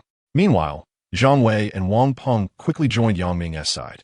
As they drew nearer, the curled figure seemed to sense their approach and suddenly sprang to his feet, clutching a sharp metal pipe that gleamed ominously in the moonlight. "Sun Chun, you are surrounded." Drop your weapon and surrender. Jiang Jinyu and Yang Ming exchange a knowing glance, muttering in unison, idiot. Upon hearing the call, Sun Chun's panic surged. He wildly swung the metal pipe, his face contorted with desperation and fury. Stay back. I've got explosives strapped to me. Don't come any closer. If you dare approach, we'll all go down together. His voice was hoarse, laced with a reckless defiance. The foolish declaration had already given away his position, rendering any further concealment unnecessary.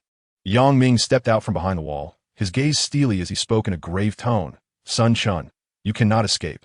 Surrender is your only option. As he spoke, he slowly advanced, aiming to divert Sun Chun's attention and create an opening for his teammates. Suddenly, Sun Chun let out a shriek and charged towards Yang Ming, the iron pipe slicing through the air with a menacing force. For anyone else, even if the blow did not connect with their head, it would certainly land somewhere on their body. Yet, under the scrutiny of Yang Ming's insight, even the swiftest of movements appeared excruciatingly sluggish. With a subtle sidestep, Yang Ming effortlessly evaded the strike. The iron pipe grazed his shoulder before crashing into the ground, sending a cascade of sparks flying. Jiang Jinyu hurriedly rushed towards Yang Ming, inquiring, Yang Ming, are you all right? Yang Ming raised a hand to halt her advance. I'm fine, don't come any closer. Sun Chun let out a low grunt, bending over as the iron pipe slipped from his grasp and fell to the ground. Yang Ming, with an air of nonchalance, brushed off the dust from his hands. So, Sun Chun, the driver you stabbed has survived and been revived. It would be prudent for you to cease your resistance. With both hands gripping the steel pipe, Sun Chun cautiously began to retreat, questioning what driver. What do you mean I stabbed someone? What are you talking about? Yang Ming remained unhurried, lighting a cigarette. We are all grown men here. One must own up to their actions. We have already gathered your DNA and fingerprints from the taxi. Who is Sun Chun? A frequent visitor of the prison. This seasoned criminal would not be easily swayed. He regarded Yang Ming with a twisted smile. What good does that do? Even if you have extracted something, what does it prove? Taxis service countless passengers daily. By your logic, are they all criminals? Yang Ming smiled faintly, responding, you are merely a stubborn duck, refusing to yield. How serious can this situation be for you? If you do not cooperate, it could lead to your arrest. If one of our officers deems your actions as aggressive, they could shoot you dead. Wouldn't that be an injustice? This statement struck a chord, and Sun Chun's expression shifted to one of internal conflict. Noticing this, Yang Ming pressed on. Sun Chun, think about it. As a grown man, why choose this path? Consider your elderly mother. The crime you committed ISNT a capital offense. If you behave well in prison, you could be released and support her in her twilight years. Jiang Jinyu and Old Chun stood in stunned silence. Old Chun whispered, Captain Jiang, this young consultant is impressive. Not only is he technically adept, but he is also a master negotiator. Though Jiang Jinyu chuckled, she refrained from praising Yang Ming, muttering, he just talks too much. Clearly, Sun Chun was swayed by Yang Ming's words. After a mental struggle, he gradually loosened his grip on the steel pipe. Just as the pipe slipped from his fingers, an abrupt voice rang out. Sun Chun, get down on the ground now, or I will shoot. It was the reckless Director Zhang. As soon as he finished speaking, he commanded the nearby officers, quickly, apprehend him. Upon hearing the director's orders, the officers from Ling County surged forward. Yang Ming's face turned green with anger. This Zhang was attempting to steal the credit. In that moment, Sun Chun spotted the approaching officers and panic surged within him. He immediately turned and fled in the opposite direction. Yang Ming thought to himself, this is bad. At this moment, Jiang Jinyu and Old Chen's group approached Yang Ming. Jiang Jinyu had overheard Yang Ming's earlier remarks and inquired, what is so wrong? Yang Ming, filled with fury, felt his teeth chattering. What is Zhang Lin thinking, sending so many people up? Sun Chun was already on the verge of surrendering. With such a crowd rushing in, he must believe he has fatally wounded the driver. At that moment, the police had caught up with Sun Chun, and the first officer tackled him to the ground. Indeed, as Yang Ming had predicted, Sun Chun believed he was facing a death sentence and began to resist violently. He struggled to pull a spring-loaded knife from his pocket and plunged it into the officer's thigh. Panic-stricken, he scrambled to his feet and continued to flee deeper into the factory. Before long, the news reached Yang Ming. This is bad. One of our men has been stabbed. Quickly, call for an ambulance. Jiang Jinyu cast an irate glance towards Zhang Lin, the director of the Ling County Public Security Bureau, standing not far away. Just as she was about to vent her anger, Yang Ming's voice rang out before hers. Damn it, who are you directing? You're nothing but a troublemaker.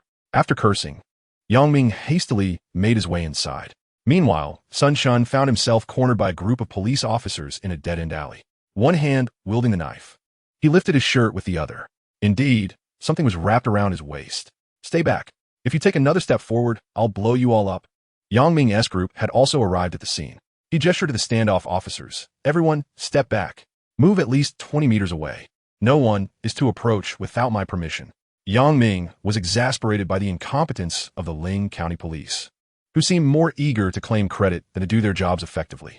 He looked at Sun Shun, backed against the wall, and shook his head in disbelief. Taking out a pack of cigarettes, he lit one and walked towards Sun Shun.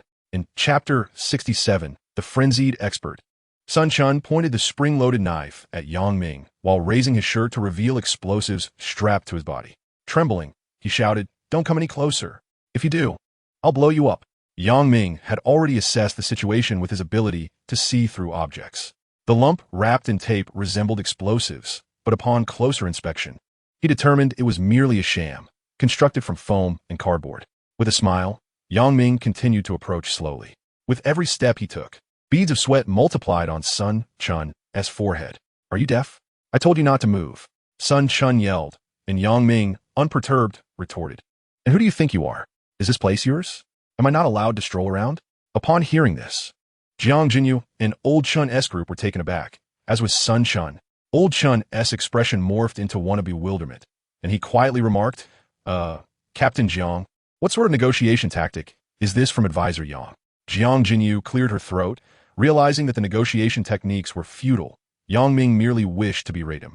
At this moment, Sun Shun's expression was more grotesque than one who had consumed excrement, caught in an utterly untenable situation.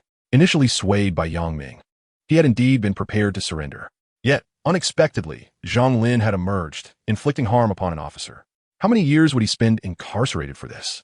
Perhaps 10, or even 20. By the time he was released, his elderly mother might have passed away. Thus, he had altered his resolution, now yearning for death. "Come on, let us die together." Yang Ming, perceiving his intent, took a drag from his cigarette and chuckled. "Sun Shun, do you believe I am a fool? Or is it you who is the simpleton?" Yang Ming stood firm, his voice steady and commanding. "Whom do you intend to intimidate with that pitiful explosive? You seem to have a death wish, do you not?" Sun Shun's eyes widened in disbelief. He had never imagined that this young man could discern his innermost thoughts. "What the hell are you saying? I'll repeat myself. Have your officers retreat immediately. If they have not moved back in a minute, I will detonate the bomb. You will accompany me to the afterlife." Yang Ming instinctively took 2 steps back, as Sun Shun's furious outburst sprayed saliva like a fountain. All right, just hold on. I'll ensure they withdraw," Yang Ming replied, stepping back to Jiang Jinyu's side, offering her a reassuring glance. "Rest assured, the explosives he carries are fake. He is merely frightened by Zhang Lin and is solely focused on seeking death." After speaking to Jiang Jinyu, he raised his voice, commanding everyone step back. Retreat to 100 meters away. The officers exchanged glances, remaining motionless. Observing this, Jiang Jinyu spoke with a sharp tone. "Did you not hear Consultant Yang? Withdraw immediately." Upon hearing Captain Zhang's directive, the crowd began to disperse. However, Jiang Jinyu remained steadfast, showing no intention of leaving, accompanied only by Wang Peng, Zhang Wei, and Director Chun. Yang Ming pulled out cigarettes, offering one to each, lighting it before stating, "All right, you all retreat to the back. I will call for you if needed." After finishing his words, Wang Peng left without hesitation. Jiang Jinyu, puzzled, looked at Yang Ming and inquired, "What did you say to Wang Peng?" Yang Ming, feigning depth, replied, "You'll find out shortly. Now, hurry and retreat to rest. I'll resolve this matter soon." "Sun Shun, I've followed your instructions and made the officers retreat. Shouldn't you show some courtesy and put down the knife?" "No way. Who knows if what you say is true?" Yang Ming's exasperation reached a boiling point, and he pointed at Sun Shun, cursing vehemently, "Damn it, even a thief must adhere to reason, right? Have I spoken in vain for so long?" Sun Shun, having dealt with law enforcement for many years, had never encountered someone as irate as Yang Ming. "What are you? Are you a police officer?" Yang Ming hurled the cigarette but in the direction of Sun Shun, exclaiming, "I am your father." Sun Shun, upon hearing this, retorted weakly, "How dare you insult me? Can a police officer insult someone?" Yang Ming, amused by Sun Shun's reaction, replied, "What do you care? I will insult you regardless. Bah, you are nothing but a worthless coward, too timid to face the consequences of your actions. Huh, you think I am unaware of your thoughts? You believe that the taxi driver is dead at your hands and that you have just injured a police officer, yearning for your own demise. Am I right? Fine. Go ahead and die. But let me warn you, those armed men are not particularly skilled marksmen. A bullet in the leg or arm will still cause you excruciating pain. Upon hearing this, Sun Chun's face contorted with inner turmoil. I have no way out. Sun Chun remained unmoved, offering a bitter smile as he clutched his chest. Yang Ming, lighting another cigarette, scoffed. Spare me your theatrics. Have you watched too many movies? Do you really believe there are snipers waiting to take you out the moment you reach for a bomb? Sun Chun's complexion turned pale. Isn't that how it goes? Isn't that what they show on television? Yang Ming lit his cigarette, holding it between his fingers. With the rags you carry, I must say, if you were to tie some firecrackers together, at least that would make some sense. You think you could deceive me with mere scraps of paper and foam? Sun Chun, trembling, questioned, how do you know? That's impossible. Yang Ming replied, what is impossible about it? I know not only that your explosives are made of torn newspaper and foam, but I can even tell you which newspaper and what is written on it. Would you like me to read it out loud? Sun Chun was utterly disarmed. He had not anticipated that this young man possessed such keen insight. Are you a police officer? He asked. No. I am a specially appointed technical expert at the police station. If I were a police officer, would I engage in such lengthy discourse? Then why are you telling me all this? Yang Ming observed Sun Chun's eyes, which now hinted at a willingness to concede. He spoke calmly. Chapter 68. Is there another hidden truth? I have already informed you that the driver is alive. As for why I have been speaking to you at length, it is not out of pity for you, but rather for your mother. I have reviewed your file. Your father passed away early, and your mother has struggled to raise you and your siblings. Both your brother and sister have tragically died in accidents. Your mother will have to rely on you from now on, yet you have already spent time in prison? You are truly disappointing. Suddenly, Sun Chun's hand began to tremble violently, causing the spring knife to clatter to the ground. He slowly sank to the corner, covering his face with his hands and stifling sobs. Sir, how long do you think I will be sentenced? How long until I can be released? Yang Ming replied honestly. To be truthful, I cannot say how long your sentence will be, but it certainly will not be the death penalty. If you enter and reform yourself, exhibiting good behavior, you may even have your sentence reduced. You will be able to care for your mother afterwards. It should not be a significant issue. Sun Chun pulled down the items wrapped around his waist. All right, I'll heed your advice. I'll confess. Yang Ming finally sighed in relief. He approached Sun Chun and offered him a cigarette. Sun Chun, your mother has had a hard life. Cease your misdeeds. Once you're out, seek honest work. And abandon this reckless behavior. Understood, Sun Chun replied. Today had truly exhausted Yang Ming, who had already spent an entire sleepless night and a busy day. He located a brick and sat down on the ground. Sun Chun, less particular, simply sat on the ground as well, quietly sharing a smoke with Yang Ming. Leader, he began, I feel quite ashamed. I've been incarcerated twice. If not for my mother, I would have been fine inside. Yang Ming slowly exhaled a plume of smoke and asked, was it all due to robbery? Sun Chun shook his head, no. Now, it's just my mother and I left. We're constantly bullied and looked down upon in the village. The first time, someone mistreated my mother, and I broke 3 of that person's ribs. I received a 2-year sentence. Yang Ming listened intently and responded, well done. You were right to act. Sun Chun was taken aback. He expected Yang Ming to say such a thing and looked at him in surprise. Yang Ming, maintaining eye contact, added, a man must embody manliness. When your mother is wronged, you must stand up for her. You've done nothing wrong. Morally speaking, I support you. Sun Chun smiled gratefully. Thank you. Do you have any more cigarettes? Could you spare me another? Yang Ming tossed a cigarette onto the ground between them, extracting 2 for himself and kicking one over to Sun Chun. The cigarettes are on the ground. Help yourself. After lighting up again, they resumed their conversation. What caused your second incarceration? Was it also for robbery? Sun Chun, without denying it, nodded, yes. After I was released, I intended to find work. My mother's health is poor, and we have many expenses. I found a job as a helper at a repair shop, also washing cars when I could. However, the boss learned I was a former convict and dismissed me without paying over a month's wages. Coincidentally, during that time, my mother's health deteriorated. When I approached the boss about my wages, not only did he refuse to pay, but he also assaulted me. I was infuriated and that very night, armed myself with a knife to confront him. Yang Ming, akin to an onlooker captivated by the unfolding drama, listened intently while smoking. He looked at Sun Chun, perplexed, and inquired, and that was it? How much did you take? I only took my month's wages, totaling 1,800 yuan. Yang Ming was taken aback and quickly pressed, 1,008? What did that repair shop owner claim you stole? 20,000. Yang Ming stared deeply into Sun Chun's eyes, unwavering in his gaze, evidently convinced of his honesty. 1,800 ISNT, even enough to file a case. You accepted his claim of 20,000? Sun Chun retrieved another cigarette from the pack, lit it, and offered a bitter smile. What else could I do?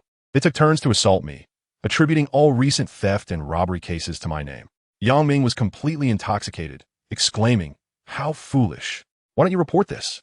Do you wield a knife to demand your wages? Even if you are justified, it will turn against you. Utterly absurd. Who should I report to?" Sun Chun retorted. "The owner of the repair shop has connections. That policeman who just ordered me to put down my belongings is his brother-in-law. What could I possibly use to confront him?" Yang Ming was momentarily taken aback, uncertainly asking, "Are you referring to the policeman who just threatened to shoot you if you didn't comply?" Sun Chun nodded vigorously, affirming, "Indeed, though I haven't seen him in years, I could recognize him at a glance despite any changes." Yang Ming's mind raced with the implications of this revelation. "Do you not know the policeman's surname or given name?" Sun Chun quickly shook his head. "I do not know his name. There were several officers apprehending me. Why would they disclose their names to criminals like us?" Yang Ming contemplated this logic, finding it quite reasonable. Certain sensitive positions often withhold personal information from offenders to prevent potential retaliation. To ensure absolute clarity, Yang Ming inquired again, "What were the surnames of the owner and the owner's wife at the repair shop where you previously worked?" Sun Chun placed a cigarette in his mouth, grasping his hair with both hands, and after a moment's thought, he finally recalled, "The owner shares my surname, Sun, and I believe the owner's wife is named Zhang." "Yes, it's Zhang." Yang Ming's eyes brightened instantaneously as he internally mused, if Zhang Lin is the brother-in-law of the repair shop owner, then the owner's wife must indeed be surnamed Zhang, making her Zhang Lin's sister. It appears that Director Zhang of the Ling County Public Security Bureau is not as clean as he seems. With that thought, Yang Ming stood up, stating, "All right, it's getting late. We should take our leave." Sun Chun nodded and followed Yang Ming outside. Upon seeing Yang Ming emerge with Sun Chun, Jiang Jinyu and the others felt a sense of relief. Just as Zhang Wei approached with two others to handcuff Sun Chun, a voice called from the crowd. It was Sun Chun's mother. "Xiao Chun, what has happened to you?" Yang Ming had previously instructed Wang Peng to keep a low profile, fearing that Sun Chun might act impulsively, but now, a reunion seemed beneficial. He gestured to Zhang Wei, indicating he should refrain from putting on the handcuffs for the moment. Sun Chun rushed to his mother, kneeling before her with a thud. The elderly woman, overcome with emotion, wept and repeatedly struck her son's shoulders. Sun Chun, tears streaming down his face, sobbed, "Mother, I have been unfilial. Please take care of yourself, and when I am released, I will honor you properly." Yang Ming observed the poignant scene of mother and son embracing, feeling a warmth in his eyes. Regardless of Sun Chun's misdeeds in his mother's eyes, he remained her beloved child. Turning to Zhang Wei, Yang Ming quietly instructed, "Let us not rush to take him away. Allow them a moment to speak." "Understood," Zhang Wei replied, then pulled Jiang Jinyu aside. Jiang Jinyu, perplexed, inquired softly, "What is the matter? How long do you think Sun Chun will be sentenced?" "I am uncertain, but with robbery, attempted murder, and assaulting an officer, I suspect the duration will be considerable," Yang Ming replied, exhaling a sigh before gently nodding. "All right, I understand." Observing Yang Ming's seemingly dejected demeanor, Jiang Jinyu expressed her concern. "What troubles you? Are you feeling unwell?" Yang Ming waved his hand dismissively. "It's nothing. We shall discuss the specifics later at the hotel." Upon hearing the mention of a hotel, Jiang Jinyu's cheeks flushed slightly, aware that Yang Ming would not linger in Ling County without reason. Since Yang Ming chose not to elaborate, she refrained from pressing further. As time passed, the two made their way towards Sun Chun. The mother and son were still engaged in conversation when Yang Ming approached and assisted the elderly lady. "Sun Chun, one must face the consequences of their actions. Once you're inside, focus on rehabilitation. Your mother will ensure everything is well taken care of, so do not worry." Sun Chun nodded, wiping tears from his face with his sleeve before rising from the ground. "Sir, what is your name?" Yang Ming smiled gently. "Yang Ming." "Thank you, Mr. Yang." Yang Ming fell silent, discreetly placing the remainder of his half-empty pack of cigarettes in his Sun Chun's jacket pocket and giving his shoulder a reassuring pat. Zhang Wei and Wang Peng, witnessing this, escorted Sun Chun to the vehicle. The elderly lady wept profusely, perhaps overwhelmed with emotion and sorrow, her legs trembling. Yet Yang Ming steadied her, preventing her from collapsing. "Madam, Sun Chun has erred and must accept his punishment. Rest assured, if he behaves well, he will be released soon. Before we part, You must reassure your son, correct? The elderly lady, possessing a keen sense of right and wrong, nodded vigorously at Yang Ming's words. Officer Yang, you are right. I understand the situation. May I have a moment to speak with Chunzi? He guided the elderly lady to the police car and gently tapped on the rear window. The glass slowly descended, revealing Sun Chun within.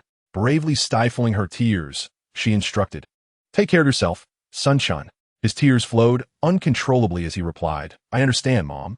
Please take care of yourself." Yang Ming steadied the elderly lady, patting the roof of the car, and Zhang Wei, understanding the signal, started the vehicle, which gradually rolled away. The elderly lady, now composed, began to walk slowly along the roadside.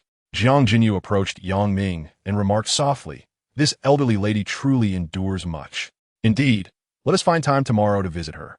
To see how we can assist," Yang Ming responded. Agreed. As they conversed, Zhang Lin arrived with the police from Ling County, his rotund figure bouncing as he approached them with a grin. "Ah, Mr. Yang, Captain Jiang, the suspect has been apprehended, correct? Ha! You two are indeed formidable." Observing Zhang Lin's demeanor, one could easily forget the earlier reprimand he received from Yang Ming due to his commanding blunder. Jiang Jinyu had never held a fondness for Director Zhang, and after today's events, her disdain for him had only intensified. Her face bore no expression, exuding an air of aloofness, as her inner disdain caused her brows to furrow involuntarily. Yang Ming, however, remained unfazed, grinning widely, and when Zhang Lin approached, he greeted him warmly with a handshake. Upon witnessing Yang Ming's demeanor, Jiang Jinyu couldn't help but frown at him, whispering softly in his ear, "Disgusting." Yang Ming feigned ignorance, gently nudging Jiang Jinyu's chest with his arm, seizing the opportunity to indulge in a moment of flirtation. He continued to smile at Zhang Lin, saying, "Director Zhang, I sincerely apologize. I was just anxious upon hearing that one of our comrades was injured and momentarily lost my temper. Please don't take it to heart." Zhang Lin's face twitched for an instant, but he quickly replaced it with a smile. Internally, Yang Ming mused, "A slight misstep? That is an egregious blunder. If that fool Sun Chun were truly strapped with a bomb, we would all be doomed." Though his thoughts ran wild, he understood that now was not the time to voice them. Nevertheless, Yang Ming was not inclined to let it slide without some banter. He could still afford to tease him a bit. He turned to face Jiang Jinyu, who was conveniently turned away from Zhang Lin. Seizing the moment, he flashed a cheeky grin at Jiang Jinyu before pivoting back. "Director Zhang, you truly aren't upset with me, are you? I'd just call you a troublemaker." Zhang Lin, momentarily taken aback, chuckled, "Haha, given the urgency of the situation, it's understandable. I completely get it." Nearby, Jiang Jinyu and Old Chun stifled their laughter, continuing to observe the exchange. Indeed, Director Zhang was remarkably magnanimous. "Haha, I admire your generosity." Yang Ming feigned humility, patting his pocket. "Director Zhang, do you have any cigarettes left? I'm out." Zhang Lin promptly retrieved a pack of Zhonghua cigarettes and handed one to Yang Ming. Yang Ming's intentions were not solely focused on the cigarette. His gaze had not strayed from Zhang Lin. Accepting the cigarette and lighting it, Yang Ming leaned in slightly, gently nudging Zhang Lin as he spoke. "Jiang and I have been busy for a day and night, utterly exhausted and unable to move. We plan to stay in Ling County tonight, and tomorrow, I'll accompany Jiang to explore the area. You know what I mean." Chapter 70. A spot of red tea to alleviate dampness. Zhang Lin immediately grasped the implication, smiling. "Ah, since you and Jiang are staying, allow me to treat you to a late-night snack." Yang Ming quickly waved his hand. "Let us skip the late-night snack. After all, a moment of intimacy is worth 1,000 gold pieces. Such a rare opportunity." Jiang Jinyu cast a glance at Yang Ming, but remained silent. Zhang Lin, keenly observant, noted the unusual bond between Yang Ming and Jiang Jinyu, who, as the captain of the criminal police team, outranked him and thus warranted his utmost respect. "I won't intrude any further. If you have time tomorrow, I'd be delighted to take you both to lunch." Yang Ming suddenly slapped Zhang Lin on the shoulder, exclaiming, "That's wonderful. I have a little quirk. I can't sleep at night without tea, but I've run out of my car. Would it be too much trouble to borrow some tea from you?" Zhang Lin, without a second thought, replied, "Sure, no problem. I have plenty of tea in my office." With that, the group climbed into the car, leaving only Yang Ming and Jiang Jinyu to follow Zhang Lin to the Lingxian Public Security Bureau. Half an hour later, Yang Ming and Jiang Jinyu parked their Mercedes-Benz G-Class at the foot of the office building. Zhang Lin had arrived early and was waiting at the entrance. Upon spotting the car, he hurried over and opened the door. Yang Ming chuckled, "Director Zhang, you are too kind. How can I let you open the door for me?" "It's nothing really. Consultant Yang, your Mercedes must be quite expensive, isn't it?" Zhang Lin inquired. Indeed, it's not cheap. Altogether, it's over 4 million. Yang Ming replied. Zhang Lin touched the raised light on the car's hood, concealing his surprise. This car is incredibly luxurious. Consultant Yang, you must have achieved great things to afford it. His hands rubbed together, and his smile grew more obsequious. Yang Ming patted the car, saying, it's not about achievements. It was a gift from Captain Jiang. As he spoke, he casually wrapped an arm around Jiang Jinyu's waist. She felt her body stiffen slightly, but did not pull away. Director Zhang, weren't you supposed to write a report? I wouldn't want to waste your time. I'll just grab the tea and be on my way. Time is precious. Zhang Lin slapped his forehead. All right. How could I forget? Please follow me. The three entered the elevator, its floors lighting up as they ascended. Yang Ming caught a glimpse of the diamond-studded tie clip on Zhang Lin's necktie, as well as the Patek Philippe watch peeking from his suit sleeve. He had seen these through his perceptive gaze, and his purpose for accompanying Zhang Lin to his office was to uncover deeper issues. After all, a mere Patek Philippe watch and an affinity for Zhonghua cigarettes would hardly warrant the attention of higher-ups. As the elevator rose slowly, the frosted stainless steel walls reflected the contemplative expressions of the three.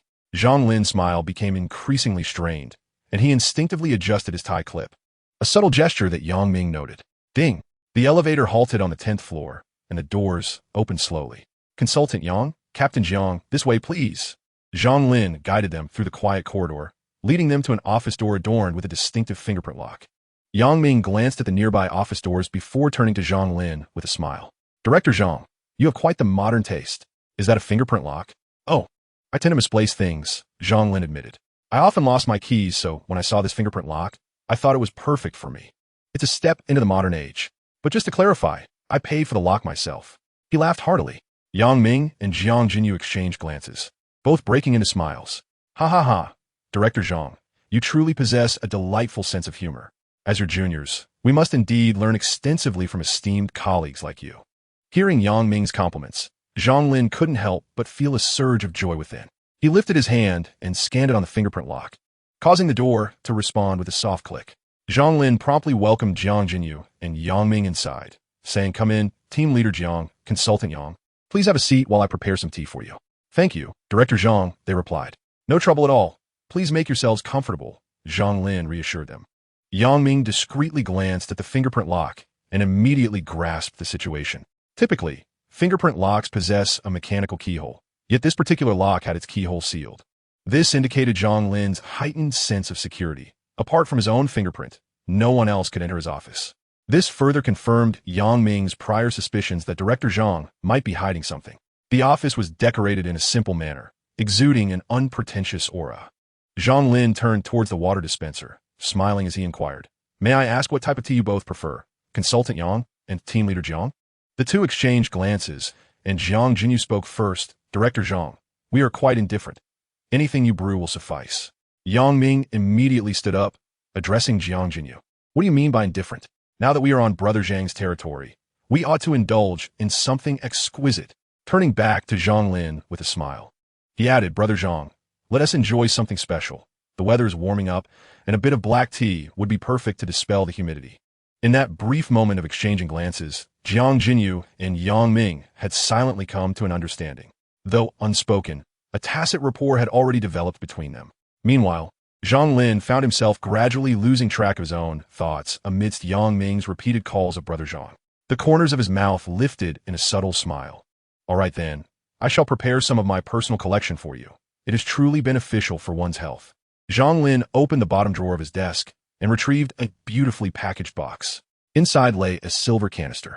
He extracted the canister, removed its lid, and poured the contents into a teapot. Intrigued, Yang Ming asked, Brother Zhang, is that canister all that is in this exquisite box? This is a precious Jin Jun gifted to me by my brother-in-law last year. You won't find it on the market, Zhang Lin replied. Chapter 71. The depth of Ling County's waters. Upon hearing this, Yang Ming recalled what Sun Chun had once mentioned. Zhang Lin's sister and brother-in-law had once owned an automotive repair shop when Zhang Lin was still not the head of the Ling County Public Security Bureau. Now that Zhang Lin had risen to prominence, it was true what they say. When one ascends, those around them flourish as well. His sister's family likely thrived as well. Yang Ming chuckled and remarked, Brother Zhang, your brother-in-law clearly holds you in high regard, gifting you such fine tea. You must be an excellent brother-in-law yourself. Is that not so? As Zhang Lin continued to brew the tea, His smile grew ever brighter. Ha ha ha. My younger brother Yang speaks so charmingly. I appreciate it. After all, relationships are reciprocal. If you treat me well, I shall treat you well in return, don't you think? Yang Ming and Jiang Jinyu nodded in agreement. Zhang Lin seemed to be in high spirits, as if a floodgate of conversation had opened, and he continued to speak. My sister's family is also from Ling County, and they are quite distinguished private entrepreneurs. They started with a repair shop, and, after many years of diligent effort, they now own 2 4S dealerships and have ventured into real estate in our hometown, contributing significantly to its development. Ha ha ha. Yang Ming felt a stir in his heart. What Sun Chun had said was indeed true. He had not expected this seemingly small Ling County to hold such depths. Since the matter was confirmed, it was evident that Sun Chun's imprisonment was fraught with issues. That so-called burglary case was indeed a miscarriage of justice. I usually do not discuss family matters with others, but upon seeing you today, Brother Yang Ming, I felt an inexplicable sense of familiarity. Perhaps I have spoken too much. Yang Ming chuckled, inwardly thinking, is this Zhang Lin perhaps a fool? I haven't even asked anything, and he is already revealing his background? How has someone with such intellect managed to ascend to this position? Yet he is indeed quite amiable. Tomorrow will surely be even more so. With that thought, Yang Ming smiled and picked up a cigarette from the table. Brother Zhang, I find you quite agreeable. Let us make an effort to connect more often. Ha ha ha. Absolutely. Come, let's enjoy some tea. Jiang Jinyu was unaware of Yang Ming's hidden motives and simply maintained a smile throughout.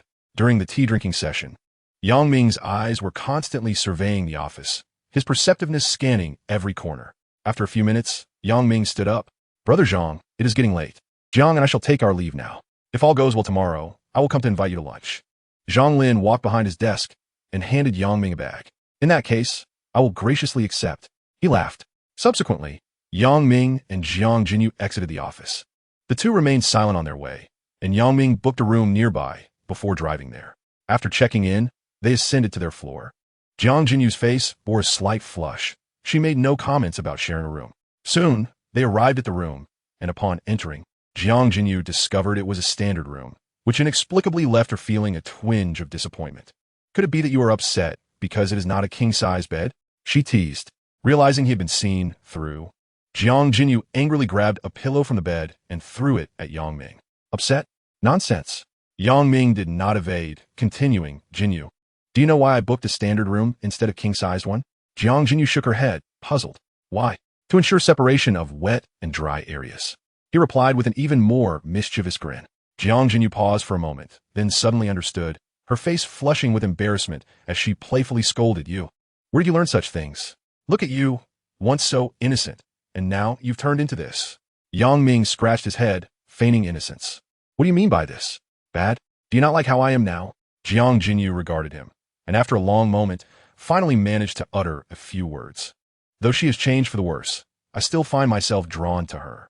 As she spoke, she pondered whether she should seize the opportunity to take the initiative. Just as Jiang Jinyu was engulfed in her indecision, Yang Ming's stomach audibly protested. Feeling a bit embarrassed, he chuckled. I've been busy all day without a meal. His comment triggered a wave of hunger in Jiang Jinyu as well. Let us go grab something delicious, she suggested. They exited the hotel and soon found a private dining establishment nearby, requesting a private room. The two appeared ravenous, ordering 8 dishes in total, had the waiter not intervened. Their table would have overflowed. As they awaited their meal, Yang Ming spoke up. Jinyu, since it's still relatively early, why don't you give Director Ma a call? Zhang Lin is not to be trusted. Jiang Jinyu had sensed something amiss and inquired. What do you mean by not to be trusted? Corruption and bribery of considerable magnitude. Upon hearing Yang Ming's certainty, Jiang Jinyu promptly retrieved her phone and dialed Director Ma's number, activating the speakerphone. The call was answered swiftly, and Director Ma's voice resonated through the line. Hello, Jinyu. Is there something going on at this late hour? Glancing at Yang Ming, who nodded encouragingly, she replied. I'm here with Yang Ming. He has discovered some troubling information that I need to report to you. Oh, yes, with you too? Director Ma chuckled. The suspect is the one Yang Ming has been pursuing, and thanks to him, we're on the fast track to solving this case. You must commend him. Laughter echoed from the other end of the line as Director Ma continued. I knew this young man had talent. Solving a case in 24 hours. I'll make sure to acknowledge Yang Ming's contribution, but you won't escape unscathed either. Jiang Jinyu shot Yang Ming a flirtatious glance, saying, Thank you, Director Ma. Now, let us set that aside. What did Yang Ming uncover? Where is he? At that moment, Ming, seated across from Jiang Jinyu, cleared his throat twice and shifted his chair slightly closer to the table, leaning towards the phone. Director Ma, I'm here. Finally, Consultant Yang makes his presence known. Ming felt a twinge of embarrassment. Director Ma had gone to great lengths to appoint him as a special technical consultant for the city bureau. However, nearly a month had passed, and he hadn't even stepped foot inside the bureau, which felt somewhat excessive. Director Ma then shifted to a serious tone, saying, Yang, what have you discovered? Speak freely. Taking a deep breath, Ming recounted the rise of Zhang Lin and his family, the information inadvertently revealed during the dinner, and the doubts surrounding Sun Chun's wrongful conviction. The line fell into a momentary silence. After a brief pause, Director Ma finally responded. You suspect that Zhang Lin has exploited his position to benefit his relatives and may even be connected to Sun Chun's wrongful case. Indeed, Director Ma, Ming replied with conviction, continuing his explanation. Not only did Zhang Lin seek to benefit his relatives, but even before he became the director of the Ling County Public Security Bureau, he had already begun colluding with his brother-in-law. I now suspect that his entire career trajectory was paved with money from his brother-in-law. Silence lingered on the phone, and Ming remained unperturbed, lighting a cigarette as he waited. Halfway through the smoke, Director Ma's voice finally emerged from the receiver. Ming, aside from this information, do you possess any substantial evidence? I discovered that Zhang Lin exclusively smokes Zhonghua cigarettes, and the tea he drinks costs 1,000 or 800 for a single brew. Moreover, the watch on his wrist, a Patek Philippe Nautilus, is worth at least several $100,000. Even as a county director, how much could he possibly earn in a month? Director Ma, can you afford a watch worth several $100,000? Director Ma was evidently taken aback. Ming could even hear him slapping the table in frustration, indicating his considerable agitation. Given their hierarchical relationship, Zhang Lin, as a subordinate, had committed a grave disciplinary infraction, which would inevitably implicate Director Ma as well. Ming, is there anything else? Indeed, there is. Jiang Jinyu and I specifically visited his office, and what we found there was even more astonishing. What was it? Ming exhaled a long plume of smoke and replied, I cannot disclose that just yet. I am unsure of your stance on the matter. Noticing this, Jiang Jinyu leaned closer to the phone and added, Director Ma, Ming also discovered that Zhang Lin has close ties with local real estate developers. And Zhang Lin's sister's family is also involved in real estate. There must be something amiss here. After a moment of contemplation, Director Ma responded, I understand. Please wait for me a moment while I call Secretary Liu from the Discipline Inspection Commission. After hanging up, the waiter began to serve the dishes. Ming and Jiang Jinyu commenced their meal while awaiting news from Director Ma. Jinyu, is this Olmar reliable? Jiang Jinyu rolled her eyes at Ming. Director Ma is very measured, much like my father. Don't jump to conclusions just because of Zhang Lin's situation. Not all police are corrupt. I was merely inquiring. Just enjoy the meal. Approximately half an hour later, Jiang Jinyu's phone rang. The call was answered on speakerphone. Jinyu Yang, I have spoken with Secretary Liu from the Discipline Inspection Commission, and tomorrow morning I will bring the inspection personnel with me. Remember, do not arouse suspicion tonight. And be cautious. Do you understand? Understood. Director Ma's reminder to be vigilant was prudent. A county police chief wielding such power is indeed formidable. However, Ming felt a sense of ease, as Zhang Lin appeared to lack intelligence, likely having reached his current position with guidance from individuals of greater acumen. While seated in the private room, Ming had been vigilant, using his perceptive abilities to scan for any potential eavesdroppers during the call. He was thoroughly cautious. Nevertheless, one could hardly blame him. It is always wise to exercise caution. After their meal, the two began preparing to take turns bathing. Jiang Jinyu, despite being a few years older than Ming, was still an innocent young woman. Although her heart brimmed with anticipation, it was also tinged with fear. She glanced at Ming, who was sprawled on the bed engrossed in the television, and urged him, What time is it? You haven't slept in over 30 hours. Have you? Hurry up and take a shower. In a sudden burst of energy, Ming sprang from the bed to stand before Jiang Jinyu, causing her heart to race with a flurry of emotions. Yet, she was determined not to show any weakness, maintaining a facade of composure. She flashed a teasing smile and remarked, Oh, what a nimble little figure you have. I wonder if it's as pleasing in function as it is in appearance. Without hesitation, Ming removed his shirt, revealing his muscular physique, and began to strike poses before Jiang Jinyu. What is useful or not will be revealed through experience. Just don't cry later, he teased. Jiang Jinyu was utterly captivated by the contours of Ming's muscles, his robust chest, powerful arms, and the smooth, chocolate-like 8-pack abs. Her mouth watered at the sight.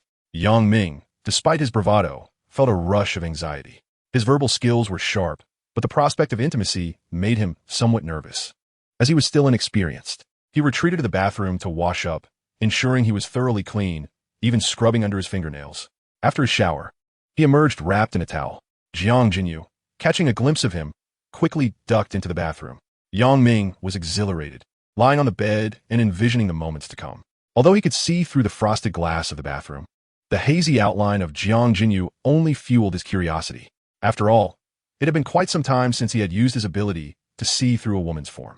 Why not take a look after all? With that thought, he directed his gaze towards the bathroom. The door was slightly ajar, and steam billowed out, creating a tantalizing atmosphere. The frosted glass, clouded with thick mist, turned Jiang Jinyu's silhouette into a fluid ink painting. The sound of water from the shower mingled with the fragrance of body wash, weaving a delicate web within the confined space. At that moment, Jiang Jinyu was meticulously washing her hair, and Yang Ming's eyes traced down her slender neck. A breathtaking sight unfolded before him. Aware of his own rising excitement, Yang Ming shut his eyes, attempting to regain his composure. The thought of being discovered would be mortifying. Girls tend to take longer in the shower, and while Yang Ming had already washed his fingers, Jiang Jinyu surely needed extra time to brush her teeth thoroughly. By the time she finished drying her hair and emerged wrapped in a towel, over half an hour had passed. As Jiang Jinyu approached the bed, a mix of excitement and nervousness coursed through her. Chapter 73. Given the opportunity, you still fall short? Yang Ming had already fallen asleep, his breathing deep and even, filling the room with a gentle rhythm. Jiang Jinyu gazed at the slumbering Yang Ming with a pang of tenderness, recognizing that his exhaustion was largely due to her presence. She stood quietly by the bed, gazing, and as she continued to look, a smile blossomed on her face. She felt that being cherished by such a person was a profoundly blissful experience. Jiang Jinyu gradually leaned down and gently pressed her lips against Yang Ming's cheek. Afterward, she moved to another bed and peacefully drifted into slumber. At the break of dawn, as the morning light pierced through the gaps in the curtains, Yang Ming was startled awake by the urgent vibrations of his phone. He fumbled beneath his pillow and discovered that the phone vibrating was not his own. At that moment, Jiang Jinyu, who had been sleeping on the other bed, sat up and answered the call. Jinyu, prepare yourself, and Yang Ming. I will be arriving shortly with colleagues from the Discipline Inspection Commission, said Director Ma. Understood, Director Ma, Jiang Jinyu replied, still bleary-eyed as she climbed out of bed. She gently nudged Yang Ming's back with her foot. Hey, Yang Ming, wake up. Director Ma and the others have arrived. Yang Ming, eyes still closed, sat up. He had overheard the conversation and slowly opened his eyes. Upon beholding the scene before him, his eyes instantly sparkled with energy. This was because Jiang Jinyu's towel had loosened, revealing her creamy skin. Sensing Yang Ming's intense gaze, Jiang Jinyu followed his line of sight. What are you staring at? She exclaimed, noticing that her towel was on the verge of slipping off, and she let out a loud shriek. Ah? She hurriedly dove under the covers like a startled fawn. You rascal, Yang Ming said innocently, ruffling his tousled hair. Why are you so startled? I didn't mean to. It just slipped out. Jiang Jinyu cocooned herself within the blanket, but poked her head out upon hearing his words. Are you still looking? You're hiding under the covers now. If you dare lift the blanket, I wouldn't look. Seeing Yang Ming's mischievous grin, she playfully chastised him. Humph. I gave you a chance last night, and you didn't take it. Now it's too late. Turn your head away and get dressed quickly. Director Ma and the others are almost here. Yang Ming, wearing a playful expression, teased her further. Why turn away? I've already seen. Let us just carry on like this. Yang Ming, how had you become so brazen? Isn't it good to be a little thick-skinned? Jiang Jinyu, exasperated by Yang Ming's shamelessness, decided to take matters into her own hands. She boldly threw the blanket aside and began to get dressed in front of him. This bold action made Yang Ming feel a tinge of modesty, causing him to turn his head away. Jiang Jinyu smiled brightly. TCH, I thought you were so bold. Now that you have the chance, you want to even look. Yang Ming also set aside his towel and began putting on his clothes. Director Ma is almost here. Let us hurry. At this moment, Yang Ming's back was turned to Jiang Jinyu, leaving only his bare back visible. Jiang Jinyu admired the muscles on his back and swallowed hard. Just as she was about to lean forward to glimpse the front, Yang Ming had already pulled up his pants. Yang Ming glanced back at her, their eyes meeting. What are you doing? Trying to peek? You have seen me completely. You do not allow me a glimpse of you? Yang Ming found himself at a loss for words. A rush of crimson flooding his cheeks as he hastily donned a shirt from the bed. A gentleman refrains from engaging in disputes with a lady. Jiang Jinyu's laughter arched her brows as she deftly arranged her attire. Suddenly, her gaze fell upon Yang Ming as he awkwardly tucked the hem of his shirt into his waistband, and, almost instinctively, she extended her hand to assist him. The moment her fingertips brushed against the skin at his waist, both froze in place. The sound of their simultaneous gulps echoed in the charged silence. Just as the atmosphere thickened with awkwardness and subtle tension, Jiang Jinyu's phone rang once more. In a flurry, she answered the call. The voice of Director Ma resonated through the line. "We should arrive in about 10 minutes. Let us convene at the entrance of the Public Security Bureau." "Understood," Jiang Jinyu replied, and after hanging up, the two had no time to continue their banter. After a brief freshening up, they exited the hotel. Hastening yet cautious, they managed to arrive at the designated location before Director Ma. Just as they parked in front of the Lingxian Public Security Bureau, 3 black Passats approached from a distance. Yang Ming and Jiang Jinyu stepped out of their vehicle, and the lead Passat lowered its window, revealing Director Ma in the back seat. "Xiaoyang, Jinyu, you have both worked hard." The warmth of his concern enveloped them. Yang Ming glanced at the 3 Passats and remarked, "Director Ma, perhaps you should drive in first. These vehicles are rather conspicuous, and we are uncertain if Zhang Lin has arrived at work. If he sees us, I called him this morning to inform him that I would be passing through Lingxian and would stop by, so he should have arrived by now." "Very well. Then let us proceed inside." Jiang Jinyu presented her credentials at the guardhouse, and the 4 vehicles entered the courtyard of the Public Security Bureau. Once parked, the group disembarked. Aside from Director Ma, 2 others exited the vehicles. Some remained inside, presumably part of a carefully orchestrated arrangement by the director. He introduced the individuals. "These 2 are Director Ho from the Discipline Inspection Commission and Director Gao from the Supervision Commission. This is our city's Criminal Investigation Team leader, Jiang Jinyu, and this is our city's specially appointed technical consultant, Yang Ming." The 4 exchanged greetings with firm handshakes. Director Ma turned to Yang Ming and quietly inquired, "What are your plans, Xiaoyang?" Yang Ming was at a loss, having never encountered such a situation before. Hence, he asked Director, "What conditions must be met to apprehend him?" "Sufficient evidence is paramount. As the saying goes, to catch a thief, one must catch them in the act. To apprehend corruption, we must catch them red-handed, especially with irrefutable and substantial evidence." With Director Ma's words, Yang Ming felt reassured and smiled in response. "Then it shall be accomplished, rest assured. Zhang Lin will not escape today." With that, the 5 of them made their way toward the main building of the Public Security Bureau. They took the elevator to the 10th floor, arriving before Zhang Lin's office. Yang Ming cast a glance at Director Ma and, upon receiving a nod of approval, rapped gently on the office door. The door swung open shortly thereafter, revealing Zhang Lin, whose face instantly brightened with a smile upon noticing the visitors at the threshold. "Director Ma, what a surprise to see you here so early. Please come in." Zhang Lin greeted warmly, though his gaze lingered on Yang Ming and Jiang Jinyu for a fleeting moment longer. "Advisor Yang, Team Leader Jiang, please step inside. Not one to be foolish." Zhang Lin refrained from addressing Yang Ming as little brother in front of Director Ma, opting instead to refer to him by his title. The 2 individuals accompanying Director Ma from the Discipline Inspection Commission were unfamiliar to Zhang Lin, yet he greeted them with a courteous nod. "Zhang Lin, these 2 are colleagues who accompanied me to a meeting in Beha Province," Director Ma explained, aiming to put Zhang Lin at ease. "Hello. Please have a seat while I pour you some tea." A moment later, Zhang Lin adeptly brewed the tea. "Zhang Lin, we just stopped by to check on the work situation," Director Ma said with a jovial pat on Zhang Lin's shoulder as he meandered around the office. "I've heard that the public safety in Ling County has been commendable lately, so I wanted to take a look. All thanks to the guidance from the municipal leadership," Zhang Lin replied, bowing slightly as he poured tea for everyone. Inadvertently, he revealed the exquisite Patek Philippe Nautilus watch on his wrist, a sight that did not escape the notice of the others seated on the sofa. Subsequently, Section Chief Ho and Section Chief Gao rose from their seats, discreetly examining the office's decor. They feigned nonchalance as they approached the desk, their eyes scanning the computer tower and filing cabinet. Yang Ming, seated motionless on the sofa, simply raised his teacup to sip his tea. Jiang Jinyu remained silent, aware of Yang Ming's discontent towards the 2 officials from the Discipline Inspection Commission. It was rather inappropriate to commence a search for evidence of corruption so directly, even if such evidence existed. Zhang Lin would hardly be foolish enough to display matters of such gravity in his office. It seemed that both Section Chief Ho and Section Chief Gao were indeed individuals eager for quick accomplishments. Director Ma glanced at Yang Ming before turning to Zhang Lin. Zhang Lin, how long have you served as the head of Ling County? Over 3 years, Zhang Lin replied. Well, during these 3 years, the public safety in your county has been quite satisfactory.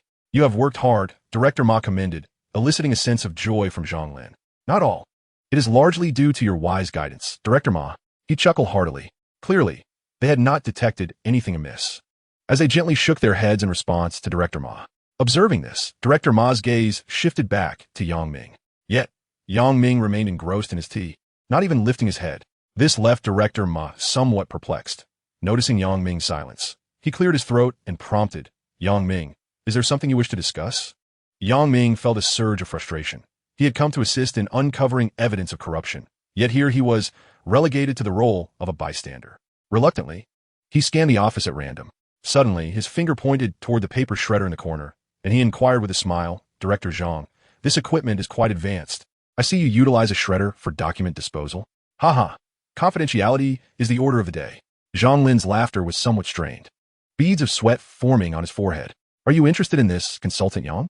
No, just a fleeting curiosity, merely asking, replied Yang Ming as he leisurely sipped his tea.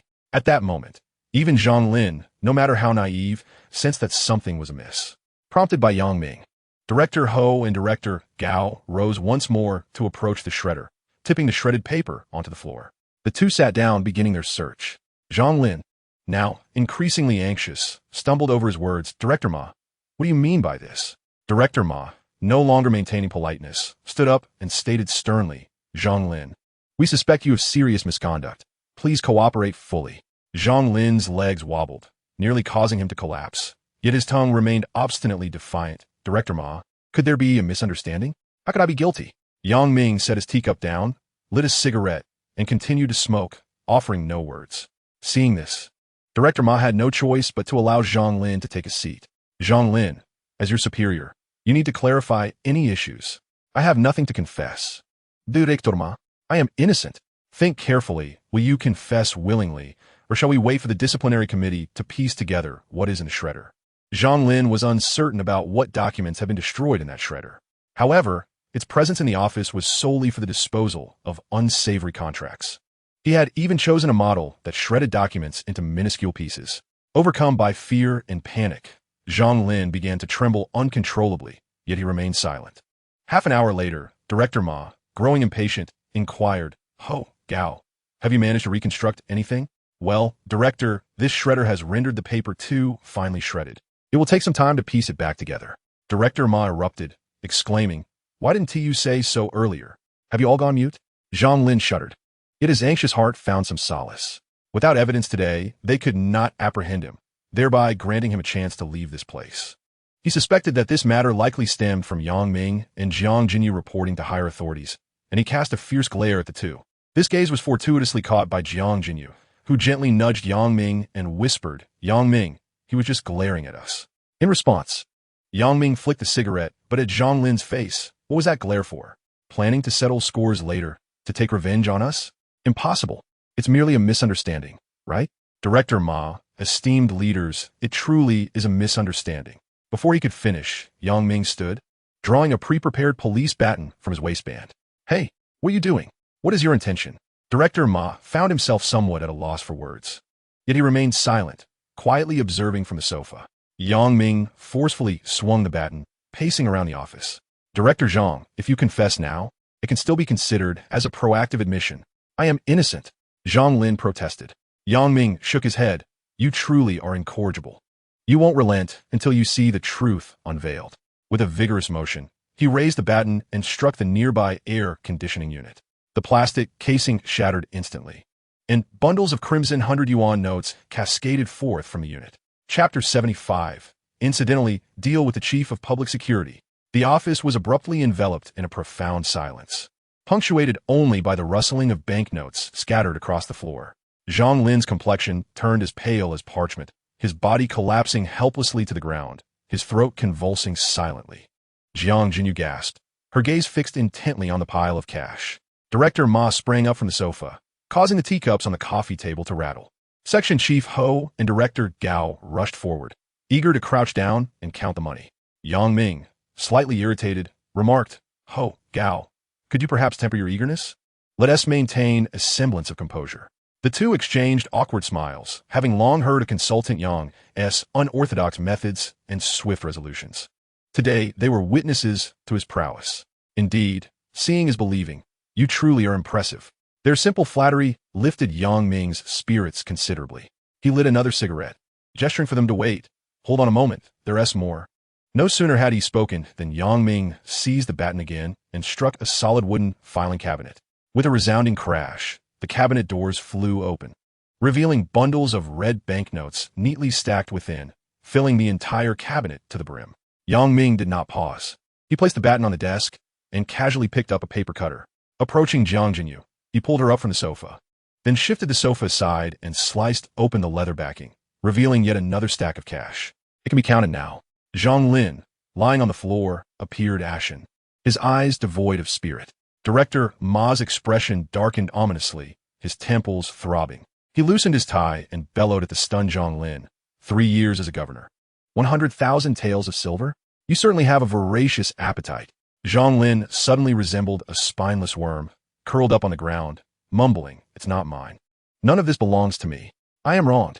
Miraculously finding strength, he lunged toward the window, only to be swiftly subdued by Jiang Jinyu's deft shoulder throw.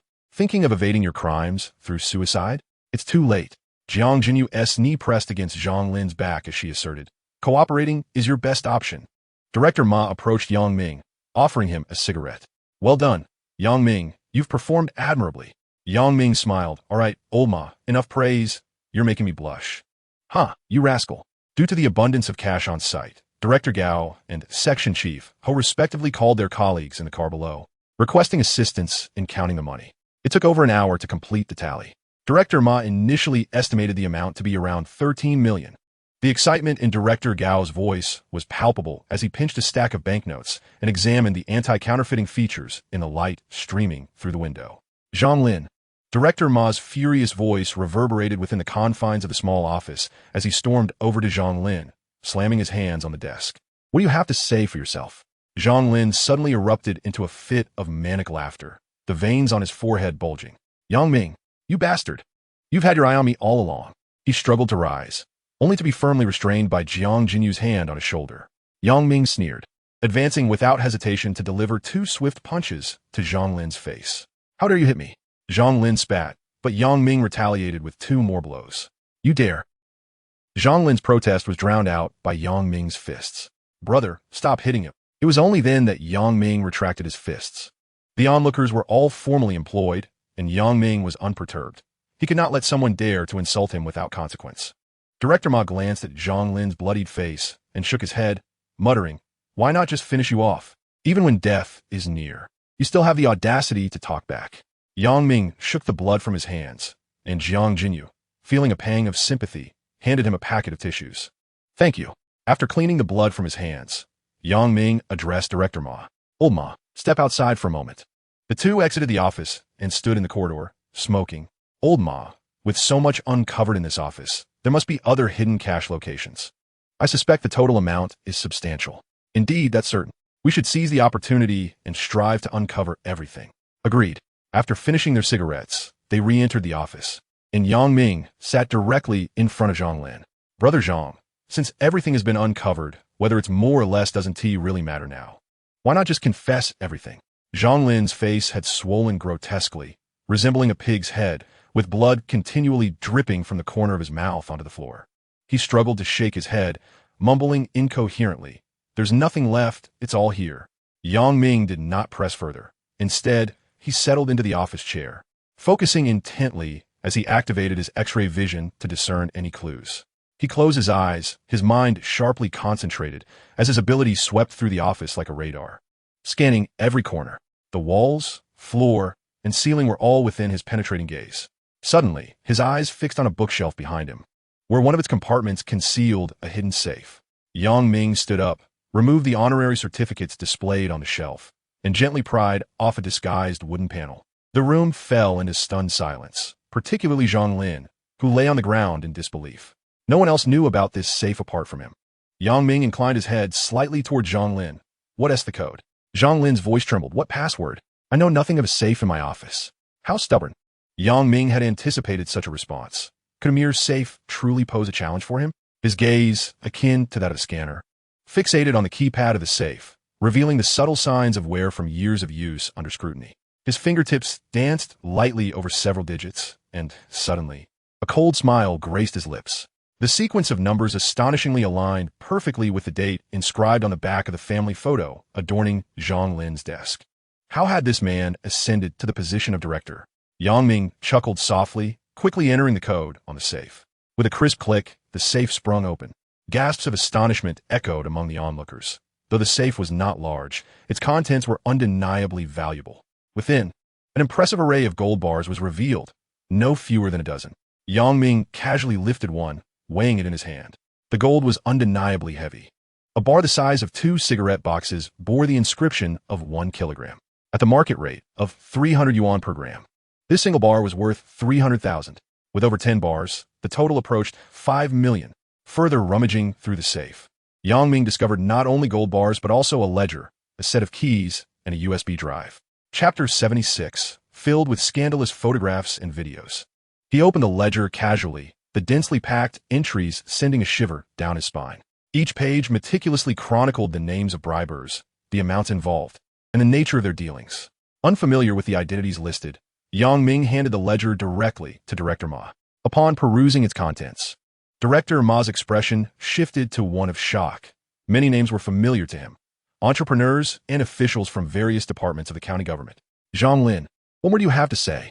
If Zhang Lin had once resembled a wriggling maggot, he now appeared as lifeless as a dead dog.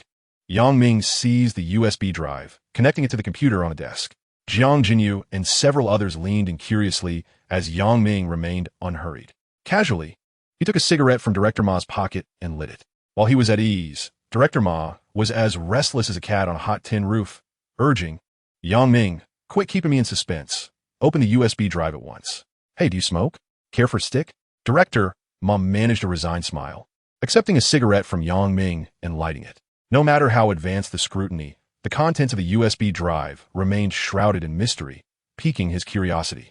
Taking a puff, he tilted his head and squinted as he clicked on the USB drive icon on the computer screen. Instantly, a neatly organized array of folders unfolded before their eyes. Yang Ming directed his gaze toward the first folder, his mouse hovering over the file name, intrigued. Just as he voiced his curiosity, the folder opened, and in that moment, the collective astonishment of the group was palpable. The folder was filled with explicit photographs and videos, predominantly featuring women, though a few included group shots, with the male protagonist being Zhang Lin. Yang Ming opened several more folders, each containing nothing but intimate images and videos of Zhang Lin with various women. Yang Ming was taken aback, having never encountered such a spectacle. It was far more audacious than anything Teacher Chan had displayed. He intended to click on a video to confirm if it featured Director Zhang. But Jiang Jinyu swiftly slapped his hand away. What are you doing?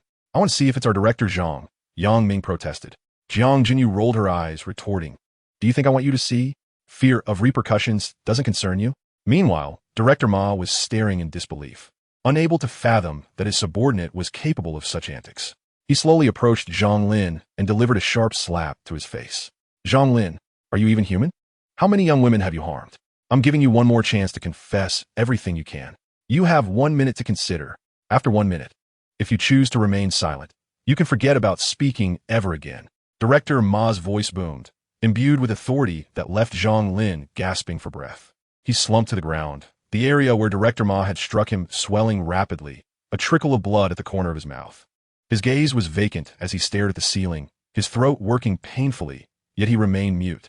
Director Ma fixated on his watch, each tick of the second hand resonating like a hammer against the hearts of those present. Jiang Jinyu crossed her arms, her eyes filled with disdain, occasionally glancing at the screen, displaying the sordid images, shaking her head gently. 5, 4, 3. Director Ma began the countdown, his voice as cold as the winter wind. Just as he was about to announce that time was up, Zhang Lin suddenly began to tremble violently, beads of sweat rolling down his forehead, soaking his collar. His internal defenses had crumbled completely. I'll speak. Zhang Lin cried out hoarsely, leaning forward as if trying to break free from his handcuffs. Among these women are ambitious little employees seeking shortcuts, corporate representatives coerced by threats and temptations, and even ordinary citizens here for business. I exploited my position to capture these videos and photos, to control them, to ensure their compliance, and to have them do my bidding. Director Ma trembled with rage, grabbing Zhang Lin by the collar. Do you realize the gravity of your actions? Those you have harmed will suffer for the rest of their lives. Zhang Lin immediately knelt before Director Ma, crying uncontrollably, Leader, I was wrong. Please give me another chance. I will never do it again. He clung desperately to Director Ma's leg, refusing to let go. Several members of the Discipline Inspection Commission struggled for a long time to pry him free. Yang Ming, witnessing the scene, grew anxious and stood up from his chair, raising his foot to kick Zhang Lin in the face. Damn it, let go. I said let go. Yang Ming was utterly unrestrained, delivering powerful kicks. Yet Zhang Lin clung to Director Ma's leg like an unyielding adhesive. He attempted to lift his leg again, only to be firmly restrained by Section Chief Ho. Consultant Yang, please refrain from kicking. Such behavior is quite against protocol. Yang Ming shot him a glare, shifting the cigarette from his mouth to his fingertips. What protocol? What is against protocol? Why didn't you all intervene just now? If something happens to Director Ma, who will be held accountable? You? Upon hearing this, Section Chief Ho promptly released his grip on Yang Ming. Yang Ming cast a glance before approaching the senior official with a smile. So, who will take responsibility for the incident? The senior official quickly donned a smile, replying, Consultant Yang, you certainly have a sense of humor. How could it possibly be my fault? We saw nothing at all. This senior official displayed some discernment, prompting Yang Ming to nod appreciatively as he moved closer to Zhang Lin. Gradually, he crouched down, using the cigarette but to press against Zhang Lin's hand. Ah! Zhang Lin yelped, instantly loosening his grip on Director Ma. Director Ma wiped the sweat from his brow and nodded in gratitude towards Yang Ming. He then spoke again. Zhang Lin, since the incident has occurred, you must cooperate fully. If you care little for yourself, think of your family. As for the accounts, ensure you provide a thorough explanation. Zhang Lin, cradling his hand, took a while before he finally spoke. The entrepreneurs in the accounts are merely seeking projects, bribing officials to expedite paperwork. Many government officials aim for promotions or to conceal their own misdeeds. I leverage these photographs and videos, along with the secrets I possess, to ensure their compliance. I also have a villa where I've concealed some funds. Chapter 77, an office built with money. Director Ma's expression darkened like iron as he waved his hand, signaling Jiang Jinyu beside him. Immediately take a team to Zhang Lin's villa. Call the municipal bureau to dispatch more personnel. Seal the scene and inventory the assets. Jiang Jinyu promptly complied, his footsteps echoing down the corridor as he departed. Following Director Ma's permission, Section Chief Ho and the senior official escorted Zhang Lin downstairs. Yang Ming brushed off his pants and, glancing at the shocking folders displayed on the computer screen, suddenly recalled something. He inquired, Director Ma, we must contact the victims related to these videos and photographs promptly. Will we need them to testify later? Indeed, and these pieces of evidence must be securely managed. Should they leak, certain individuals may become restless. Yang Ming, you should accompany them to the villa and assist in recovering all the illicit funds. Jiang Jinyu and I will remain here to handle the remaining matters. Once everything is arranged, we'll come to find you. Yang Ming understood the multitude of individuals involved in this situation. A single misstep could lead to dire consequences. All right, I will head over first. Contact me anytime if needed. Understood. In the corridor, Yang Ming happened upon Jiang Jinyu, who had just finished a phone call. He directly handed the keys to the Mercedes G-Class to her. Jinyu, you and Chief Ma stay here to handle the aftermath. I will accompany them to the villa to search for the stolen funds. Jiang Jinyu nodded, accepting the keys. She called out to Yang Ming, who was walking away. Yang Ming, he stopped in his tracks and turned around. What is it? Be careful, she urged. Haha, it's nothing, don't worry. Just make sure to take care of yourself, he replied before striding toward the elevator. Upon descending, he immediately entered the black Passat, and the group sped towards Zhang Lin's villa with the urgency of a racing storm. The wail of sirens pierced the silence of the streets, drawing curious glances from passers-by. After approximately 40 minutes, a resort emerged in their sight. Yang Ming, seated in the front passenger seat, could not help but exclaim, Wow, this place is quite luxurious. Chief Zhang, is this the villa you mentioned? Indeed, this is it. My villa is at the far end, came the response. As the convoy entered the resort, the ornate iron gates opened slowly in response to their approach. The meticulously trimmed greenery and floral arrangements within undeniably spoke of the high-end nature of this villa district. Each villa stood independently, separated by at least several hundred meters, ensuring ample privacy. After another 10 minutes on the winding roads of the resort, they finally arrived. Zhang Lin's villa lay hidden deep within, occupying an impressive half-acre. The entire structure showcased European architectural style. Its three-story facade was constructed of natural marble, complemented by expansive floor-to-ceiling glass windows. 3 Passats came to a halt in front of the villa, and the commanding officer exited first, instructing the team below to establish a perimeter surrounding the villa entirely. Subsequently, Yang Ming disembarked, joining Captain Ho to escort Zhang Lin from the vehicle. "Is this the place?" Yang Ming inquired. "Yes," came the reply. Yang Ming produced a key from his pocket and held it out before Zhang Lin. "Which one is it?" Zhang Lin asked. "The black one is for the main gate. The blue one is for the villa door," Yang Ming clarified, taking the key and approaching the main entrance to unlock the courtyard gate.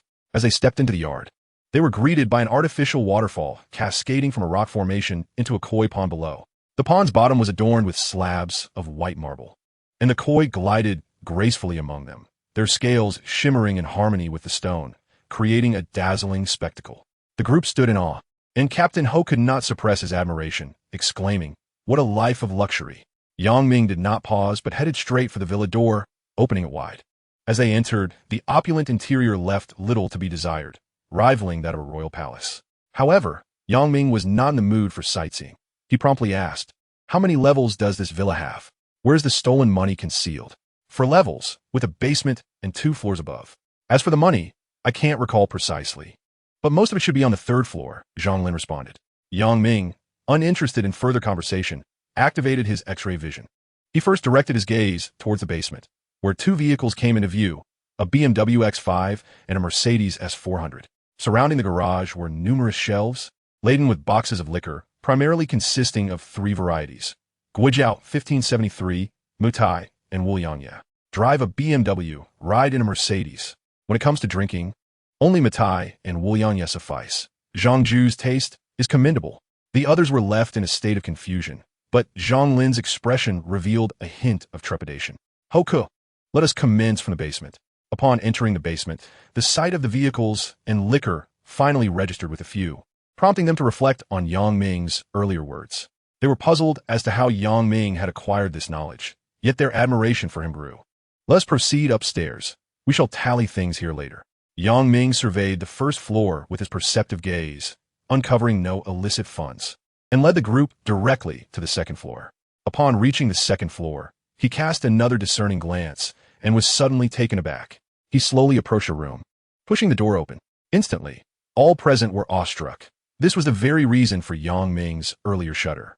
The room, resembling a study, was furnished with a desk, chairs, and a sofa, all constructed from stacks of red banknotes. Someone behind him could not contain their astonishment, exclaiming, "Heavens, how much could this possibly be worth?" Yang Ming entered the room, observing a tea set placed atop the table made of money. He turned to Zhang Lin with a smile. "Zhang Ju, you certainly know how to indulge. Drinking tea at this table must be a unique experience, wouldn't you agree?" At that moment, Zhang Lin dropped to his knees, pleading in a trance-like state, "Brothers, I implore you, show mercy and spare my life. If you let me go, all this money is yours." He added, "Oh, and this villa will be a gift to you as well." Yang Ming glanced at his companions and erupted into laughter. One must have a life to spend money, wouldn't you say?" They then discovered luxury items and gold in a safe on the 3rd floor, along with a bundle of property deeds. The luxury items were merely watches and belts, but Yang Ming's rough estimate of the gold revealed over 30 kilograms. As for the property deeds, there were more than 20. After nearly 2 hours, aided by his perceptive abilities, Yang Ming had unearthed all the ill-gotten gains within the villa. At that moment, several vehicles swiftly approached and halted outside the villa. Chapter 78, A Face Full of Blood. The sound of urgent brakes caused hearts to race. Yang Ming raised his hand, signaling for silence, and swiftly moved to the window, peering through the curtain S-gap. Upon spotting his Mercedes G-Class, his anxiety dissipated. "Do not be alarmed. It is Director Ma and Captain Jiang." The vehicle doors opened, and Director Ma stepped out, his expression grave, followed by Jiang Jinyu and a squad of armed detectives. They strode past the security line, leaving 2 to guard the entrance, while the rest entered the villa. Jiang Jinyu's voice rang out, "Yang Ming, where are you?" "On the 2nd floor. Feel free to come up directly." Soon, Jiang Jinyu and Director Ma approached Yang Ming. Upon witnessing the room filled with stacks of cash, Director Ma's pupils constricted sharply, and his fingers tightened around the holster at his waist. Chief Ho, Director Gao, you are to immediately photograph and document all evidence. Director Ma's voice trembled. Jiang Jinyu, quickly organize the team to number and register this cash. We must account for every cent. Yes. Subsequently, Director Ma placed a call to the city officials, requesting 6 personnel from various banks to assist in the counting process. An hour later, the 6 bank employees arrived, and the villa was transformed into a hive of activity. Clad in white gloves, they meticulously transported bundles of cash to a makeshift counting station. The hum of the counting machines blending with the sounds of diligent record-keeping. During lunch, everyone merely had a bite of boxed meals, uncertain of how long the accounting would take. As Yang Ming rested, the villa remained a flurry of bustling activity. All the illicit items and cash were moved into the living room on the first floor, creating what could only be described as a small mountain of money. They commenced the counting process, and 4 counting machines broke down in the process. Nearly 20 individuals spent the entire afternoon ensuring a thorough inventory of the stolen goods and cash. By 8 in the evening, Jiang Jinyu hurried to Yang Ming's car to awaken him. She held a preliminary counting report in her hand, revealing that the total amount of cash on site was 236,584, 700 yuan, alongside 32 kilograms of gold bars, over 20 property deeds, and a plethora of luxury items. Initially still groggy, Yang Ming was jolted awake by Jiang Jinyu's words. He thought he had misheard, exclaiming, "What? Over 200 million? This was a conservative estimate. When factoring the properties, vehicles, and gold luxury goods, the total could easily reach 500 to 600 million. His heart raced, and cold sweat trickled down his back. Such astronomical figures could even impact the GDP of Ling County. Jiang Jinyu looked at Yang Ming and gently spoke. He nodded, stepping out of the car to greet Director Ma. Upon re-entering the villa, he found Director Ma still engaged in wrapping up the final tasks. Noticing Yang Ming es rifle. He paused and approached him. Yang Ming, we owe you a great deal. You have worked hard. Director Ma clapped Yang Ming on the shoulder. Yang Ming smiled brightly. Let's not dwell on that. I'm merely an outsider here. You should credit Jinyu for any accolades. All contributions are acknowledged. They laughed heartily. After exchanging pleasantries, Yang Ming and Jiang Jinyu departed the villa. They got into the car and set off towards the city. Initially, Yang Ming maintained a semblance of normalcy, but before long, his hand grew restless, boldly resting on Jiang Jinyu's thigh. Jiang Jinyu did not shy away, her lips curling into a teasing smile as she inquired, "What is this? Has a lecherous hand learned new tricks?" Yang Ming feigned astonishment, hastily clarifying, "Oh dear, I truly didn't notice. I merely intended to rest my hand on the gear shift." Jiang Jinyu scoffed lightly. "Oh Yang Ming, your silver tongue grows ever more adept. Surely you can conjure a more convincing excuse. What is the matter? Resting your hand on the gear shift? Your vehicle is a Mercedes G-Class, which has a column shifter. If you wish to caress my thigh, you could simply say so rather than resorting to such flimsy justifications." Yang Ming's mouth twitched, conceding, "Well, all right. I did indeed wish to touch." As their journey progressed to its midpoint, Jiang Jinyu abruptly removed Yang Ming's hand from her thigh. At that moment, her face flushed with crimson, her ears nearly ablaze, her chest rising and falling as her breath turned rapid. "Yang Ming, no more touching." Yang Ming was not in a much better state, one nostril stuffed with tissue due to a nosebleed. "Jinyu, where are we headed?" "To Grandfather's place. I thought you might suggest your home, or perhaps a themed hotel or a cozy inn." Jiang Jinyu turned her head, fixing Yang Ming with a piercing gaze. Her tone sharp. "Look at your lecherous expression. Your thoughts are rather fanciful. I offered you an opportunity yesterday, yet you fell asleep. Who else can you blame?" After a moment of stuttering, Yang Ming found himself at a loss for words, for indeed, he had dozed off first. Observing his flustered demeanor, she chuckled softly. Well, I've been rather inconvenient lately." "What is that?" "Your uncle." Yang Ming finally comprehended, chuckling foolishly. "Oh, so is a nosebleed. Have you ever heard the saying? Severe injuries do not warrant a hospital visit, and minor injuries should not keep one from the fray?" "I have, and what of it?" Yang Ming grinned mischievously. "Does that imply we can fight valiantly?" Upon uttering those words, the atmosphere in the car stilled, and Jiang Jinyu, slightly irked, retorted, "Indeed. I could readily produce a sanitary napkin and fling it at your face." Sensing her annoyance, Yang Ming's smile faded. He stole a glance at the passenger seat, where the previously cheerful visage had turned frosty. Chapter 79, An Incident at Diyun Xian. "Jinyu, I was merely jesting," Yang Ming stammered. Jiang Jinyu, during the recent silence, had come to realize that Yang Ming was all talk, a mere blusterer who had never even touched a woman. Yet, the tone he had just used displeased her greatly. Yang Ming, I do not wish to converse at present. Well, they both fell silent, listening to the music playing within the car. An hour later, they finally reached their destination. Yang Ming parked the car at the entrance of Diyun Xian, following Jiang Jinyu inside. Upon seeing them, Jiang Ro immediately rose from her seat, exclaiming, "Sister, brother Yang Ming, what brings you here at such a late hour?" Jiang Jinyu smiled and affectionately pinched Jiang Ro's cheek. "Grandfather has gone to have tea with Boss Zhao." Jiang Ro, with great enthusiasm, took the bags from both of them and invited them to sit down for tea. Jiang Jinyu pondered for a moment, wondering if it was Boss Zhao, their landlord. With a frown of displeasure, she remarked. Jiang Ro brewed some tea for the two, and Jiang Jinyu lifted her cup to sip, while Yang Ming silently smoked his cigarette. It had been several days since Jiang Ro had seen Yang Ming, and she clung to him playfully, saying, "Brother Yang Ming, you promised to take me to the ghost market. How long has it been? You are not keeping your word." Yang Ming felt quite awkward, for he had indeed made such promises more than once. Unfortunately, he had been extremely busy lately with one matter after another, leaving him no time to spare. "Xiaoro, I truly apologize. This is my fault. I know being busy is no excuse. Choose a day, and I will accompany you." Upon hearing this, Jiang Ro's face lit up with a smile, and she wrapped herself around Yang Ming, exclaiming, "Wow, that's wonderful. How shall I reward you? A kiss, perhaps?" Yang Ming felt elated at her response, caught in a complicated relationship with Jiang Jinyu and Jiang Ro, as well as Peng Iran. To be honest, he liked all three of these women quite a bit. As he pondered this, a mischievous smile crept across his face. Just as he was lost in his thoughts, Jiang Jinyu shot him a glance, asking, "What are you laughing about?" "Nothing, nothing at all," he replied.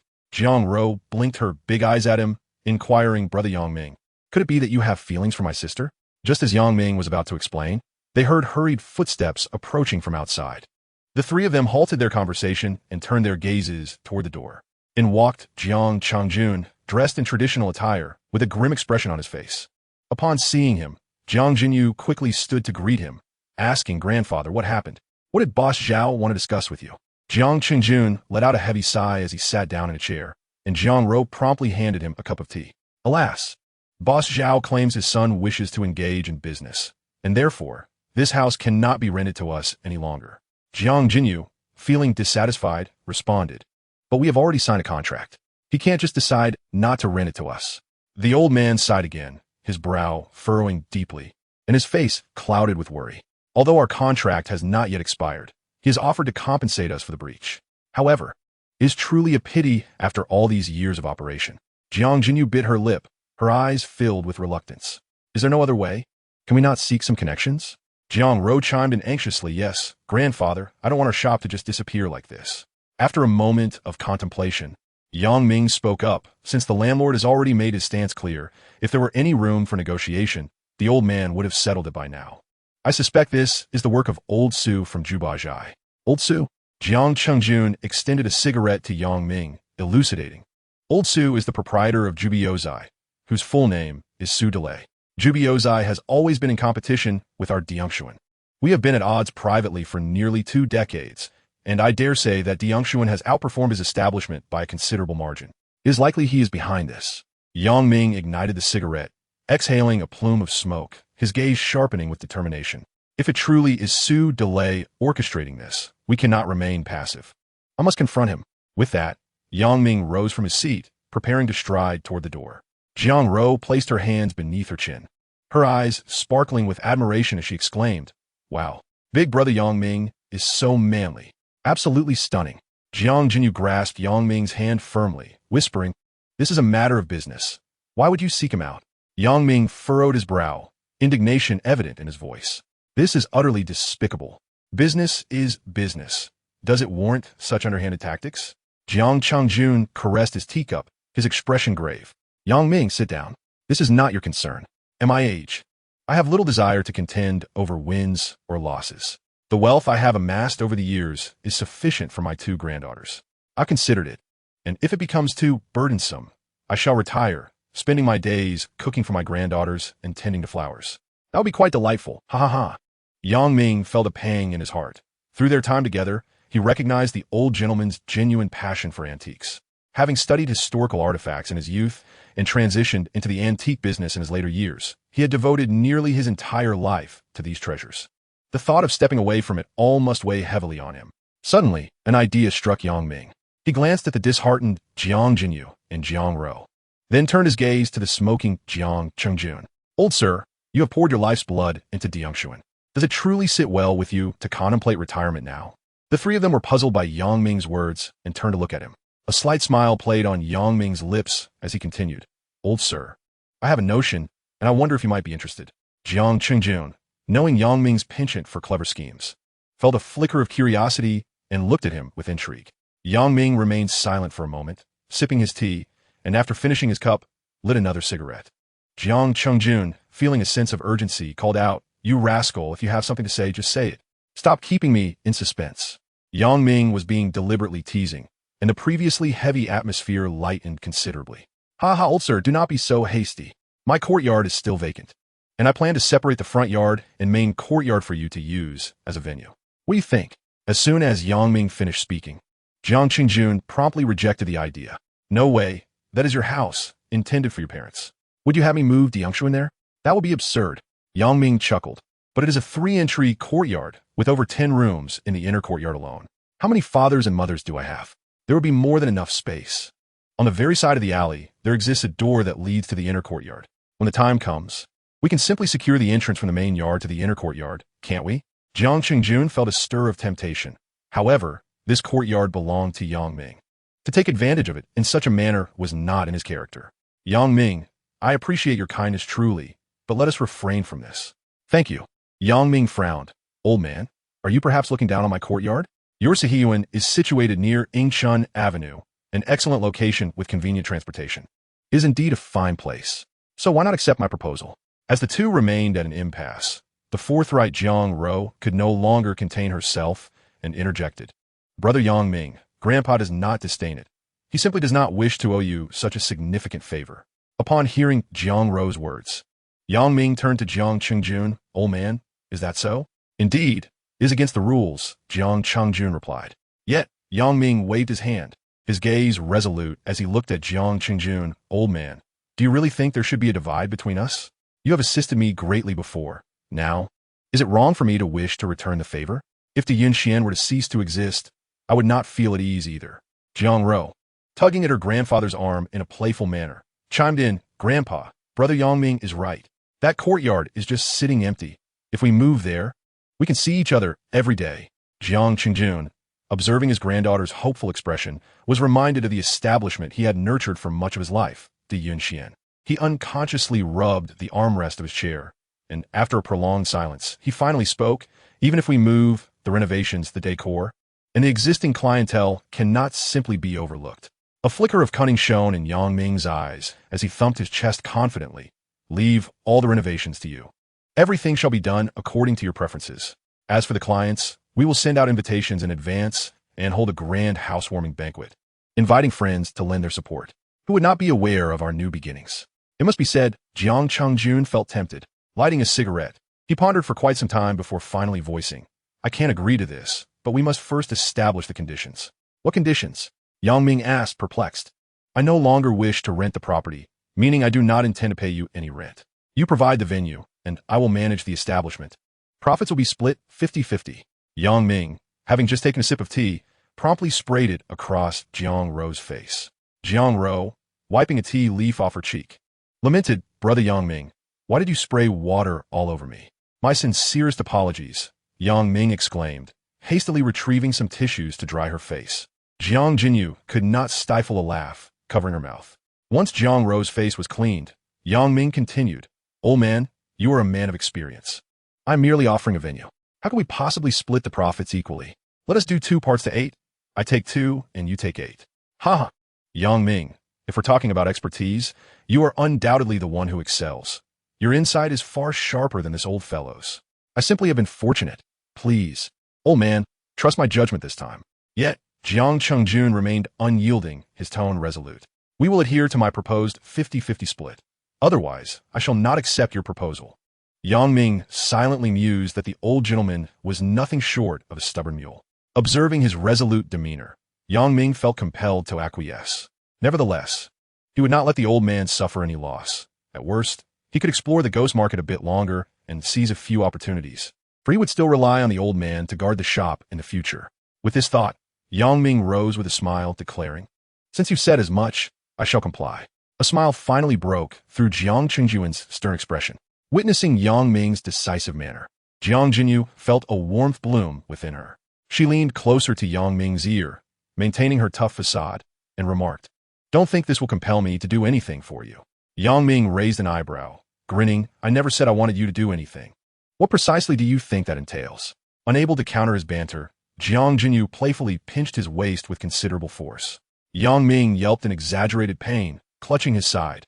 Attempted murder. Cough. Murder of a business partner. He had intended to say murder of a spouse, but a subtle barrier had formed between them, compelling him to revise his words. The jest elicited laughter from Jiang Ro, causing even the typically serious Jiang Changjun to crack a smile. Jiang Jinyu's cheeks flushed crimson as she turned to feign organizing the items on the shelf, her peripheral vision keenly attuned to Yang Ming's movements. Fearing she had genuinely hurt him, once the collaboration was settled, Yang Ming immediately shifted into action mode. He retrieved his phone to contact Zhou Xiaoquan, and the call was quickly answered. "Hello, Brother G, what are you up to?" Zhou Xiaoquan's hearty laughter resonated from the other end. "Oh, the sun must be rising from the west. My younger brother is reaching out to me. It can't be anything good. Speak. What do you need my assistance with this time?" Yang Ming got straight to the point, recounting the relocation of the Yunxian. "Brother G, I'm looking for a reliable renovation team. I need the design plans within 3 days and work to commence within a week. Additionally, on the day of the housewarming banquet, I would appreciate it if you could bring along some of your brothers to lend support." Zhou Xiaoquan, hearing this, tempered his joking tone. "Since my younger brother has spoken up, it's certainly no problem. They're a design company under our group. I'll bring a team to see you tomorrow." Yang Ming rolled his eyes, exasperated. "Brother G, you're just showing off. Who asked about your group? What does your group even do? How is it that you have a hand in everything?" Chapter 81. To Thailand to fulfill your dream of being a woman? Zhou Xiaoquan's laughter echoed again. "Ha ha ha. Haven't you always been curious about my status? Why the sudden interest?" Yang Ming retorted, "Cut it out. Whether you choose to share or not, you're just a chicken in my eyes."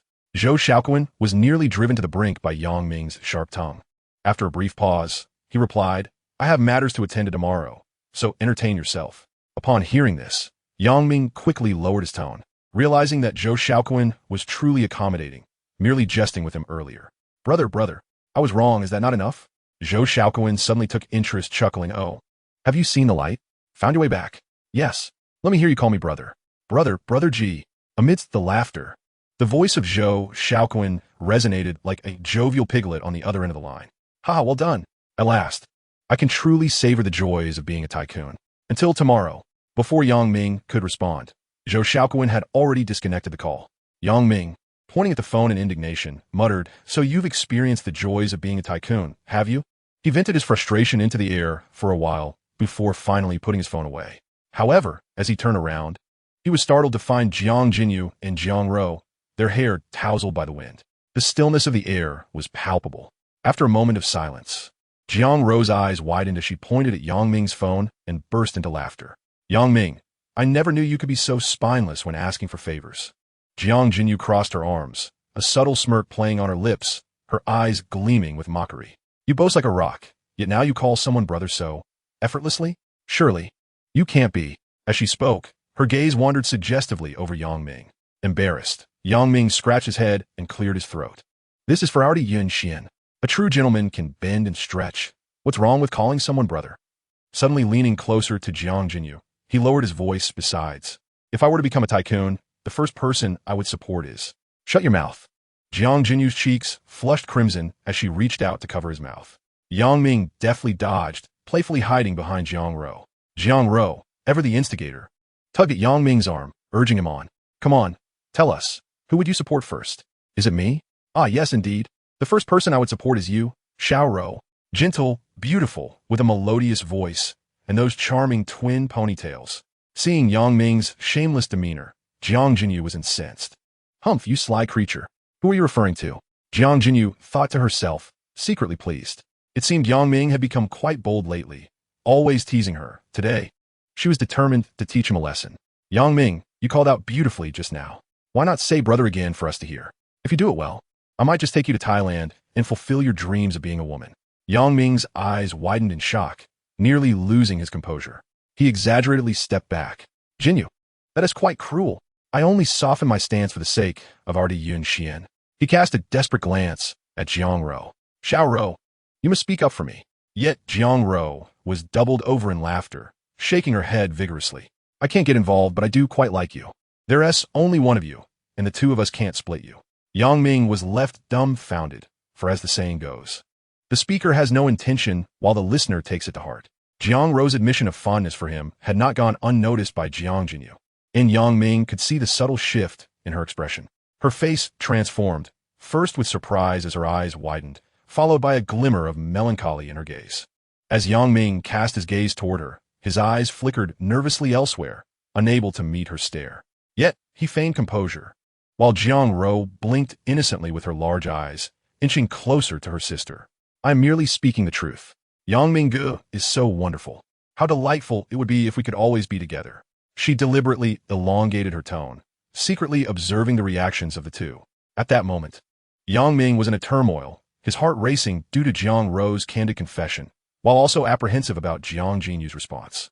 Jiang Jinyu fixed her eyes on Yang Ming and calmly inquired, my sister also has feelings for you. What about you? What do you think? Yang Ming was taken aback, never anticipating Jiang Jinyu would articulate her thoughts so bluntly. He lit his cigarette, and after a prolonged silence, he remained speechless. Observing his silence, Jiang Jinyu felt a pang of sorrow within. What did silence signify? Was it affection or indifference? After pondering, she directly walked toward her Porsche 911 GT3, and with a roar of the engine, she vanished into the night. Yang Ming, feeling somewhat flustered, turned to Jiang Ro and remarked, why bring this up for no reason? Am I not allowed to speak the truth? Does liking you mean I must be with you? It's not as if I've asked you to be with me. Yang Ming found himself devoid of any rebuttal, releasing a resigned sigh. As he aimlessly drove his Mercedes G-Class down the street, he contemplated calling Jiang Jinyu, yet he pondered how he would articulate his feelings. At this moment, he was uncertain about whom he truly favored, Jiang Jinyu, Jiang Ro, or even Peng Yiran, each evoking fondness within him. Yet, the essence of love remained elusive to him. Lighting another cigarette, he steered the car toward home. The Mercedes G-Class, unlike the Jimny, could no longer venture into narrow alleys. Upon seeing Yang Ming, Yang Jinhua and Li Sufang appeared somewhat surprised. Dad, Mom, why are you still awake? Yang Jinhua, wearing a forced smile, replied. What brings you here at this hour? Li Sufang chuckled, and as Yang Ming settled beside his parents, they instantly perked up, eager for any gossip. What case is it? Dad, the Bureau has regulations against discussing it. Oh, a confidentiality agreement, is it? Very well, we shan't pry. Noticing the slight disappointment on his parents' faces, Yang Ming smiled. However, I do have some good news. Would you like to hear it? Chapter 82.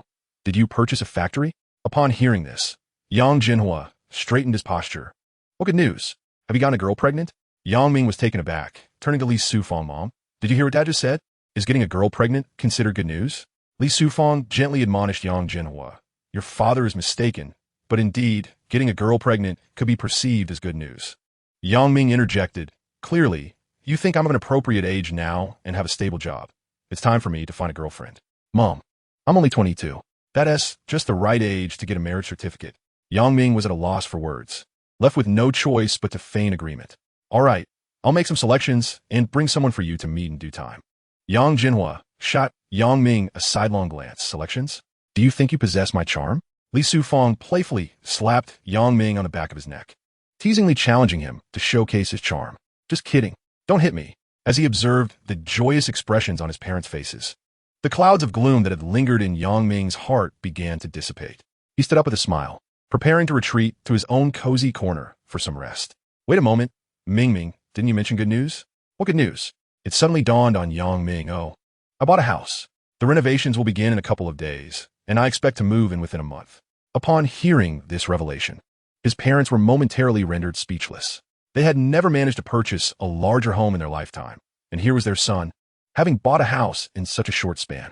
After a prolonged silence, Yang Jinhua was the first to recover from the shock. He stood up, pulled out a cigarette, and formally offered one to Yang Ming. Meanwhile, his mother, Li Sufang, lovingly pulled him to sit beside her, thoughtfully lighting the cigarette and bringing over an ashtray. Yang Ming, taken aback by his parents' attentiveness, suggested, Shall we talk about it? Yang Jinhua also wished to sit down, but was playfully nudged by Li Sufang. Go and pour some water for our son. Yang Ming understood that his parents were indulging him, creating a light-hearted atmosphere. They had often engaged in such delightful antics before, but the warmth of this familial ambience was simply blissful. Yang Jinhua poured 3 cups of water and even sliced some fruit to place on the coffee table. Then, like a schoolboy, he sat on a small stool. Ming, did you truly buy a house? Yes. The elderly couple exchanged glances, perceiving no hint of deceit in their son's demeanor. Li Sufang smiled and inquired again, where is the house located? In the South District. The South District is quite nice. Although it's a bit farther than where we currently reside, the surrounding amenities are quite comprehensive. Yang Jinhua nodded repeatedly, adding Ming, while the South District may not compare to our Central District, that house cannot be inexpensive. How large is it? This question momentarily stumped Yang Ming, for he had not measured the area of the property. However, it must be at least 700 to 800 square feet. To avoid overwhelming his parents, he cautiously replied, approximately 500 to 600, I haven't measured.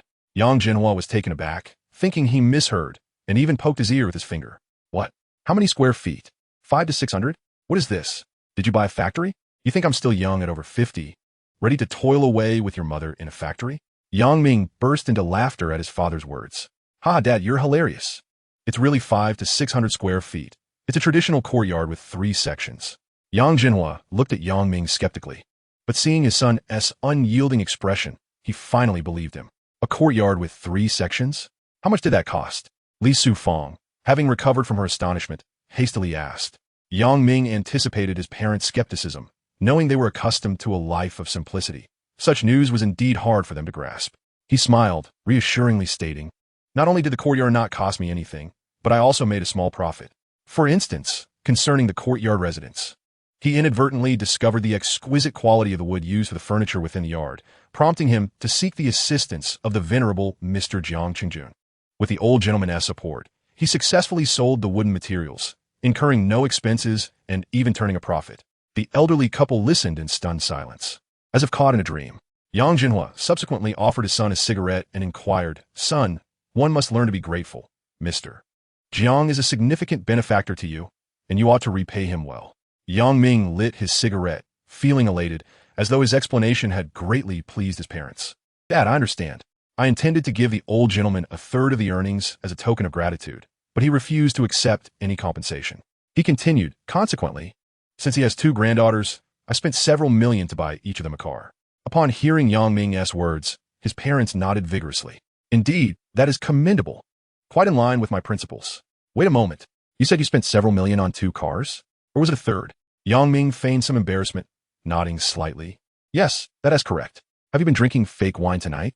Yang Ming's smile froze, still unable to convince them. Oh, Dad, I haven't had any alcohol. I'm telling the truth. Even Li Sufang, who usually trusted her son, felt a twinge of doubt. Ming, how much did that courtyard cost? 15 million. Where did you acquire such funds? I borrowed from friends. And how much did you sell those precious golden silk namawoods for? 50 million. Yang Ming answered without hesitation. Li Sufang's hands began to tremble involuntarily as she grasped Yang Ming's arm tightly. 50 million? Ming, such a large sum, you mustn't be deceiving us. This is absurd, utterly absurd. Yang Ming sighed helplessly. Mom and Dad, it's getting late. You should head to bed. Tomorrow, I will take you both to the courtyard, and then you will understand. He extinguished the cigarette, but in the ashtray, and performed a quick wash-up. Then, under the scrutinizing gaze of his parents, he ascended to his lofted quarters. The following morning, Yang Ming awoke early. After emerging from his nest, he found his parents seated on the sofa, gazing at him. Good morning, Mom and Dad. Dad, why didn't you go out to tend to the birds this morning? Ming, did you have a fever last night? Yang Ming, toothbrush in mouth and foam spilling, mumbled indistinctly, I'm fine, why the disbelief? Hurry and get ready. We're departing shortly. Chapter 83. The elderly gentleman is nearing the end. 10 minutes later, at the entrance of the alley, Yang Jinhua and Li Sufang were seated in Yang Ming's Mercedes-Benz G-Class. Wow, this car is incredibly cool. Ming, did you just purchase this? It looks rather pricey. Surely it must be in the range of 300,000 to 500,000? Yang Ming smiled. Oh, so now you both believe what I've said? This car costs over 4 million. Before he could finish his sentence, his mother Li Sufang immediately altered her tone. Ming, is this car rented? Exhausted. Yang Ming chose to remain silent, closing his mouth and refraining from further comment. As the car roared to life and made its way towards the courtyard, Yang Ming dialed Jiang Jinyu's number. After a prolonged wait, the call was finally connected. On the other end, Jiang Jinyu's mood seemed far from cheerful as she flatly inquired, "What is it?" Yang Ming responded softly, "Jinyu, have you started work yet? My parents wish to visit the courtyard. Would you be able to bring the old gentleman along?" Upon hearing that Yang Ming's parents were in the car, Jiang Jinyu felt a wave of anxiety wash over her. "Oh, all right. I'm just about to reach Grandpa's shop. I'll bring him along shortly. Okay, see you soon. MM." After hanging up, Yang Ming promptly called Zhou Xiaoquan. The call connected almost instantly. "Hey, have you risen yet? It's already quite late.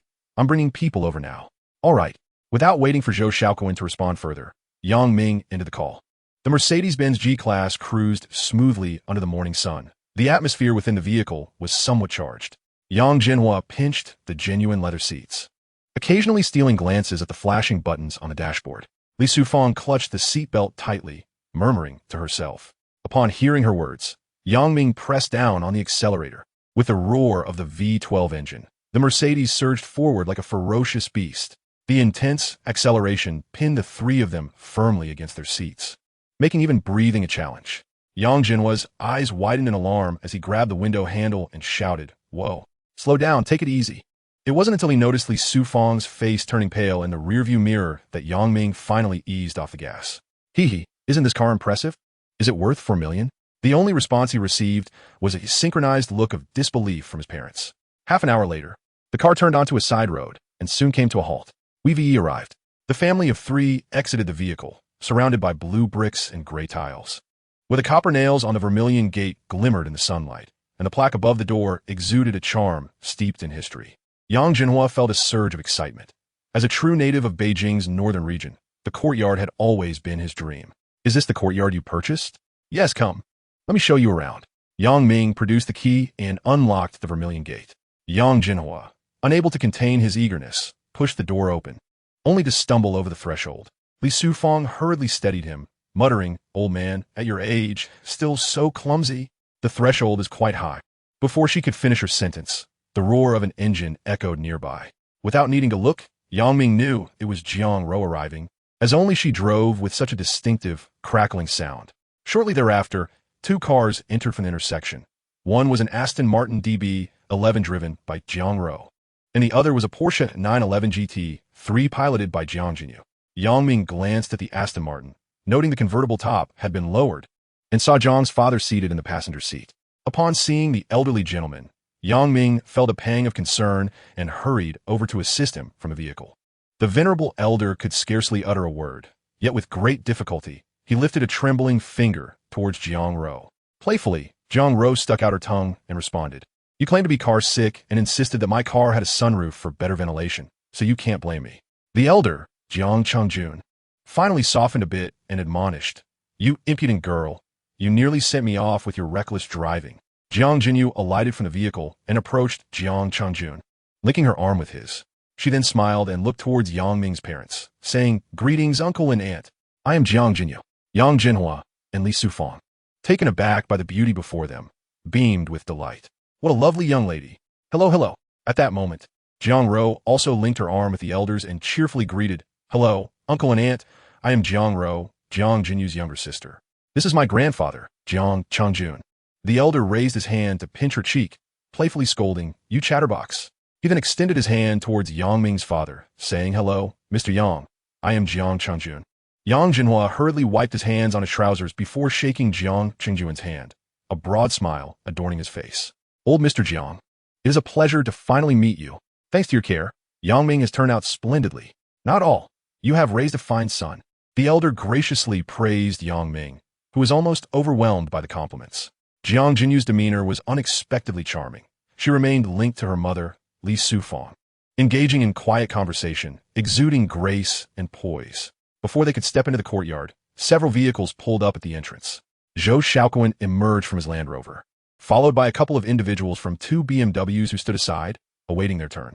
Zhou Xiaoquan approached Yang Ming with a smile, first greeting Jiang Changjun. "Good day, elder. I am Zhou Xiaoquan, a friend of Yang Ming and your granddaughter." Yang Ming, grinning, added, "Elder, you can simply call him Brother G." This prompted Jiang Jinyu and Jiang Ro to erupt into laughter. Yang Ming, stifling his amusement, introduced Zhou Xiaoquan to his parents. Brother Ji, these are my father and mother. Zhou Xiaoquan straightened his posture, showcasing a radiant smile, and deeply bowed before Yang Jinhua and Li Sufang. Greetings, uncle and aunt. Should you ever require my assistance, please do not hesitate to ask. He patted his chest, projecting an air of readiness to brave any challenges for Yang Ming.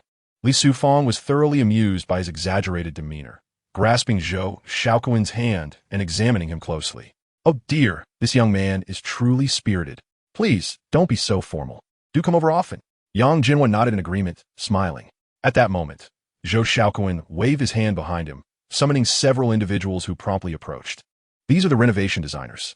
Elder, uncle, and aunt, please continue your conversation while I take them inside for a look. Yang Ming chuckled. Very well, everyone. Let us proceed inside to chat, and perhaps gather some insights. Chapter 84. You must clear my name. A steady stream of people flowed in, revealing the courtyard's layout in the gentle morning light. Flanking the Crimson Gate, stone drum sculptures adorned with auspicious clouds and mythical beasts stood proudly, while the character for fortune on the shadow wall emanated an air of antiquity amidst the dappled light. Zhou Xiaoquan, accompanied by the designers, immediately busied themselves. Measuring tapes and laser distance meters flickered in every corner as they occasionally engaged in hushed discussions regarding the renovation plans. Jiang Changjun, leaning on his cane, tremulously caressed the red-painted wooden pillars in the corridor, appreciating the well-preserved state of the courtyard, with its beams and structure remaining intact. He suddenly turned to Yang Ming, a glimmer of approval in his eyes. Xiao Yang, your discerning eye has unearthed such a treasure, more astute than this old man. Yang Jinhua and Li Sufang, overhearing, felt a surge of joy in their hearts, beginning to believe their son's words. Li Sufang, however, was captivated by the begonia tree in the courtyard, petals gently cascading onto her shoulders. Jiang Jinyu tenderly brushed them away, softly saying, Auntie, this tree is at least a century old. Come autumn, it will bear begonia fruits. Yang Ming cast a grateful glance at Jiang Jinyu. Before long, Zhou Xiaoquan approached, prompting Yang Ming to speak up. While everyone is here, could you please vouch for me? My parents are still somewhat skeptical about my purchase of this courtyard. Yang Jinhua chuckled awkwardly, yet, out of concern for his son, felt compelled to inquire further. Mr. Jiang, dear friends, is what Yang Ming says indeed true? Li Sufang, more anxious than Yang Jinhua, found the situation rather implausible. In the mere span of 2 to 3 months, her son had transformed from merely a consultant for the municipal hospital and police department into a millionaire. Unbeknownst to them, Yang Ming's wealth had already surpassed 100 million, with several antiquities yet to be sold. Jiang Qingjun erupted into hearty laughter, his wrinkled face brimming with joy in my decades of navigating this field. I have yet to be misled. The courtyard that Xiao Yang acquired is undoubtedly a gem, although the beams, pillars, and furniture have been sold. The mortise and tenon joints and intricately carved doors and windows are remnants of traditional craftsmanship that cannot be found today. As he spoke, he gently patted Yang Jinhua's shoulder. Your son is quite capable. Zhou Xiaoquan chimed in, holding the recently measured data sheets. Uncle, Annie, rest assured, when the courtyard was purchased, the funds were lent to Yang Ming by me. I was present during the transaction. I assisted him in verifying the land deed and property certificate multiple times. Everything is in order, without any issues. As he spoke, he handed the blueprints to Yang Jinhua, which were densely annotated with the courtyard's various data and valuations. The total area amounted to approximately 800 square meters, with the building area occupying nearly half. Yang Jinhua and Li Sufang were utterly exhilarated. At that moment, it felt as if they were in a dream, astonished that, after surpassing their 50s, they could finally embrace a life of comfort. Jiang Ro skipped joyfully to Li Sufang's side, licking her arm and playfully declaring, Annie, I can attest. My grandfather is quite a discerning man, rarely offering compliments. If he has spoken so highly today, it surely cannot be false. Moreover, Brother Yang Ming possesses truly exceptional taste. Jiang Jinyu further impressed the gathering by revealing her identification. Upon seeing the evidence, Yang Jinhua and Li Sufang immediately straightened their postures, transforming into model citizens. My dear, are you the captain of the criminal police unit? Yang Ming. Jiang Jinyu smiled gently, casting a sympathetic glance at Yang Ming. Oh, Auntie, please do not be anxious. Yang Ming is our bureau's technical consultant, and he has recently assisted us in solving numerous cases. I present my credentials to assure you that I, as a police officer, speak the truth and shall stand by my words. Yang Ming's statements are indeed accurate. Li Sufang gazed at Jiang Jinyu, then surveyed the sincere expressions of those around her, her eyes suddenly moistening. Ming, I realize now that I was wrong before. Always thinking you were exaggerating, but it seems you truly. Her voice faltered, unable to continue. Yang Jinhua's eyes also glistened, as he patted Yang Ming's shoulder with pride. Good lad, you truly bring honor to our family. Yang Ming, smiling, embraced his parents' shoulders. Mom and Dad, all I desire is for you to live in the finest home and enjoy the good life. From now on, we shall reside here, with wicker chairs and stone tables in the yard, perhaps adopting a few cats and planting flowers. How delightful that would be. Indeed. Li Sufang nodded repeatedly, her face radiant with happiness. At that moment, Jiang Chengjun suggested, since we are all gathered, why not take this opportunity to discuss the renovation plan for the courtyard? The group eagerly agreed, congregating around the stone table in the yard. At Zhou Xiaokuan's signal, a designer presented a meticulously crafted visual plan on his computer. Some proposed preserving the traditional style while modernizing the interiors. Others suggested incorporating smart home devices, and a few even envisioned creating a bespoke garden. The conversation buzzed with enthusiasm. Yang Ming's spirits soared. Surrounded by such supportive friends and caring parents, he felt an overwhelming appreciation for life's beauty. He cheerfully produced cigarettes, offering one to several smokers before extending another to Jiang Jinyu. Beauty, would you care for one? Jiang Jinyu, aware that Yang Ming was teasing her, retorted playfully, get lost. Yang Ming chuckled and continued to provide suggestions to the designer. We need a thoughtful design for this 3-section courtyard. We intend to transform the front and main courtyards into an open private antique museum. The back courtyard will serve as living quarters. So I kindly ask for your expertise in designing it. Thank you in advance. The designer, recognizing Yang Ming's connection with Zhou Xiaokuan, quickly stood up from the stone bench upon hearing Yang Ming's courteous approach. Grasping Yang Ming's hand warmly, he replied, very well, thank you. Zhou Xiaokuan nodded approvingly at his subordinate. As the sun descended in the west, its golden rays cascaded upon the eaves of the courtyard, bestowing a lustrous sheen upon the premises. Yang Ming gazed at the joyful faces of his family and friends, his heart brimming with warmth and contentment. He understood that their beautiful life together was merely at its inception. Chapter 85. The courtyard renovation plan commences. After over an hour, Jiang Chengjun expounded on his preliminary ideas for the renovations. There was nothing particularly extraordinary. The elder had emphasized the importance of preserving the original ambience of the courtyard. The yard still bore signs of wear, necessitating restoration before any antiquing could be applied. As for the back courtyard, Yang Ming envisioned retaining its original character, while modernizing the interiors of the rooms. This juxtaposition would be the primary focus. With a smile, Yang Ming turned to Yang Jinhua and Li Sufang, suggesting, Mom and Dad, why not move in this afternoon? The back rooms are quite clean, and we have plenty of space. We can tidy up a couple of them for you to stay in temporarily, and it would be lovely to have your help. Li Sufang hesitated. Isn't it a bit troublesome to move in when the courtyard isn't fully prepared? However, Yang Jinhua was already eager, his eyes sparkling with anticipation. Troublesome? There are so many rooms. We can manage with just a couple while renovations are underway. Plus, we can assist our son with the preparations. Yang Ming chuckled, patting his father's shoulder. Then it's settled. We'll get started this afternoon. He glanced at the time and continued, it's almost lunchtime. Since we're all gathered here today, let us enjoy a meal together. Everyone readily agreed to the proposal. At 11 o'clock, they exited the courtyard, and Yang Ming did not wander far, finding a nearby private dining establishment to arrange a lavish feast.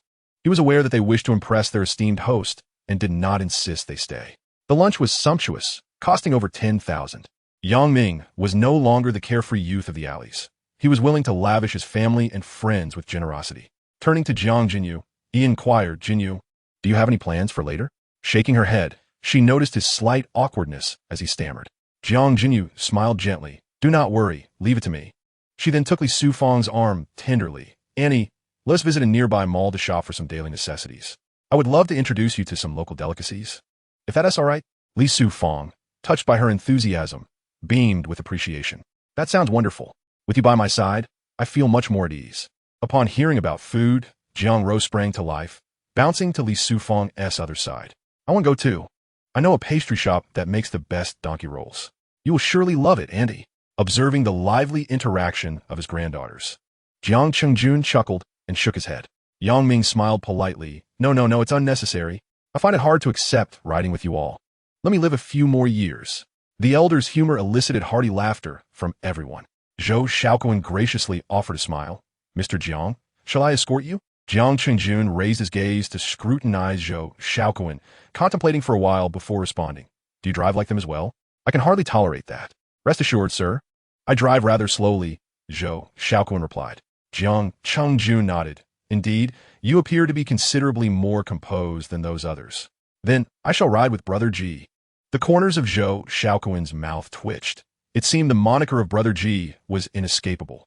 Mingzi, I have several meetings to attend this afternoon, so I cannot stay to assist you, Yang Ming said, smiling as he offered Zhou Xiaoquan a cigarette. Brother Ji, you are too kind. You carry on with your affairs. We will manage just fine. All right then, I shall join you after my meetings. Zhou Xiaoquan bid farewell to everyone before departing the courtyard with Jiang Qingjun. The afternoon tasks proved to be quite formidable, as they were divided into two teams. Yang Ming and his father, Yang Jinhua, drove to the furniture city to purchase furnishings, while Jiang Rou and Jiang Jinyu accompanied Li Sufang to the mall to procure daily necessities. Their efficiency was commendable. Yang Ming and Yang Jinhua selected furniture in just over 2 hours. Given the urgency of use, Yang Ming opted for solid wood items to mitigate concerns about harmful substances like formaldehyde. To ensure longevity, once the courtyard was renovated, he made a decisive purchase of a complete set of rosewood furniture, including a bed, tables and chairs, a wardrobe, and a writing desk. At the checkout, Yang Jinhua was taken aback. These furnishings cost over 400,000? Yang Ming nodded with a smile. Father, these pieces are meant for long-term use.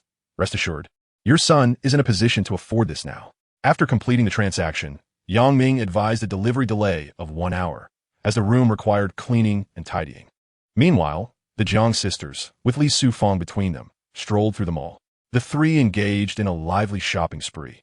Initially, Li Sufang hesitated, concerned about overspending due to her age. However, through the persistent encouragement of Jiang Jinyu and Jiang Rou, she gradually succumbed to their enthusiasm and began selecting items of her liking. From soft bedding to exquisite dishware, each piece was imbued with anticipation for their new home. As they passed a jewelry store, Jiang Rou's eyes sparkled with excitement as she pulled Li Sufang inside. Auntie, these jewels are stunning. Do see if any catch your fancy. Li Sufang quickly waved her hand. What a waste of money. At my age, such adornments are not suitable. Yet, Jiang Jinyu cheerfully picked up a delicate pearl necklace and gently draped it around Li Sufang's neck. Annie, you look splendid wearing this. The pearls enhance your elegance. Consider it my housewarming gift to you. As Li Sufang gazed at her reflection, her eyes glistened with unshed tears, touched beyond words. Jiang Rou also selected a bracelet. Annie, this bracelet is my gift to you. It wouldn't be fair for you to only receive a gift from my sister. Seeing Jiang Rou's somewhat pitiful expression, Li Sufang reluctantly accepted the gifts. Father and son rolled up their sleeves, armed with brooms and cloths, brimming with enthusiasm. Chapter 86, The Official Move-In. As Yang Jinhua wiped the windows, he reflected, I always dreamed of living in a spacious house, yet here I am in a courtyard residence. Something I never even dared to imagine.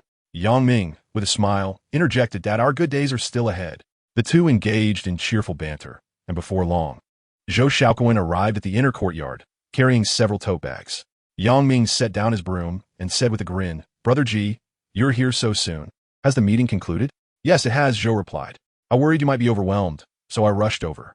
He handed a tote bag to Yang Jinhua, adding, Uncle, I didn't bring gifts for you and Annie this morning in my haste, so here they are now. Yang Jinhua accepted the items with a smile, discovering they were filled with cigarettes, liquor, and tea, along with 2 bags presumably containing cosmetics for Li Sufang. Oh dear, Brother Ji, this is too generous. I cannot accept such lavish gifts. Zhou Xiaoquan chuckled, his reputation now firmly established. Uncle Yang, please spare me the formality. Just call me Zhou Xiaoquan or simply Kunzi. If that is too much, GZ will do, he insisted. Yang Ming could barely contain his laughter, nearly collapsing, but as he straightened up, he felt the intensity of 2 gazes upon him. He patted his face for composure and said, Dad, Brother Ji has a good heart. You should accept it. Seeing his son's insistence, Yang Jinhua relented. All right then. Thank you, GZ. Zhou Xiaoquan was accustomed to such nicknames by now, and strangely, he found a sense of warmth in them, which he relished. Just then, a delivery truck from the furniture store honked as it pulled up to the courtyard. Yang Ming and Zhou Shaoquan hurried out to assist the delivery workers in carrying pieces of exquisite mahogany furniture into the yard. The intricately carved beds and mortise and tenon structured tables and chairs were arranged on the blue brick floor, instantly exuding an air of antiquity and elegance. At that moment, Li Sufang arrived, burdened with bags of household items, while Jiang Jinyu carried 2 new comforters, her face radiating happiness. Jiang Ro trailed leisurely behind, dragging 2 suitcases. Yang Ming observed Jiang Ro with amusement and curiously inquired, "Little Ro, what are you doing with those 2 suitcases? Are you planning to move in with us?" With a clever glint in her eye, Jiang Ro opened her suitcase and replied, "Of course not. Auntie and sister seem exhausted carrying all those things. So I thought I'd be smart and pack them in my suitcases instead, right?" Hee hee. Li Sufang, in high spirits, began to chatter with Yang Ming. "Mingzi, look at all the things Jinyu and Little Ro bought for me." Her voice carried a hint of shyness, yet was imbued with gratitude. Jiang Jinyu wiped the sweat from her brow and pointed outside, saying, "We also purchased some appliances, which I arranged for the store to deliver directly." As soon as the words left his lips, 2 box trucks halted in front of the yard, and the staff began to transport household appliances and daily necessities inside. "Let's first organize everything." Yang Ming urged everyone to pitch in. The 2 rooms that had been tidied up were adjacent. One belonged to the elderly couple, while the other was designated for Yang Ming. The cleanliness of the rooms had been thoroughly attended to, and the installation technician was assembling the furniture. Meanwhile, another group of individuals was busy moving all the appliances into the yard. After unboxing the items in the yard, they were then carried into the rooms, ranging from large appliances like refrigerators, air conditioners, washing machines, and televisions, to smaller items such as rice cookers, induction cookers, and hairdryers. In essence, they had procured nearly everything conceivable. Yang Ming, without a second thought, surmised that all the expenses for these items were undoubtedly covered by Jiang Jinyu. Boldly, he approached her and gently nudged her with his body. Jiang Jinyu was intently watching the technician install the air conditioner when she was suddenly bumped, losing her balance and stumbling backward. Fortunately, Yang Ming was quick-witted and caught her just in time. "Are you all right?" "I'm fine. But why did you bump into me?" "Let go of me, please. Did you buy all of this?" "Yes." "How much was it?" "I could transfer the money to you." "No, just let me go." "Why not? What is the reason for that?" With so many eyes upon them, Yang Ming turned to glance over his shoulder. To his astonishment, every gaze was fixed in their direction. Even the technician on the rooftop had paused his work. Yang Ming sensed something was amiss. He squeezed his hands, and an unexpected softness enveloped him. Looking down, he swiftly helped Jiang Jinyu back on her feet. "Oh, I didn't mean to do that." It was utterly brazen. The atmosphere became charged, and Jiang Jinyu's face blushed more vividly than the unopened pomegranate flowers in the corner of the yard. In her fluster, she took 2 steps back, nearly crashing into the packaging of the washing machine, before finally retreating into the house in a state of disarray. Observing this, Li Sufang promptly cleared her throat to redirect the focus. "Oh dear, the installation of this air conditioner is taking quite some time. Mingzi, could you fetch a few bottles of water for the technicians?" Yang Ming felt as though he had been granted a reprieve and dashed toward the front yard. When he emerged from the refrigerator with several bottles of chilled mineral water, his hands still felt warm, the sensation from earlier lingering in his palms. He lifted a hand to his nose and inhaled deeply. It smells delightful. Taking a deep breath, he forced himself to regain his composure. Upon returning to the backyard, he found Jiang Jinyu facing away from him, feigning concentration as she assisted the technician by handing him tools, the blush on her neck extending to her ears. "Thank you for your hard work."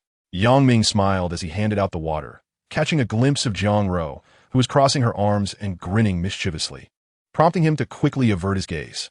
Zhou Shaoquan, however, nonchalantly accepted the water and teased, "Mingzi, what were you smelling just now?" Yang Ming lifted his head to look at Zhou Shaoquan, and in doing so, caught sight of the technician on the rooftop, suddenly realizing that his earlier lewd demeanor had been broadcasted and narrated by this audacious fellow. What an impudent character. A single remark elicited chuckles from several workers, causing Yang Ming's face to flush crimson, wishing fervently to find a crevice in the ground to disappear into. 2 hours later, the furniture and appliances were finally arranged, and the setting sun bathed the courtyard in a warm golden hue. Gazing at the transformed yard felt like a dream come true. Li Sufang glanced at the time and smiled. "The new house is all set. It's still early. According to tradition, we should light the stove in our new home. I'll go buy some vegetables, and we can all have dinner together tonight. Chapter 87, which was unheard of. Jiang Jinyu displayed a sweet smile and stepped forward to link her arm with Li Sufang's. Auntie, I'll accompany you. Yang Ming observed this interaction, silently reflecting how wonderful it would be if all mother-in-law and daughter-in-law relationships could be this harmonious. Li Sufang glanced at Jiang Jinyu and then at her son. Ming, you should accompany Jinyu to buy the groceries. Yang Ming paused momentarily before responding. Oh, all right. What does everyone want to eat? Originally lounging lazily on a recliner, Jiang Ro immediately perked up at the mention of food. I want hot pot. Spicy hot pot. Yang Ming considered the suggestion, realizing it was indeed a delightful choice, both delicious and convenient. All right, we'll have hot pot tonight. Having settled on hot pot for dinner, Yang Ming and Jiang Jinyu walked side by side toward the market. The streets in the evening were filled with a faint aroma of street food. Yang Ming occasionally stole glances at Jiang Jinyu, the setting sun casting a golden glow on her profile, the wisps of hair behind her ear swaying gently in the breeze. Am I pretty? Jiang Jinyu suddenly inquired.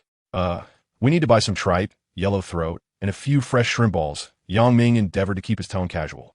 Oh, and let us also get some fresh duck blood. Jiang Jinyu seemed accustomed to Yang Ming's carefree demeanor. She nodded and softly added, let us also get some lotus slices and wide noodles. After a pause, she continued, since Ro wants the spicy hot pot, we should buy some beef tallow base and a tomato base for those who can't handle too much spice. Their conversation was simple, as uncomplicated as the daily exchanges between couples. Upon entering the market, they reached the seafood section, where a vendor enthusiastically called out, Young man, why not buy some shrimp for your wife? They've just been caught, and they're fresh. Just as Yang Ming was about to respond, Jiang Jinyu had already crouched down, carefully selecting shrimp. Her delicate fingers gently sifted through the shrimp, occasionally picking one up to inspect, her earnest demeanor entrancing Yang Ming. This will do. Once Jiang Jinyu selected the shrimp, she looked up and caught Yang Ming's gaze, causing her cheeks to flush instantly. Yang Ming hurriedly averted his eyes, fumbling to scan his phone for payment, his clumsiness prompting Jiang Jinyu to giggle. Look at you. As they passed the meat stall, Yang Ming began to select tripe and yellow throat while engaging in conversation with the vendor. Jiang Jinyu watched him, appreciating his appearance as a reliable partner, her lips curving upward involuntarily. It seemed that this life was indeed what she yearned for. After purchasing the ingredients, the pair proceeded to the supermarket to acquire beverages and hot pot dipping sauces. As they approached the checkout, Yang Ming swiftly seized the shopping basket. We agreed that I would treat you. If you continue to contest me, I might just get upset, he declared. Jiang Jinyu shook her head in resignation, her heart warming as she observed Yang Ming meticulously verifying the bill. Upon returning to the courtyard, the atmosphere had already become lively. Zhou Xiaoquan had moved the table outside and had even set up a lamp for illumination. Jiang Ro was tiptoeing to hang colorful lights, while Li Sufang and Yang Jinhua arranged the dishes and utensils. Jiang Ro bounced over, eager to inquire, let me see if my favorite dishes are among them. Everything is ready. We just await your culinary expertise. Yang Ming chuckled as he handed the ingredients to Jiang Ro. I'm fine with eating, but let my sister take charge of the cooking. I can manage washing the vegetables. Jiang Jinyu quickly chimed in. Annie, leave the kitchen to me and Xiao Ro. You and Uncle could take a break. Li Sufang beamed. Very well, you young ones handle it. We shall wait to enjoy the fruits of your labor. In the kitchen, Jiang Ro was responsible for washing and chopping the vegetables, while Jiang Jinyu prepared the hot pot base. Before long, the rich aroma of beef tallow and the sweet and sour scent of tomatoes enveloped the entire courtyard. Yang Ming set up an induction cooker outside, while Zhou Xiaoquan assisted in arranging the bowls and chopsticks. The family was bustling with joy. As the hot pot began to bubble, surrounded by steam, everyone gathered together. Yang Ming served each person in turn, his gaze occasionally lingering on Jiang Jinyu, watching her laugh and converse with her family. He suddenly felt that the happiness of this moment was more genuine than ever before.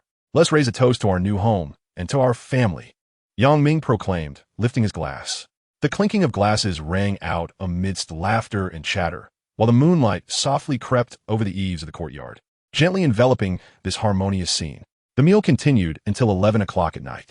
After indulging in food and drink, Jiang Ro slumped in her chair, patting her belly and exclaiming, I'm stuffed. This hot pot is even better than that at the restaurant. Zhou Xiaoquan chuckled as he began clearing the empty plates from the table. Just as Yang Ming reached out to help, he was stopped by Li Sufang. We cannot allow you to clean up. Go inside and rest.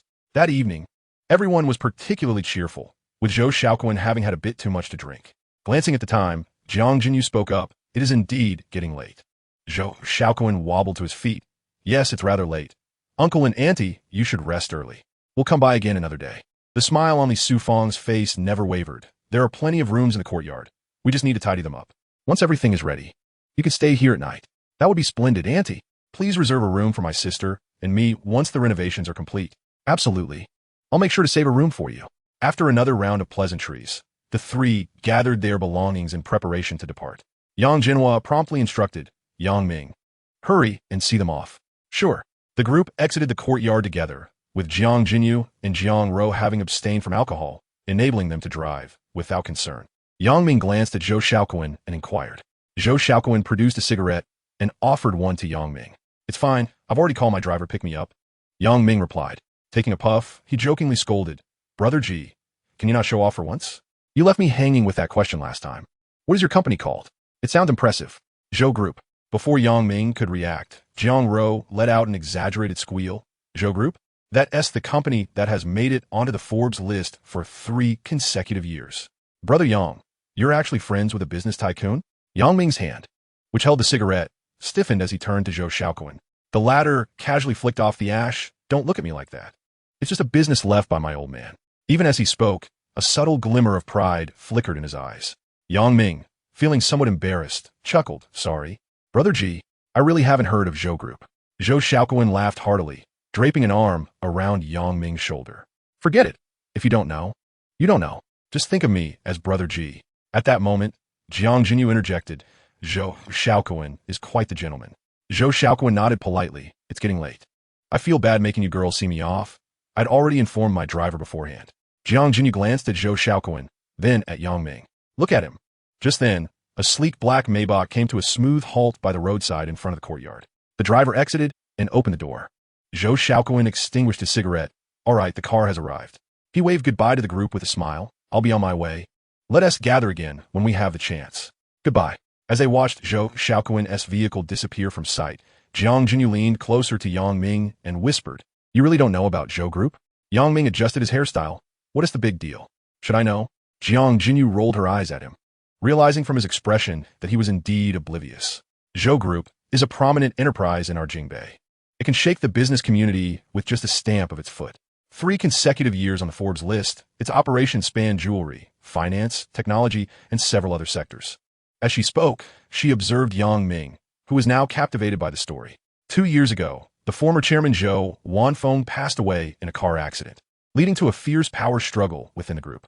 But who would have thought that this new chairman, who seemed to only study, managed to quash the internal strife in just 6 months and even secured several multinational projects? I never imagined that this person would turn out to be Brother G. Yang Ming listened in astonishment, his mind racing as he juxtaposed the dim-witted Brother G from his memories with the ruthless business figure Jiang Jinyu described. He scratched the back of his head and chuckled awkwardly. So, you're saying my brother is a wolf in sheep's clothing? It just goes to show. One cannot judge a book by its cover. Jiang Jinyu let out a soft sigh, her gaze trailing the direction in which the Maybach had vanished. Her expression a tapestry of complex emotions. To forge a friendship with someone of such caliber could indeed open numerous doors in the future. Opportunities? What sort of opportunities? Yang Ming turned to her, the glow of the street lamp casting a halo around Jiang Jinyu's profile, her eyelashes creating delicate shadows beneath her eyes. Just as Jiang Jinyu was about to speak, Jiang Ro, who was already seated in the Aston Martin, abruptly rolled down the window and leaned out. Sister, Yang Ming, what are you two chatting about? If you don't hurry, I might just fall asleep in the car. Coming. Jiang Jinyu replied, glancing again at Yang Ming. After all, your brother is no pushover. Haha, sound impressive. No wonder he asked my buddy. Jiang Jinyu shot him a disdainful look. Yang Ming nodded with a smile. Indeed. As soon as their conversation concluded, Jiang Ro pressed the accelerator, the roar of the engine piercing the silence of the night. Yang Ming shouted towards the Aston Martin. Jiang Ro, you little rascal, could you keep it down at this hour? You're disturbing the peace. At that moment, Jiang Jinyu also entered her Porsche 911 GT3. She slowly lowered the window, offering Yang Ming a sweet smile. Yang Ming, thank you. I had a wonderful time today. Ah, there's no need for thanks. I should be thanking you for all your help, he replied. Jiang Jinyu cast him another glance before driving away. Watching the 2 cars disappear at the end of the alley, Yang Ming turned and walked into the courtyard. The chairs had already been moved indoors by his father, and everything was tidied up. Feeling elated in such a spacious yard, Yang Ming was about to enter the house when his mother, Li Sufang, suddenly grabbed his arm. "Tell me honestly, what is going on with Jiang Jinyu? Is she your girlfriend?" she asked, her eyes glimmering with amusement. Mom, after much contemplation, Yang Ming finally spoke. "We're just ordinary friends." "Do ordinary friends accompany you to buy groceries and cook?" Li Sufang poked his forehead. "Your father and I got married without even holding hands back in the day. Young people today are so coy about dating." "Oh, Mom, we really are just friends. If it ever became something more, I would certainly tell you openly. There's nothing to hide, right?" Noticing that his mother was about to continue her inquiry, Yang Ming quickly interjected, "By the way, Mom, you must be tired after a long day. Hurry and wash up with Dad, and get to bed early." Images of Jiang Jinyu, selecting ingredients, flashed through his mind, her eyes crescent-shaped when she smiled. And the vendor's words about buying shrimp for his wife echoed in his ears. His heart raced suddenly, and he quickly buried his face in a pillow, attempting to suppress those uncontrollable thoughts. Meanwhile, Jiang Jinyu had just parked her car when Jiang Ro leaned close to the window, a conspiratorial look on her face. "Sister, I noticed that Yang Ming looks at you differently. Don't be ridiculous." Jiang Jinyu paused in unbuckling her seatbelt. "He looks at every girl that way." "Oh, come on." Jiang Ro rolled her eyes. "Sister, does Yang Ming look at me the same way? Yet I cannot feel it. His gaze towards me seems merely that of a brotherly affection, doesn't he it?" She clung to Jiang Jinyu's arm, shaking it playfully. "Admit it, sister, you like him too, don't you?" Jiang Jinyu gazed out the car window at the flickering streetlights, their shadows dancing across her face, and a smile unconsciously crept onto her lips. After a long pause, she softly replied, "Xiao Ro, matters of the heart should unfold naturally." In the dead of night, Yang Ming tossed and turned, unable to sleep. He pulled out his phone and scrolled through his social media feed. Zhou Xiaokuan had just posted a photo, a group picture from their gathering at the courtyard tonight, captioned, "The essence of life, the warmth of humanity." He fixated on Jiang Jinyu's smiling face in the picture, inexplicably liking it and commenting, "The photo is lovely." Yet the caption falls short. "I saved and shared it." Yang Ming saved the photo, intending to post it on his own feed. Simple fare and humble meals bring the greatest comfort. Guests do not mind the simplicity of a vegetarian feast. Laughter around the hearth surpasses the beauty of spring mist. Although Yang Ming lacked formal education, he fancied himself a decent wordsmith. After reading the 2 lines on his screen, he confirmed and published the post. Chapter 89. Accompanying Father for a Bird Walk? Just as Yang Ming finished posting, his phone chimed with a new message. Opening it, he saw Jiang Jinyu's profile picture pop up, followed by a message. "Who knew you had a poetic side hidden away?" He stared at the dialogue box, grinning foolishly, his fingers dancing across the screen until he finally crafted a response. "What do you think? Quite the contrast, right? Who would have thought that a guy like me could be so eloquent?" Jiang Jinyu replied, He typo. I meant poetic, not, well, bored." Yang Ming grinned like a fool, showing his teeth at the phone screen. "Did you make it home?" "Yes, I'm home now. Not chatting anymore. I'm off to wash up and sleep." "All right, make sure to wash thoroughly and smell nice. Sleep early and have sweet dreams." Jiang Jinyu, you get lost. His circle of friends was small, just a handful of people. Of course, Jiang Ro and Jiang Jinyu had liked his post. Besides liking, Jiang Ro commented, "The hot pot looks too delicious. I love it. I want more." Yang Ming chuckled and shook his head. Jiang Ro always had a way of bringing joy to those around her. "As long as you want it, we can have it every day." Zhou Xiaokuan also liked and commented, "Your writing is impressive, brother. When the pen moves, it stirs the storm. When poetry flows, it moves the spirits." Just as he was about to close his phone, a new comment and like popped up. It was none other than Pungaran, a friend he hadn't been in touch with for several days. This made Yang Ming feel somewhat awkward. By all accounts, Pungaran was indeed a good friend. If tonight's gathering was to be considered a friendly affair, it was rather odd to have it without him. Yang, is this a housewarming celebration?" In that moment, Yang Ming regretted posting the update. Leaning against the headboard, he lit a cigarette, the ash falling from his fingertips as he pondered for a while before finally typing out a response. "Today, Brother G came with a team to assist in creating design plans. A spontaneous gathering ensued, and I shall certainly invite you next time." "Ah, splendid." The flickering flame of the lighter danced in the darkness as Yang Ming furrowed his brow, staring at the screen. In his memories, Peng Yiran always exuded a decisive and capable demeanor. When they last met, she was brimming with vitality. Yet now, her tone bore an unusual hint of hesitation. a manifestation of disappointment that Yang Ming deeply understood from prior experiences. Consulting Yang, have you been busy lately? Yang Ming managed a wry smile, his fingers rapidly tapping away. Have we become so estranged after just a few days? No, I merely feared it might be inconvenient for you. Yang Ming pondered for a moment before realizing, you must not think that I have a woman sleeping beside me while chatting with you, do you? Peng Yuran replied, that is indeed my impression. Yang Ming found himself both amused and exasperated. Donotist, who would fancy a man who has been single for over 20 years like me? Peng Yuran sent a playful emoticon, concealing her laughter. Subsequently, Yang Ming watched as the message box flickered with typing text that appeared and vanished repeatedly. After a lengthy pause, a message finally emerged. It's getting late. You must be tired today. Rest early, and I shall visit you when I find the time. Yang Ming remained transfixed by the screen, oblivious to the ash that fell upon the bedsheet, scorching a small hole. All right, with that final word, he plugged his phone into the charger and set it aside. The day had indeed been taxing. It was not long before he succumbed to sleep. The following morning, Yang Ming was roused by the sound of knocking. Who is it? He muttered, struggling to rise from his bed. He glanced at his phone and saw it was barely past 4 o'clock. Dad, it's still dark outside. Where are you off to? Yang Jinhua's voice came from outside, tinged with urgency. Rubbing his sleepy eyes, Yang Ming opened the door while still clad in slippers. Dad, the bird isn't going anywhere. There's no need to overreact. It's still dark. Let me sleep a little longer. He attempted to close the door, but Yang Jinhua grasped it firmly. Stop the nonsense and hurry up. Get dressed and come with me. The sudden volume startled Yang Ming, instantly awakening him. He opened his eyes to see his father already dressed and ready. At that moment, Yang Ming felt entirely alert. Observing his father's restless demeanor, he could not help but shake his head. Father, please wait. I'll change my clothes and be ready to leave immediately. Quit the chatter and hurry. Before long, the father and son set off in their car towards the city center. The first blush of dawn gradually painted the eastern sky. Seated in the passenger seat, Yang Jinhua was in high spirits, humming a cheerful tune. As they entered the old alley of the city center, the morning light cast a warm golden hue upon the gray bricks and tiles. Just as Yang Ming parked the car, Yang Jinhua eagerly leaped out and strode towards the depths of the alley. The iron gate creaked open, revealing 2 thrushes fluttering in their cage, chirping melodiously. Look, they've grown so thin, Yang Jinhua remarked, cradling the birdcage with care as he chattered to the thrushes. Is that really necessary, Dad? Birds form attachments just like humans do over time. Yang Ming crouched down to gather the scattered birdseed bowl and suddenly caught sight of an old cardboard box piled in the corner, its contents filled with yellowing notebooks. Intrigued, he opened one that bore the title Growth Diary in a crooked scrawl and was instantly overcome with emotion. December 3rd, 1995, sunny.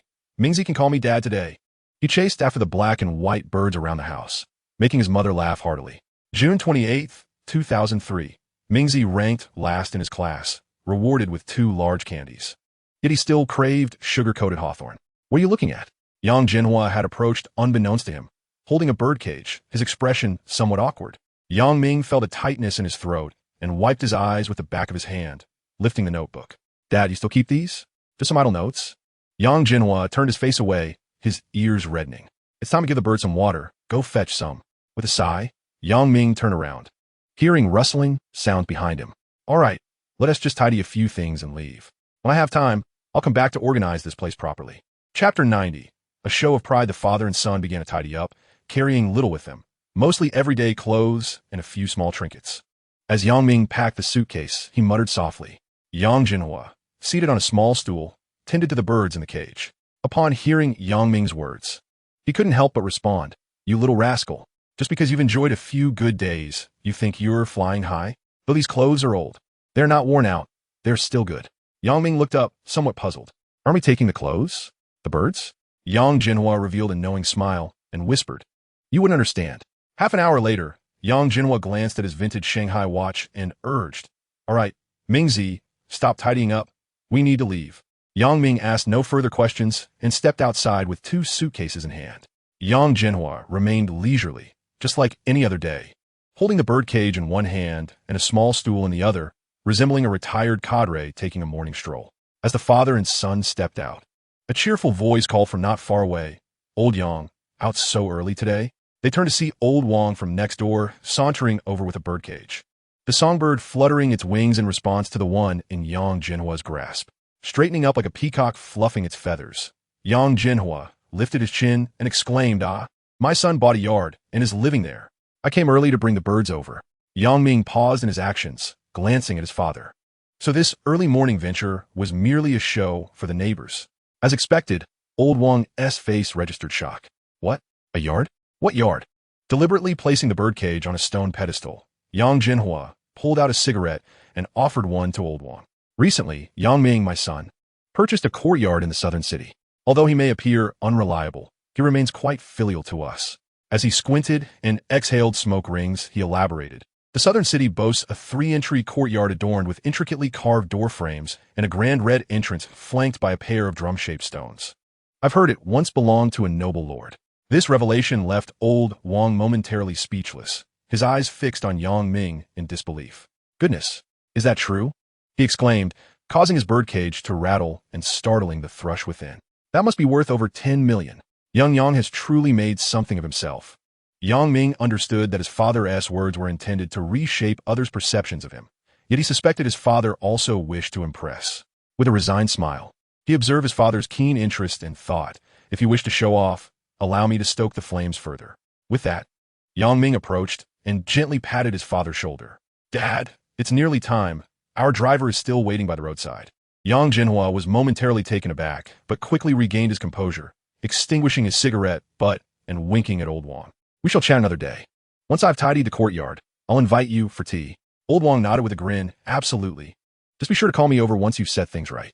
"Very well. Enjoy your stroll," he replied, as the father and son gathered their belongings and continued towards the alleyway.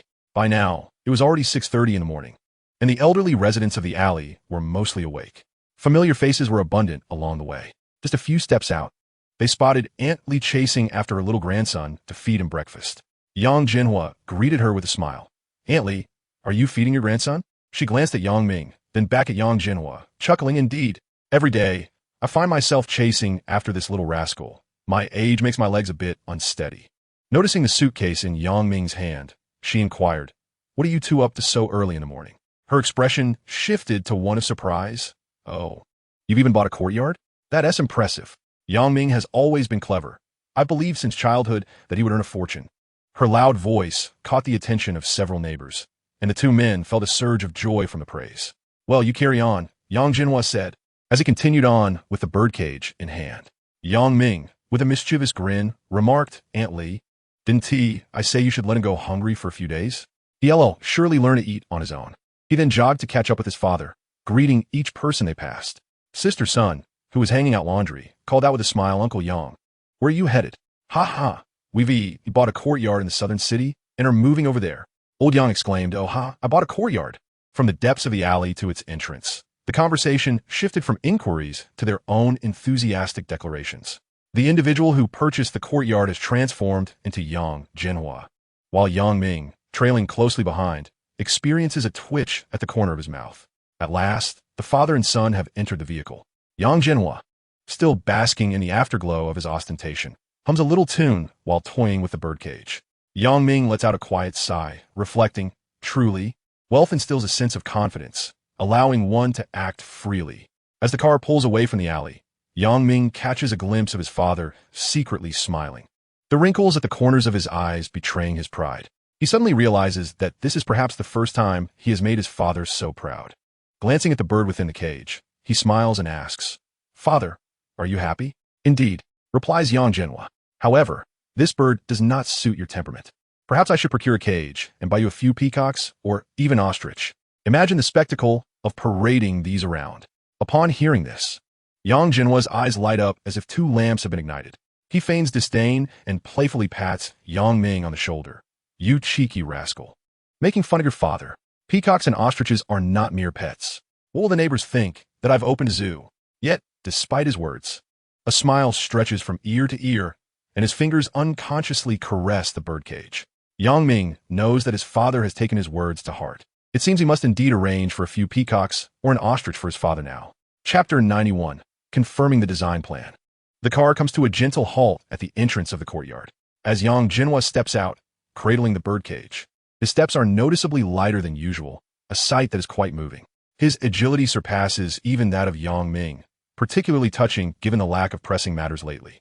With no obligations, he sleeps when tired, eats when hungry, and does as he pleases. He slumbers until midday, only to be awakened by his mother, Li Sufang, calling him for lunch. Looking at the table laden with green vegetables, Yang Ming, lacking appetite, remarks, "Mother, must we dine so sparingly?" Even a rabbit would shake its head at this. Li Sufang chuckles and responds, "We know. People nowadays pursue health. These vegetables are all organic, beneficial for the body. Mother, I still need to grow. We must eat something substantial. How can one thrive without proper nourishment?" Yang Jinhua glances over, asserting that one should eat what is served without so much discussion. He stirs his bowl with chopsticks, contemplating that perhaps the child has a point. This fare is indeed quite bland. Hearing this, Li Sufang raises her chopsticks and playfully taps Yang Jinhua on the head. "Oh, old Yang, now you too are becoming picky? Eat if you like it. If not, then don't." Yang Jinhua, shrinking his neck, dares not protest and quickly bows his head to eat. Although the meal appears simple, it carries a warmth that money cannot buy. The joy of family togetherness surpasses all. After the meal, Yang Ming and his father sit in the courtyard sipping tea when the phone rings. Checking his mobile, Yang Ming sees it is a call from Zhou Xiaoquan. "Hello, Brother G. Mingzi, are you home? The design plan has been completed. Manager Wu just called me, intending to arrange a meeting with you to review it." Yang Ming suspected that Zhou Xiaoquan's call was primarily regarding this matter and silently commended their efficiency. Realizing that the design also required Jiang Qingjun's input, he spoke up, "Brother G, please ask Manager Wu to meet at the Antique Markets Diangshuan. We must consider the elder's opinion on this renovation design." "All right, I happen to have nothing on my plate at the moment. I will join you there. Let us meet shortly." Without a hint of hesitation, Zhou Xiaoquan readily agreed. After ending the call, Yang Ming informed his parents and drove towards Diangshuan. Half an hour later, everyone gathered at Diangshuan, where Jiang Ro graciously brewed tea for all. Yang Ming held 2 design plans, scrutinizing them closely, occasionally comparing the 2 side by side. Once he finished his review, he handed the plans to Jiang Chengjun. "Elder, could you take a look and see which plan you prefer?" Jiang Chengjun, without hesitation, began perusing the documents. After a considerable time, he lit a cigarette and remarked, "I find a first plan quite appealing. It maintains the original layout of the Sihiyuan without significant alterations, preserving its authentic style, which aligns well with our antiquities business." Yang Ming nodded, as he too favored the first option. With their thoughts aligned, there was no need for further deliberation. He offered a cigarette to Manager Wu and cheerfully stated, "Manager Wu, let us proceed with this first plan. What is the estimated budget and timeline for completion?" "Mr. Yang, Elder Jiang, it is an honor for our proposal to receive your approval. As for the budget, Chairman Zhou has specifically instructed that there will be no charges. Regarding the timeline, we can commence construction tomorrow and aim to complete it in no more than 20 days, Manager Wu replied. Yang Ming turned his gaze to Zhou Xiaoquan. "Brother G, how can we undertake a project without compensation? We are immensely grateful for your assistance in the design. You must accept payment." Zhou Xiaoquan waved his hand dismissively and jovially draped an arm around Yang Ming's shoulders, saying, "Mingzi, why so formal with me? What kind of relationship do we have? This renovation company is my enterprise, and truth be told, it won't cost much. Consider it my contribution to the Sihiyuan." As he spoke, he pulled out his phone and waved it. Jiang Qingjun, lifting his teacup, smiled and pointed to a blueprint, advising, "The room on the east side of the main courtyard. I noticed some mold on the ceiling during my last visit. It needs waterproofing. Otherwise, when the rainy season arrives, our calligraphy and paintings will be at risk." Manager Wu promptly took out his notebook to jot down notes, nodding vigorously. "Rest assured, Elder Jiang, we have a specialized ancient building restoration team. We will reinforce the walls using traditional craftsmanship, and all electrical wiring will be concealed, ensuring both aesthetics and safety." He then produced a stack of documents, declaring, "Here is the list of construction materials. All wood will be old elm, and the blue bricks are custom-made to look antiqued." Yang Ming smiled as he lifted his teacup. "Excellent. Manager Wu, I must trouble you with this matter. Rest assured, it is our duty." The few of them raised their teacups and drank in unison, a prelude to wishing them a prosperous commencement. Jiang Chengjun offered cigarettes to Yang Ming and Zhou Xiaoquan, hesitating as if he had something to say. Noticing this, Yang Ming smiled and inquired, "Old man, do you have something on your mind?" Before Jiang Chengjun could respond, Jiang Ro interjected, "Brother Yang, landlord old Zhao has already transferred the penalty fee to us. He insists we vacate the premises within 3 days." Seeing his granddaughter had spoken up, Jiang Chengjun felt less restrained and added, I inquired through a friend. Indeed, it was old Sue from Juberoj who concocted this scheme. It is true that landlord Zhao breached the contract, but he has already compensated us, leaving no grounds for complaint. Yang Ming frowned, pondering for a moment before speaking. This was bound to happen sooner or later. Whether sooner or later makes no difference. Juberoj is determined to have you vacate the antique market. Jiang Ro puffed her cheeks in frustration, but 3 days is far too soon. What shall we do with all these items upstairs and downstairs? Observing Jiang Ro's vexation, Yang Ming chuckled warmly. All right, no need to be upset. Anger does not suit you.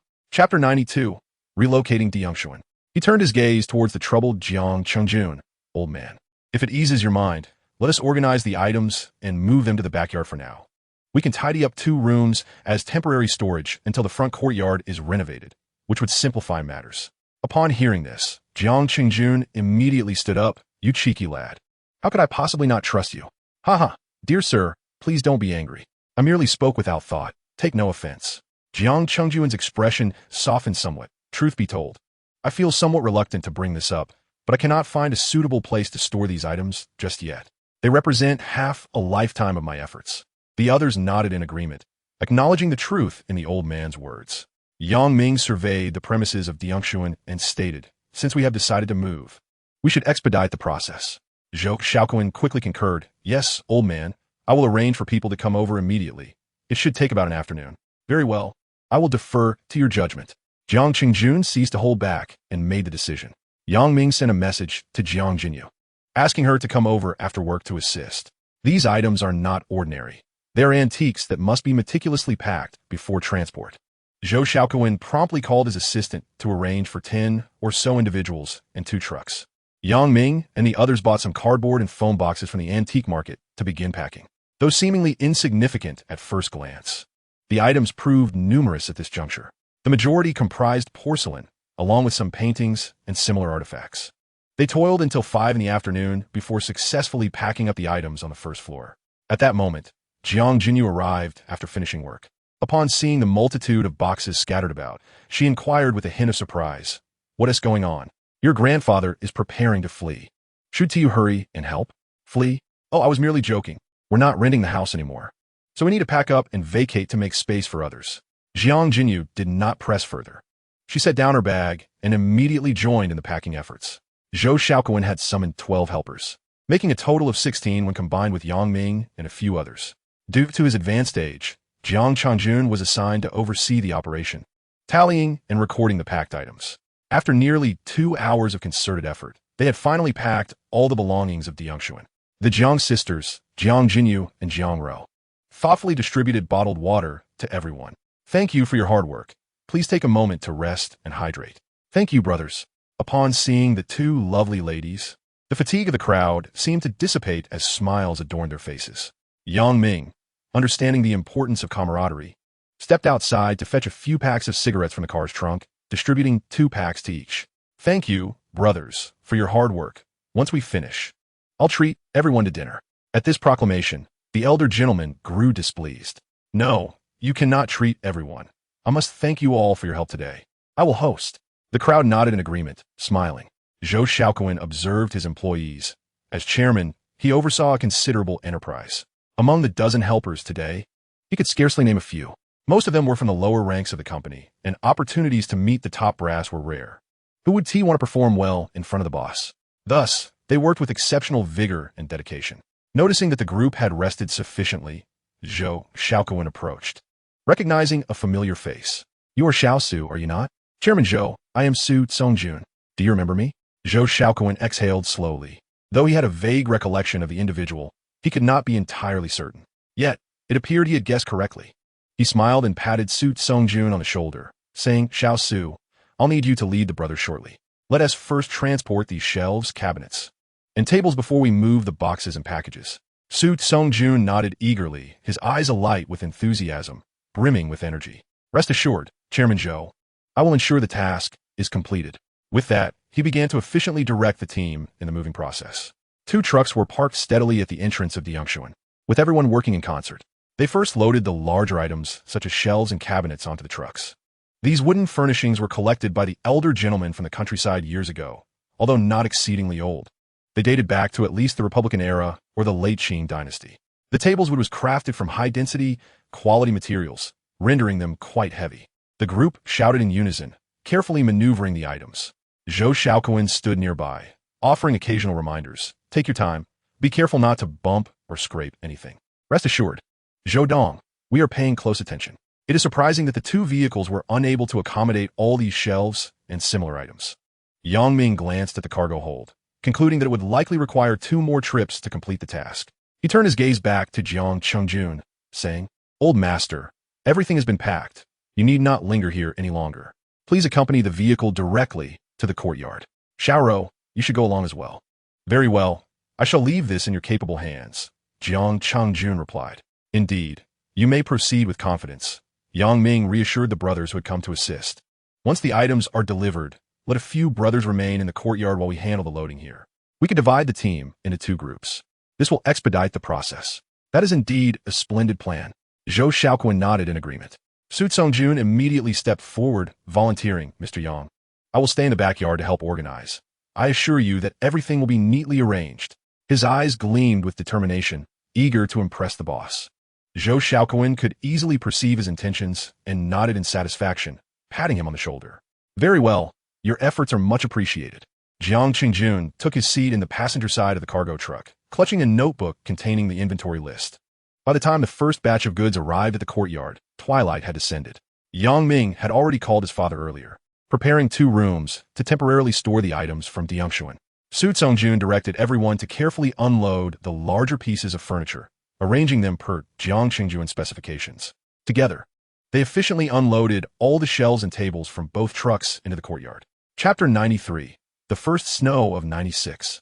The night had completely enveloped them, with the last foam box containing porcelain finally placed upon the shelves. This signified that Diangshuan had decisively withdrawn from the antique market. Jiang Chengjun, adjusting his reading glasses, trembled as he meticulously checked each item on the list. Upon confirming that all 172 antiques were accounted for, tears welled in his cloudy eyes. He turned to observe the bustling figures around him, and suddenly raised his voice. Everyone, cease your activities. I have booked the largest private room at Jushin Lu for tonight. No one is to hold back. Only then did the crowd focus their attention on the spirited elderly gentleman, clearly aware that he had made prior arrangements. Zhou Xiaoquan chuckled and said, Since the old master has graciously invited us, we must not refuse him. Let us go and enjoy a few drinks together. The group, in high spirits, exited the courtyard and strolled towards Jushin Lu, which was not far down the road. Yang Ming leaned close to Jiang Jinyu's ear, whispering a few words, after which the two discreetly slipped away from the group, crossing the street. Jiang Ro, observing their departure, pouted and inquired, Sister, Brother Yang Ming, where have you both vanished to? You must quickly confess what you were up to. The group turned their curious gazes toward the two. Under the scrutiny of so many eyes, Jiang Jinyu felt a blush creeping onto her cheeks. This only fueled further speculation among the onlookers. Yang Ming, however, remained composed, retrieving a thick stack of red envelopes from Jiang Jinyu's bag before beginning to explain. With a hearty laugh, he recounted how he had just accompanied Jinyu to withdraw some cash and purchase a few red envelopes, which had caused a slight delay. Rising from his seat, he began to circle the table, expressing gratitude to all his brothers for their assistance today. This red envelope is a token of appreciation from me on behalf of Diangshuan. It's not much, but it symbolizes good fortune. Yang Ming started distributing the envelopes from Su Songjun's position. Thank you. Su Songjun immediately stood up, waving his hands in refusal. Mr. Yang, you are too courteous. It was our duty to assist Director Zhou, and it is indeed rare to receive a red envelope. Yang Ming smiled broadly, revealing his teeth. Each envelope contains 2,000. It is merely a token of our goodwill. Are you implying that the amount is too insignificant? For Su Songjun and his colleagues, whose monthly salaries barely reached 5,000 or 6,000, this envelope equated to nearly 10 days' wages, thus making it a substantial gift. Although the work today was physically demanding, the presence of many hands made it less arduous. Seeing Su Songjun's persistent refusal to accept the envelope, Yang Ming called out to Zhou Xiaoquan, Brother Ji, hurry and let the others take their envelopes. No need to dawdle. Zhou Xiaoquan chuckled, gesturing towards Su Songjun and the others with a mix of jest and earnestness. Did you hear that? Mr. Yang is trying to win our hearts. We can't let young Mr. Yang feel disheartened. Everyone, do not hold back. Take your envelopes. He was the first to draw an envelope from Yang Ming's hands, waving it toward the others. No need to be polite. Indulge yourselves and take what is offered. Laughter erupted among the crowd, and the atmosphere became lively. Finally, Su Tsongjun blushed and accepted the red envelope, murmuring his thanks. Thank you, Mr. Yang. We are all brothers here. If you continue to be so polite, I might have to impose a penalty drink later. Yang Ming chuckled. Ah, you always think ahead. Hey, old man, this was all your granddaughter's idea. Your praises make me feel quite embarrassed, he replied. Before he could finish, Jiang Jinyu suddenly cleared her throat, her cheeks even rosier than before. I dare not take credit. These were all Yang Ming's ideas. Jiang Changjun smiled, shaking his head as he patted Yang Ming on the shoulder, casting a significant glance at Jiang Jinyu. At that moment, a waiter entered the private room, pushing a cart laden with dishes, and the rich aromas filled the air, the sweet scent of braised pork, the fresh fragrance of steamed fish, and the warm steam rising from the dishes. After toiling for quite some time, everyone was already famished. Come on, everyone. No need to stand. Please take your seats. Jiang Changjun beckoned as he slowly settled into the main seat. Once everyone was seated, he raised his glass, his voice trembling yet sincere. Today, I, Jiang Changjun, toast to all of you. Thank you for your assistance. This bond of friendship is something I shall cherish deeply. Everyone raised their glasses and drank heartily. As the drinks flowed, the atmosphere grew increasingly spirited. Suddenly, Zhou Shaoquan stood up, clearing his throat. Drinking alone can be rather dull. Why not let old Jiang regale us with some fascinating tales from the antique market over the years? Indeed. Is it true that there are those who have become overnight millionaires from antiques? As the crowd began to chatter, it was evident that men are often quite intrigued by such matters. Jiang Changjun chuckled and waved his hand, his eyes brimming with nostalgia. Very well. Allow me to share a tale. He lifted his teacup and took a delicate sip, savoring the warmth as he recalled. It was the first snowfall of '96, arriving later than usual. While I was in the countryside gathering harvest, I stumbled upon a jar of pickled vegetables at a local's home. Before he could finish, Jiang Ro leaned closer to the table, her eyes wide with curiosity. Wow, that jar of pickles must be a treasure, right? Jiang Changjun rolled his eyes at his granddaughter. Oh, you think you're so clever. Why don't you share the story then? Jiang Ro stuck out her tongue, shrinking back and obediently closing her mouth. Jiang Jinyu shot her a disapproving glance, murmuring, You do talk too much, don't you? Serves you right. Yang Ming, amused, chimed in, Look at you. Clearly, you've made quite the impression.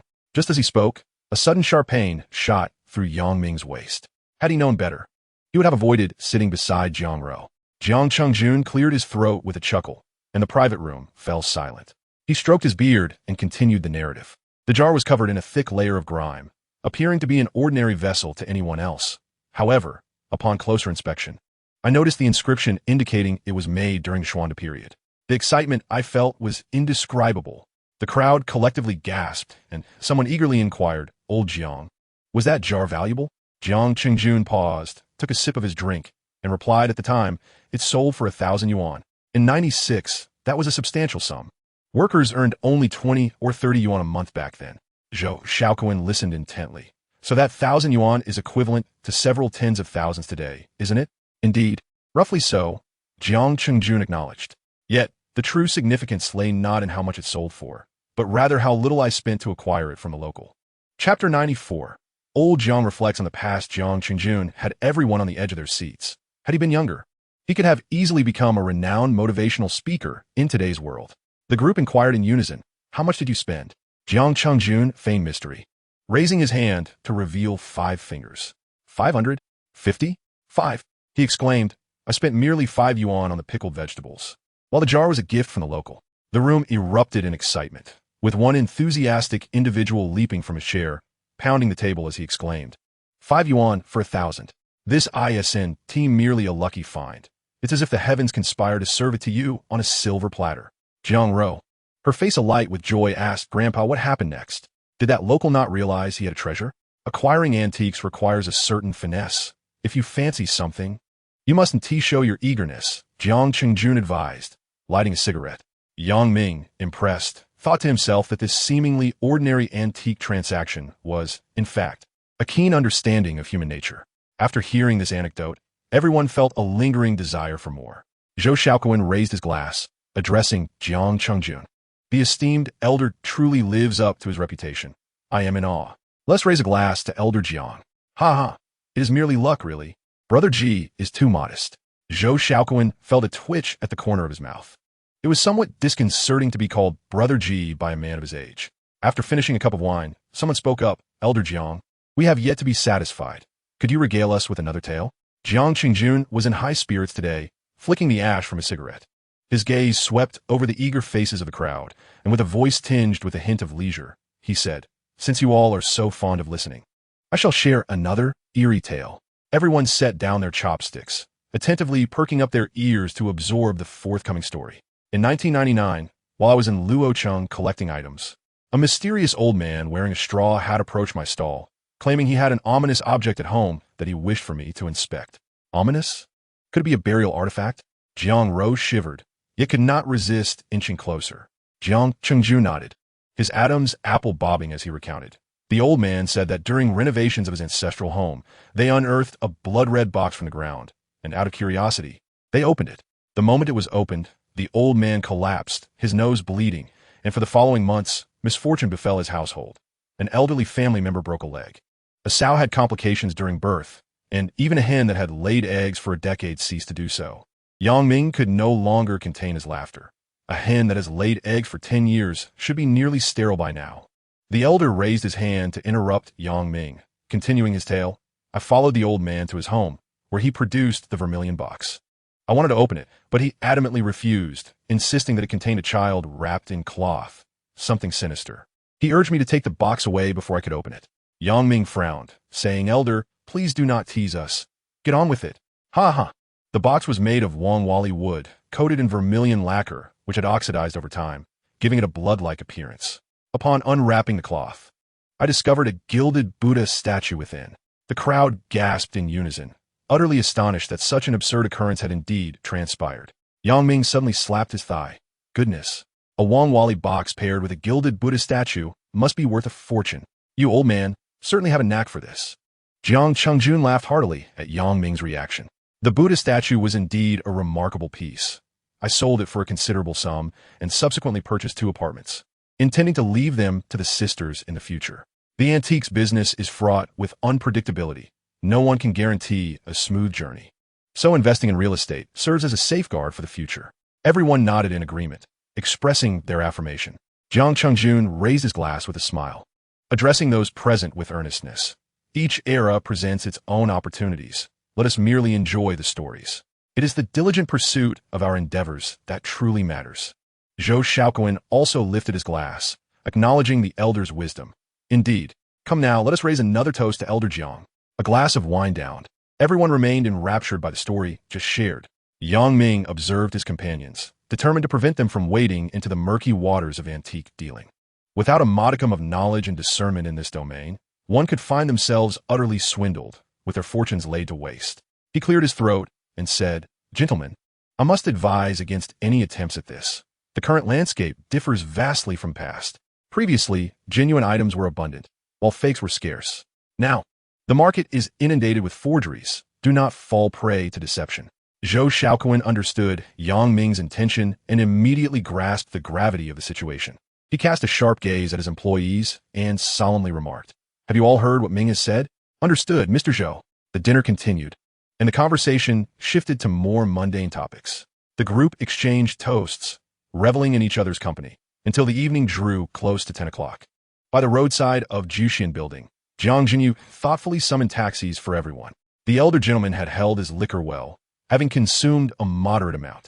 Jiang Ro linked her arm with his, saying, No need, it's still early. I'll take a stroll to aid digestion.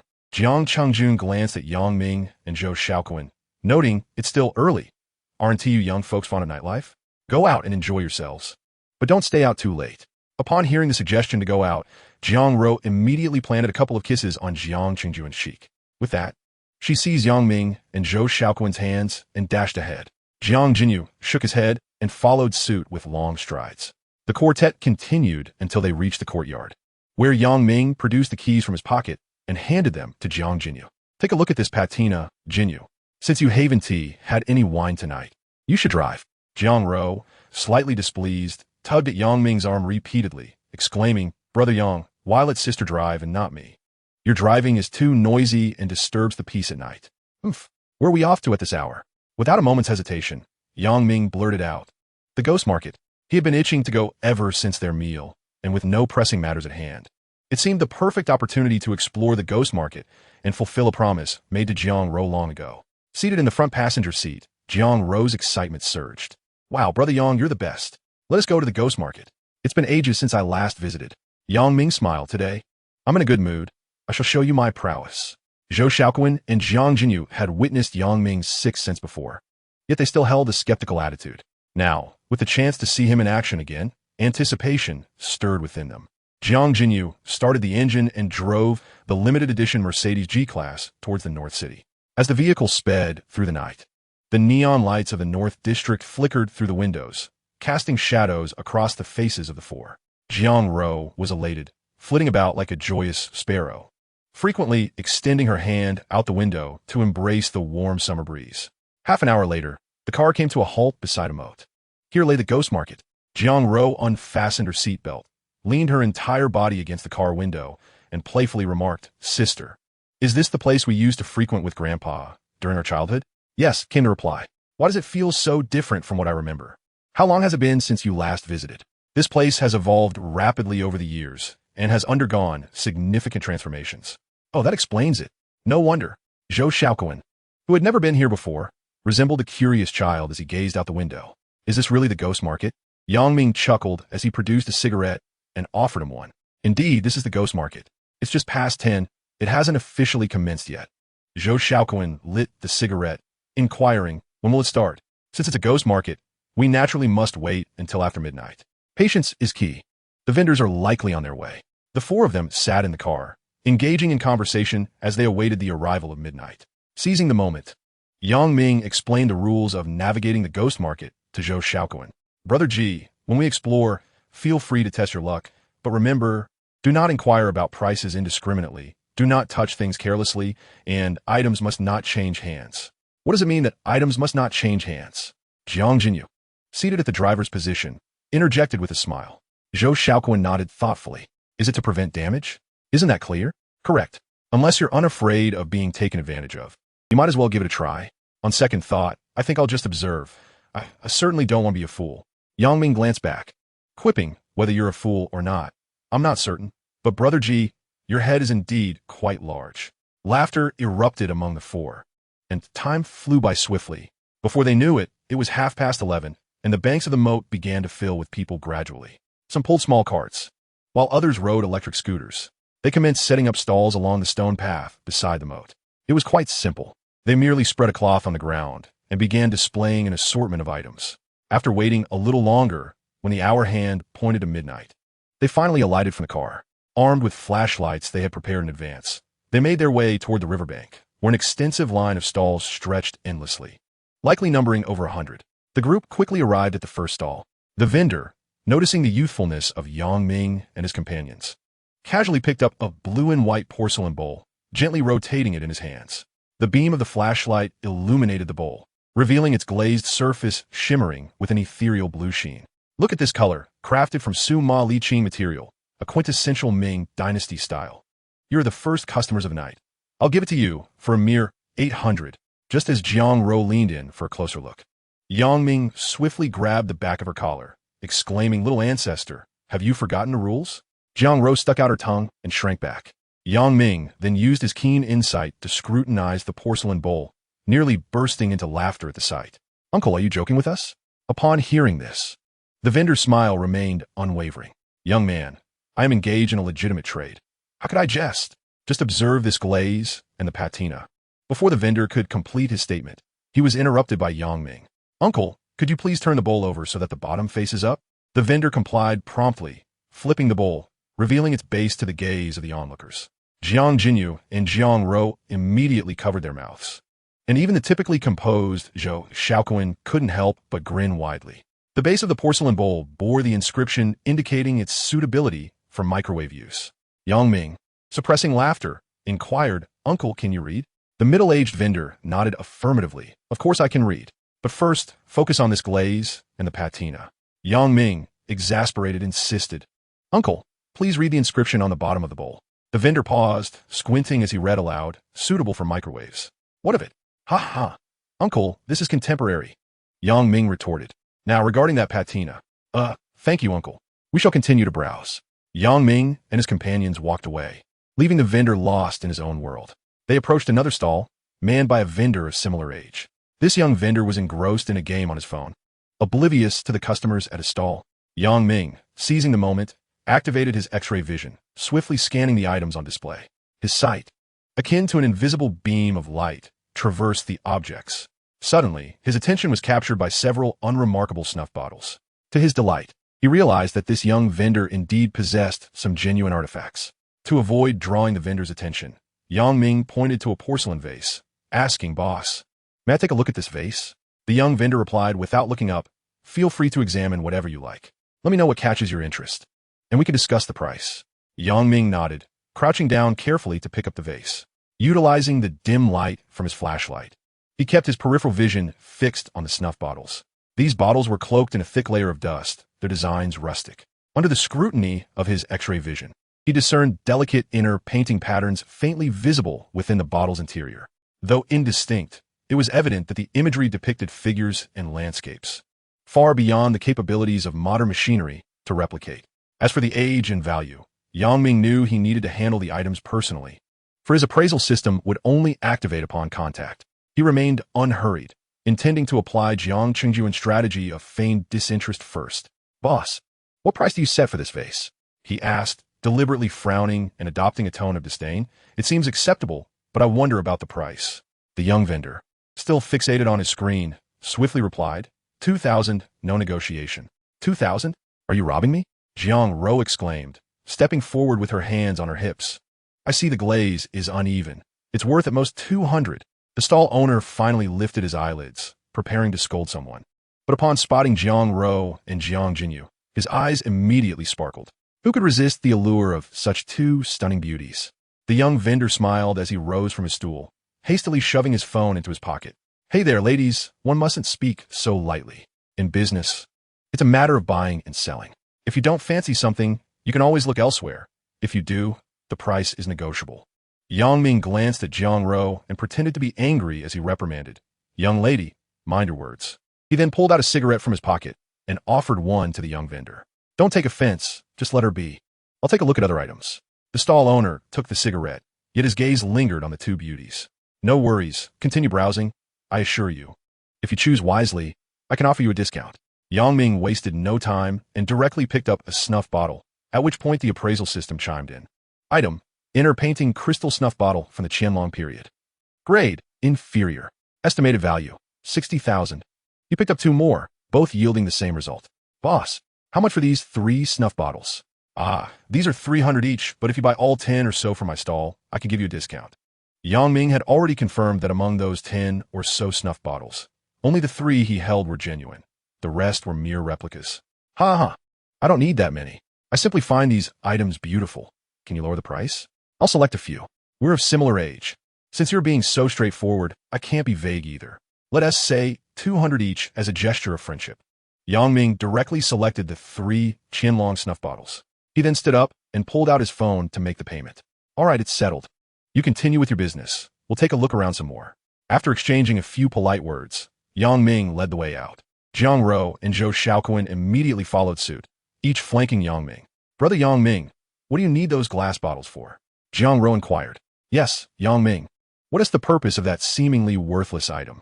"This is not glass. It's a crystal snuff bottle from the Qianlong period." "Is it valuable?" Yang Ming flashed a grin. We've made a good start today. This could be worth around 40 to 60,000. As soon as Yang Ming finished speaking, Jiang Ro let out a squeal, jumping up. 60,000? 3 of them total 180,000. Brother Yang Ming, you've struck gold. She was so excited that she started dancing, prompting Zhou Shaoquan to quickly cover her mouth. "Keep it down. We don't want that vendor to hear and backtrack." Jiang Jinyu took the snuff bottle from Yang Ming's hands, gently caressing it. She had seen her grandfather sell similar items, and the price of 50 to 60,000 was about right. "No wonder you were trembling when you touched the bottle earlier. How could that vendor not recognize the treasure amidst all that grime?" Yang Ming carefully tucked the snuff bottle into his bag and whispered, "In this night market, 9 out of 10 items are replicas. The real treasures are often inconspicuous. Zhou Xiaoquan could hardly conceal the excitement within him. Mingzi, how do you know so much? Yang Ming, with a glint of mischief in his eyes, casually replied, in books, there exists beauty. In books, there lies wealth. Make it a habit to read more. His sly grin elicited disdainful glances from several onlookers, but he paid them no heed. Let us go. Our luck seems to be quite favorable tonight. Let us continue exploring and see if there are any more treasures to uncover. The group meandered through the night market, illuminated by the dim glow of the moon, surrounded by a dazzling array of antiques and collectibles. Jiang Ro was still enraptured by the thrill of her recent find, tugging at Yang Ming's sleeve insistently. Brother Yang Ming, look at that stall. Are there any treasures there? Following her pointed finger, Yang Ming's eyes fell upon an old wooden chest nestled in a corner, its lid strewn with a few rusted copper artifacts. The stall owner, an elderly man sporting reading glasses, was squinting and dozing off.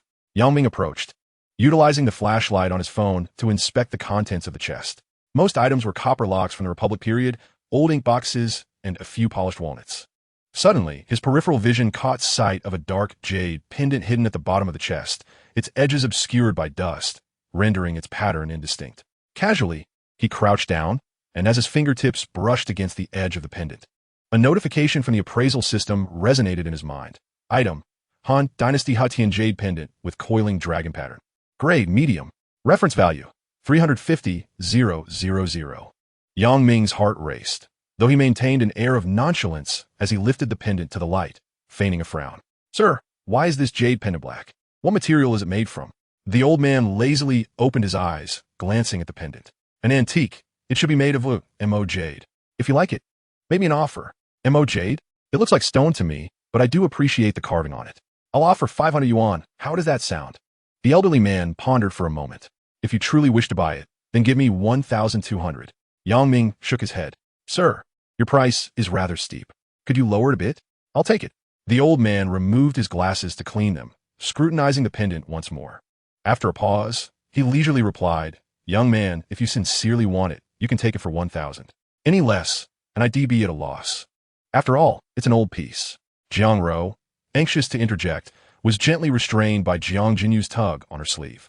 Zhou Xiaoquan, too, watched Yang Ming intently, beads of sweat forming in his palms. Yang Ming's heart swelled with delight, yet he continued to feign reluctance. All right, sir, 1,000 it is. We have a deal. Chapter 97, The Mysterious Seal. Yang Ming forced himself to steady his trembling hands as he scanned the QR code to complete the payment, careful not to make any sudden movements that might alert the old man. Just like when he had purchased the snuff bottle earlier, Yang Ming led the group to a secluded spot. As soon as they settled, everyone gathered around. Mingzi, did you uncover another treasure with that pendant? Yang Ming cast a mysterious glance at them before addressing Zhou Xiaoquan. Would you like to know? Well, first, hand me a cigarette to enjoy. Zhou Xiaoquan promptly produced a cigarette, deftly placing it between Yang Ming's lips before igniting it with a lighter. Jiang Jinyu, observing his actions, urged him impatiently. Oh dear Yang Ming, why are you so lackluster? Hurry up. Ah, yet again, what a fortunate find. This is a Han Dynasty Hatian Jade Pendant with a coiling dragon design, estimated to be worth around 300,000. 300,000? Zhou Xiaoquan's voice escalated sharply. Losing all semblance of composure, he seized Yang Ming's arm, his eyes wide with astonishment. My dear Mingzi, this is not merely a lucky find. It's akin to opening a bank in a ghost market. Your pace of earning is astonishing. Jiang Ro clung to Yang Ming, turning to Jiang Jinyu with a smile. Sister, don't you think brother Yang Ming is exceptionally impressive? Indeed, Yang Ming is the best. Yang Ming felt a swell of joy as their enthusiasm lifted his spirits, leaving him somewhat buoyant. He gently set Jiang Ro down from his neck, declaring, all right, my task for today is complete, and I shan't linger any longer. The remaining time is yours. Each of you may select a treasure that you find appealing, and I shall serve as the judge. The one with the highest value treasure will receive a reward. Zhou Xiaoquan rubbed his hands together, brimming with eager excitement. Mingzi, do not backtrack on your words. The reward is of little consequence. I simply feel fortunate today. Jiang Ro bounced energetically, tugging at Jiang Jinyu's hand. Sister, let us go over there. I think I spotted a stall that looks promising. Let's go take a look together. The two hurriedly made their way to a stall adorned with an array of silver jewelry. The vendor was a kindly middle-aged woman, who warmly welcomed her guests. Ladies, take a look. These are all crafted by seasoned silversmiths, with exquisite craftsmanship. Jiang Jinyu picked up a pair of intricately engraved silver bracelets, examining them closely. The surface bore a soft patina, and the patterns were delicately chiseled, yet she felt they lacked a certain spirit. Just as she hesitated, Jiang Ro pointed excitedly at a wooden box in the corner. "Sister, look at that." Inside the box lay a uniquely designed silver hairpin. Adorned with a phoenix poised for flight, its tail feathers embellished with vibrant gemstones. Yang Ming, positioned behind them like a guardian of beauty, knew this stall primarily sold artisanal crafts. Nonetheless, he instinctively activated his vision to gain insight. To his delight, he discovered that the silver hairpin Jiang Jinyu held was indeed an antique. With a smile, he extended his hand, saying, "May I see that?" Jiang Jinyu handed the hairpin to him, and the treasure appraisal system chimed once more. Item name: Republic of China green glazed silver phoenix hairpin. Grade: inferior. Estimated value: 5,000. Yang Ming looked at the vendor and inquired with a smile, "Madam, how much for this hairpin?" The middle-aged woman beamed as she replied, "Handsome lad, your girlfriend is truly beautiful. It's a fixed price of 300. As she spoke, she discreetly gauged Yang Ming's reaction with the corner of her eye. After all, she was merely selling silver jewelry, not antiques. Thus, 300 yuan was not an insignificant sum. Jiang Ro immediately jumped up, exclaiming, "How exorbitant! Sister, this is rather harsh, isn't it? The bracelet we just examined was only 200, wasn't it?" Jiang Jinyu also frowned slightly, although she found the hairpin exquisite. 300 did seem rather steep in comparison. However, Yang Ming remained unfazed, scrutinizing the silver hairpin in his hand. "All right then, 300 it is. Who could resist praising the beauty of my girlfriend?" As he spoke, he deftly inserted the hairpin into Jiang Jinyu's elegantly tied ponytail. "Oh my, I told you. This hairpin makes you look even more stunning," he added. Jiang Jinyu's cheeks flushed crimson, her heart brimming with joy as sweet as honey. Yang Ming promptly took out his phone and completed the transaction with ease. The trio continued to browse through several stalls under Yang Ming's guidance. Jiang Ro purchased a few small trinkets. Though the profits were modest, they still amounted to several thousand yuan. On another side, he squatted down in front of a stall, addressing the vendor. The stall owner, appearing to be around 50, looked at Zhou Shaoquan, who was dressed in formal attire, and chuckled, "Of course, feel free to look around." Zhou Shaoquan picked up an item from the ground stall and began to inspect it. The vendor's eyes suddenly sparkled with interest. "What is the origin of this item?" Zhou Shaoquan inquired. The vendor rubbed his hands together, lowering his voice with a hint of nervousness. If I say it was unearthed from an old house in Shaanxi, would you believe me?" After a brief pause, he continued, "You possess an extraordinary aura, and it seems we are destined to meet. How about 3,000? Without hesitation, Zhou Shaoquan pulled out his phone and made the payment, and upon confirmation, he hurriedly left the scene. Coincidentally, at that moment, Yang Ming and the others arrived.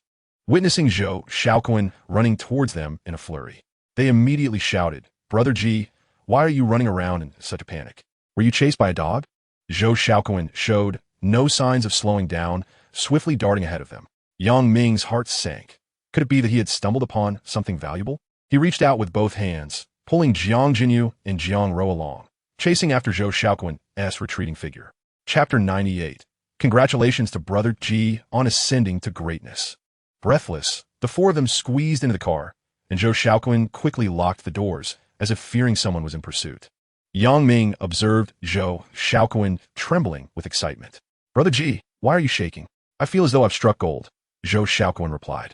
The others' hearts raced, their gazes fixated on him. "Before you continue trembling, let us see what you've got." "Oh my, what is this? It looks magnificent."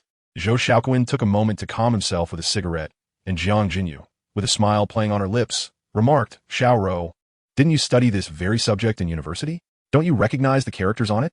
Jiang Ro pouted and explained, "We didn't study seriously back then, but I do recognize the character for longevity."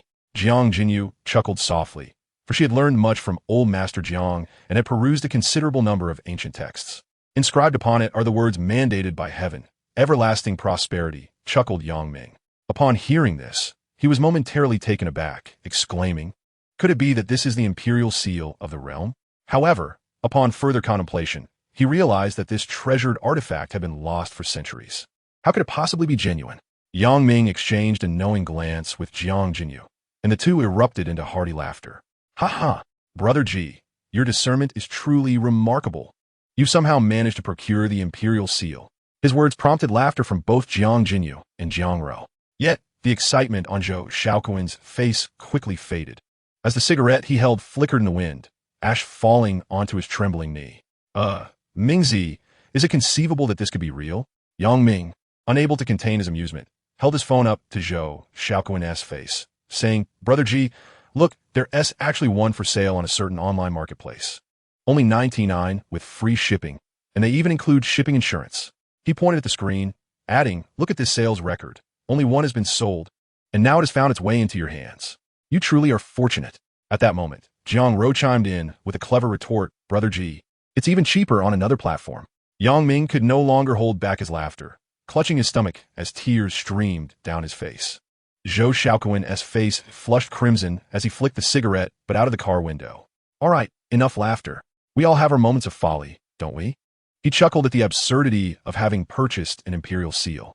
As the clock neared 2 in the morning, the group decided to conclude their delightful evening, sleeping soundly until noon. In the midday hours, Yang Ming was roused from his slumber by Jiang Ro's antics. He groggily opened his eyes to find her teasingly tickling his face with her long hair. What are you doing? What time is it? Why am I still asleep? Hurry up, sister and brother G are waiting outside. For what? He asked. Didn't you pick up a few bargains last night?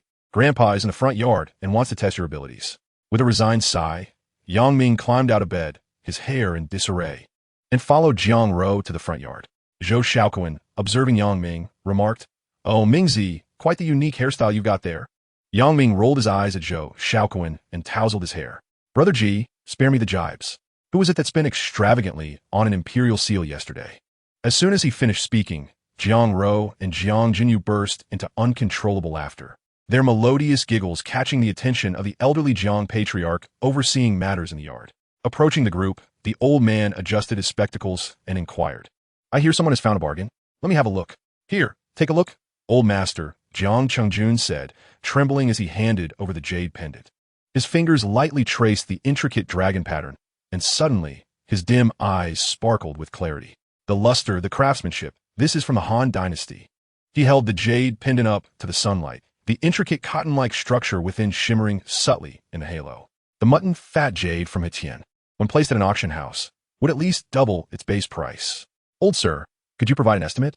Jiang Chengjun pondered for a moment before extending 3 fingers. Yang Ming, feeling playful, chuckled and teased, what does that mean? Is that okay? Jiang Chengjun raised his hand and playfully smacked Yang Ming's back. What do you mean by okay? 3 fingers, 300,000. Zhou Xiaoquan's eyes widened in disbelief as he grabbed Yang Ming's arm, exclaiming, Mingzi, you truly have a knack for this. That price is quite close to what you mentioned. The landscape pattern on the snuff bottle's wall revealed every detail under the strong light. Even the tree branch's texture was distinctly visible. The handiwork of a master from the Qianlong era. Old Zhang's voice trembled slightly. Such crystal snuff bottles were rare and not often found even among seasoned collectors. He arranged 3 snuff bottles side by side, then suddenly furrowed his brow. However, these other 2, the crowd held their breath, only to see the old gentleman break into a grin. Ha, indeed, their quality is quite good. Each could fetch around 50 to 60,000. Upon hearing this, Jiang Ro, Jiang Jinyu, and Zhou Xiaoquan all gasped in astonishment. Yang Ming had previously mentioned the names and market values of these items while at the ghost market. Now, with old Zhang's endorsement, they were utterly convinced of Yang Ming's so-called 6th sense. Jiang Chengjun smiled at Yang Ming. What do you plan to do with these items? Are you still thinking of selling them? Old sir, I must keep these. I intend to meet Su Delay from the Jubiozai. Chapter 99. Encountering the merchants of the antiquities trade. Jiang Chengjun, upon hearing this, exhibited a hint of surprise in his eyes, then stroked his beard with a knowing smile. That old fox Su Delay is not easy to deal with.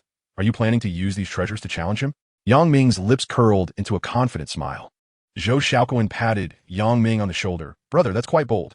But you ought to heed old Zhang's advice. He is likely a formidable opponent. Rest assured, Jige, I have it all figured out. As Yang Ming spoke, his gaze swept over the treasures in his hand, intending to test Su Delay's mettle and see if Jubiozai truly possessed the skills they claimed. Jiang Jinyu's face was filled with concern as she stepped forward and gently grasped Yang Ming's arm. Yang Ming felt a warmth in his heart and quickly waved his hand with a smile. Oh, I'm not going to pick a fight. I merely wish to sell these items to him and perhaps see if I can snag a good deal from Jubiozai. It's not as serious as you think. Jiang Jinyu released her grip but still frowned, her eyes filled with worry. But Su Delay's reputation on the street is quite poor. You must not let your guard down. All right, understood. Jiang Ro, who had been silent until now, could no longer contain herself. It sounds quite thrilling from what you all are saying. I want to go too. Just as Yang Ming was about to refuse, Jiang Ro had already placed her hands on her hips, tilting her head defiantly. What? Do you look down on me? Though my expertise may not be profound, I am nonetheless a product of formal training, and in critical moments, I might be of significant assistance. Nonsense. You must remain at home obediently, and you are certainly not allowed to go. Jiang Changjun admonished. After being scolded, Jiang Ro became compliant, shrinking her head and refraining from further comment. Yang Ming, you may go take a look, but please avoid any conflict. Yang Ming responded with a smile, carefully placing several treasures into his bag. All right, everyone should return to their own affairs. I am fine, so do not worry. With that, he drove alone towards the antique market. Yang Ming had frequented the antique market before, having seen the sign of Jujiazhai during his visits to Diangshuan. After parking his car, he made his way directly to Jujiazhai. Soon, he found himself standing at the entrance of the establishment. The solid wooden sign gleamed in the sunlight, and two stone carvings of Pai Xiao at the door grinned menacingly, exuding an indescribable aura. Upon pushing the door open, he was greeted by the unique scent of sandalwood wafting from the antique shop. He inhaled deeply, noticing that apart from the sandalwood, there was also a hint of the metallic tang of oxidized copper. This scent was somewhat familiar to Yang Ming, having encountered it in copper coins, copper mirrors, and the previous Xuanda furnace he had seen. Of course, in addition to these items, bronze artifacts might also emit a similar aroma. Although Yang Ming had not been in the antique business for long, he was aware that bronze artifacts were not to be traded. If Jujiazhai possessed such items, Su Delay would undoubtedly face severe consequences. Inside the shop, there was only one customer seemingly examining something. A few attendants were engaged in conversation with the patron. Behind the counter sat a middle-aged man with a stern expression, wearing gold-rimmed glasses as he polished a string of prayer beads. Yang Ming had never met the owner of Jujiazhai, but this middle-aged man was surely Su Delay. Before long, a 30-something attendant approached, greeting, "Young sir. Which treasure has caught your eye?" The attendant wore a smile, yet his gaze scrutinized Yang Ming, as though attempting to see through him. Yang Ming remained composed, replying with a smile, "I have heard that Jujiazhai is quite affluent, and that the owner, Su Delay, possesses a discerning eye. I have a few items I wish to sell. Might it be convenient for me to show them to you?" He paused deliberately, noticing from the corner of his eye that Su Delay had ceased polishing the prayer beads and was now looking in their direction. Upon hearing that Yang Ming intended to sell something, the attendant's smile broadened. "What treasures do you wish to sell? May I take a look at them first?" To be an attendant at Jujiazhai, one must possess at least some skills. Yang Ming wasted no time and directly produced a snuff bottle, handing it over. The attendant accepted the snuff bottle, and his pupils dilated in surprise. To his astonishment, the attendant indeed had a discerning eye. He began to examine the crystal snuff bottle closely, the landscape painting within shimmering with exquisite colors under the light. He swallowed hard, feigning calmness as he remarked, "The item is indeed old, but the artistry? It seems that this little item does not pique your interest at the Jujiazhai, so I shall take my leave and explore elsewhere." After speaking, Yang Ming feigned to depart, while Yu Guang observed the middle-aged man seated at the back. Just as he took a few steps, the sound of laughter from the middle-aged man reached him. "Wait a moment, young brother." Yang Ming turned his head to regard him. "What is it? Do you have something to discuss?" The man, Suda, the proprietor of Jujiazhai, scrutinized the snuff bottle in Yang Ming's hand with a hawk-like gaze. "Since you are here, why the haste to leave? Might I have the pleasure of examining it further?" Suda approached slowly, his withered fingers gently caressing his prayer beads, each bead producing a soft sound upon collision. Yang Ming smiled broadly. "I have long heard of your esteemed reputation, Mr. Su." With that, he handed the snuff bottle over. Suda accepted the bottle and held it before his eyes, studying it meticulously, the lenses of his gold-rimmed glasses reflecting a piercing light.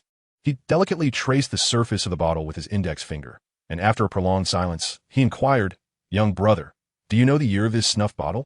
"It is a crystal snuff bottle with an inner painting of a landscape from the Qianlong period of the Qing dynasty."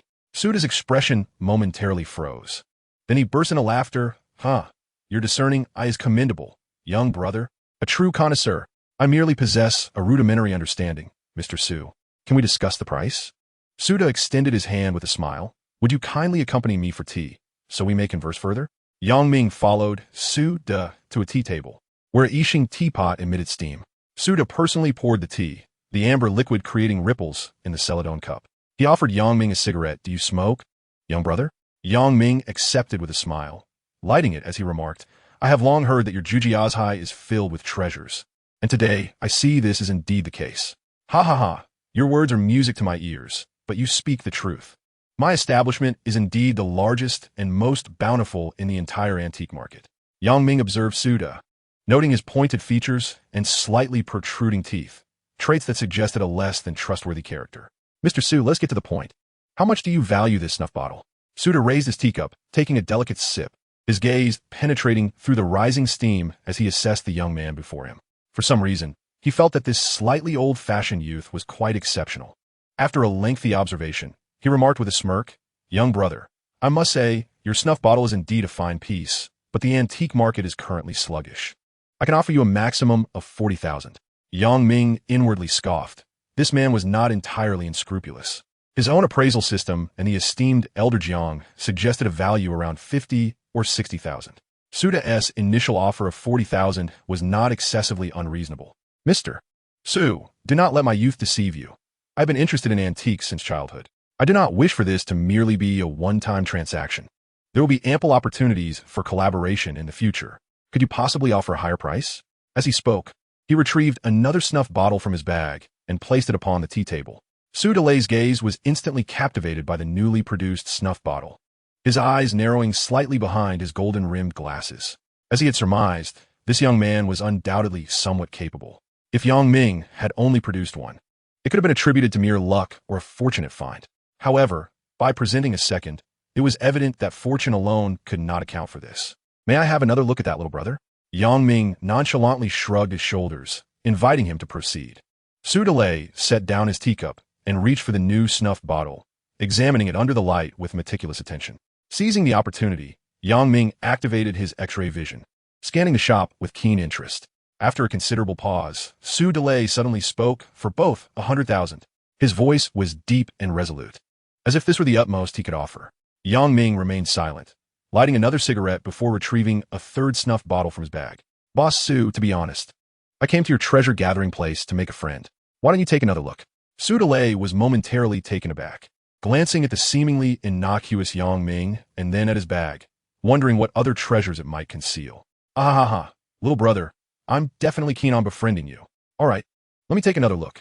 Internally, Yang Ming felt a wave of disdain, yet he maintained a calm smile on the surface. After a lengthy moment, he adjusted his golden-rimmed glasses that had slid down to the tip of his nose and declared, for all three, 150,000. Puffed, cough, cough. Just as Yang Ming was sipping his tea, he spewed it out, drenching Su Delay in the process. Oh, my apologies, Boss Su.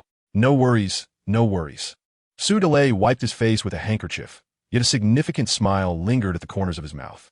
Little brother, business is about maintaining a steady flow. These 3 snuff bottles, though they appear exquisite, have recently seen a steep decline in market value. My offer of 150,000 is generous, considering our rapport. With a cigarette dangling from his mouth, Yang Ming squinted at him. Boss Su, was your math taught by a physical education teacher? 2 at 100,000. 3 at 150,000? That is not the price one offers to a friend. Su Delay's eyebrows twitched as he forced a smile and inquired, what price does the little brother have in mind? 200,000. 200,000? I must be blind, for I truly cannot see how these 3 snuff bottles could be worth that much. Yang Ming slowly rose from his seat, placing a jade pendant with a coiling dragon pattern on the tea table. Boss Su, I'll repeat myself. I sincerely wish to befriend you. This item is merely an appetizer, so please reconsider. As his words faded, Yang Ming slid the jade pendant across the table. Su Delay's attention was immediately ensnared by the pendant, his palm instinctively pressing down upon it. Just glimpsing the edge of the pendant was enough to deeply enthrall him. The pupils behind his golden glasses constricted sharply, his throat swallowing hard, and even the motion of his left hand, which had been manipulating prayer beads, came to a halt. Unfazed, Yang Ming continued to scan the shop with his X-ray vision. The Han Dynasty and Hatian jade pendant with the coiling dragon pattern? Su Delay's voice involuntarily rose, tinged with a slight tremor that even he was unaware of. He grasped the jade pendant, bringing it under the light for careful scrutiny, his fingers gently tracing the intricate patterns of the dragon, savoring the smooth, warm texture that had matured over millennia. upon noticing the cotton-like structure faintly visible within the pendant. He inhaled sharply, his gaze behind the lenses igniting with fervor. Such a treasure. Truly a magnificent find. Ha ha, Su Delay murmured to himself, his lips curving into an uncontrollable greedy smile. Yang Ming produced several authentic pieces, fully demonstrating his prowess. Moreover, the snuff bottle and the jade pendant were products of entirely different eras. One was from the Qing dynasty, while the other dated back to the Han dynasty. My sincere apologies, young brother. I was remiss earlier. It's nothing, no worries. Can you offer a suitable price, Boss Su? Ha ha, dear brother. For the snuff bottle and the jade pendant, I shall give you an auspicious price of 660,000.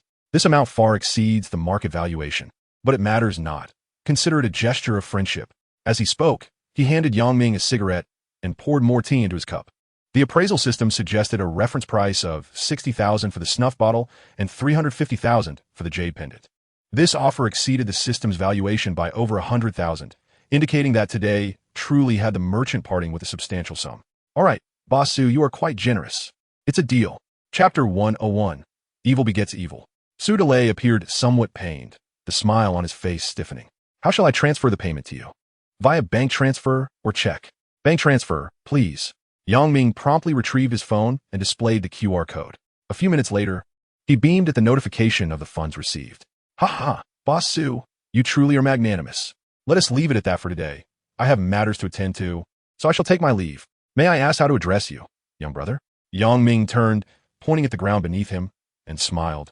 In our line of work, names are best kept private, but you may call me uncle.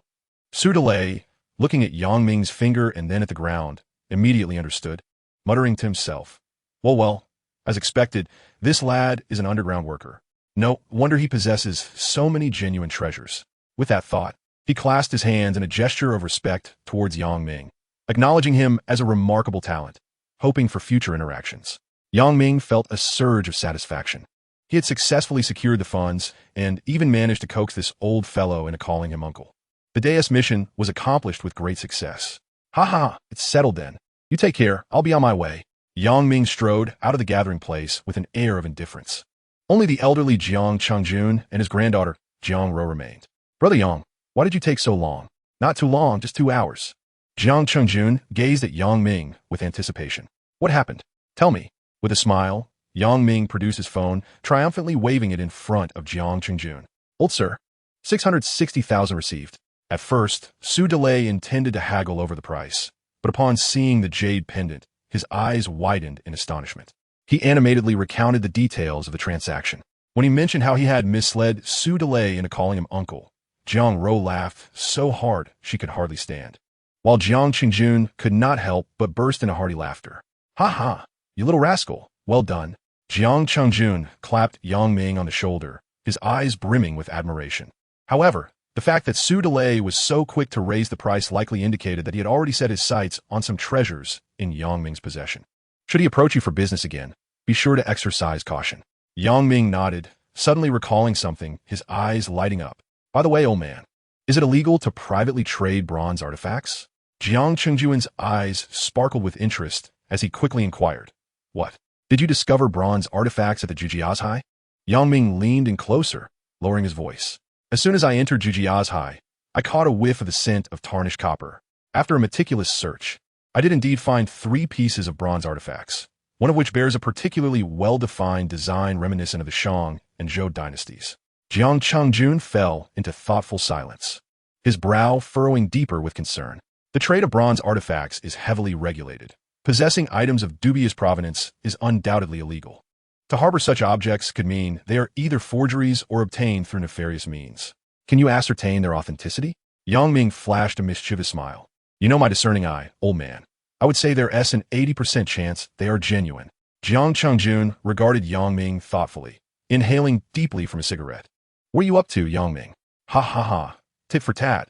Old man, leave this matter to me, and do not concern yourself with it. With that, Yang Ming strode directly into the inner courtyard.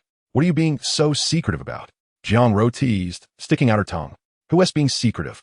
I'm merely curious. By the way, Yang Ming, what are you planning to do?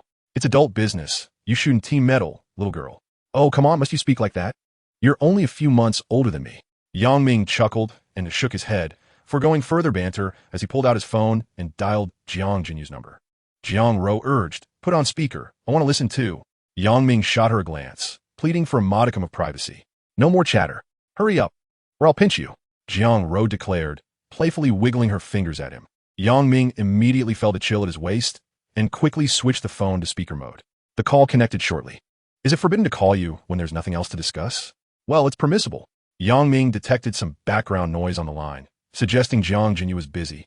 So he promptly got to the point. "Jinyu, do you know anyone at the Cultural Relics Bureau?" There was a brief pause on the other end. "Yes, I know some people. Why do you ask?" Yang Ming glanced at Jiang Ro, a sly grin forming on his lips. I discovered some bronze artifacts at Jujia's High. So you know what that implies." As soon as he finished speaking, Jiang Ro gave Yang Ming a thumbs up in admiration. "You're amazing, truly." After a moment of silence, Jiang Jinyu finally responded, "How many pieces? Where exactly are they located?" Jiang Jin harbored no doubts regarding Yang Ming's capabilities. He declared that the antique shop possessed bronze artifacts, which was undoubtedly true. Yang Ming, displaying no hesitation, promptly stated the bronze artifacts are located in the cabinet behind Su Delay's tea table, totaling 3 pieces. "All right, I understand. I shall contact the Cultural Relics Bureau immediately." After ending the call, Yang Ming reclined in his chair, his hands clasped behind his head, a victorious smile gracing his face. Jiang Ro, seated beside him, gazed at him with sparkling eyes. "Brother Yang Ming, isn't this a bit unscrupulous?" Observing Yang Ming's irritable demeanor, she realized her words may have been ill-timed and quickly wrapped her arms around his, playfully coaxing, "Please don't be angry. I simply dislike seeing you in the role of a villain. It's rather frightening." Yang Ming lit a cigarette, gradually regaining his composure. He reflected that his prior tone had been somewhat severe, and thus he addressed Jiang Ro gently. "Will he face consequences?" "Absolutely. Engaging in illegal activities incurs a price."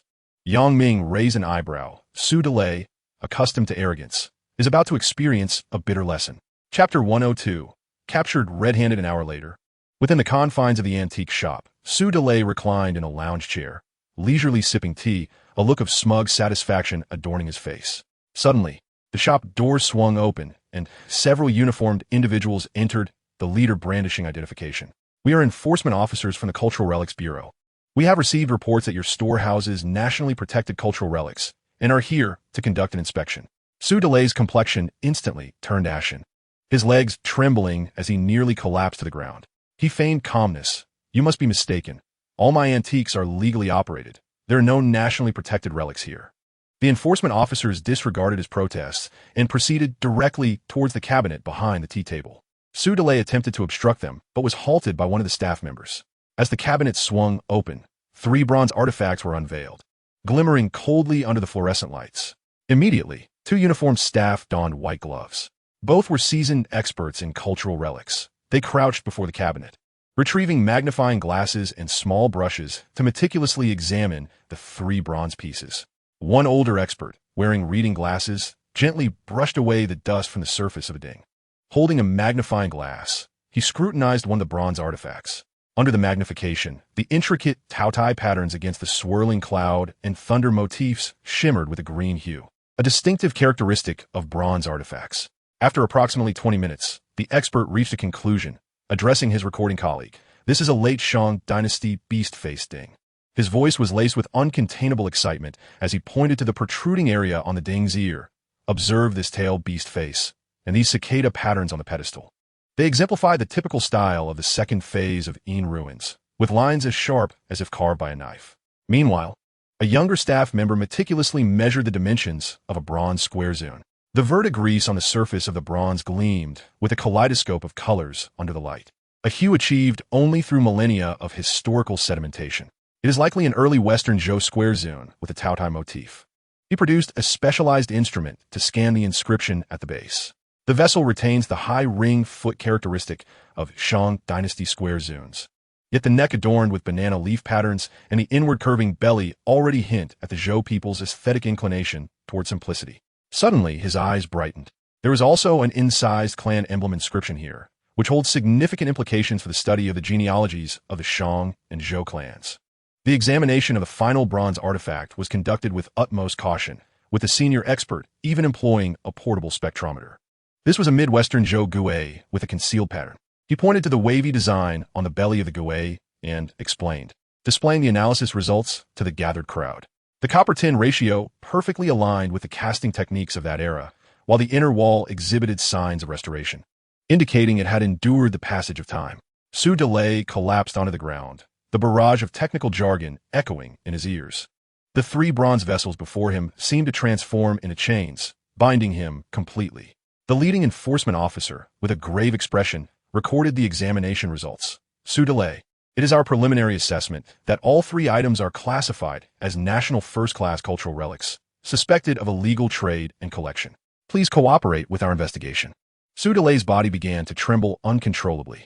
I don't know where these items came from. What are bronze artifacts? This has nothing to do with me. A figure resembling a leader scoffed. Nothing to do with you? Oomph. This treasure trove is yours, isn't it? Why yes, it is mine. Since it is yours, how can you claim it has nothing to do with you when first-class cultural relics are discovered in your shop? Sue Delay slumped to the ground, cold sweat pouring from his forehead, his mind blank, unable to conjure any further defense. His expression was more grotesque than if he had consumed something vile. His thoughts racing, yet failing to comprehend how the Cultural Relics Bureau had focused on him. It is worth noting that he had only recently acquired these 3 bronze artifacts. Furthermore, the matter of what he concealed in his cabinet was known only to him. As he spoke, 2 staff members prepared to step forward to take him away. Sue Delay's face turned ashen.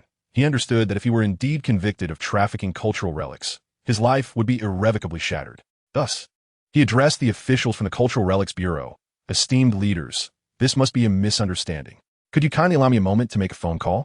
Oh, a misunderstanding? Sue Delay's eyes lit up, as if he had grasped the last lifeline, seeing a glimmer of hope.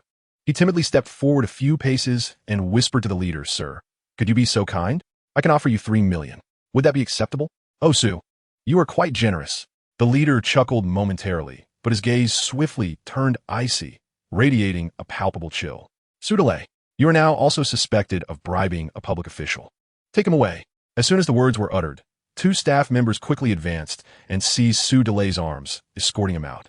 He emitted a whimper, his legs turning to jelly as if his very sinews had been severed. Dragged out of the shop, he resembled nothing more than a lifeless dog. Around 3 in the afternoon, Ming was enjoying tea with the elder in the courtyard when his phone rang. It was a call from Jiang Jinyu. He glanced at the caller ID, not in a hurry to answer, and smiled at Jiang Qingjun, saying, Elder, can you guess why Jinyu is calling? Perhaps to invite you out for some leisure? Ming rolled his eyes before picking up the call. Ming, I have good news for you. Sue Delay has been apprehended, and the Jujiazhai has been sealed. Thank you for your assistance. It's a trivial matter. Such individuals deserve punishment. Ming replied with a smirk. By the way, how is the matter with those bronze artifacts resolved? All right, do you have any plans for the evening? If not, let us have dinner together. I'm off work now and on my way. After hanging up, Ming relayed the news to Elder Jiang, who patted him on the shoulder with satisfaction. Well done, straightforward and efficient. Excellent. Elder, please refrain from praising me. It makes me feel quite bashful. Just as their conversation was flowing, the phone rang again, ringing for quite some time before Jiang Qingjun could no longer contain himself and remarked, Why aren't you answering the phone? Elder, it's your phone that's ringing. Chapter 103, Utterly Shameless. Jiang Qingjun laughed awkwardly and fished his phone out from behind him. Ming was taken aback, curiously asking, Elder, where have you been hiding your phone? Zhao. Jiang Qingjun raised a hand to signal Ming to be quiet, then pressed the answer key. The voice of boss Zhao came through, tinged with a hint of flattery. Ha, Elder Jiang, how has your health been lately? At that moment, Jiang Jinyu, Jiang Ro, and Zhou Shaoquan entered the courtyard. Noticing Jiang Qingjun on the phone, they softened their footsteps. Well, my health is fairly good. It's quite rare to hear from you. Boss Zhao, what prompted you to call this old man? On the other end, Boss Zhao paused, lowering his voice. Elder Jiang, are you aware of the investigation into Jujiazhai? He sighed, his tone laced with a mix of schadenfreude and apprehension. Elder Jiang, you wouldn't believe it. This afternoon, officials from the Cultural Relics Bureau suddenly stormed into Jujiazhai and uncovered 3 Class 1 cultural relics. Sue Delay was taken away on the spot, and now the entire antique market is in an uproar, speculating about who reported it. Jiang Qingjun raised an eyebrow, feigning surprise. Is such a thing possible? Sue Delay is exceedingly audacious, trafficking national relics. He is certain to face severe consequences. As he spoke, he gestured with his eyes for Ming and the others to remain silent, and they all gathered closer, straining to listen to the call. Boss Xiao chuckled softly before lowering his voice again. Just then, Yang Ming shook his head at Jiang Qingjun, realizing that Boss Zhao was not to be trusted. Such matters were likely fabricated by him. Having lived a long life, Jiang Qingjun understood the implications of Zhao's words. He was clearly attempting to extract information from him. Jiang Ro, her face flushed with anger, could not help but mutter. Su Delay not only broke the law himself, but also seeks to frame his grandfather. Jiang Jinyu furrowed her brows, her eyes filled with indignation. Yang Ming, however, remained composed, a cold smile curling at the corners of his mouth as he gestured reassuringly to Jiang Qingjun. Observing this, Jiang Qingjun maintained his steadfast demeanor and slowly spoke. Mr. Zhao, your words are truly unfounded. I, Jiang Qingjun, have navigated the antique circle for decades with integrity and have never engaged in such despicable acts. Su Delay is merely in haste to find a scapegoat, desperately grasping at straws. Mr. Zhao hurriedly smiled. Yes, please do not be upset, Elder Jiang. I only called to remind you out of concern for your potential involvement. However, there are rampant rumors circulating in our circle. Do you require my assistance in clarifying matters? After a moment of contemplation, Jiang Qingjun replied, I appreciate your goodwill, Mr. Zhao. The innocent will clear their names, and I have nothing to reproach myself for. But I must inquire, have you had any dealings with Su Delay recently? This incident has caused quite a stir, and you ought to exercise caution. Upon hearing this, landlord Mr. Zhao turned pale with shock. Consequently, aside from renting the original De Yunxian property, Su Delay had also compensated him handsomely. After a brief pause, he cautiously asked, Elder Jiang, it seems Su Delay cannot evade his fate this time. Where have you been lately? I passed by De Yunxian yesterday and noticed you had already moved everything out. Well, I thought it best to vacate the premises for Mr. Zhao, Jiang Qingjun replied. Lately, I've had little to do, merely enjoying tea and conversation with a few old friends, relishing a leisurely life. On the other end of the line, Mr. Zhao, somewhat excited, chuckled and continued, Elder Jiang, you possess such refined leisure. To be honest, my son has recently lost interest in business, so I must ask, are you still interested in renting that property at Yunxian? So it appears that Mr. Zhao, after all that meandering, was merely anxious about not being able to rent out his property and sought the elder to take it over.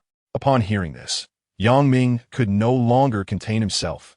He snatched the phone from the elder's hand and shouted into it, Get lost. After hanging up, Yang Ming seemed unsatisfied, continuing to vent his frustration into the air. Damn it, just finished dealing with one unscrupulous merchant, and another one pops up. It's utterly shameless.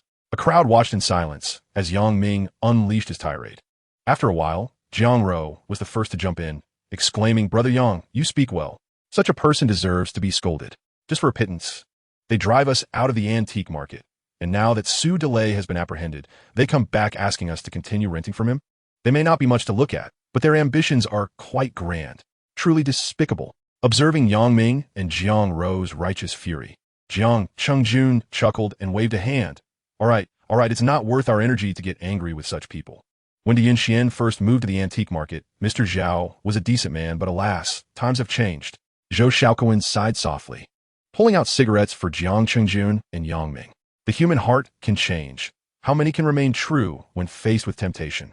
Jiang Jinyu furrowed her brows, offering her analysis. At that moment, Manager Ma, responsible for the renovation of the courtyard, emerged. Upon spotting Zhou Xiaoquan, he immediately rushed over to the group. Zhou Xiaoquan, with a smile, took out a cigarette and offered him one. Manager Ma, how is the renovation progress? Mr. Zhou, the progress is quite swift. I estimate that in about half a month, it will be nearly complete. Well, ensure that the workers are meticulous in their tasks, while also prioritizing safety. Rest assured, Mr. Zhou. As the two conversed, Yang Ming's gaze drifted to the roadside. A familiar and graceful figure emerged within his line of sight. She carried 2 shopping bags, her eyes also meeting Yang Ming's.